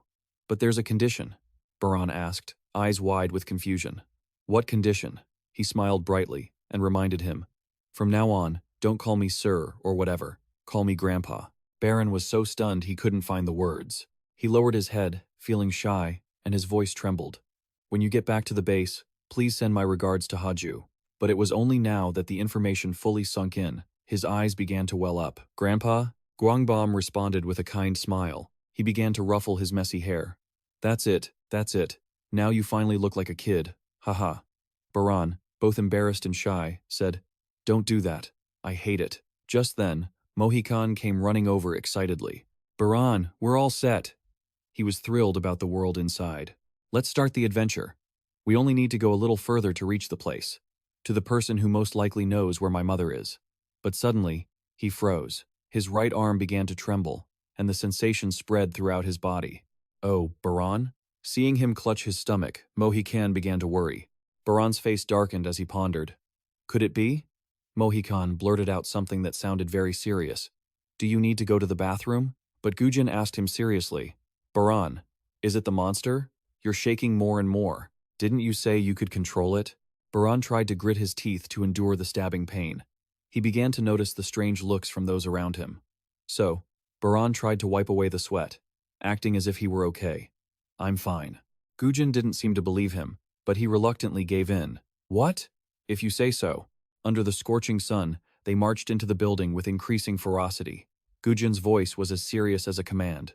Let's move out. Everyone seemed to be launching a full-scale assault inside. Mohican held the map tightly in his hand, looking at it while messing around, and Baran coordinated with him perfectly. Because of that, Mohican goofed off even more, teasing the monsters. But sometimes, they had to stop due to their conflicting opinions. As soon as they entered, they found a corpse lying across the road. Baran and Mohican were scared out of their wits. The ruins grew closer, and the place became increasingly gloomy. The group suddenly became extremely vigilant. A small hand gently rested on his shoulder. The four of them huddled closely together. A monster had appeared in this sector, hunting down any remaining survivors, and the group was desperately trying to evade its relentless pursuit. He looked at the young girl behind him with a fearful glance. His footsteps suddenly made a noise, and the man's face turned deathly pale. At that very moment, Baran leaped forward, using himself as bait. His eyes scanned the creature, assessing it had 2 sensory organs, and if he moved into its blind spot, he could take it down silently before it realized he was there. Baran immediately used his special move, thrusting his hand straight into the creature's gut, causing chunks of flesh to burst out instantly. He let out a long breath, muttering as he looked around. Is it finally over? But the tentacles suddenly surrounded him, rising up. Baran glanced around, realizing it was being pulled upward. The other 3 were being watched from afar by another monster. Not just one, but many others were lurking, ready to devour them. He felt as if he were being dragged away by these tentacles. Baran cried out in frustration, his eyes filled with terror. The massive one above made him quite wary. The one above was absorbing it. Could they be independent entities? He peeked out, noticing that the situation was turning grim. It didn't seem like he could take it down in one strike, so should he step in to help? But two of the creatures had already closed in, right behind Moikan. He closed his eyes and began to emit a strange, vibrant energy. Just as they were about to attack from both sides, Moikan quickly scooped up the girl and ran. I can feel it all, he thought. The gloomy guy was startled and panicked. With two monsters behind him, he dodged left and right to escape them both at once. Once they cleared the trap, he finally had a moment to thank Moikan. Thanks for protecting the kid. Moikan just smiled and warned him, be careful. One slip up and you'll be mincemeat, before tossing a mysterious box toward the man. Carrying this thing here was actually really heavy. The man quickly thanked him. Thanks. As soon as he received the box, he pulled out a rod, a homemade heavy weapon. The man then asked him seriously, so, we're going with that plan? Moikan laughed and said, that's right. The battle simulation without Baran. The guy with the glasses suggested, since we can't find its weak point, I'll draw the monster's attention. Moikan flashed a brilliant, cocky smile. And I'll take the monster down in style. The little girl trembled with fear and spoke up. And I just need to stand back and watch how cool you look, right? Moikan replied cheerfully. Exactly. Don't go anywhere. Just stay right there. Just then, another monster appeared from behind. The guy with the glasses screamed in panic. Moikan, it's here. Moikan turned slightly. All right then, let's go, buddy. The guy with the glasses stopped in his tracks as the monster charged. He held up his shield to defend against them. But seeing the opening, Moikan rushed in with his rod, smashing the monster's tentacles. It let out strange, pained cries. Moikan grew more intense, swinging left and right, delivering blows. What do you think? Why did you attack first? Suddenly, the monster turned and ran in the opposite direction. Moikan teased, trying to run away, huh? The guy with the glasses watched anxiously. Where is the weak point? Is it on the torso? Moikan's eyes suddenly lit up. He saw a golden glow radiating from the monster's body. No. The weak point is near its head. Moikan dodged every attack perfectly. If that's the case, there's only one answer. He moved in closer to the monster. I'm going to blow that head off. Moikan suddenly leaped into the air. The guy with the glasses gasped in shock. Moikan had now latched onto the monster's body, climbing it aggressively. The guy with the glasses asked frantically, Hey, what are you doing? The monster, sensing danger, launched its pincers toward him. The two pincers collided, trying to crush Moikan. But he jumped down just in time. It wasn't easy to hit him from that height. Meanwhile, Baran was struggling against another monster. It shot out countless thin, long vines that wrapped around him. Baran tried to use the power from his hands, but before he could discharge the electricity, the vines had already bound his hands tightly. Baran groaned.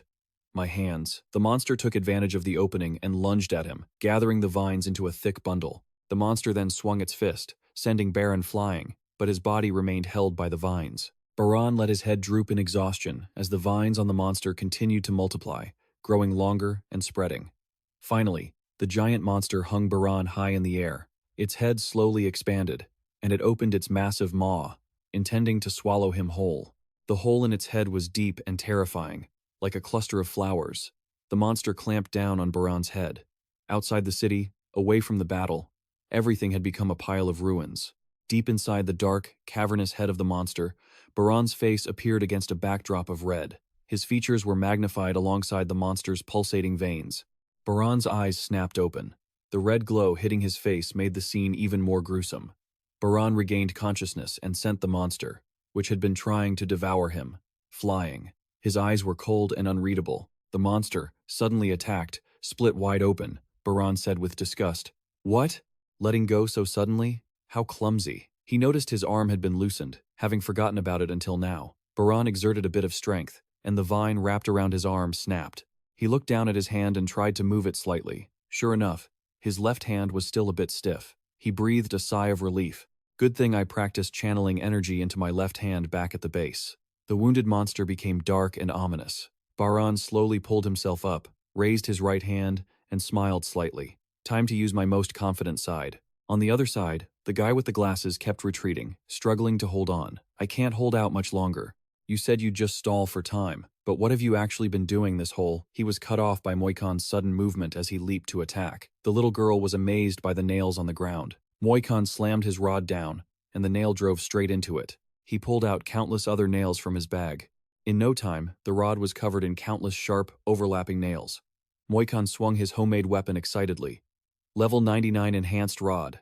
The monster launched its pincers at him at the same time.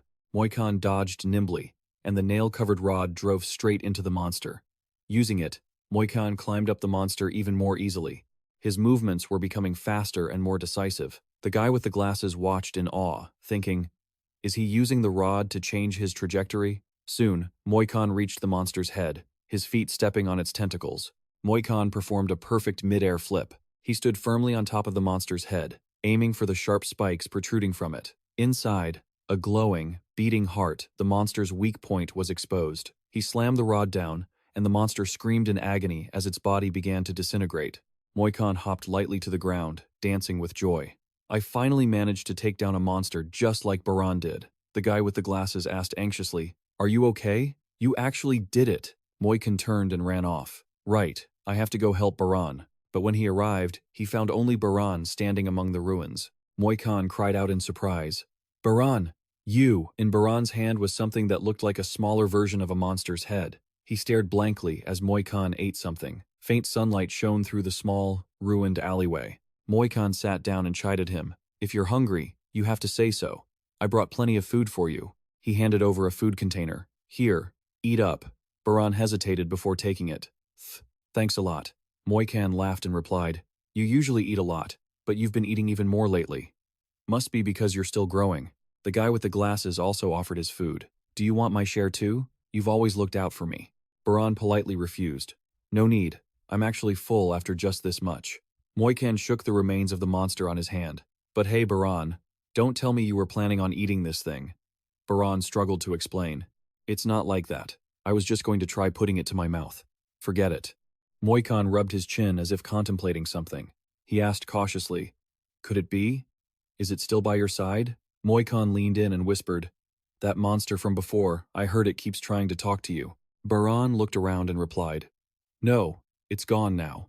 The atmosphere suddenly fell into silence. Baran's eyes hadn't lost their guarded expression. Staring into his eyes was a mysterious creature that shouldn't have existed. It whispered quietly in Baran's ear. You're lying. You can still hear it, can't you? It leaned in, pressing him. How long do you plan on ignoring it? Baran didn't answer. He just hung his head and curled up in the corner. Suddenly, a noise made Baran look up. The girl with glasses peeked in from outside, hesitating. You're hungry, right? I'll leave this here and go. She left the bag of food. She scurried away, adding in a terrified whisper, I don't taste good. Baran reached for the bag and quickly devoured all the food inside.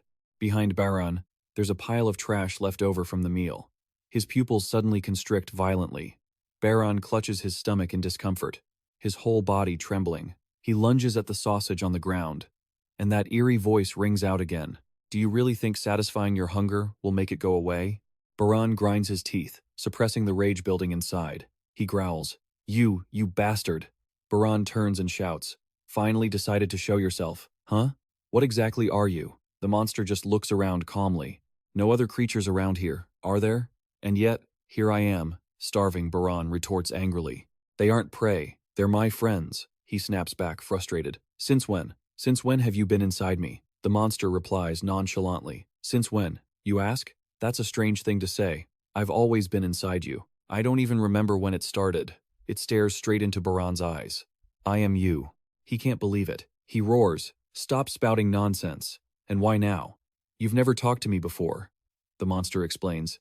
That's because I was fast asleep all this time. It adds, but that intense hunger of yours finally woke me up. Even though it was our first meal, I still haven't forgotten how wonderful it tasted.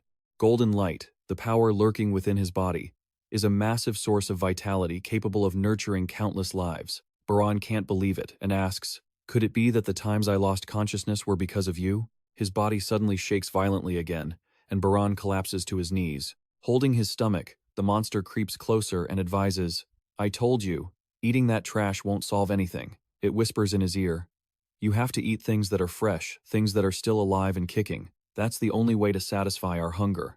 Baran ignores it, stuffing food into his mouth. Shut up.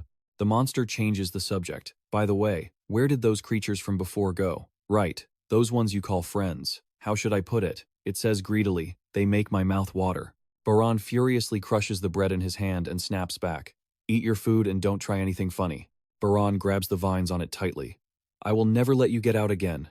I won't let you hurt anyone else. The monster's face becomes sunken and hollow, transforming into a massive, threatening shape. Am I that bad? But can you really stand there and say that? The hunger is growing inside you. He is pushed down, his whole body feeling powerless. It hurts so much, like his stomach is being clawed at. Yet, Baran grits his teeth, resisting. The hunger becomes more intense, and he can feel it taking over. He clenches his fist tightly. No, I made a promise. I won't let anyone get hurt because of me again. The monster gently coaxes. Just give in to your instincts. Destroy those creatures and absorb their vitality. In front of Baran, everything turns a bright, bloody red. His eyes lose their clarity, and horrifying memories crash over him like a tidal wave. These are memories of what Haru said. Baran's body in the real world collapses completely. His hands scramble to push him up, and then his expression becomes determined. The monster beside him asks curiously, "What did you just do? What was that creature you were thinking about?" The light in the cellar flickers, making the scene even darker. Once you see that creature, I feel like the hunger inside you just fades away. Baran turns to correct him. Don't call her a creature. Her name is Haru. The monster ponders, repeating, Haru?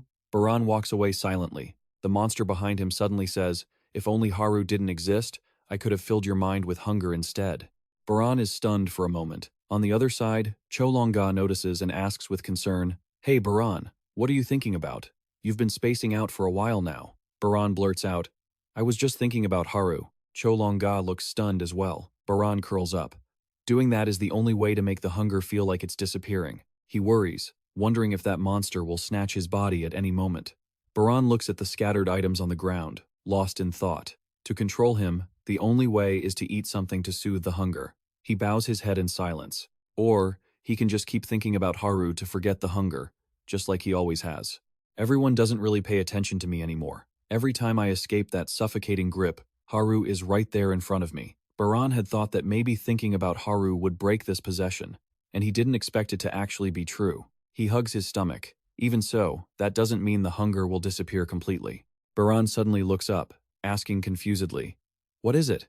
What's with that uncomfortable look? Cholonga watches Baran unconsciously hugging himself, while Haru remains in a deep, unconscious slumber. Baran secretly blames himself because of him. She has been in danger countless times. If they meet again, maybe she will avoid him. He worries. But what if he can't wake up again? Haru's face remains peaceful, as if she's in a long dream. Suddenly, her brow furrows. Haru slowly opens her eyes. Haru raises her hand.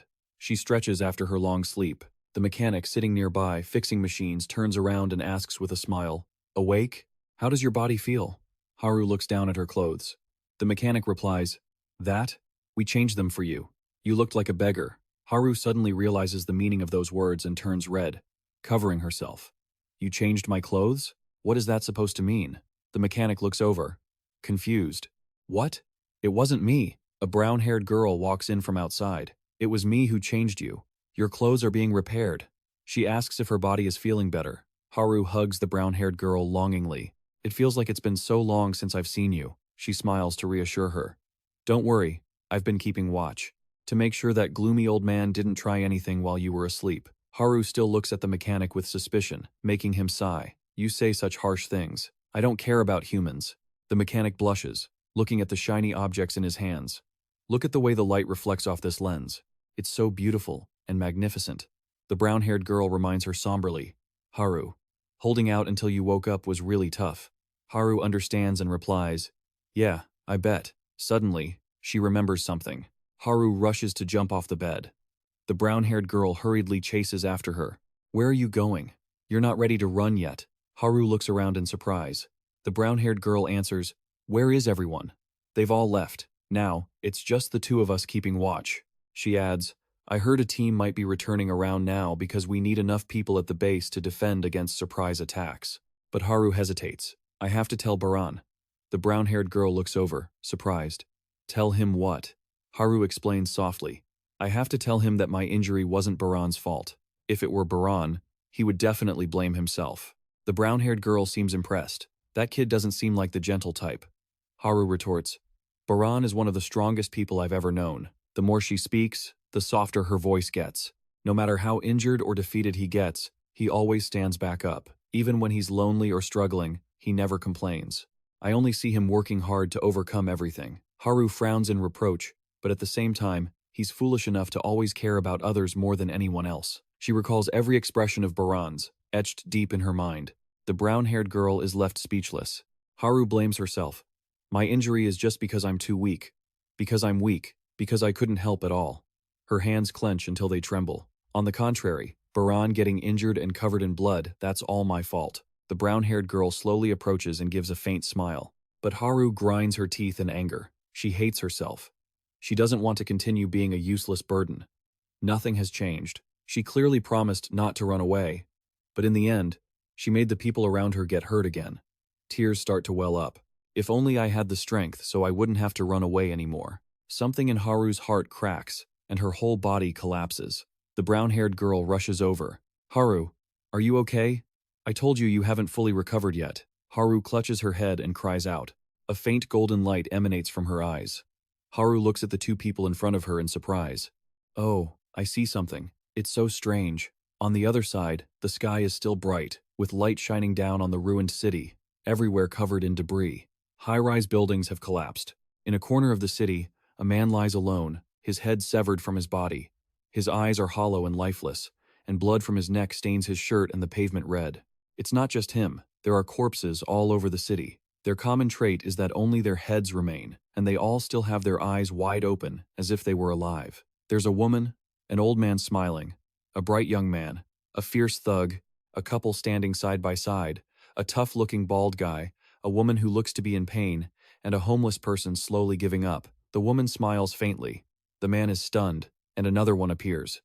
Their expressions slowly grow somber. A man with his eyes covered by his hair, even a dog. The cat's eyes widened, and even a lollipop on the street snapped in two. They all lay close together, their faces blank, heads severed. Ba Jian had finally arrived in this city. Everyone was stunned by the horrific scene before them. Ba Jian took the lead, his eyes momentarily frozen. Ahead of them, a hedgehog-like monster appeared to be on patrol. Its body was covered in sharp, tightly packed quills. The monster's hands were dripping with blood, the blood of the city's people. The yellow sunset was slowly fading away. Those who hadn't died yet were struggling to crawl forward. He gasped for air, his face filled with terror. The monster was surrounded by a gruesome scene of corpses, piled up and pinned to the rocks. Ba Jian's father chuckled, adjusting his glasses. He smiled with satisfaction at the carnage. He had no idea where his own son was now. A man struggled to crawl over and asked, "What did you say? You have a son?" Ba Jian's father turned to look at him, his gaze turning icy. "You heard something you shouldn't have." The man quickly tried to backtrack. "No, I'm sorry. I'll keep it a secret." But in the end, only his terrifying scream remained. Another survivor watched, frozen in shock. Ba Jian's father threw a single strike, sending debris flying and revealing his terrifying physical strength. He turned around with a sinister grin. "Just as I thought. One is still missing." He sat down casually on the man he had just crushed. "So, the people came from that place, huh?" The man beneath him groaned, struggling. "Please spare me." Ba Jian's father replied calmly, "Fine, I'll spare you, but on one condition." The man quickly tried to prove his sincerity. "What condition?" "I promise, I won't tell anyone you're here." Ba Jian's father laughed. "No, not that. Tell everyone that I'm here." The scorching sun hung overhead, and a volleyball bounced back and forth. Outside the training ground, everything was a chaotic ruin. The ball kept rolling, and the door was shattered and rusted. The boy with glasses and the little girl stared intently at the paper in their hands, as the ball suddenly dropped at their feet. "Roll it over." Mohikan laughed mockingly. "Ba Jian, you're so good at fighting. Why are you so terrible at playing ball?" Ba Jian retorted angrily. "You're too loud. It's my first time playing this." The monster inside him poked its head out. "That's right, Ba Jian, I don't know what your deal is, but you look really clumsy. I could lend you a hand, you know." Ba Jian didn't want to hear it nagging. "Shut up." Mohikan picked up the ball. He asked curiously, "Ba Jian, why do you want to find your mother so badly? You've never even met her, right?" Ba Jian caught the ball and replied, "Because she's family. The only relative I have left now is her." Mohikan asked back, "Ba Jian, what do you think family is?" Ba Jian pondered. "Family? I'm not really sure. Isn't it just people who share the same blood?" Mohikan chuckled. "Is that so? Sometimes, plenty of people with the same blood fight like enemies, some even wanting to wipe each other out." This made Ba Jian thoughtful. Family? He remembered his childhood memories with his father. Ba Jian replied, It's someone who will be your solid support no matter what happens, right? Mohican became much more serious. Support no matter what? That sounds like something an idiot would say. Bajian started to argue. That Mohican suddenly laughed loudly. But I like that answer better than the last one. Because I don't hate things like that either. He turned to look at the man with glasses and the little girl sitting nearby. Look at those two. Even though they don't share blood, don't they look like a family? Mohican tossed the ball, but it rolled away. You missed. Bajian didn't care. He insisted, I have to find my mother. When he was little, Bajian once asked, what is mother like? His father had replied, she is the person who loves you most in this world. Bajian picked up the ball. Only mother could love me. He remembered his childhood, when he was fast asleep, and his father always stood behind him, protecting him with an affectionate gaze. His father would even hug the sleeping boy with such happiness. His eyes wavered. Bajian squeezed the ball tightly. He gritted his teeth, telling himself, I already decided to forget those memories. He didn't want to remember those lies anymore. Bajian hung his head low. He couldn't help but remember the owner of those chained glasses, though he knew he would never meet them again. The ball was thrown with all his pent-up rage. Mohican shouted in shock, pointing his finger and scolding, Bajian, are you trying to kill someone? He rubbed his cheek awkwardly. Sorry. Bajian suddenly asked, so, Mohican, what do you think family is? Mohican hesitated, looking at the ball. To me, playing ball is just like a family. Mohican raised the ball. Look, when you throw it. Throw too hard, and the ball goes off course and won't reach the catcher. The ball fell at Bajian's feet. If it's too soft, it won't reach the target either. Mohican explained, if you want to hit the mark, you have to watch the catcher's position carefully and throw with precision. That kind of effort, to me, is like the image of a family. Bajian picked up the ball and pondered. Mohican pointed and laughed. So, you get it now? I mean, try throwing it properly. Bajian turned around, startled. Is that so? Mohican suggested. Put some effort into it and throw it straight. This time, the ball flew with terrifying force and embedded itself deep into the wall behind them. Thankfully, Mohican had dodged it. Finally, they continued their journey. The two of them faced the monsters, while the man with glasses and the little girl hid behind them. They walked across a vertical path amidst the ruins. Behind them lay a desolate city. Mohican asked quietly, Bajian, that power, that energy, what exactly is it? Bajian asked in surprise. Energy? He continued to fight the hedgehog while Mohican battled another monster. He had asked Gu Xin that same question. You mean this power? How were you able to use it so suddenly back then? Mohican nodded. Yeah, exactly. I want to become strong like you too. Gu Xin pondered. I don't know. His eyes were bloodshot. Gu Xin remembered the fight against the monsters. When the horde lunged to devour me, the reason I had to survive flashed in my mind. Countless monsters had been eyeing him, wanting to eat him since he was a child. Back then, Gu Xin had only one instinct left. As that intense desire to live filled his mind, his hand reached out and pointed straight ahead. My hands moved on their own. Mohican looked into the distance, returning to reality. He turned his head and asked, for the sake of survival? Bajian, what do you live for? Bajian asked in surprise, what's wrong with you today? Why are you asking such weird questions? And what about you? What do you live for? Mohican answered casually, who knows? I've never thought about such complicated things. Bajian reproached him. Then why are you even asking? Mohican laughed it off. Just curious, that's all. The two continued their journey together. The little girl and the man with glasses followed closely behind. The man's eyes were filled with surprise. Mohican had picked up the little girl while the group had to jump onto a rock ledge to continue. The man felt as though the wall was too high. He never could have reached it himself. Bajian's body suddenly stung with pain. The little girl asked happily, are you hungry? She turned her head with a look of pride. My mom's cooking is the absolute best. If you find your mom, you should come eat with us, okay? Bajian blankly watched the little girl walk away. He was dazed, an indescribable emotion swirling in his heart. The little girl, unaware of anything, smiled innocently. That image reminded Bajian of his past self. The monster suddenly appeared and asked, what is that feeling? Don't tell me you see yourself through that little creature, Bajian retorted. I'll find my mother too, won't I? The way the child looked when talking about family was so warm. The monster poured cold water on him, and yet, inside, you are terrifyingly empty. Right, was that feeling reminding Bajian that he was alone? The monster leaned in close to his ear and whispered, you'd better get used to it, because your ending will be filled with nothing but that loneliness. Bajian fell silent. He approached the little girl and said loudly, we will definitely find her, definitely. Bajian's eyes shone with determination, and the little girl smiled at his comforting words. Yeah. Another group managed to make it back to the base. We're back, we're finally back. Lena supported an injured boy as they walked up, looking around in surprise. We survived. This is your base? It looks pretty good. It hasn't been attacked yet? That's really something. The brown-haired girl ran out to greet them. Everyone's back? But who are you? The man with the wire-rimmed glasses chimed in. What? What is it? You look familiar. I feel like I've seen you somewhere before. Lena scolded him angrily. Yes, it's me. Come over here and help me with this guy. My arms are about to fall off. The two still looked confused. It's Lena, isn't it? Haru walked over just then, looking worried. Where is everyone else? After they settled in and recounted everything, everyone finally understood. So, that's why you guys came back early? The man with the glasses laughed and brought over some repair tools. Well, at least it's good. We're short on hands here. First, let's start with repairs, then helping to build tools. The brown-haired girl scolded him. Cut it out, you old man. Let everyone rest first. We'll take over the watch. Hadu still looks at the paper with a worried expression. Where exactly are the people outside on the map right now? The brown-haired girl asks, unsure.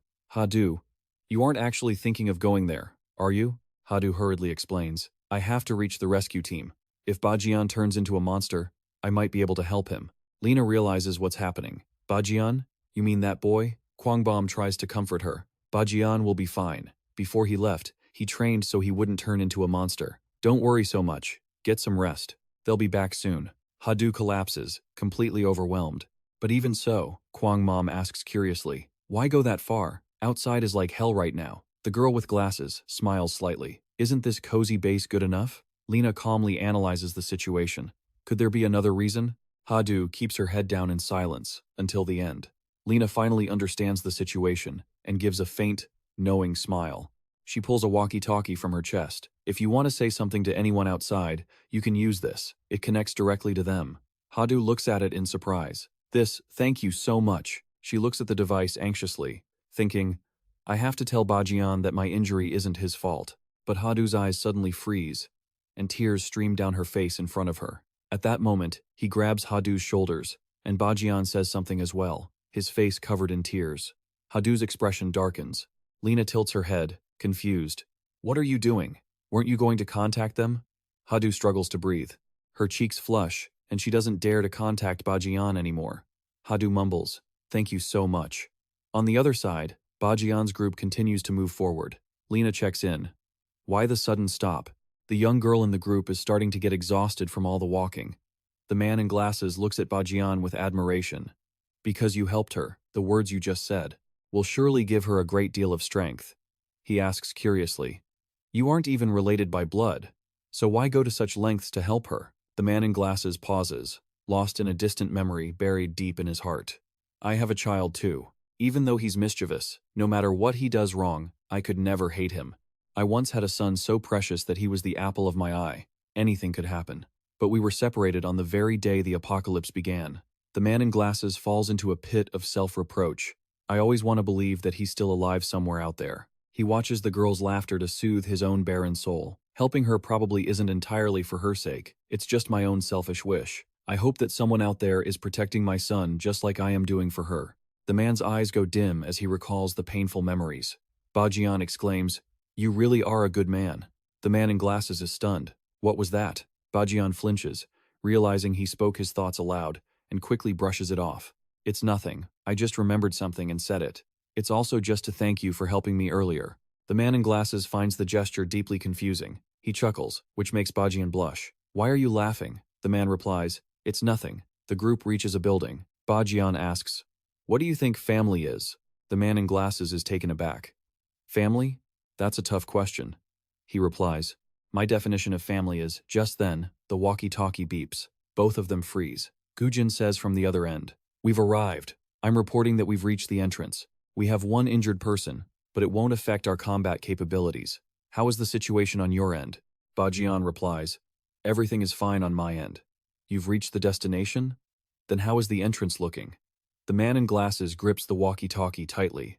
Bajian suddenly realizes, Wait, if you're asking about our situation like that, then surely Gujin looks at the locked door and continues. That's right. The door is sealed shut. He sighs. Looks like this mission failed. The girl in glasses with them grinds her teeth in frustration. We could have made it through that passage. Gujin asks, how much longer until you reach the entrance? The voice on the other end replies, we are almost at the destination too. Gujin suggests, understood. In that case, we'll find a place to hide nearby and wait. There are many monsters around, so we won't be able to wait long. Hurry up. Bajian turns off the radio and breathes a sigh of relief. Great.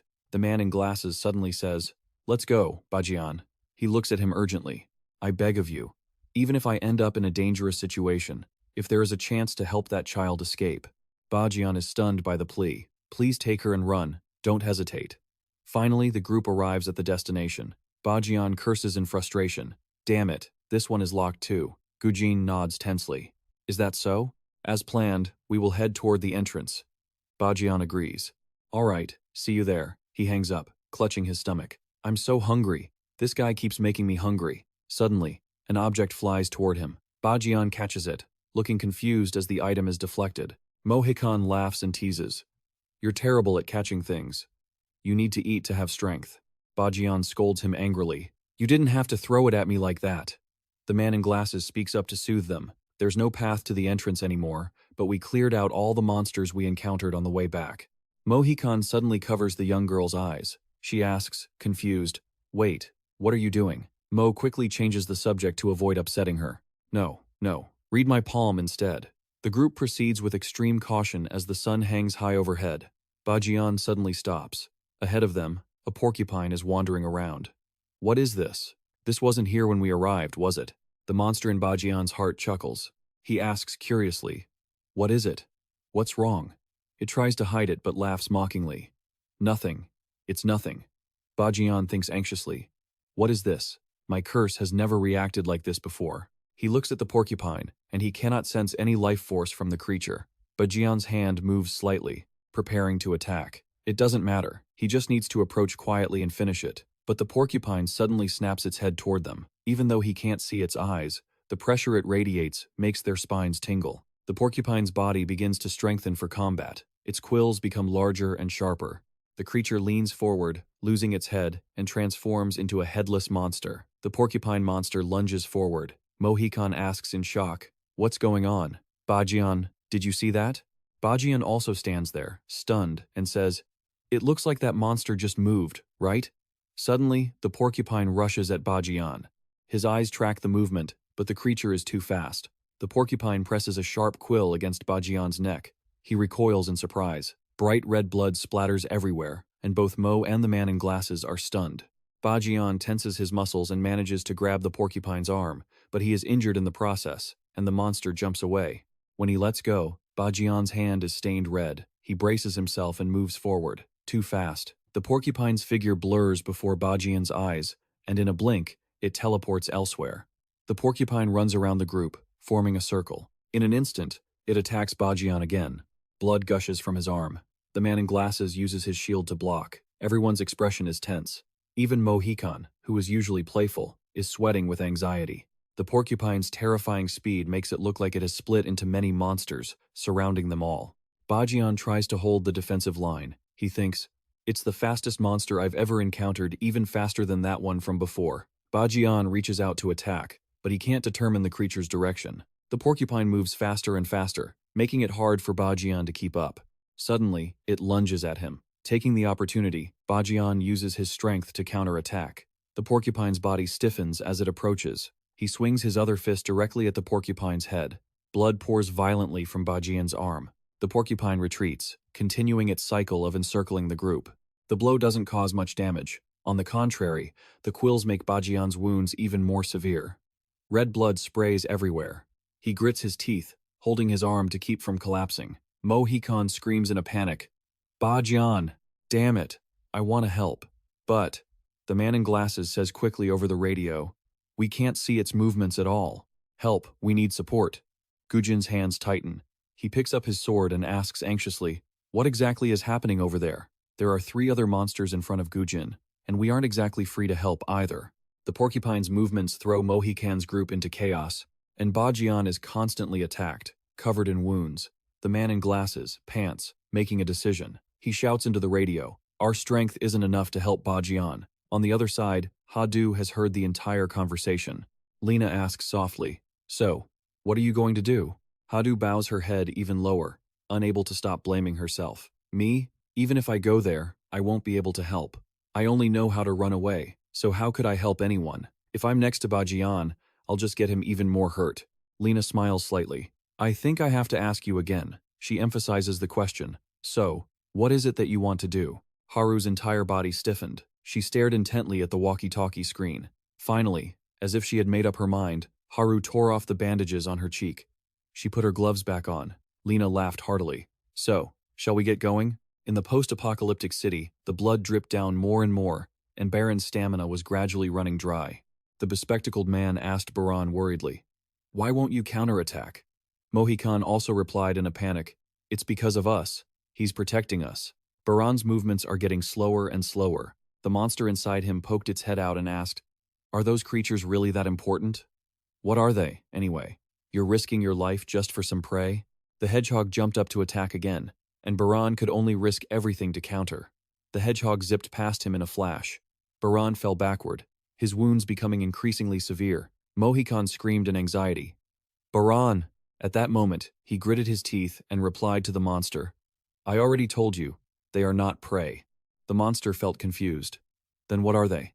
Mohikan painfully recalled his past failures. He barely had any external wounds, only his hands were struggling to move.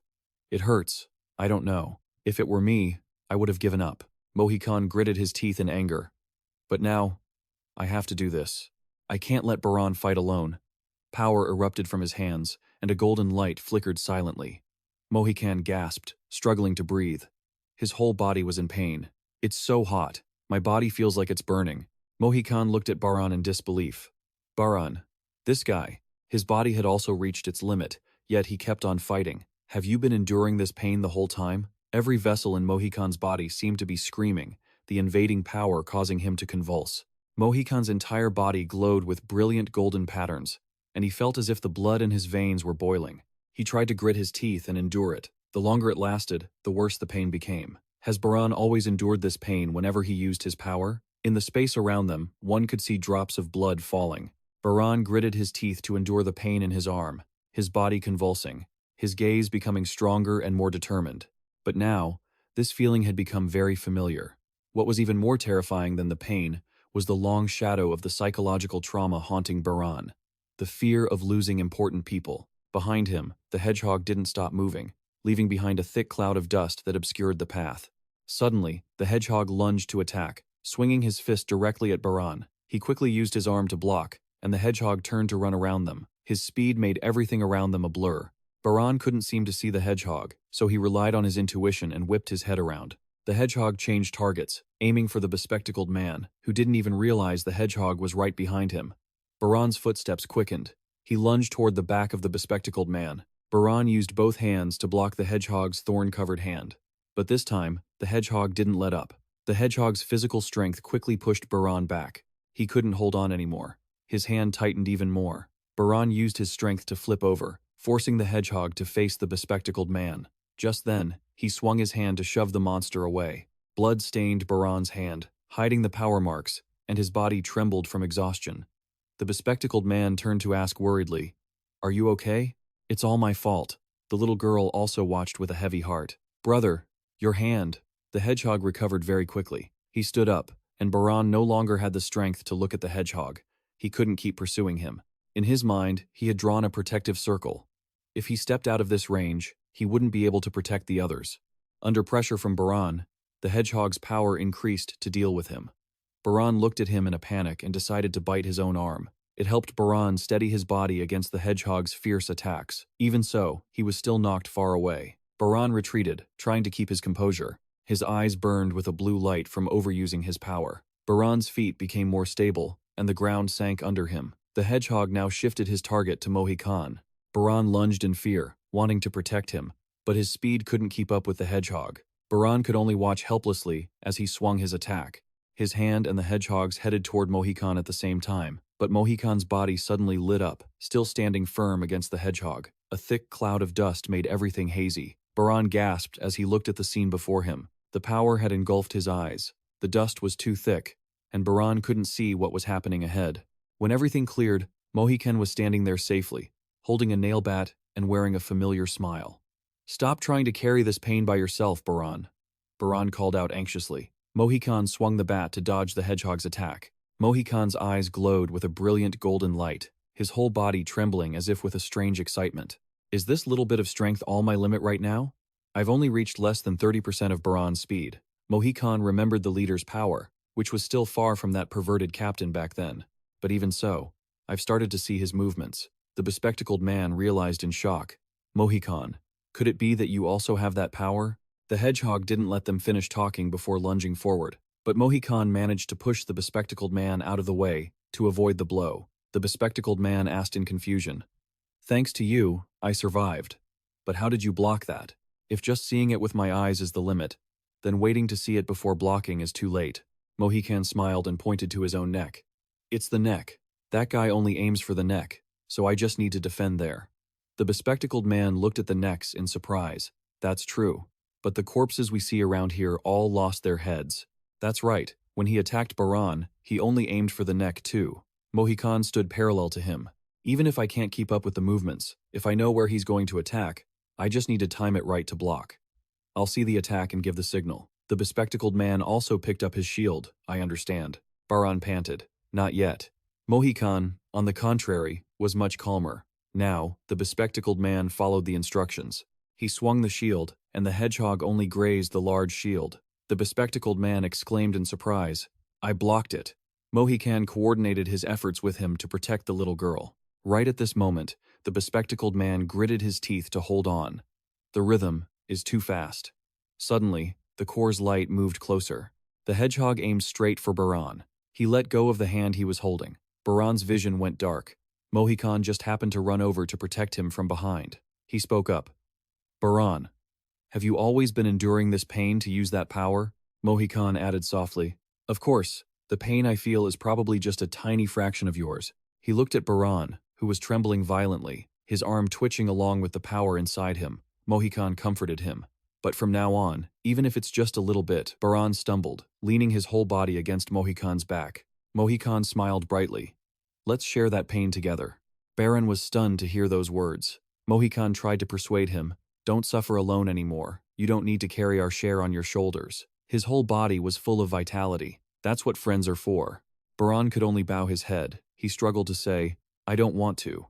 Mohican was stunned to hear the refusal. Baran just gritted his teeth, suffering the pain alone. "I don't want to see the people who are important to me get hurt anymore. If that's the case, then it's better if I just suffer it alone." Mohican hit Baran's head hard, and he turned to look in confusion. "Why?"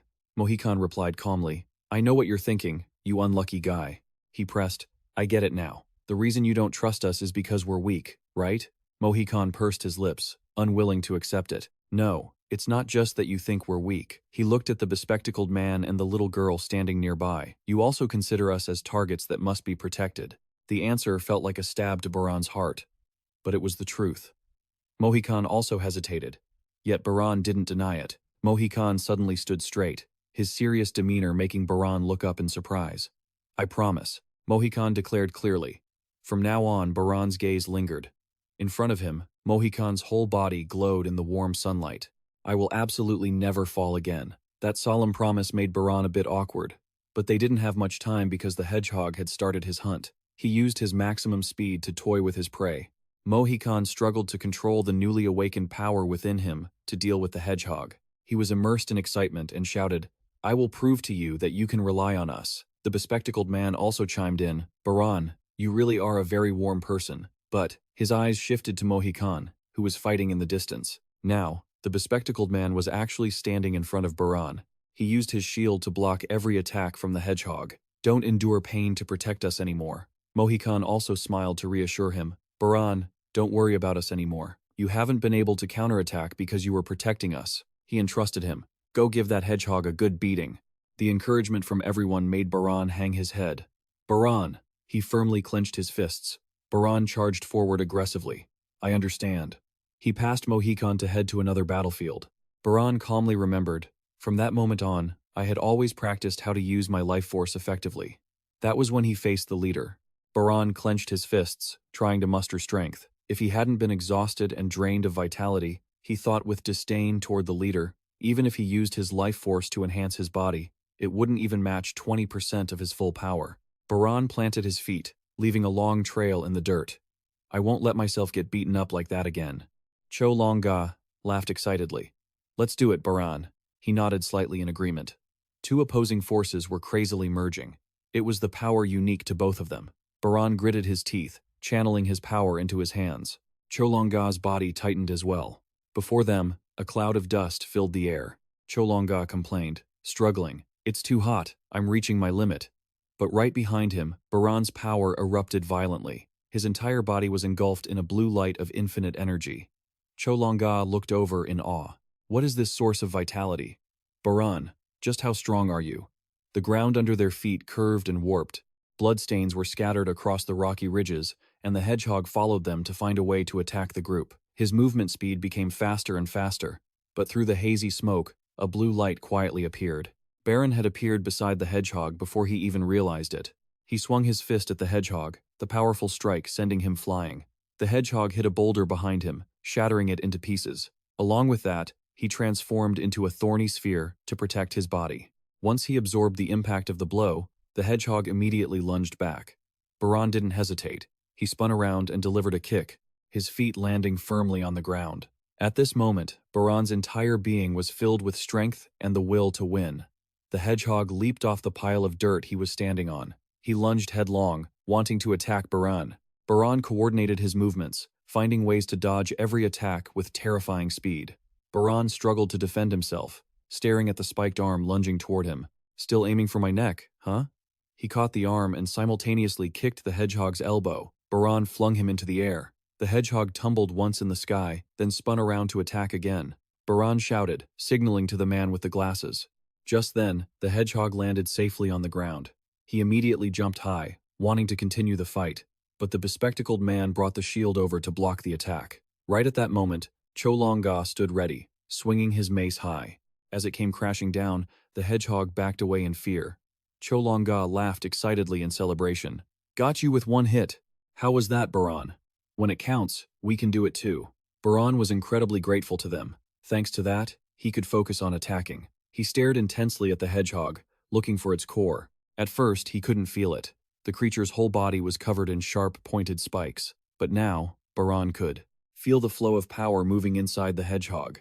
Now I can see it clearly. There are two cores located near the spine. He tried to close the distance to attack the power cores. He wanted to aim for them, but the creature was too fast. Even if he landed a hit, the force would be dispersed.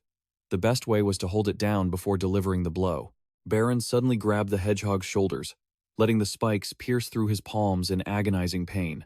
However, that still wasn't enough to break through the hedgehog's tough outer shell, and with that armor full of thorns, it was very difficult to get a grip. What should I do? The monster inside Baran suddenly spoke up.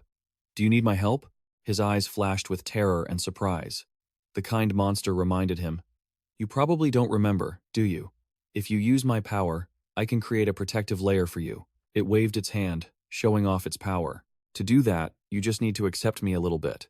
Baran bit his lip, planting his feet to keep from being knocked away. Baran gritted his teeth and scolded, Get lost. I don't need your power, he mocked. You're always looking for a chance to take over this body, and you think I'll listen to you? The monster seemed pensive. A layer of skin still isn't enough. Even though I don't know the limits of my own power yet, I can definitely help with many other things. For example, Baran angrily interrupted it. I told you, I don't need to hear you babbling. You're annoying me. The monster had no other choice. How annoying. Fine. If you won't listen. It grew huge, giant vines right behind Baran, deciding that the only way was to forcefully devour him. Soon, his pupils contracted violently, and the hunger in his stomach was amplified like a wild beast. The hedgehog still hadn't realized it. He was just waiting to charge. But Baran's eyes had changed. The monster whispered mockingly, Don't try to resist. Just accept it. Baran struggled to hold on to his sanity. I'm so hungry. Why is this damn thing inside me? It was so difficult to control the vitality. He gritted his teeth, forcing himself to stay calm. Must focus. Baran's eyes opened wide. Focus. Meanwhile, Haru was also focused on observing. She ran, bag in hand, straight to the scene of the battle. The ruined buildings and high walls couldn't stop Haru. Her footsteps became more and more hurried. Haru leaped over a rock, shining under the sunlight. Lena couldn't help but praise her. Haru, You really run as fast as the rumors say. But slow down a little, we'll get separated. In Haru's heart, there was only one thought. We must get there as fast as we can. Baran was in danger. Both of their steps became more urgent. The brilliant sunlight shone down on Haru's head. Her chest ached slightly. Her entire mind was now surrounded by a dark flow of power. Before her eyes were these powers, dancing. Haru could clearly see their strange, smoke-like shapes. She relied on this intuition to follow them to where Baran was. What she was seeing right now was definitely vitality. If I focus on finding this sensation, Haru can also use it to pinpoint the direction of danger, which helps her estimate the general location of these monster-like creatures nearby. At the same time, she has to keep an eye on the map. As long as we stay focused, we can take a shortcut to Pon's location without running into any monsters. Lena asked in amazement. That's incredible. How do you do it, Haru? We've made it this far and haven't encountered a single monster. Suddenly, a mud monster shaped like a four-armed gorilla appeared in front of them. Lena stood in the corner, looking over in surprise. As soon as she finished speaking, they ran into one. Hey, Haru, look at that thing, Lena said, her eyes locked on those round, sun-drenched glutes. Doesn't that ass deserve a good kick? Lena looked away regretfully. But for now, let's take the long way around. Plus, there's no way the two of us can take it down alone. However, Haru reached into her backpack and pulled something out. Lena asked in surprise. What are you taking out? Don't tell me you're Haru, grabbed the item with a grim expression, even though her hands were trembling. This is a shortcut, so we have no choice but to push through it, Lena asked, stunned. Are you planning to fight it? Haru gave a slight nod, and Lena's eyes lit up. Lena could see the fear in the way Haru was shaking. Realizing this, she smiled. Lena whispered mockingly, I thought you called yourself a coward. She saw the resolve in Haru's eyes, overriding the fear. Why does your gaze look so cool right now? Lena excitedly raised her weapon, smiling with delight. Good. I like it. But how? I can't even see its weak point, Haru replied in a low voice. I can see it. Lena was even more surprised. But you said your specialty was running away, not attacking. Haru hesitated for a moment. That's right. I'm only good at running away. She hurriedly explained. That's exactly why I haven't stopped thinking about it. Haru tightened her belt, showing her determination, her footsteps steadier than ever. She struggled to push forward, thinking about what she could actually do. Outside, everything had collapsed, making it hard to see what lay ahead. Pon was still locked in a stalemate with the porcupine. Mohai Khan stood on the outside, looking for an opening. Just then, the bespectacled man stepped in to block the front, so the porcupine's attacks were stopped by his shield. Mohai Khan said joyfully, It's no longer a threat. We can handle its attacks completely, he added, and I can feel the damage on the porcupine accumulating. The bespectacled man, however, was extremely worried, but Pon's stamina was also wearing thin. Pon's hands had truly reached their limit. He struggled to lift his body to stand, his whole body covered in wounds, and the pain was agonizing. But perhaps because of that, Pon actually smiled in this dangerous situation. He realized that his body was pushing past its limits, and the hunger had been overshadowed by the pain, to the point where he couldn't even feel it anymore. The monster inside Pon clicked its tongue, its reflexes were weakening. Is it because of the pain? His eyes brightened, and his observational skills sharpened. The porcupine standing in front of him also paused, and Pon watched it silently. The light from its first core was starting to become unstable. It was clear that this guy had also reached its limit. The power stone embedded deep in the porcupine was slowly sinking. The creature leaned forward. The porcupine turned its head slightly, and the spikes on its body became razor sharp. In an instant, the porcupine moved, leaving everything looking like a blur. Pon froze for a moment. Why is it still standing there? The porcupine suddenly lowered its head, sat down completely, and pointed its arms straight at the ground. It gathered momentum to jump high. The bespectacled man yelled, Now is the time, the neck. But the porcupine had already moved behind him. The bespectacled man turned around in panic, and the porcupine thrust its spiky hand forward. Huh? It pierced straight into the man's stomach. In that moment, the bespectacled man coughed up blood, his whole body trembling as he looked down in disbelief. Mohai Khan was startled and shouted loudly, Brother! The rage inside Pon reached its peak, his entire body driven by power. Pon lunged from behind, swinging his fist at the porcupine. At that exact moment, the creature pulled its spiky hand out of the bespectacled man to dodge. It left a long streak on the ground. Pon couldn't believe it, his face filled with fear. Mohai Khan ran over to shield the bespectacled man. Are you okay? The little girl hesitantly approached. Mr. Mohai Khan cursed angrily. Damn it. Why didn't it aim for the neck this time? Before the bespectacled man, his vision slowly faded to black, and he could only feel blood flowing more and more beneath his feet. Pan looked over anxiously. I was too overconfident. Right. There's no rule saying it has to aim for the neck every time. He calmed down and rethought the situation. Many monsters acted on instinct, like wild animals. They only had one goal, to destroy living creatures. The last monster was an exception, but occasionally he had seen monsters with intelligence. Pan realized in a panic that this thing also had intelligence, or perhaps this was a high-level evolved hunting instinct. He looked at the porcupine's blood-stained hand. Until now, aiming for the neck was definitely its most effective method. The people it had wiped out on the way here all shared the same trait. Their necks were severed, because ordinary people wouldn't be fast enough to think about defending themselves. That weak point had been discovered by Pan's group, but right now, that monster had adapted to us. It had found a more effective way to deal with us. The porcupine's mouth suddenly opened wide, revealing the only golden light within it. In Pan's eyes, the porcupine was nothing but a stream of power. He gasped in surprise. The core has been broken. Was that last attack effective? Sure enough, the porcupine couldn't hold on and fell to its knees, trembling. Now we just need to finish off the remaining one. However, the condition of the bespectacled man is a big problem right now. Pan heard coughing and turned his head. Are you okay, mister? The little girl asked fearfully. Mister! The man's vision went dark. The little girl's eyes welled up with tears as she sobbed. Are you okay? Please, don't let anything happen to you. She reminded the bespectacled man of his missing son. Finally, he gave a satisfied smile. Pan realized in a panic. I can feel it. His life force is fading. He shouted, First, stop the bleeding. I'll handle the defense. But behind them, the porcupine had regained its strength and started its next wave of attacks. It quickly stood up and lunged toward Pan. The porcupine's body was even more reinforced than it was when it was attacked before. And then, the monster stretched its body forward, preparing to strike. The spikes also spun faster in rhythm with its speed. A monster drill was formed by the porcupine, transforming back into its optimal state. To continue the hunt once more, a pebble was shot, hitting the monster in the rear. It turned its head back. Haru stepped out bravely and delivered a kick to the monster's rear, its body turning red from the pain. Just then, Haru retreated in fear. She smirked self-deprecatingly. As expected, attacking isn't my specialty. The monster silently turned its head to look at Haru. On the other side, the girl with glasses and the hooded person were checking a list. She pointed to a line of text. That's right, so this word means. The bespectacled girl smiled slyly. Come on, read after me.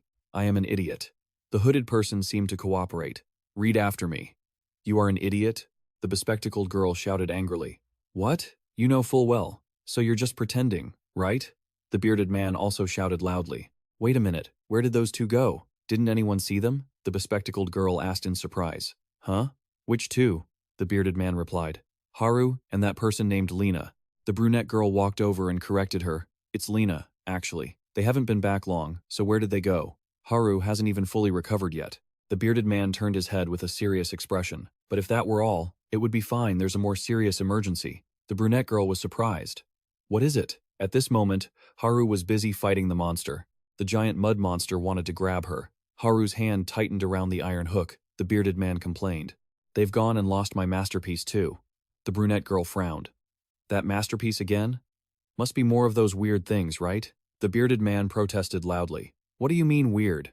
It's a tool I made for climbing cliffs. He recalled the hook-launching device. Haru held the rope, gently swinging it in circles. She slowly walked up to the monster. Lena hid in a corner and asked in surprise, Haru, what on earth are you planning to do with that? The monster saw this and lunged forward. Haru hesitated slightly. It's so scary. Tears began to fall, but she still tried to stand firm. It's still so scary. Haru remembered all her hard work over the past few days, but I haven't stopped thinking about it since we were at the base. Along with that was the steady back of Pan. It gave Haru the strength to fight the monster. Her eyes gradually became more determined about what she could do.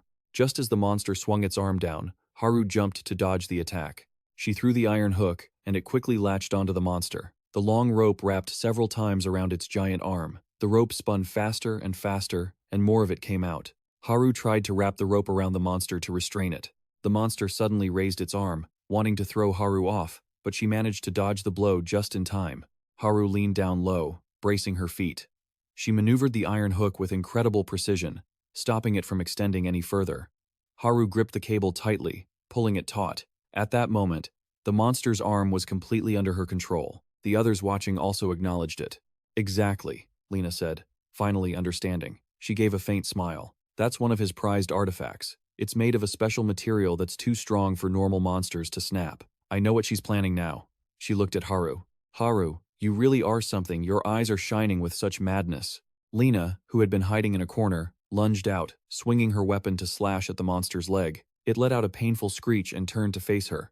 She smiled with amusement. So, what are we going to do now? The monster struggled to break free from the cable, but couldn't. Just then, Haru ran out of cable. Haru was dragged away by the monster. Its strength was so overwhelming that even she couldn't hold on any longer. Surprisingly, Lena just laughed with great interest, putting her own plan aside for a moment. I couldn't spot the weak point on this hulking brute at all. Suddenly, Lena froze, and Haru faltered as well. The others spoke up in alarm. And one more thing disappeared. That was the moment Haru lunged to attack. Baran had drawn 2 sticks from behind his back to use as weapons. Even though they were small and thin, Haru had learned how to use them the same way he used to. It was a nail-shaped weapon. Lena stared at her in amazement, then chuckled in disbelief. She really is something. Haru used the rope to swing closer to the monster. She reached its head, which was wrapped tightly in the cord. Suspended in midair, Haru performed a beautiful backflip to avoid obstacles. Every move she made caused the monster to buckle further under the crushing restraint. She fought to suppress the fear in her heart to push forward.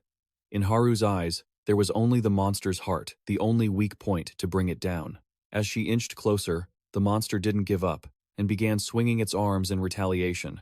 However, the ropes only tightened further. Its arms were so tightly bound that it could barely move. Haru navigated the air with skill. Just as the monster's hand reached out to grab her, a sudden gust of wind sliced all 4 of its fingers off. Below, Lena charged in excitedly with her axe to provide support, shouting, "Go for it, Haru. Don't let us down." Haru pressed on calmly, remembering her past. Back then, both her parents had been attacked by monsters, and all she could do was run away in fear. Even now, that terror gripped her. Haru tried to reach out to escape this cruel reality, but the monster wouldn't let her go. It had always been clawing at her mind. Haru struggled to break free from the monster's hold, its weight making it impossible for her to keep moving forward. She was on the verge of being swallowed by her own tears. In her moment of deepest despair, a figure appeared. The warmth of the sunlight on his shoulders gave Haru a sense of peace.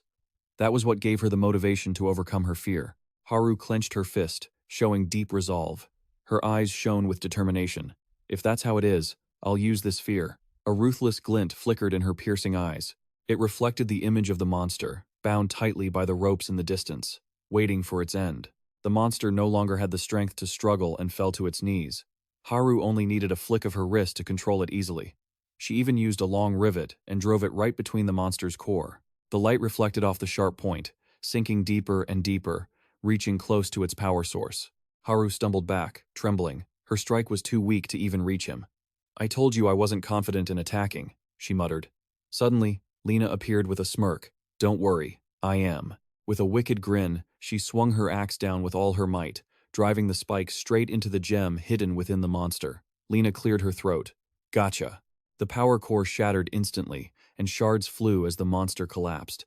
Golden light washed over Lena as she laughed in delight. Haru stood to the side, whispering to herself, "Bajian, please, just wait a little longer. It's my turn now." She loosened her grip on the rope, determined to save him. Bajian's eyes widened in disbelief as he looked toward the corner. A spiked, hedgehog-like creature was taking form, while the man in glasses panted heavily, watching the beast. Over there, Hedgehog was still channeling his energy to transform. Moments later, his body was covered in sharp quills, flickering with residual energy. In the distance, the morning sun began to peek over the horizon, casting a faint glow. The early light illuminated the ruins of the battle and hit the moss-covered cliffside. Across the ground, shattered boulders lay scattered everywhere. Hedgehog had finished transforming. His pale arms were covered in hard scales, and with every surge of power, thousands of sharp quills on his back shifted and adjusted. The spikes wove together, pointing toward the ground. A moment later, they blossomed open, revealing the stark white bone beneath. Hedgehog stood tall and imposing, his long legs standing firm between heaven and earth. The others stood frozen, staring at his towering, spiked frame. The quills flared outward, revealing a vibrant, blood-red hue underneath. A second later, the spikes retracted, gradually obscuring the red eye. Finally, the quills intertwined and layered over one another. braiding themselves into a long, neat ponytail. Hedgehog had shifted form again. The quills were now tucked away, revealing a tall, lithe physique with razor-sharp claws. Bajian looked at this new form, silently comparing it to the previous one. He's truly beautiful. That's the power of high-density life essence, he mused, biting his lip.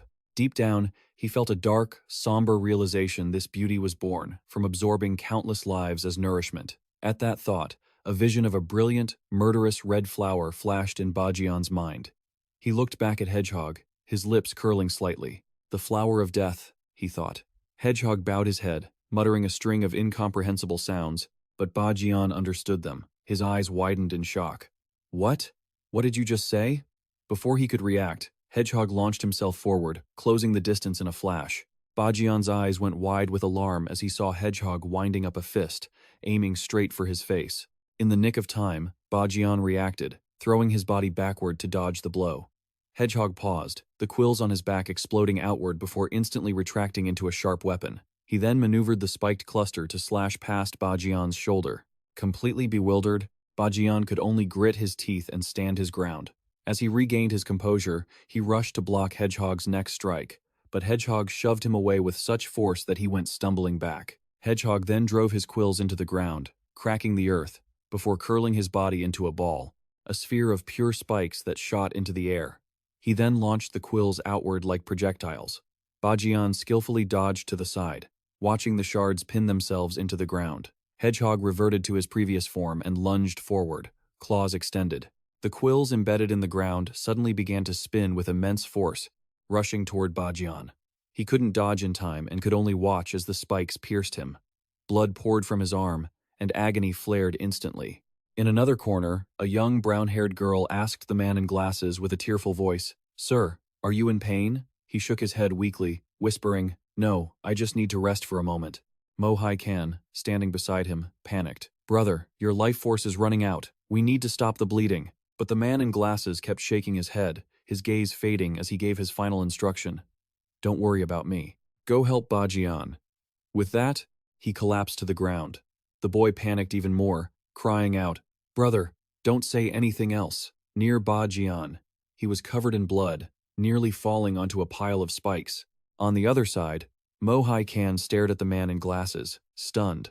The man forced a weak smile and pleaded, "You, the one with the chicken comb hair, I beg of you." The man in glasses looked at the crying girl beside him and whispered, "Please, take this child and get out of here." The boy froze, dumbfounded, and asked, "That thing you said, do you have any idea what it means?" Mo Hai Kan pursed his lips, his voice heavy with sadness. "Are you really saying that?" Across the field, blood was spraying everywhere. Bajian gritted his teeth, determined to hold on to the very end. Meanwhile, the man in glasses bit his lip, a trail of blood lingering on his chin. He looked up, his eyes burning with intense resolve. Mo Hai Kan saw this and froze, his pupils shrinking. Finally, as if resigned to fate, he choked back a sob and closed his eyes. Unable to look at the man in glasses anymore, Mo Hai Kan turned his head away. He took a deep breath and said firmly, "I told you. I am Mohan." The man gave a faint smile and asked softly, "Did I say something wrong?" Mo Hai Kan flashed a bright smile, his eyes curving. "I'll let it slide this time." On the other side of the battle, dust still choked the air. Suddenly, Bajian slammed his foot into the ground. Electricity surged up his legs, and he clenched his fists, gritting his teeth as he charged at Hedgehog. His eyes were filled with murderous intent, locked onto his target as he swung another punch. Hedgehog dodged with ease, observing him with a calm demeanor. A second later, the spiked tail erupted from his back. As Hedgehog swung it, Bajian couldn't stop his fist from colliding with the spikes. He felt no pain, his eyes burning with fire as he launched a flurry of blows at the spiked armor. Finally, Bajian could only stare, dumbfounded, at that impenetrable defense. His hands were a bloody mess, no longer whole. "It's too hard," he thought in helpless frustration. "There isn't even a scratch, let alone a crack." Just as Bajian's guard dropped, the spiked tail began to spin, building up a wind-whipping force as it lunged at him. In the next instant, the tail lashed into him, sending Bajian reeling. He gritted his teeth, refusing to go down so easily. He watched Hedgehog intently, realizing that ever since the transformation, the creature had become too strong. His mind raced, analyzing the situation. Because the spikes moved with such fluid flexibility, almost all of his attacks were being blocked. Bajian dodged a strike, his eyes wide, as he realized that those same spikes were also a lethal offensive weapon. He sighed, acknowledging the bitter truth. Those spikes truly were a perfect combination of offense and defense. Across from him, Hedgehog used his spiked tail to hurl a massive rock. It flew straight at Bajian, but he didn't dodge. Instead, he swung his fist with brute force, shattering the boulder. I'm using my life force at the absolute limit of my capacity now. His bare feet pounded the gravel as he charged. Energy coursed through his body, his gaze filled with fierce determination, locked onto his prey. He bit his lip, clenching his hands as he accelerated. If I push my body any harder, I'll collapse from the strain. Hedgehog swung his spikes at Bajian, but he leaped gracefully to avoid them, spinning several times in the air until he was dizzy. He then dove forward, whispering to himself, I have to maintain this state and take him down. Bajian kept his eyes fixed on the quills below, then dropped down, stepping onto the spikes and standing right on Hedgehog's body. He clenched his blood-soaked fist and, without a moment's hesitation, hammered it straight into Hedgehog, causing the beast to stagger. But Hedgehog wasn't one to be trifled with. He immediately stomped his feet to retaliate. Bajian looked at the spikes he had just punched, his eyes widening in horror. They were completely unscathed, and his heart sank in despair. Too hard. It didn't do a thing. At that moment, Hedgehog decided to stop playing around and forced Bajian away with his internal power. The layers of spikes began to emit a strange, white smoke. Bajian landed safely, but he didn't hesitate for a second before charging again. He crouched low, staring directly into Hedgehog's eyes. Bajian gritted his teeth in fury, hearing the faint sound of his own teeth grinding together. His blood-drenched hands trembled, and he whispered in helpless frustration, That was my strongest punch, damn it. He looked at Hedgehog, sighing inwardly. As time passed, the quills that lost their life force began to fall off. Seeing them shedding, a thought flashed through his mind. Maybe he's burning his own life force to keep fighting. He swallowed hard, his eyes narrowing in calculation. If I can just hold out long enough, the spikes hiding his core will eventually be exposed. With that thought, Bajian didn't flinch as he pulled a quill out of his own arm. He looked down at his own mangled, bloodied legs. He suddenly froze, head bowed low, his hands clenched tightly. A wave of doubt surged within him. Could he really hold out until then? Across from him, the hedgehog lunged forward with explosive force, riding a violent gust of wind. Sharp quills erupted from his body, slashing toward Baran. Baran gritted his teeth, pouring every ounce of his remaining strength into dodging the brutal attack. A few quills flew loose during the strike, scattering in midair. Baran kept his head low, eyes locked onto the hedgehog. He bit down hard, his jaw muscles tight, filled with the determination to fight to the death. The fallen quills remained embedded in the parched ground. The hedgehog hardened his expression, focusing 200% of his power for a finishing move. Guided by his gaze, the quills began to glow with an eerie light. He narrowed his eyes, pouring even more force into them. A split second later, the quills shot upward, embedding themselves deep into Baran's body. Blood sprayed, but the hedgehog didn't stop, continuing his charge. The hedgehog's long, quill-covered tail, his sharpest weapon, whipped out. But before it could reach Baran, Mohican lunged forward, using a wooden beam to deflect the blow. A section of the wood, reinforced with sharp steel, shattered under the impact and fell to the ground. Mohican suddenly remembered the zinc-bearded man's confident smirk earlier. I've added a steel core to increase its durability, so it won't break easily. Mohican had declared confidently back then, don't worry, I won't smash my weapon and come back empty-handed like Baran did. But now, looking at the broken beam, he couldn't help but freeze, thinking about how boldly he had bragged. Regardless, he was grateful. It was thanks to that weapon that he had managed to hold on this long. Without a moment's hesitation, Mohican turned to check on Baran. Baran said nothing, simply patting Mohican's shoulder with a blood-drenched hand in response. Then, despite his injuries, Baran staggered forward. He didn't flinch, ripping the quills from his own shoulder with one pull. Baran firmly tore out the other quills embedded in his body, the air thick with the metallic scent of fresh blood. His bare feet were stained crimson, yet he stood firmly on the ground. His face darkened, his eyes flashing with murderous intent as he glared at the hedgehog. Seeing this, Mohican guessed what Baran was planning and rushed to stop him in a panic. Baran, stop, he cried out, unable to hide his fear. Stuttering, he warned. If you keep doing this, you're going to die. But Baran wouldn't listen, swaying as he stood his ground against the hedgehog. Mohican didn't let him do anything reckless, lunging forward to grab Baran's arm. Baran paused briefly, casting a grim, hollow glance at the one holding him back. Mohican hung his head, his energy flaring as he urged, Baran, let's go. But Baran wouldn't comply. Instead, he roared in anger. "What are you talking about? Let me go. That thing is almost here." Suddenly, the hedgehog across from them turned his head as if he had detected something. Baran's eyes widened, disbelief washing over him as he followed the gaze. From another corner, a figure slowly stepped into view. It was the man with the glasses. Even though he was wounded, he struggled to ignite a flare to distract the hedgehog. Baran was completely stunned, staring blankly, his eyes wide at the act. On the other side, the brown-haired girl sobbed, "Sir, let's go together." Baran turned back to Mohican, his voice trembling with panic. "Mohican, why? Why did you stop me? How could you just leave him behind? You don't believe this, do you?" he hissed, his eyes wide with disbelief. "Can you really just run away like this?"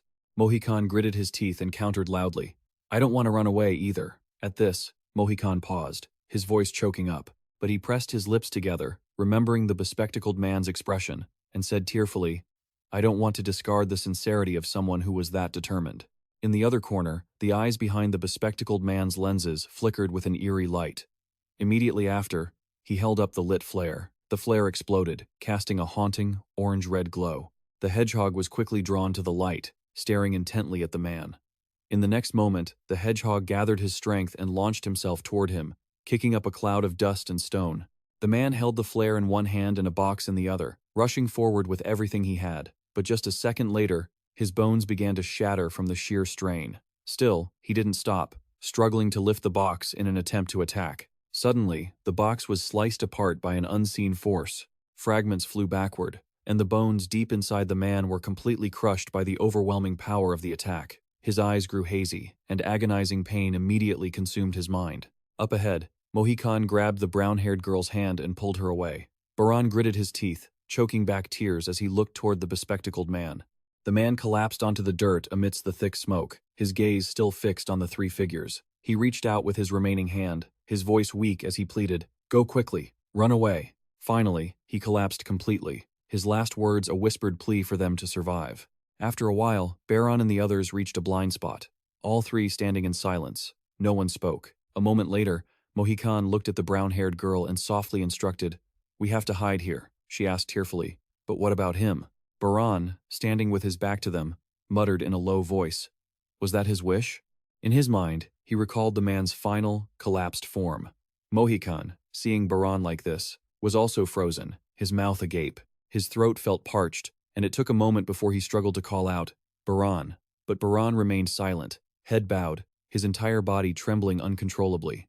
The man's sacrifice remained etched in Baran's mind, making him choke up. His blood-stained bare feet remained rooted to the spot as a surge of powerful energy erupted from him, accompanied by his voice.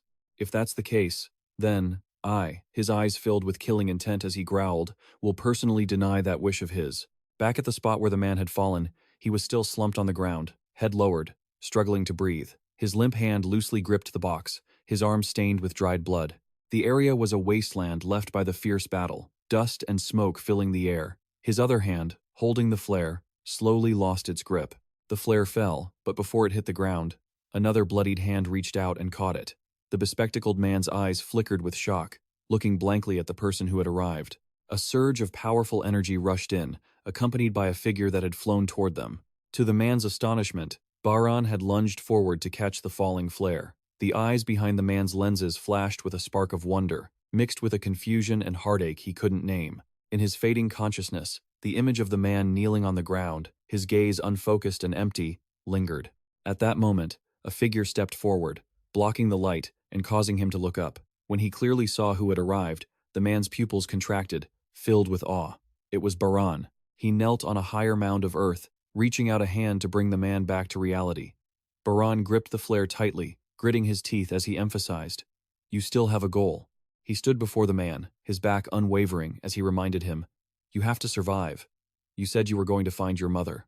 At this, Baran felt a pang of agony, his voice roaring with frustration. But why, in the end, why? He gritted his teeth and let out a harsh laugh. His blood-stained hands clenched until they turned white. Baran opened his eyes wide, his gaze filled with determination. That's right, just a little further. He remembered his family photo, whispering to himself, "Maybe I will find my mother." Baran's eyes widened momentarily, painfully warning himself. If he died now, he would never, ever be able to see her again. Blood trickled from the corner of his mouth, but he stubbornly clenched his teeth. Suddenly, Baran's face changed, his hand that held the flare loosening slightly, the very thing he had always been searching for. The flare slid vaguely from his grip. Baran stared at the bright flame on the flare.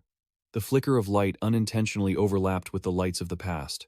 He froze. That's not right, Baran thought, remembering the past, remembering the version of himself from back then. He choked out a whisper. The thing I've always longed for. His younger self reached up, trying to grasp the light he desired. And then, someone gently took his wrist. It was his father. His father had gently pulled Baran and held him tightly in his arms. Baran was moved, affirming. It was family. He remembered his father's loving face, his heart wavering. Family is what it means to return to reality. Baran tried to reach his trembling, blood-stained hands toward the flare on the ground. But before he could touch, the light, another powerful force appeared, shattering the flare. It was the hedgehog. He had suddenly appeared, lunging forcefully to attack Baran, who was still lost in his ancient memories, thinking of his family and murmuring, "No matter what happens, that will always be the place that gives us strength." Across from him, the hedgehog's sharp claws were reaching toward Baran, but Baran still lay weakly on the ground, his eyelids drooping, his pupils fading with exhaustion. Yet, a split second later, Baran suddenly tightened his fist, his hand shaking violently. He pushed himself up, struggling but managing to stand. Just then, someone roared and tore through the wind toward Baran. It was Mohican. He glared, his energy exploding as he stood as a shield in front of him. Baran was momentarily stunned, his eyes wide and blank as he looked at Mohican. Up ahead, Mohican didn't flinch, lunging forward to grab the hedgehog's hand, bravely engaging in close-quarters combat. Mohican gritted his teeth, his eyes rolling back as he poured every bit of his strength into the fight.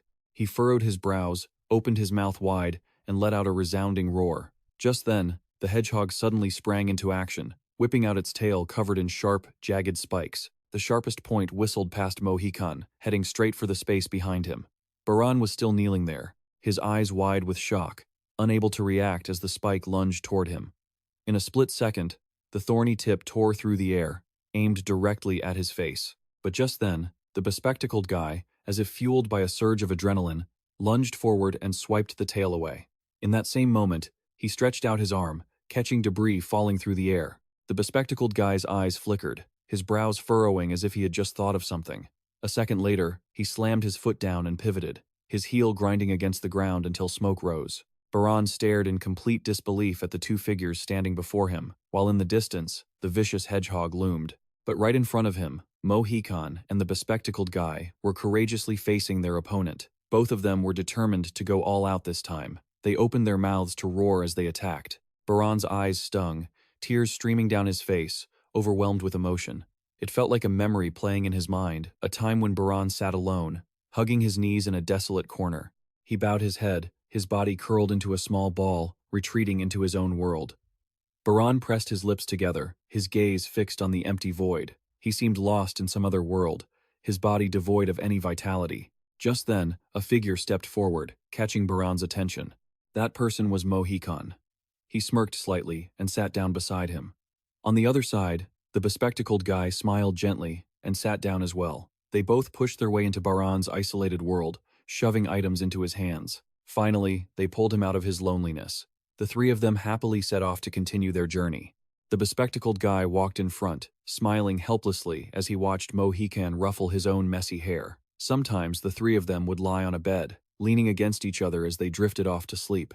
Other times, they played baseball together, their strong arms throwing the ball high. There were also times they happily chatted while enjoying sweet bars of chocolate.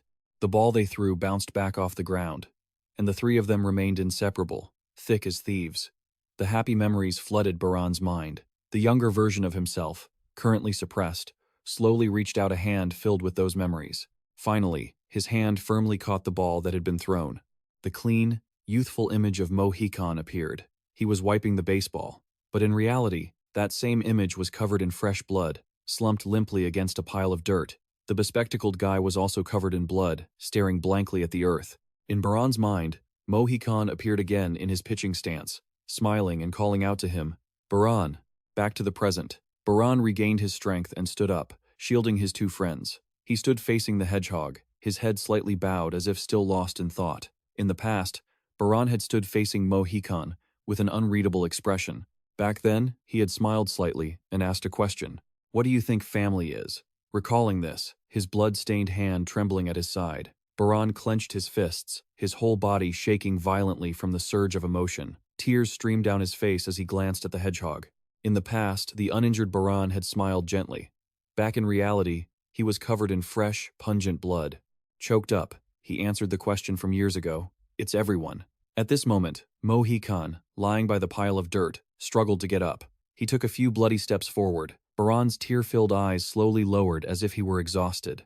On the other side, though staggering, Mohican kept forcing himself to walk. Meanwhile, Baran stood his ground, his gaze beginning to fade. The youthful image of Mohican flashed back. He smiled and decisively threw the baseball. The ball tore through the air, diving into a thick fog. It pierced through the mist, traveling from the past into the present. Finally, as it traveled through the flow of time, the ball began to change. It was stained with the deep red of blood. Baran glanced at the ball, tearing through the air toward him. His gaze regained focus, a spark of light igniting in his eyes as he watched it. On the other side, Mohican, having just thrown the ball, smirked, revealing his bright white teeth. He squeezed his blood-stained eye shut, his remaining eye filled with a smile of praise. Looks like you finally know how to catch it. Like an instinct, Baran reached out, powerfully catching the ball his friend had thrown. Baran crushed the ball he had just caught into smithereens. Immediately after, he seemed to regain his senses, clenched his fist, and lunged forward to confront the hedgehog. The tiny stone fragments of the ball flew through the air. At this moment, something inside Baran's chest suddenly throbbed. It was a gem with roots coiled tightly around his flesh and blood. Baran paused, tears streaming down his face from the pain of whatever was surfacing. The thing inside him emerged, murmuring in a low, nodding voice, "That's it, that's the flavor. Finally, you've decided to listen to me and absorb the life force, have you?" Baran's face turned pale. He gritted his teeth, terrified to realize he could feel that thing's power growing. If it absorbed life force, it would be much easier for it to seize control of his body. He gritted his teeth, enduring it as thoughts flashed through his mind. A moment later, Baran lowered his voice and commanded the thing, "Hey, you, lend me your power." Saying that felt like it drained all his strength. Baran bit his jaw in resignation. He looked at Mohican, who was covered in injuries, forcing a smile. Baran glanced at the bespectacled guy, who was completely collapsed on the ground, and thought to himself, now is not the time to be picky. The thing inside him laughed a strange, eerie laugh, whispering like a demon. Only now. Huh. But there's a price to pay. You must let me absorb the life force of a living creature. Baran had no way out, and nodded in acceptance. Understood. I will feed you the one in front of us. It bared its teeth in a grin, its tone cold and emotionless. Whatever. It doesn't matter which creature. Baran bowed his head, his expression dark and calculating. In the past, he always had to pace his power during fights for fear of running out of life force. But now he didn't need to worry anymore. With that, he stomped his foot on the ground, and a powerful surge of energy erupted. I will use my full power immediately. Mohican stood helplessly, gasping for air, his heart filled with anxiety. Baran. Although his wounds had healed somewhat, because he had spent so much life force, he wouldn't last long. On the other side, Baran was still gritting his teeth, his mind vaguely drifting through old memories. He remembered the moment the bespectacled guy and Mohican stepped in to comfort him. That now became the motivation for Baran. He whispered to himself, to protect everyone. At that moment, the thing inside Baran whispered into his ear, the power I will lend you is the power to create a sturdy outer shell. Immediately after, he stomped his foot and launched himself forward. Baran reached out, and streams of energy began to flicker on his fingertips. Baran quickly took a stance, pointing his hand straight ahead as the compressed power gathered at his fingertips. A sturdy outer shell, huh? Looking at the sturdy hedgehog across from him, he hesitated, wondering, but will it be tougher than that creature's tail? Fear flickered in Baran's heart as he gloomily recalled his previous failures. Even though he had tried to destroy it countless times, he had failed. But just a second later, his gaze became determined again. He had to use a war of attrition and wait for the core inside the tail to be exposed. Energy began to erupt from around Baran's body. Very quickly, the energy surged violently, shaking the surrounding air. At first, he was still fearful, gritting his teeth, his eyes filled with tears. But just a moment later, he regained his composure, gritting his teeth as he channeled his energy. A terrifying killing intent flashed in Baran's eyes, and power surged through his body. Then, his eyes suddenly turned red, his pupils constricting violently.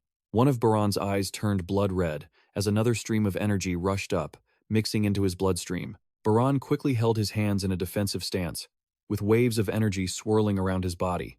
His gaze was filled with determination as he raised his hands to face level, his fingers curled in a position to channel power. On his hands, along with the strange energy, the thing inside Baran was wrapped tightly. It stared at the hedgehog, smirking faintly as it repeated, "You ask how it compares to that thing's spikes?" He suddenly exerted his power, and a powerful aura filled with terrifying energy radiated from his body. The hedgehog curled itself into a cocoon, hatching another plan to attack. Immediately after, it shed the thick layer, revealing a hard shell and a glowing core at the center.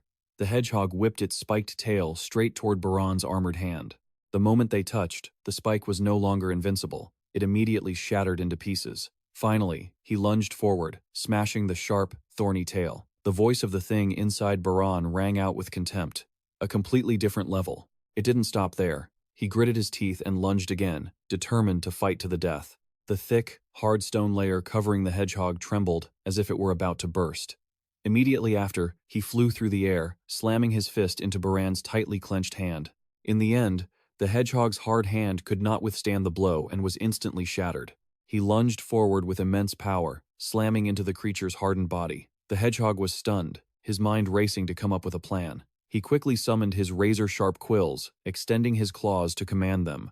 He gathered the quills, weaving them together into a lethal weapon. The hedgehog lashed out with the weapon, but he agilely dodged the strike. Baran's eyes blazed with fury, the pain of his past failures against those quills resurfacing. Just then, the hedgehog fired his tail of quills at him again. The hedgehog expertly launched the tail, aiming to strike him down, but Baran gracefully evaded it and threw a punch that shattered the tail to pieces. The impact was so powerful that the outer quills exploded into fragments, scattering through the air and falling to the ground a moment later. Baran stood tall, his eyes radiating a murderous aura, the shockwaves of his punch still lingering around him. The hedgehog froze, momentarily shaken by the failure. His eyes turned cold as he stared at Baran, calculating his next move. A sudden flash of insight hit Baran, and he realized it seemed the creature's life force was nearly depleted. The protective layer of quills shielding his core was almost gone. Seizing the opportunity, Baran clenched his fists and braced himself. He charged forward for a direct confrontation, unleashing a barrage of punches that shook the three realms. The hedgehog, however, didn't back down. He immediately countered, thrusting his tail of quills directly at Baran's face, while his sharp-clawed hands poised to strike. Baran hurriedly blocked the incoming quills, but the hedgehog seized the opening to punch him in the gut and then used his energy to launch the quills upward. Even the debris on the ground followed suit, rising into the air. Countless other sharp quills sprang up, converging wherever he commanded. They rushed together like a rainstorm, stacking into a razor-sharp sword. The hedgehog gripped the newly formed blade, surging toward Baran with killing intent. The red core that had been hidden was now fully exposed. Seeing the weak spot, his inner voice whispered, "The weakness is exposed." Baran nodded, replying, "I know." The hedgehog charged ahead without hesitation.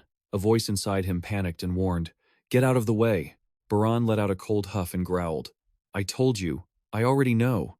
Immediately, Baran curled his fingers, energy surging as he calculated his timing, but dodging wasn't enough. As he spoke, he stomped his feet and launched himself forward. Instead of avoiding the attack, he heroically flew head-on to meet the hedgehog. Across from him, the hedgehog swung the sword with enough force to part the wind. But before the blade could touch him, the hedgehog's arm was severed into pieces. Baran remained in his attack stance, eyes burning as he stared at the broken limb. The sword in the hedgehog's hand went flying, spinning wildly through the wind. Finally, after spinning several times, the sword slammed into the dry earth. The impact kicked up a cloud of dust, and coincidentally, it landed right in front of Cholong-ga, who was kneeling nearby. Everyone else followed anxiously behind Gujin, asking, "Is everything okay over there?" Gujin urged them on. "Hurry up. Why aren't these guys answering their radios?" Baran trembled, his voice tight. "Gujin, you're bleeding." Gujin wiped the sweat from his brow and warned, "Focus on your surroundings. Don't worry about me." He led the way, his mind racing. Dealing with the monsters tailing them had already drained too much of their strength, and if they didn't find the entrance soon, they would be in trouble. Nuchin was sweating nervously. "But Baran, why isn't he answering the radio? Could he be dead?" The dark cave was suddenly illuminated by lights on the walls. Inside, a room had been built. 3 figures walked in. Lit entered with a mocking laugh, It's too noisy. What's going on? His arrival, along with the two bald men, infuriated the black-haired man. Lord Lee, it seems a survivor managed to reach the door, he reported. Lee glanced at his right-hand man and spoke.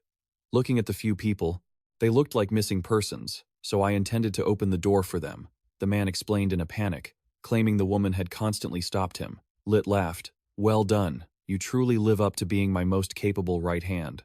The black-haired man broke into a cold sweat. What?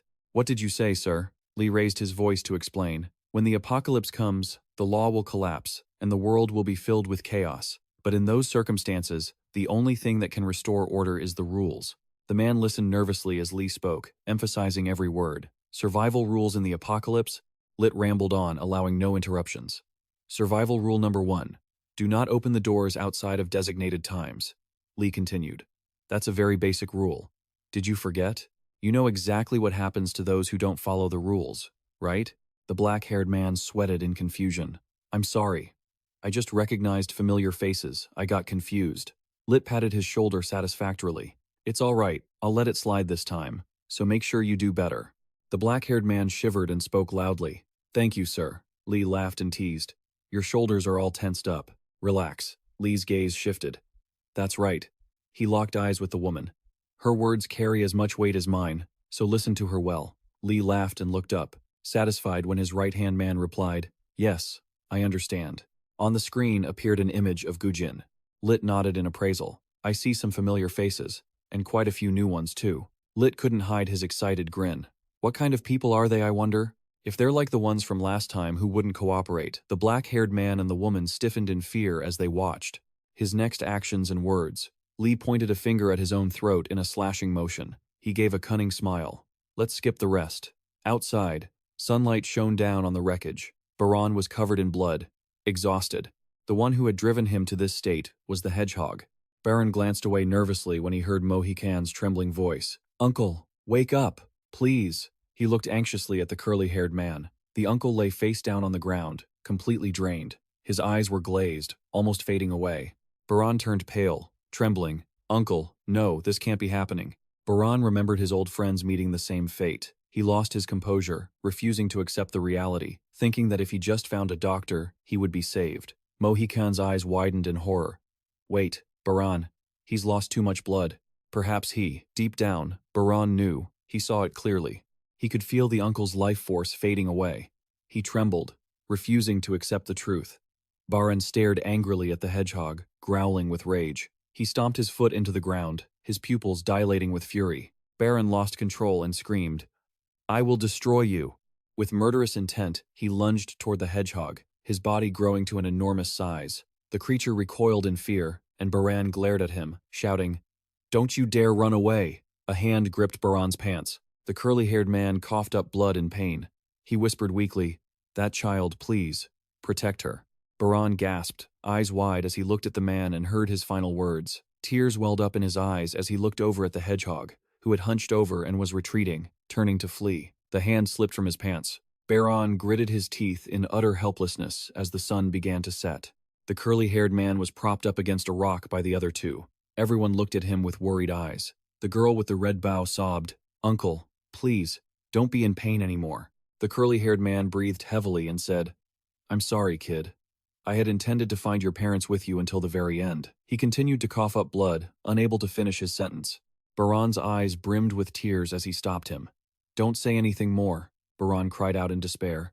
If we get back to the base quickly, you can still be saved. If it's the doctor, surely he can. The curly-haired man whispered each word weakly. It's all right. Baran gritted his teeth, unable to bear hearing his faint words. Baran. Tears streamed down Baran's face as he heard the next words. Don't be so hard on yourself. The curly-haired man's words made both him and Cho Longa stare in shock, because around you, there are still many people who care for you. The man whispered, At first, when I found out your true identity, Baran, I was very afraid. The curly-haired man wheezed, But it's different now. He lifted his head, trying to speak. You are not a monster. Baran stared in shock, deeply moved, looking at the curly-haired man. The man offered a gentle smile, like a final goodbye. He reached out to hold Baran's hand. He struggled to finish the sentence. You are the person Baran felt as if a demon was sitting on his shoulder as he heard the man's last words.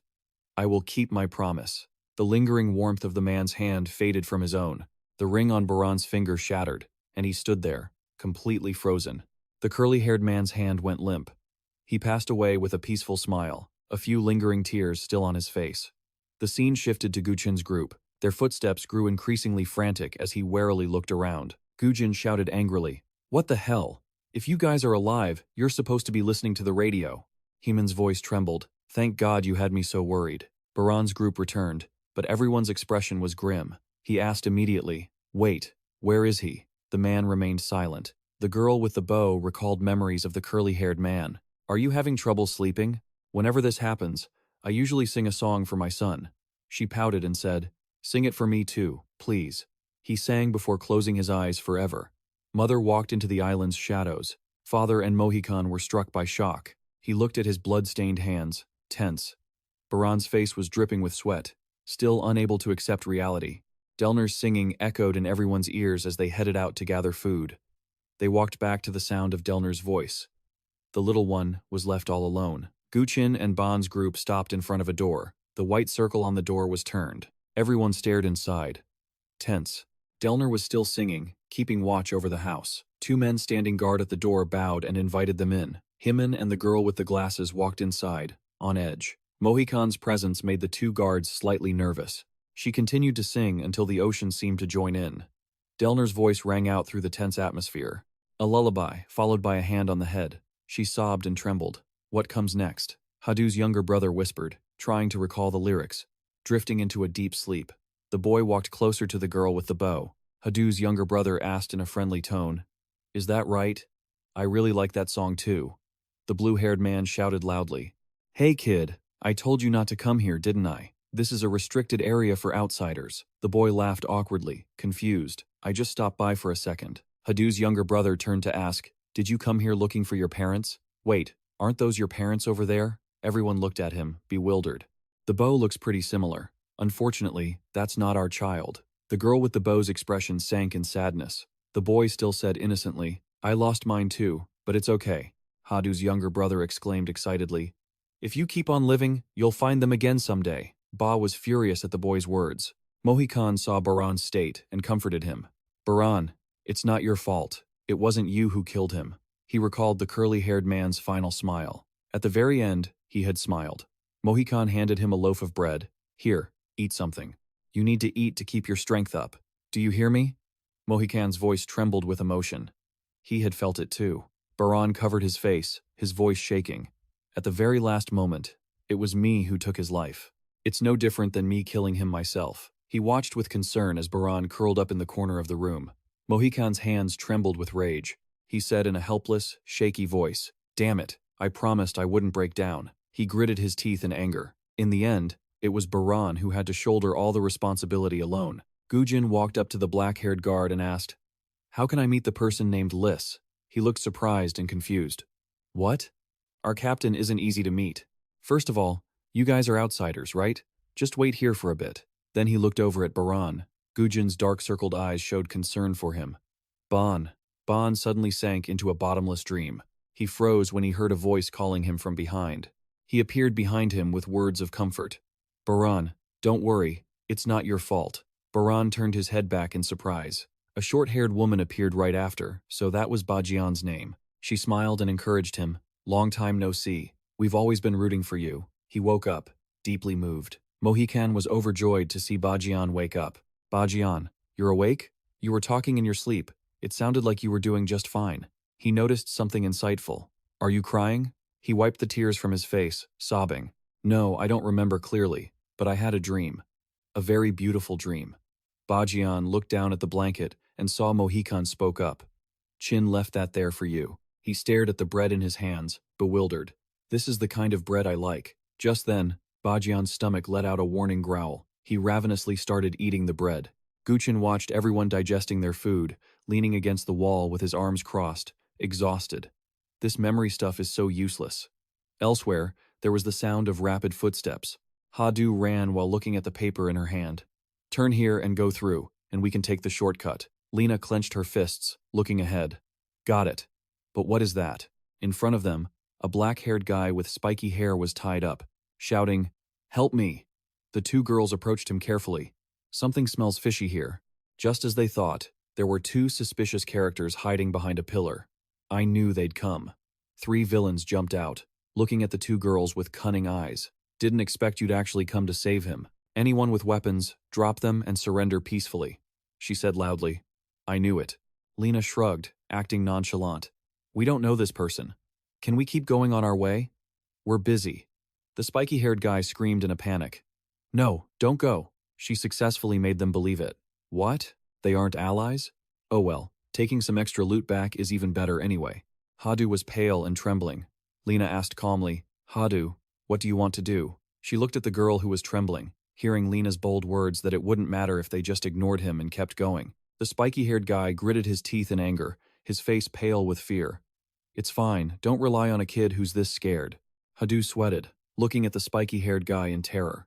Don't worry, my allies will surely come to save me. His next words reminded her of an old comrade, so she told him to run. Hadu stood there, stunned for a moment, then angrily pulled a rope from her bag. Hadu glared at the villains with intense fury. Her actions made him scream in terror. Why? Why won't you just run away? Lena was excited to see Hadu act. That's it. That's how you do it. Let's go, Hadu. The brown-haired man swung his fist angrily at the two girls. He panicked, dizzy as he saw the ropes encircling him.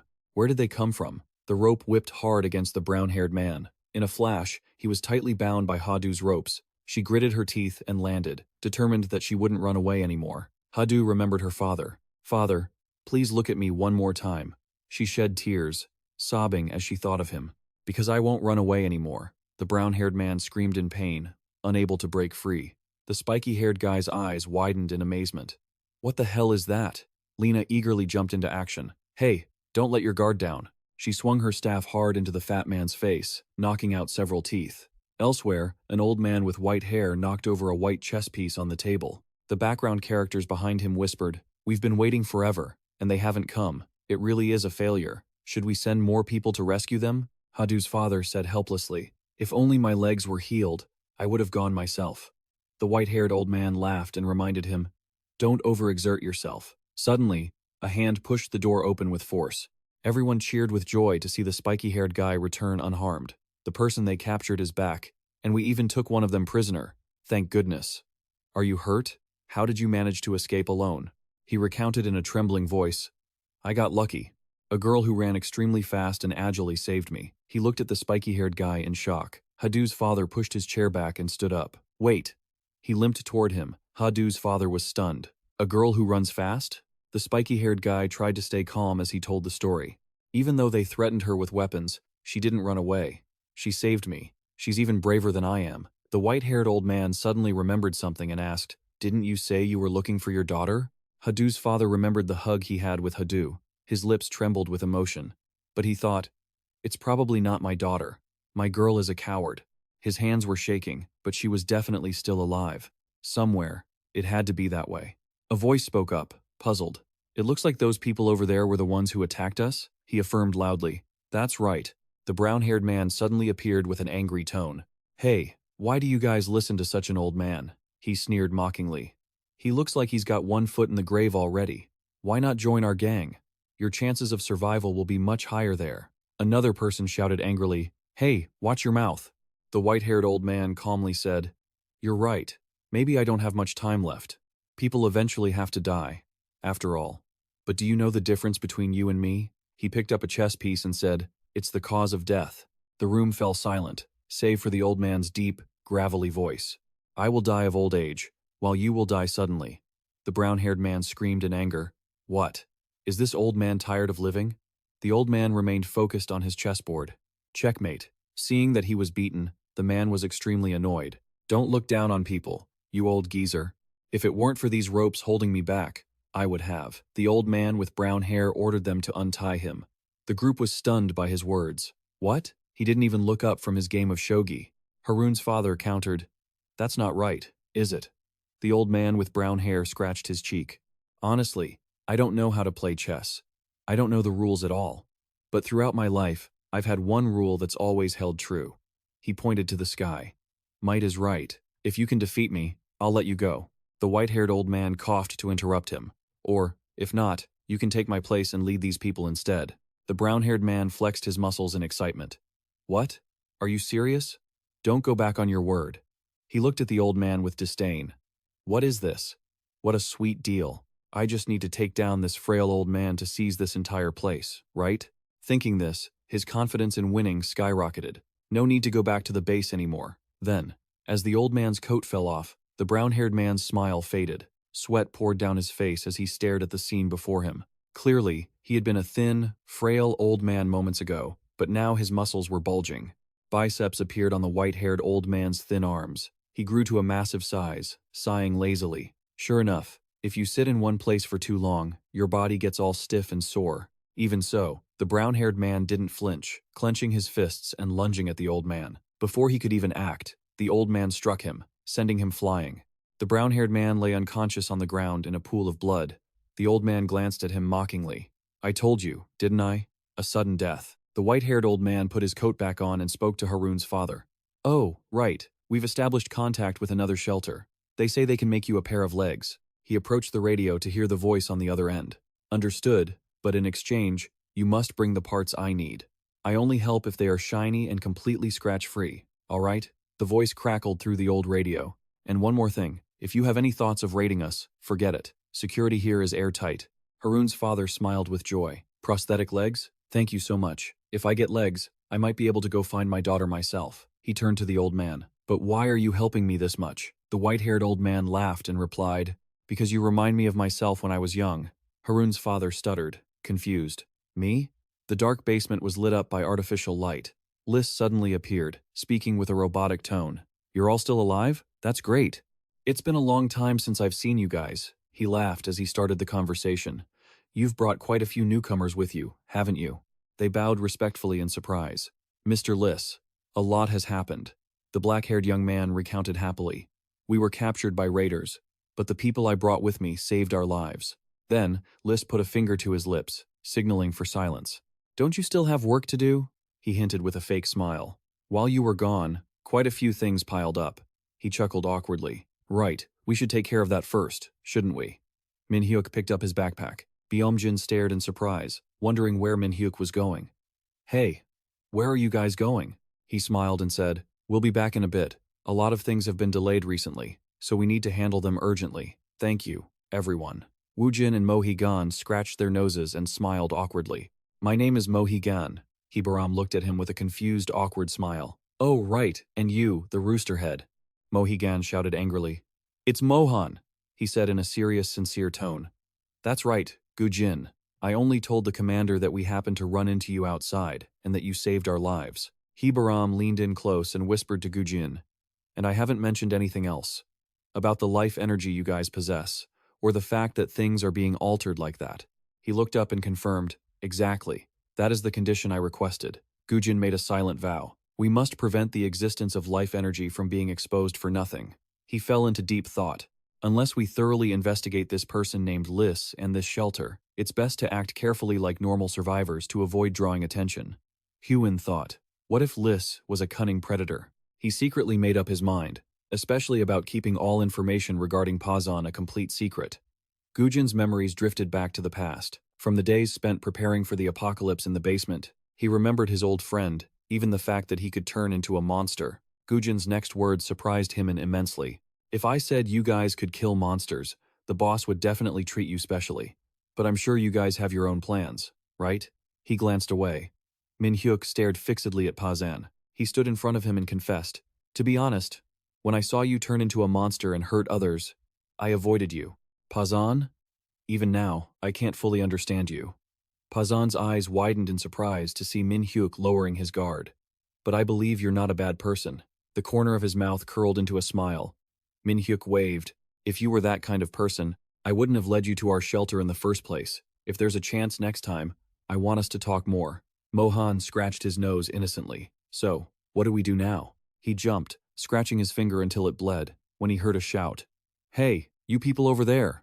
The man wearing glasses gripped his pen tightly. A group of people stood in a line in front of him. The man with glasses looked at the paper in his hand and said loudly, "You're the first-timers arriving at our shelter this week, right?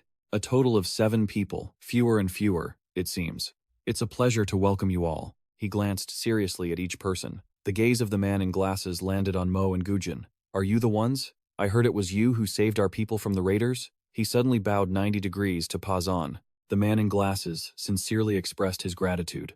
There aren't many survivors left in this city. We need to work together. But business is business. I'm truly grateful, but there will be no exceptions. He raised his voice clearly.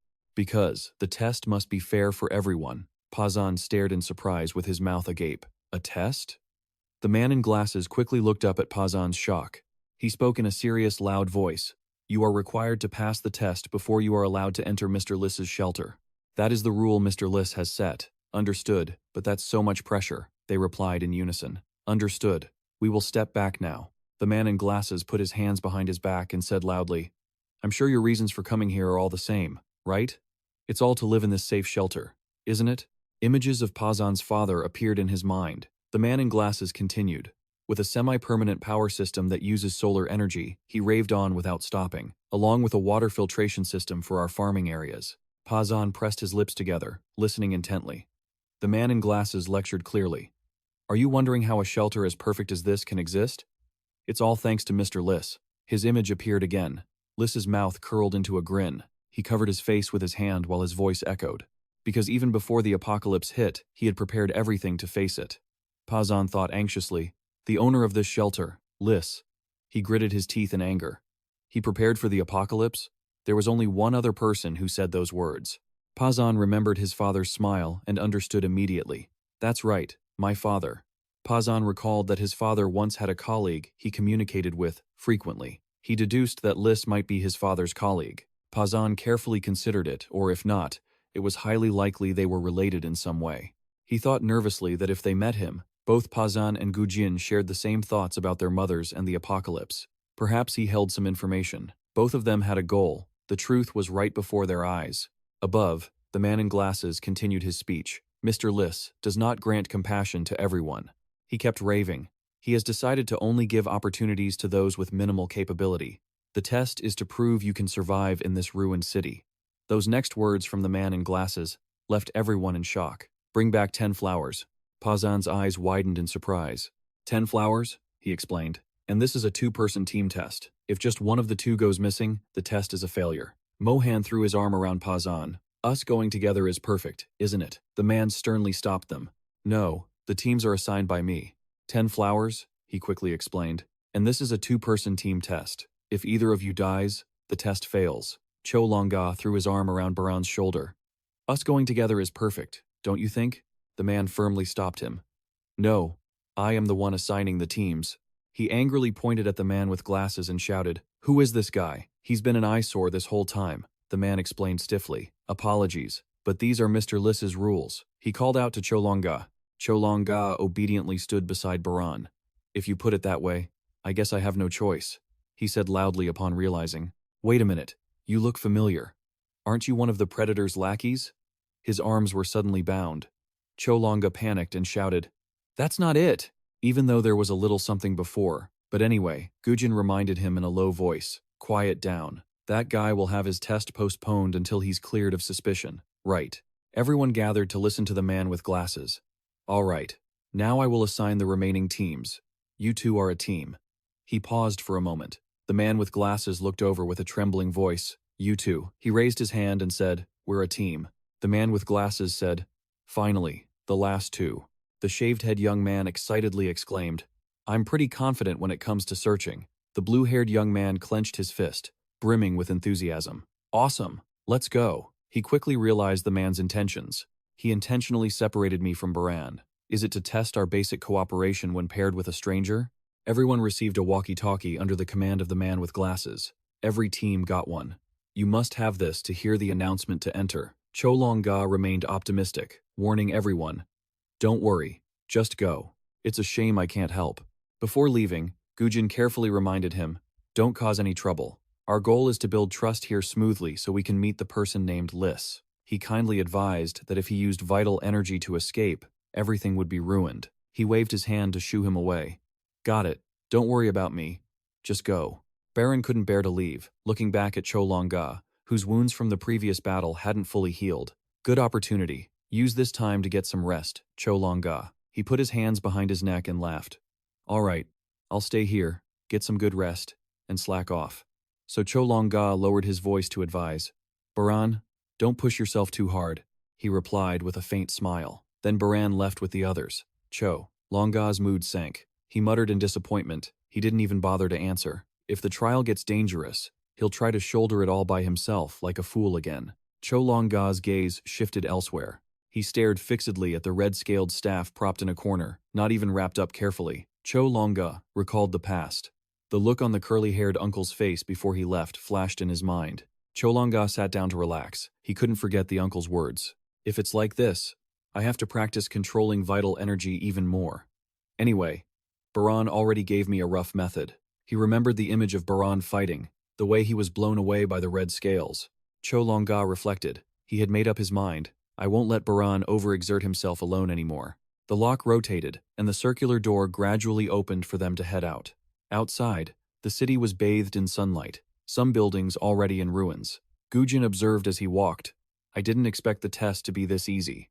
With 10 flowers, just finding a grassy patch should be enough. Gujin enthusiastically struck up a conversation. My name is Gujin. What's your name? Gujin replied coldly. I'm Gujin. Don't be careless and die, or my test will fail too. He gave an awkward, sheepish smile. All right, Gujin continued. But don't worry about me too much. I'm quite confident in avoiding monsters, even though I look like this. I've survived until now. His mind was only on Baran. Baran, can he complete the test without any trouble? Come to think of it, the one paired with Baran, I think I've heard that voice somewhere before. On the ground, monsters were surrounding them. He hid behind a wall, thinking about gathering 10 flowers. Just passing this test means I can meet Lys, Baran thought to himself. Lys. I must meet him to find my mother no matter what. Lys was assigned to go with him, so he stood behind and asked, Where should we start? Lys smiled leisurely. He followed behind Baran, relaxed. He was startled and looked back. Baran remembered the words Gujin said. Baran, before entering the shelter, there's one thing we need to clarify. He reminded him carefully. We must control the amount of information about the monsters. He looked surprised. Information? Baran's mouth hung open upon hearing what Gujin said. The predators already know about the existence of monster cores and how to destroy them. They even know the conditions for enlightenment and how to use vital energy. He replied, but according to Himonin, Lel's shelter seems to know about the existence of monster cores too. He understood and continued. That means there's a high chance they also know how to destroy them. Baran nodded in confusion. That's right, because the monster core is their fatal weakness. Gujin's pupils widened in surprise at his next words. Knowing about the monster core also implies the ability to see vital energy. Baran continued. Because without vital energy, it's impossible to directly perceive the existence of a monster core. He nodded in agreement. That's true. Gujin clenched his fists tightly, tense. The amount of information both groups have about the monsters is nearly equivalent. Of course, as I said, these things only require knowing about the existence of the monster core to piece it together and quickly realize it. He hesitated and stammered, so he curiously asked, What are you trying to say? Gujin thought in silence. Very quickly, he spoke up. What if there's a possibility that L is the helper behind the walkie-talkie? Baran's pupils widened in surprise. He continued. We cannot rule out the possibility that Lys is also a weirdo like the predators. On the ground, Lys yawned lazily. He glanced at him vigilantly. Baran clenched his fists, remembering the words Gujin warned him with, so we must hide. The information that we can use vital energy. He continued. Along with being able to see it, I remember that the existence of monster cores and how to destroy them are known. Gujin was serious, rambling on. We must act like we don't know anything at all. I told Himin the same thing, telling him to try and limit talking about us as much as possible. Baran understood immediately. Understood. The basic rule of negotiation is to hide information. I was taught that too. No problem at all, as long as we aren't discovered, right? He was a bit surprised to see him hold his head and sigh. What's wrong? Why the sigh? Gujin said lazily. Baran, do you know? Every time you say no problem, I feel anxious.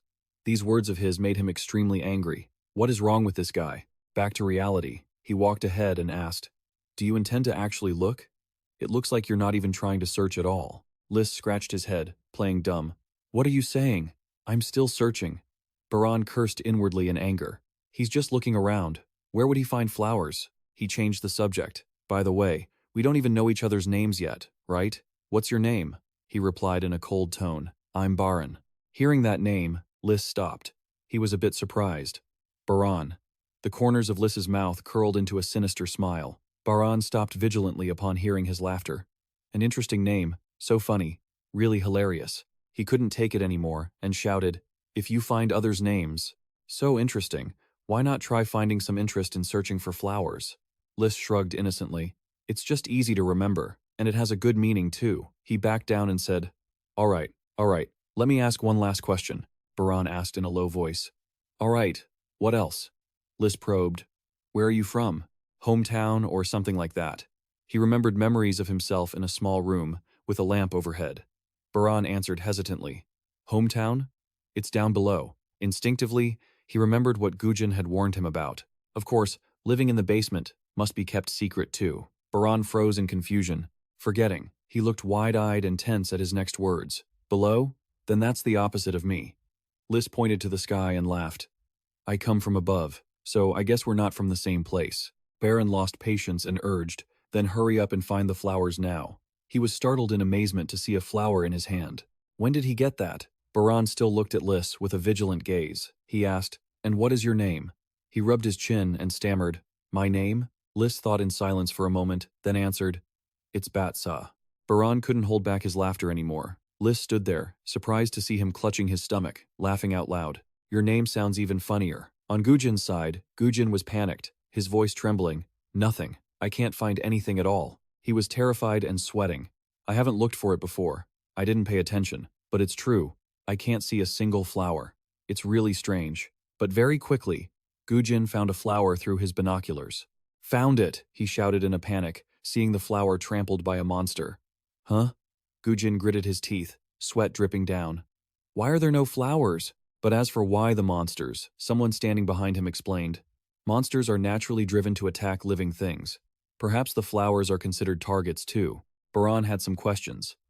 "But why on earth do they want us to go look for flowers?" He smirked mockingly. "This guy Liss must really love flowers. Huh. Loves them so much he built an entire garden inside the shelter," he added, trailing off. "But hey, your walking style is pretty bold, isn't it?" His gaze dropped to his feet, as if he wouldn't care even if he bumped into a monster. Baran stopped and looked back, grumbling. "What are you saying? Running into a monster is a huge hassle. We have to be careful not to get spotted." Liss smirked excitedly. "No need for that. There's no need to be careful at all." He placed a hand across his throat, signaling to take out all the monsters. "I can wipe them all out in one move." He widened his eyes in confusion. "One move?" Liss nodded firmly. "That's right. I just need to unleash my skill, and it's over." He held up one finger and continued. "One monster, you say?" No. Liss held up his hand, 5 fingers spread. "What about 5? He held up both hands, 10 fingers splayed. 10 monsters isn't even a warm-up. Liss continued. "How about 20? He pondered. "Or maybe 50. Was he even more ambitious? "What about 100? He rambled on, expressing his ambition. All right, stop it," he added. "Only that many would make it worth my effort." Baran clapped in admiration upon hearing this from Liss. He adjusted his glasses and continued, "But I can't use it too many times, so I usually keep myself in check." He asked curiously, "Liss, it turns out you're actually quite strong. You look kind of frail, so I really couldn't tell." Liss proudly threw his jacket back. "That's disrespectful to others, you know." The scene shifted back to the underground base, shadows cast against the stone walls. Lena picked up the walkie-talkie and said, "I was a bit panicked when the entrance wouldn't open earlier." Luckily, Heman was still listening to the walkie-talkie. On the other side, Heman looked blankly at the walkie-talkie, then continued, smiling. "Baran and Gujin said they'd finish the test before coming back, so let's just wait here." Hadu's eyes widened in surprise. "The test? Are you kidding me?" The man with glasses shouted loudly. The test was simply him standing before the 2 girls, ordering them to bring back 10 flowers. And he made it clear it wouldn't be easy. There aren't many flowers left to find after the apocalypse. She took the backpack off her shoulders. The man with glasses couldn't close his mouth when he saw Hadu take out several flowers. "How did you?" She winked mischievously. "I just saw them on the way and picked them up. They're just so pretty." Lena was a bit surprised. "Hadu, do you have a hobby like that too?" The 2 girls passed the test, and the iron door opened. He pointed inside and said, "Go in. You're exempt from this test." Hadu went straight to the point. "The person named Liss, can I meet him if I go in?" The man with glasses shook his head, reporting, Our leader is currently away. Liss's right-hand man stepped forward, saying, "Instead, I am here. You can consider me Liss's representative." He bowed respectfully. "You've arrived?" She spoke with a hint of annoyance. A lot of people have been coming to find him lately. Usually, they just come looking for a shelter. The right-hand man's voice carried a cold tone. "Even though I don't know why you're looking for him, you might regret it once you meet him." She opened her eyes wide, waiting in surprise for the next words from the man with glasses. He was sweating, nervous. "That's right, because Mr. Liss." He glanced at Baran with a cunning smile. The man with glasses continued. "He told us he is a very cruel man." Gujin closed his eyes tightly, exhausted, his face tense and covered in sweat. Suddenly, Gujin heard a familiar sound. "Brother." He looked back over his shoulder, lost in thought. "I have a dream that repeats every night." Behind Gujin was his little sister. She reached her hand out to him.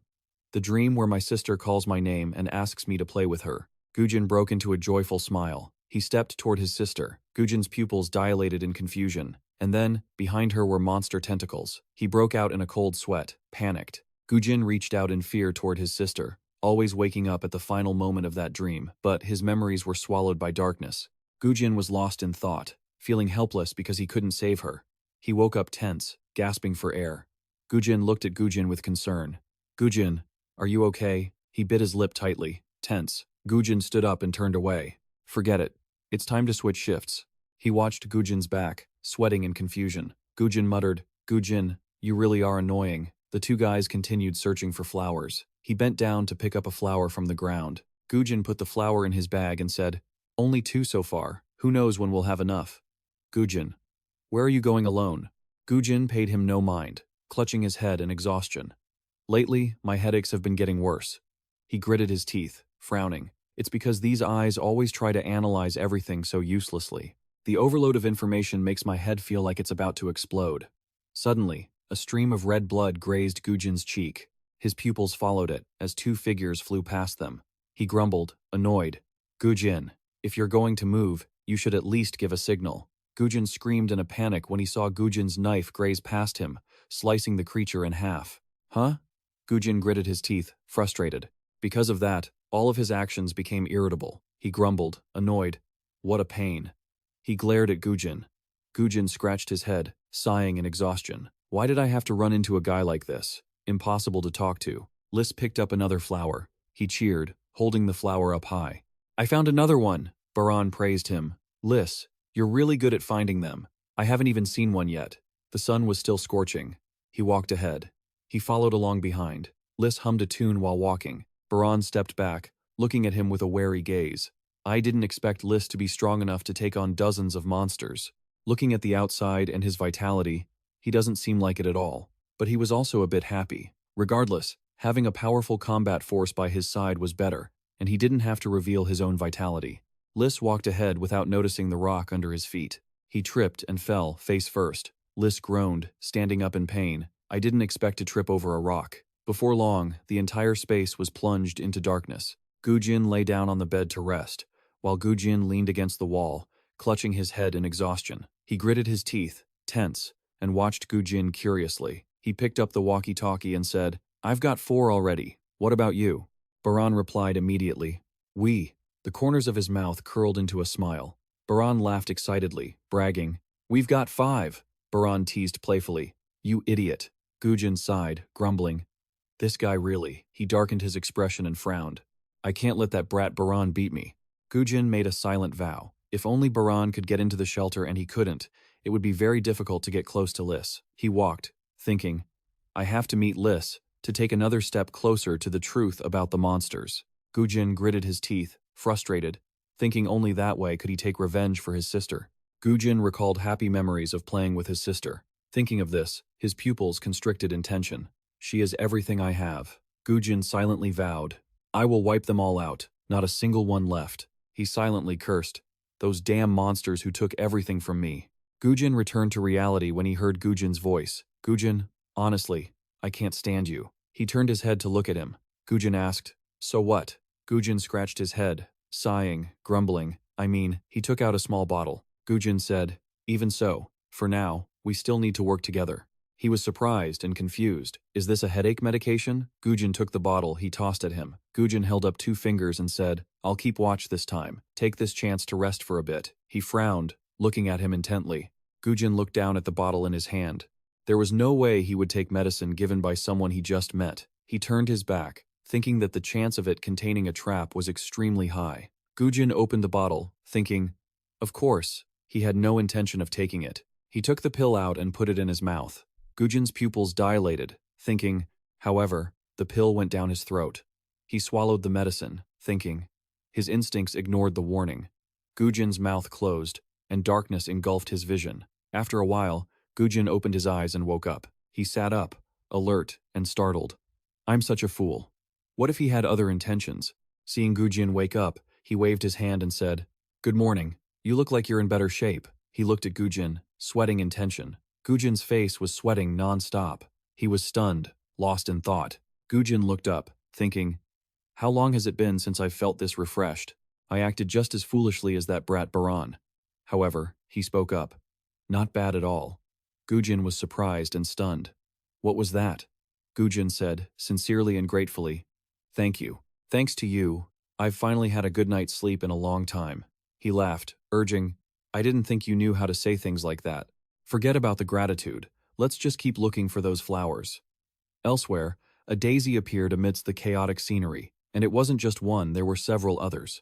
A monster lurked here too. It kept its eyes locked on the flower on the ground, when suddenly, a pair of scissors snapped the stalk. A car hanging in the air crashed down onto the chameleon. It couldn't dodge in time and was pinned underneath.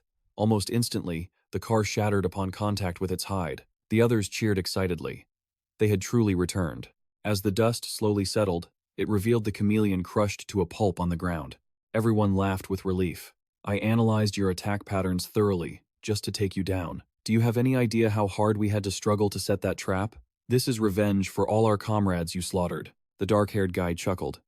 Now, shall we toast and celebrate? Another person suggested cracking open some beers that the chameleon hadn't touched yet. It flicked out its long tongue, wrapping it around him. He stood there, dazed and confused, not knowing how to react. It opened its massive mouth, swallowed the dark-haired guy, and shut its jaws to finish him off. His comrades watched, stunned, as he was being eaten alive. They roared in anger. You bastard! That's our friend! The short-haired youth froze upon hearing his voice. Wait, the dark-haired guy was breathing heavily, panting inside the chameleon's mouth. He complained irritably. I'm still alive. If you just pull hard enough, I can get out of here. The dark-haired guy broke into a sweat, surprised to see his own arm moving on its own. He watched in terror as his arm trembled.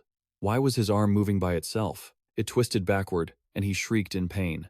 The chameleon was mangling his arm mercilessly. His eyes rolled back in his head, and his 2 companions went pale with fear, witnessing the horrific scene. The dark-haired guy screamed for help. His head twisted sideways, and his voice grew faint as the chameleon crushed his skull. His body was twisted in a full 360-degree spin. Very quickly, the dark-haired guy's head was swallowed whole by the chameleon. Both companions sweated profusely, staring in horror at the scene unfolding before them. Gujin asked anxiously, So, who are the people traveling with you? He asked curiously about the others. Gujin replied with annoyance, just those idiots. On the other side, Bajan also talked with Lee. The guy who uses the walkie-talkie? That's Gujin. He thinks both of them are idiots, but the biggest one is definitely that Bajan guy. Gujin recalled the way he had been devoured, and the corner of his mouth twitched into a smile. He quickly noticed the fleeting grin on Gujin's face. So, you actually know how to smile? Are you guys best friends? Lee asked with a laugh. It's great that you're so close. Bajan stopped in his tracks and firmly denied it. No, even though we're in the same place, he quickly corrected. We aren't friends at all. Bajan bluntly dismissed their relationship, as if they were sworn enemies. Gujin looked away. It's just a mutually beneficial relationship. For our own goals, he grumbled, frustrated. He's absolute trash. There was a time he even tried to kill me. The atmosphere between Bajan and Lee fell silent. He quickly spoke up to break the tension. So, Bajan, why exactly do you want to enter the tower? Gujin asked curiously. Gujin, why are you taking the test to enter the tower? Do you think it's safer in there?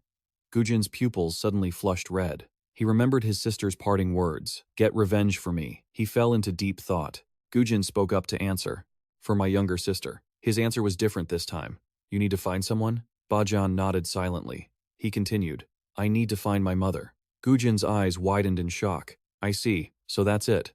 His face brightened upon hearing Gujin's next words. Is it to bring her into the tower? Gujin stood still, confused, then nodded and continued. Although, I don't know if that Li person will even agree to help. Lai, standing nearby, carefully observed Bajan's thoughtful expression. He offered an affirmative smile. I'm sure they will. Gujin's eyes widened in surprise as he looked at Li. Li opened his mouth to clarify, then playfully stuck out his tongue. If that Li person likes you, that is. Bajan glanced over and grumbled. That's why I said I wasn't sure. Nearby, Shin smiled warmly. I never expected it. But you have a soft side, don't you? Gujin's pupils dilated as he listened to him. Gujin replied with a dark expression. Right. His footsteps suddenly halted. Gujin urged him loudly. Stop talking. Let's go find those stupid flowers. He remembered the pill Gujin had given him last night. Perhaps because it had been so long since his mind had been at ease, Gujin squeezed his eyes shut in tension. He had almost forgotten that he had become too complacent. Once he calmed down, he narrowed his eyes. But quickly, Gujin lost his composure again. His pupils flared with bloodshot veins. The reason I'm still alive. He pulled out his binoculars to search for the flowers. Gujin, look over there. There's a whole patch of flowers. Gujin thought vigilantly. This can't be real. He thought carefully. In a place crawling with monsters, having countless flowers laid out like this was too intentional. Gujin stood lost in thought, his reason warning him of ominous possibilities. He crouched down. Gujin whispered, I have to find Li. That's the only way to get revenge. But deep down, he had a thought. My instincts are ignoring those warnings. Shin followed behind, carefully scanning the surroundings. A chameleon was lying in wait for them along the wall. He walked right past it, completely unaware. Shin felt the breath of the chameleon. He froze, trembling in fear. As soon as Shin turned his head, the creature's mouth gaped wide, ready to snap him up.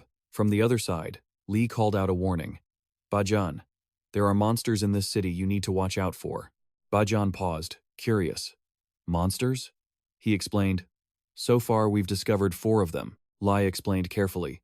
They are extremely anomalous and dangerous, so if you run into one, it's best to stay away. He gritted out their names one by one. The twin hedgehogs. His eyes widened in shock as he listened to Lai. And among them, the most troublesome one is right here in Gujin's territory. He quickly grabbed Gujin's shirt. Gujin pulled him toward himself just in time, narrowly avoiding the chameleon's foul-smelling maw. He shouted, Chameleon! He quickly turned to run. The beast chased after Gujin, who stopped abruptly in front of it. Gujin focused his strength into his fingers, his pupils dilated, veins pulsing. In no time, Gujin had sliced it into pieces. But it wasn't fully defeated yet. Its muscle tissue began to regenerate.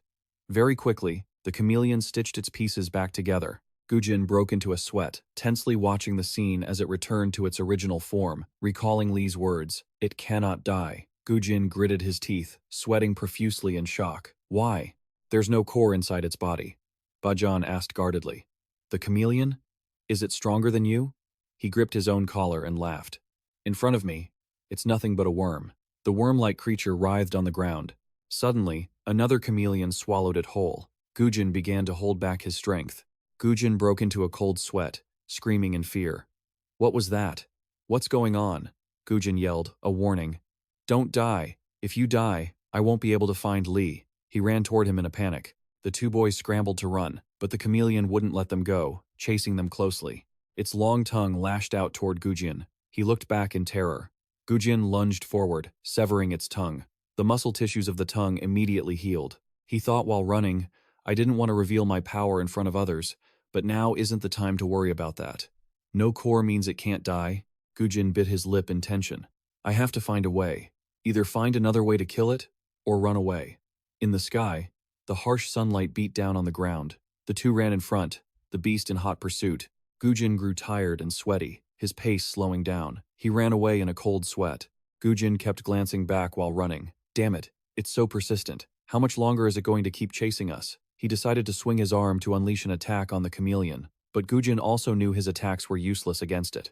Even after attacking repeatedly to slow it down, he severed the chameleon's legs, causing it to tumble. Even that was ineffective. It recovered immediately and continued to chase them. The chameleon stood up and flicked its tongue toward the 2 boys. Amidst the ruins, peace remained elusive. Gujin tried to run as fast as he could. He was becoming exhausted, his steps slowing down. Gujin suddenly collapsed to the ground. He looked back in fear to see it rushing toward him. Gujin used his quick reflexes to draw his sword and attack. Gujin's eyes narrowed as he slashed the air. Its eyes remained fixed on his face. Gujin stared hard at the chameleon, ducking to dodge its strike. Gujin quickly dodged each of the chameleon's attacks. Gujin was sweating like a fountain as he watched Gujin get splattered by its blood. Gujin observed the surroundings tensely. His eyes narrowed. Suddenly, an attack whipped past Gujin. He was struck hard in the chest by the chameleon's fist. Gujin was thrown far away, his sword falling from his hand. The monster flicked its long tongue at him. The chameleon's tongue wrapped around Gujin's arm. He suddenly stood up to shield Gujin, sweating in surprise. The monster opened its mouth wide to swallow Gujin. Gujin's voice whispered faintly. The chameleon left his head behind with his final words. "You know you're annoying, right?" Gujin stared, with wide eyes at the scene. He gasped, continuing to speak. "I thought we could finally take a break now." Gujin's companion listened intently to his final request. "You have to protect her for me." Gujin's pupils turned blood red. He stared intently at him. The chameleon twisted Gujin's head away, along with his final words. "Got it?" Baran's group also ran into a monster. He shouted in a panic. "Now is the time, brother!" Seeing Lee still standing there, motionless, Ban yelled to remind him, "This is the time to use your power." Standing before him were the twin monsters. Lee lifted his head to look at them with a bored expression, still clutching his scarf. Ban watched anxiously as Lee remained still, and he began to shout in a panic. "Brother!" As they swung their arms to attack, Ban quickly lunged toward Lee. He grabbed his arm to dodge the attack. Ban grumbled angrily, "What the hell are you doing?" He stopped, panting with exhaustion. Ban calmly reminded him, "Are you just going to stand there and watch? You're not even going to fight?" Ban gritted his teeth, thinking to himself, "At least we escaped safely. I almost had to use my life force, and I already promised Gujin." Lee spoke up. "It's just a waste." Ban stood there, stunned, waiting for his answer. Lee grinned. He gave the most dismissive answer possible. "I can't waste my power in a place like this." Ban was left speechless, sweating nervously. "What?" he snapped back. "Are you kidding me? If I hadn't helped you, you'd be dead." Lee replied innocently, "But you helped me, didn't you?" Ban's eyes widened in confusion. "Are you serious? You just stood there, knowing I would help you?" Lee smirked confidently. "Of course, otherwise, there'd be no reason for me to stand still." His words made Ban furious. Ban yelled, "Then, when exactly are you going to use your power? Do you expect me to do everything?" Lee calmly adjusted his glasses. "I told you, there have to be at least a few dozen of them for it to be worth my time." Ban groaned in frustration. "Brother, this guy." The radio suddenly crackled with Gujin's heavy breathing. "Ban, are you listening?" Ban answered anxiously. "What's wrong? Why do you sound like that?" He quickly urged them. "There's no time to explain. The highest church, check it, quickly." Ban stared at the radio, bewildered. "What was that? Just saying his piece and hanging up?" Lee added. "If it's the highest church, that spire with the cross points in that direction." As he walked, he said, "Ban, do we really need to care about a call like that? We have to find the flowers to pass the test." But Ban only cared about what Gujin had said. That may be true, but Gujin sounded really desperate. Lee agreed to follow him. "Fine, let's check it out quickly and come back. It feels a bit dangerous around here." Ban stopped and looked at the ground. "Wait a second." He quickly realized it was Gujin's weapon. He picked up a fabric bag and found the flowers inside. He said in surprise, "Flowers! And there are 5 of them." Lee grabbed the bag and said, "Adding these to what we already have makes 10. We just need to head back to the base to pass the test." "Let's go," Ban asked, his voice trembling with worry. Why would Gujin leave the flowers here? The two looked up and saw a star emitting a strange light. Ban's eyes were locked on it. Meanwhile, Gujin tried to take a long breath. He remembered the image of Gujin being swallowed by the chameleon. He gritted his teeth in rage. "So foolish, telling me I have to protect her?" Suddenly, the image of his younger sister flashed through Gujin's mind. Thinking of that made him even angrier. I have nothing left to protect anymore. Now, Gujin had only one thought. The only thing left for him to do was to avenge her.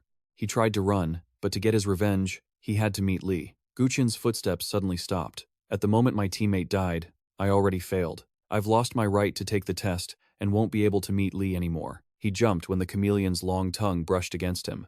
Gujin quickly retreated. The chameleon's stomach was suddenly split into two, the result of his fingertips. Gujin gritted his teeth, exhausted, nearly collapsing. Its boneless tongue lashed out at him again. Even so, he managed to dodge it. Gujin retreated, panting heavily behind a nearby wall. I was determined to get my revenge. Does this mean I can't even do that? Gujin was drenched in sweat, his mind filled with despair. Is this where it ends for me? At that moment, he suddenly thought of Ban. Gujin had an idea, and his eyes dropped low.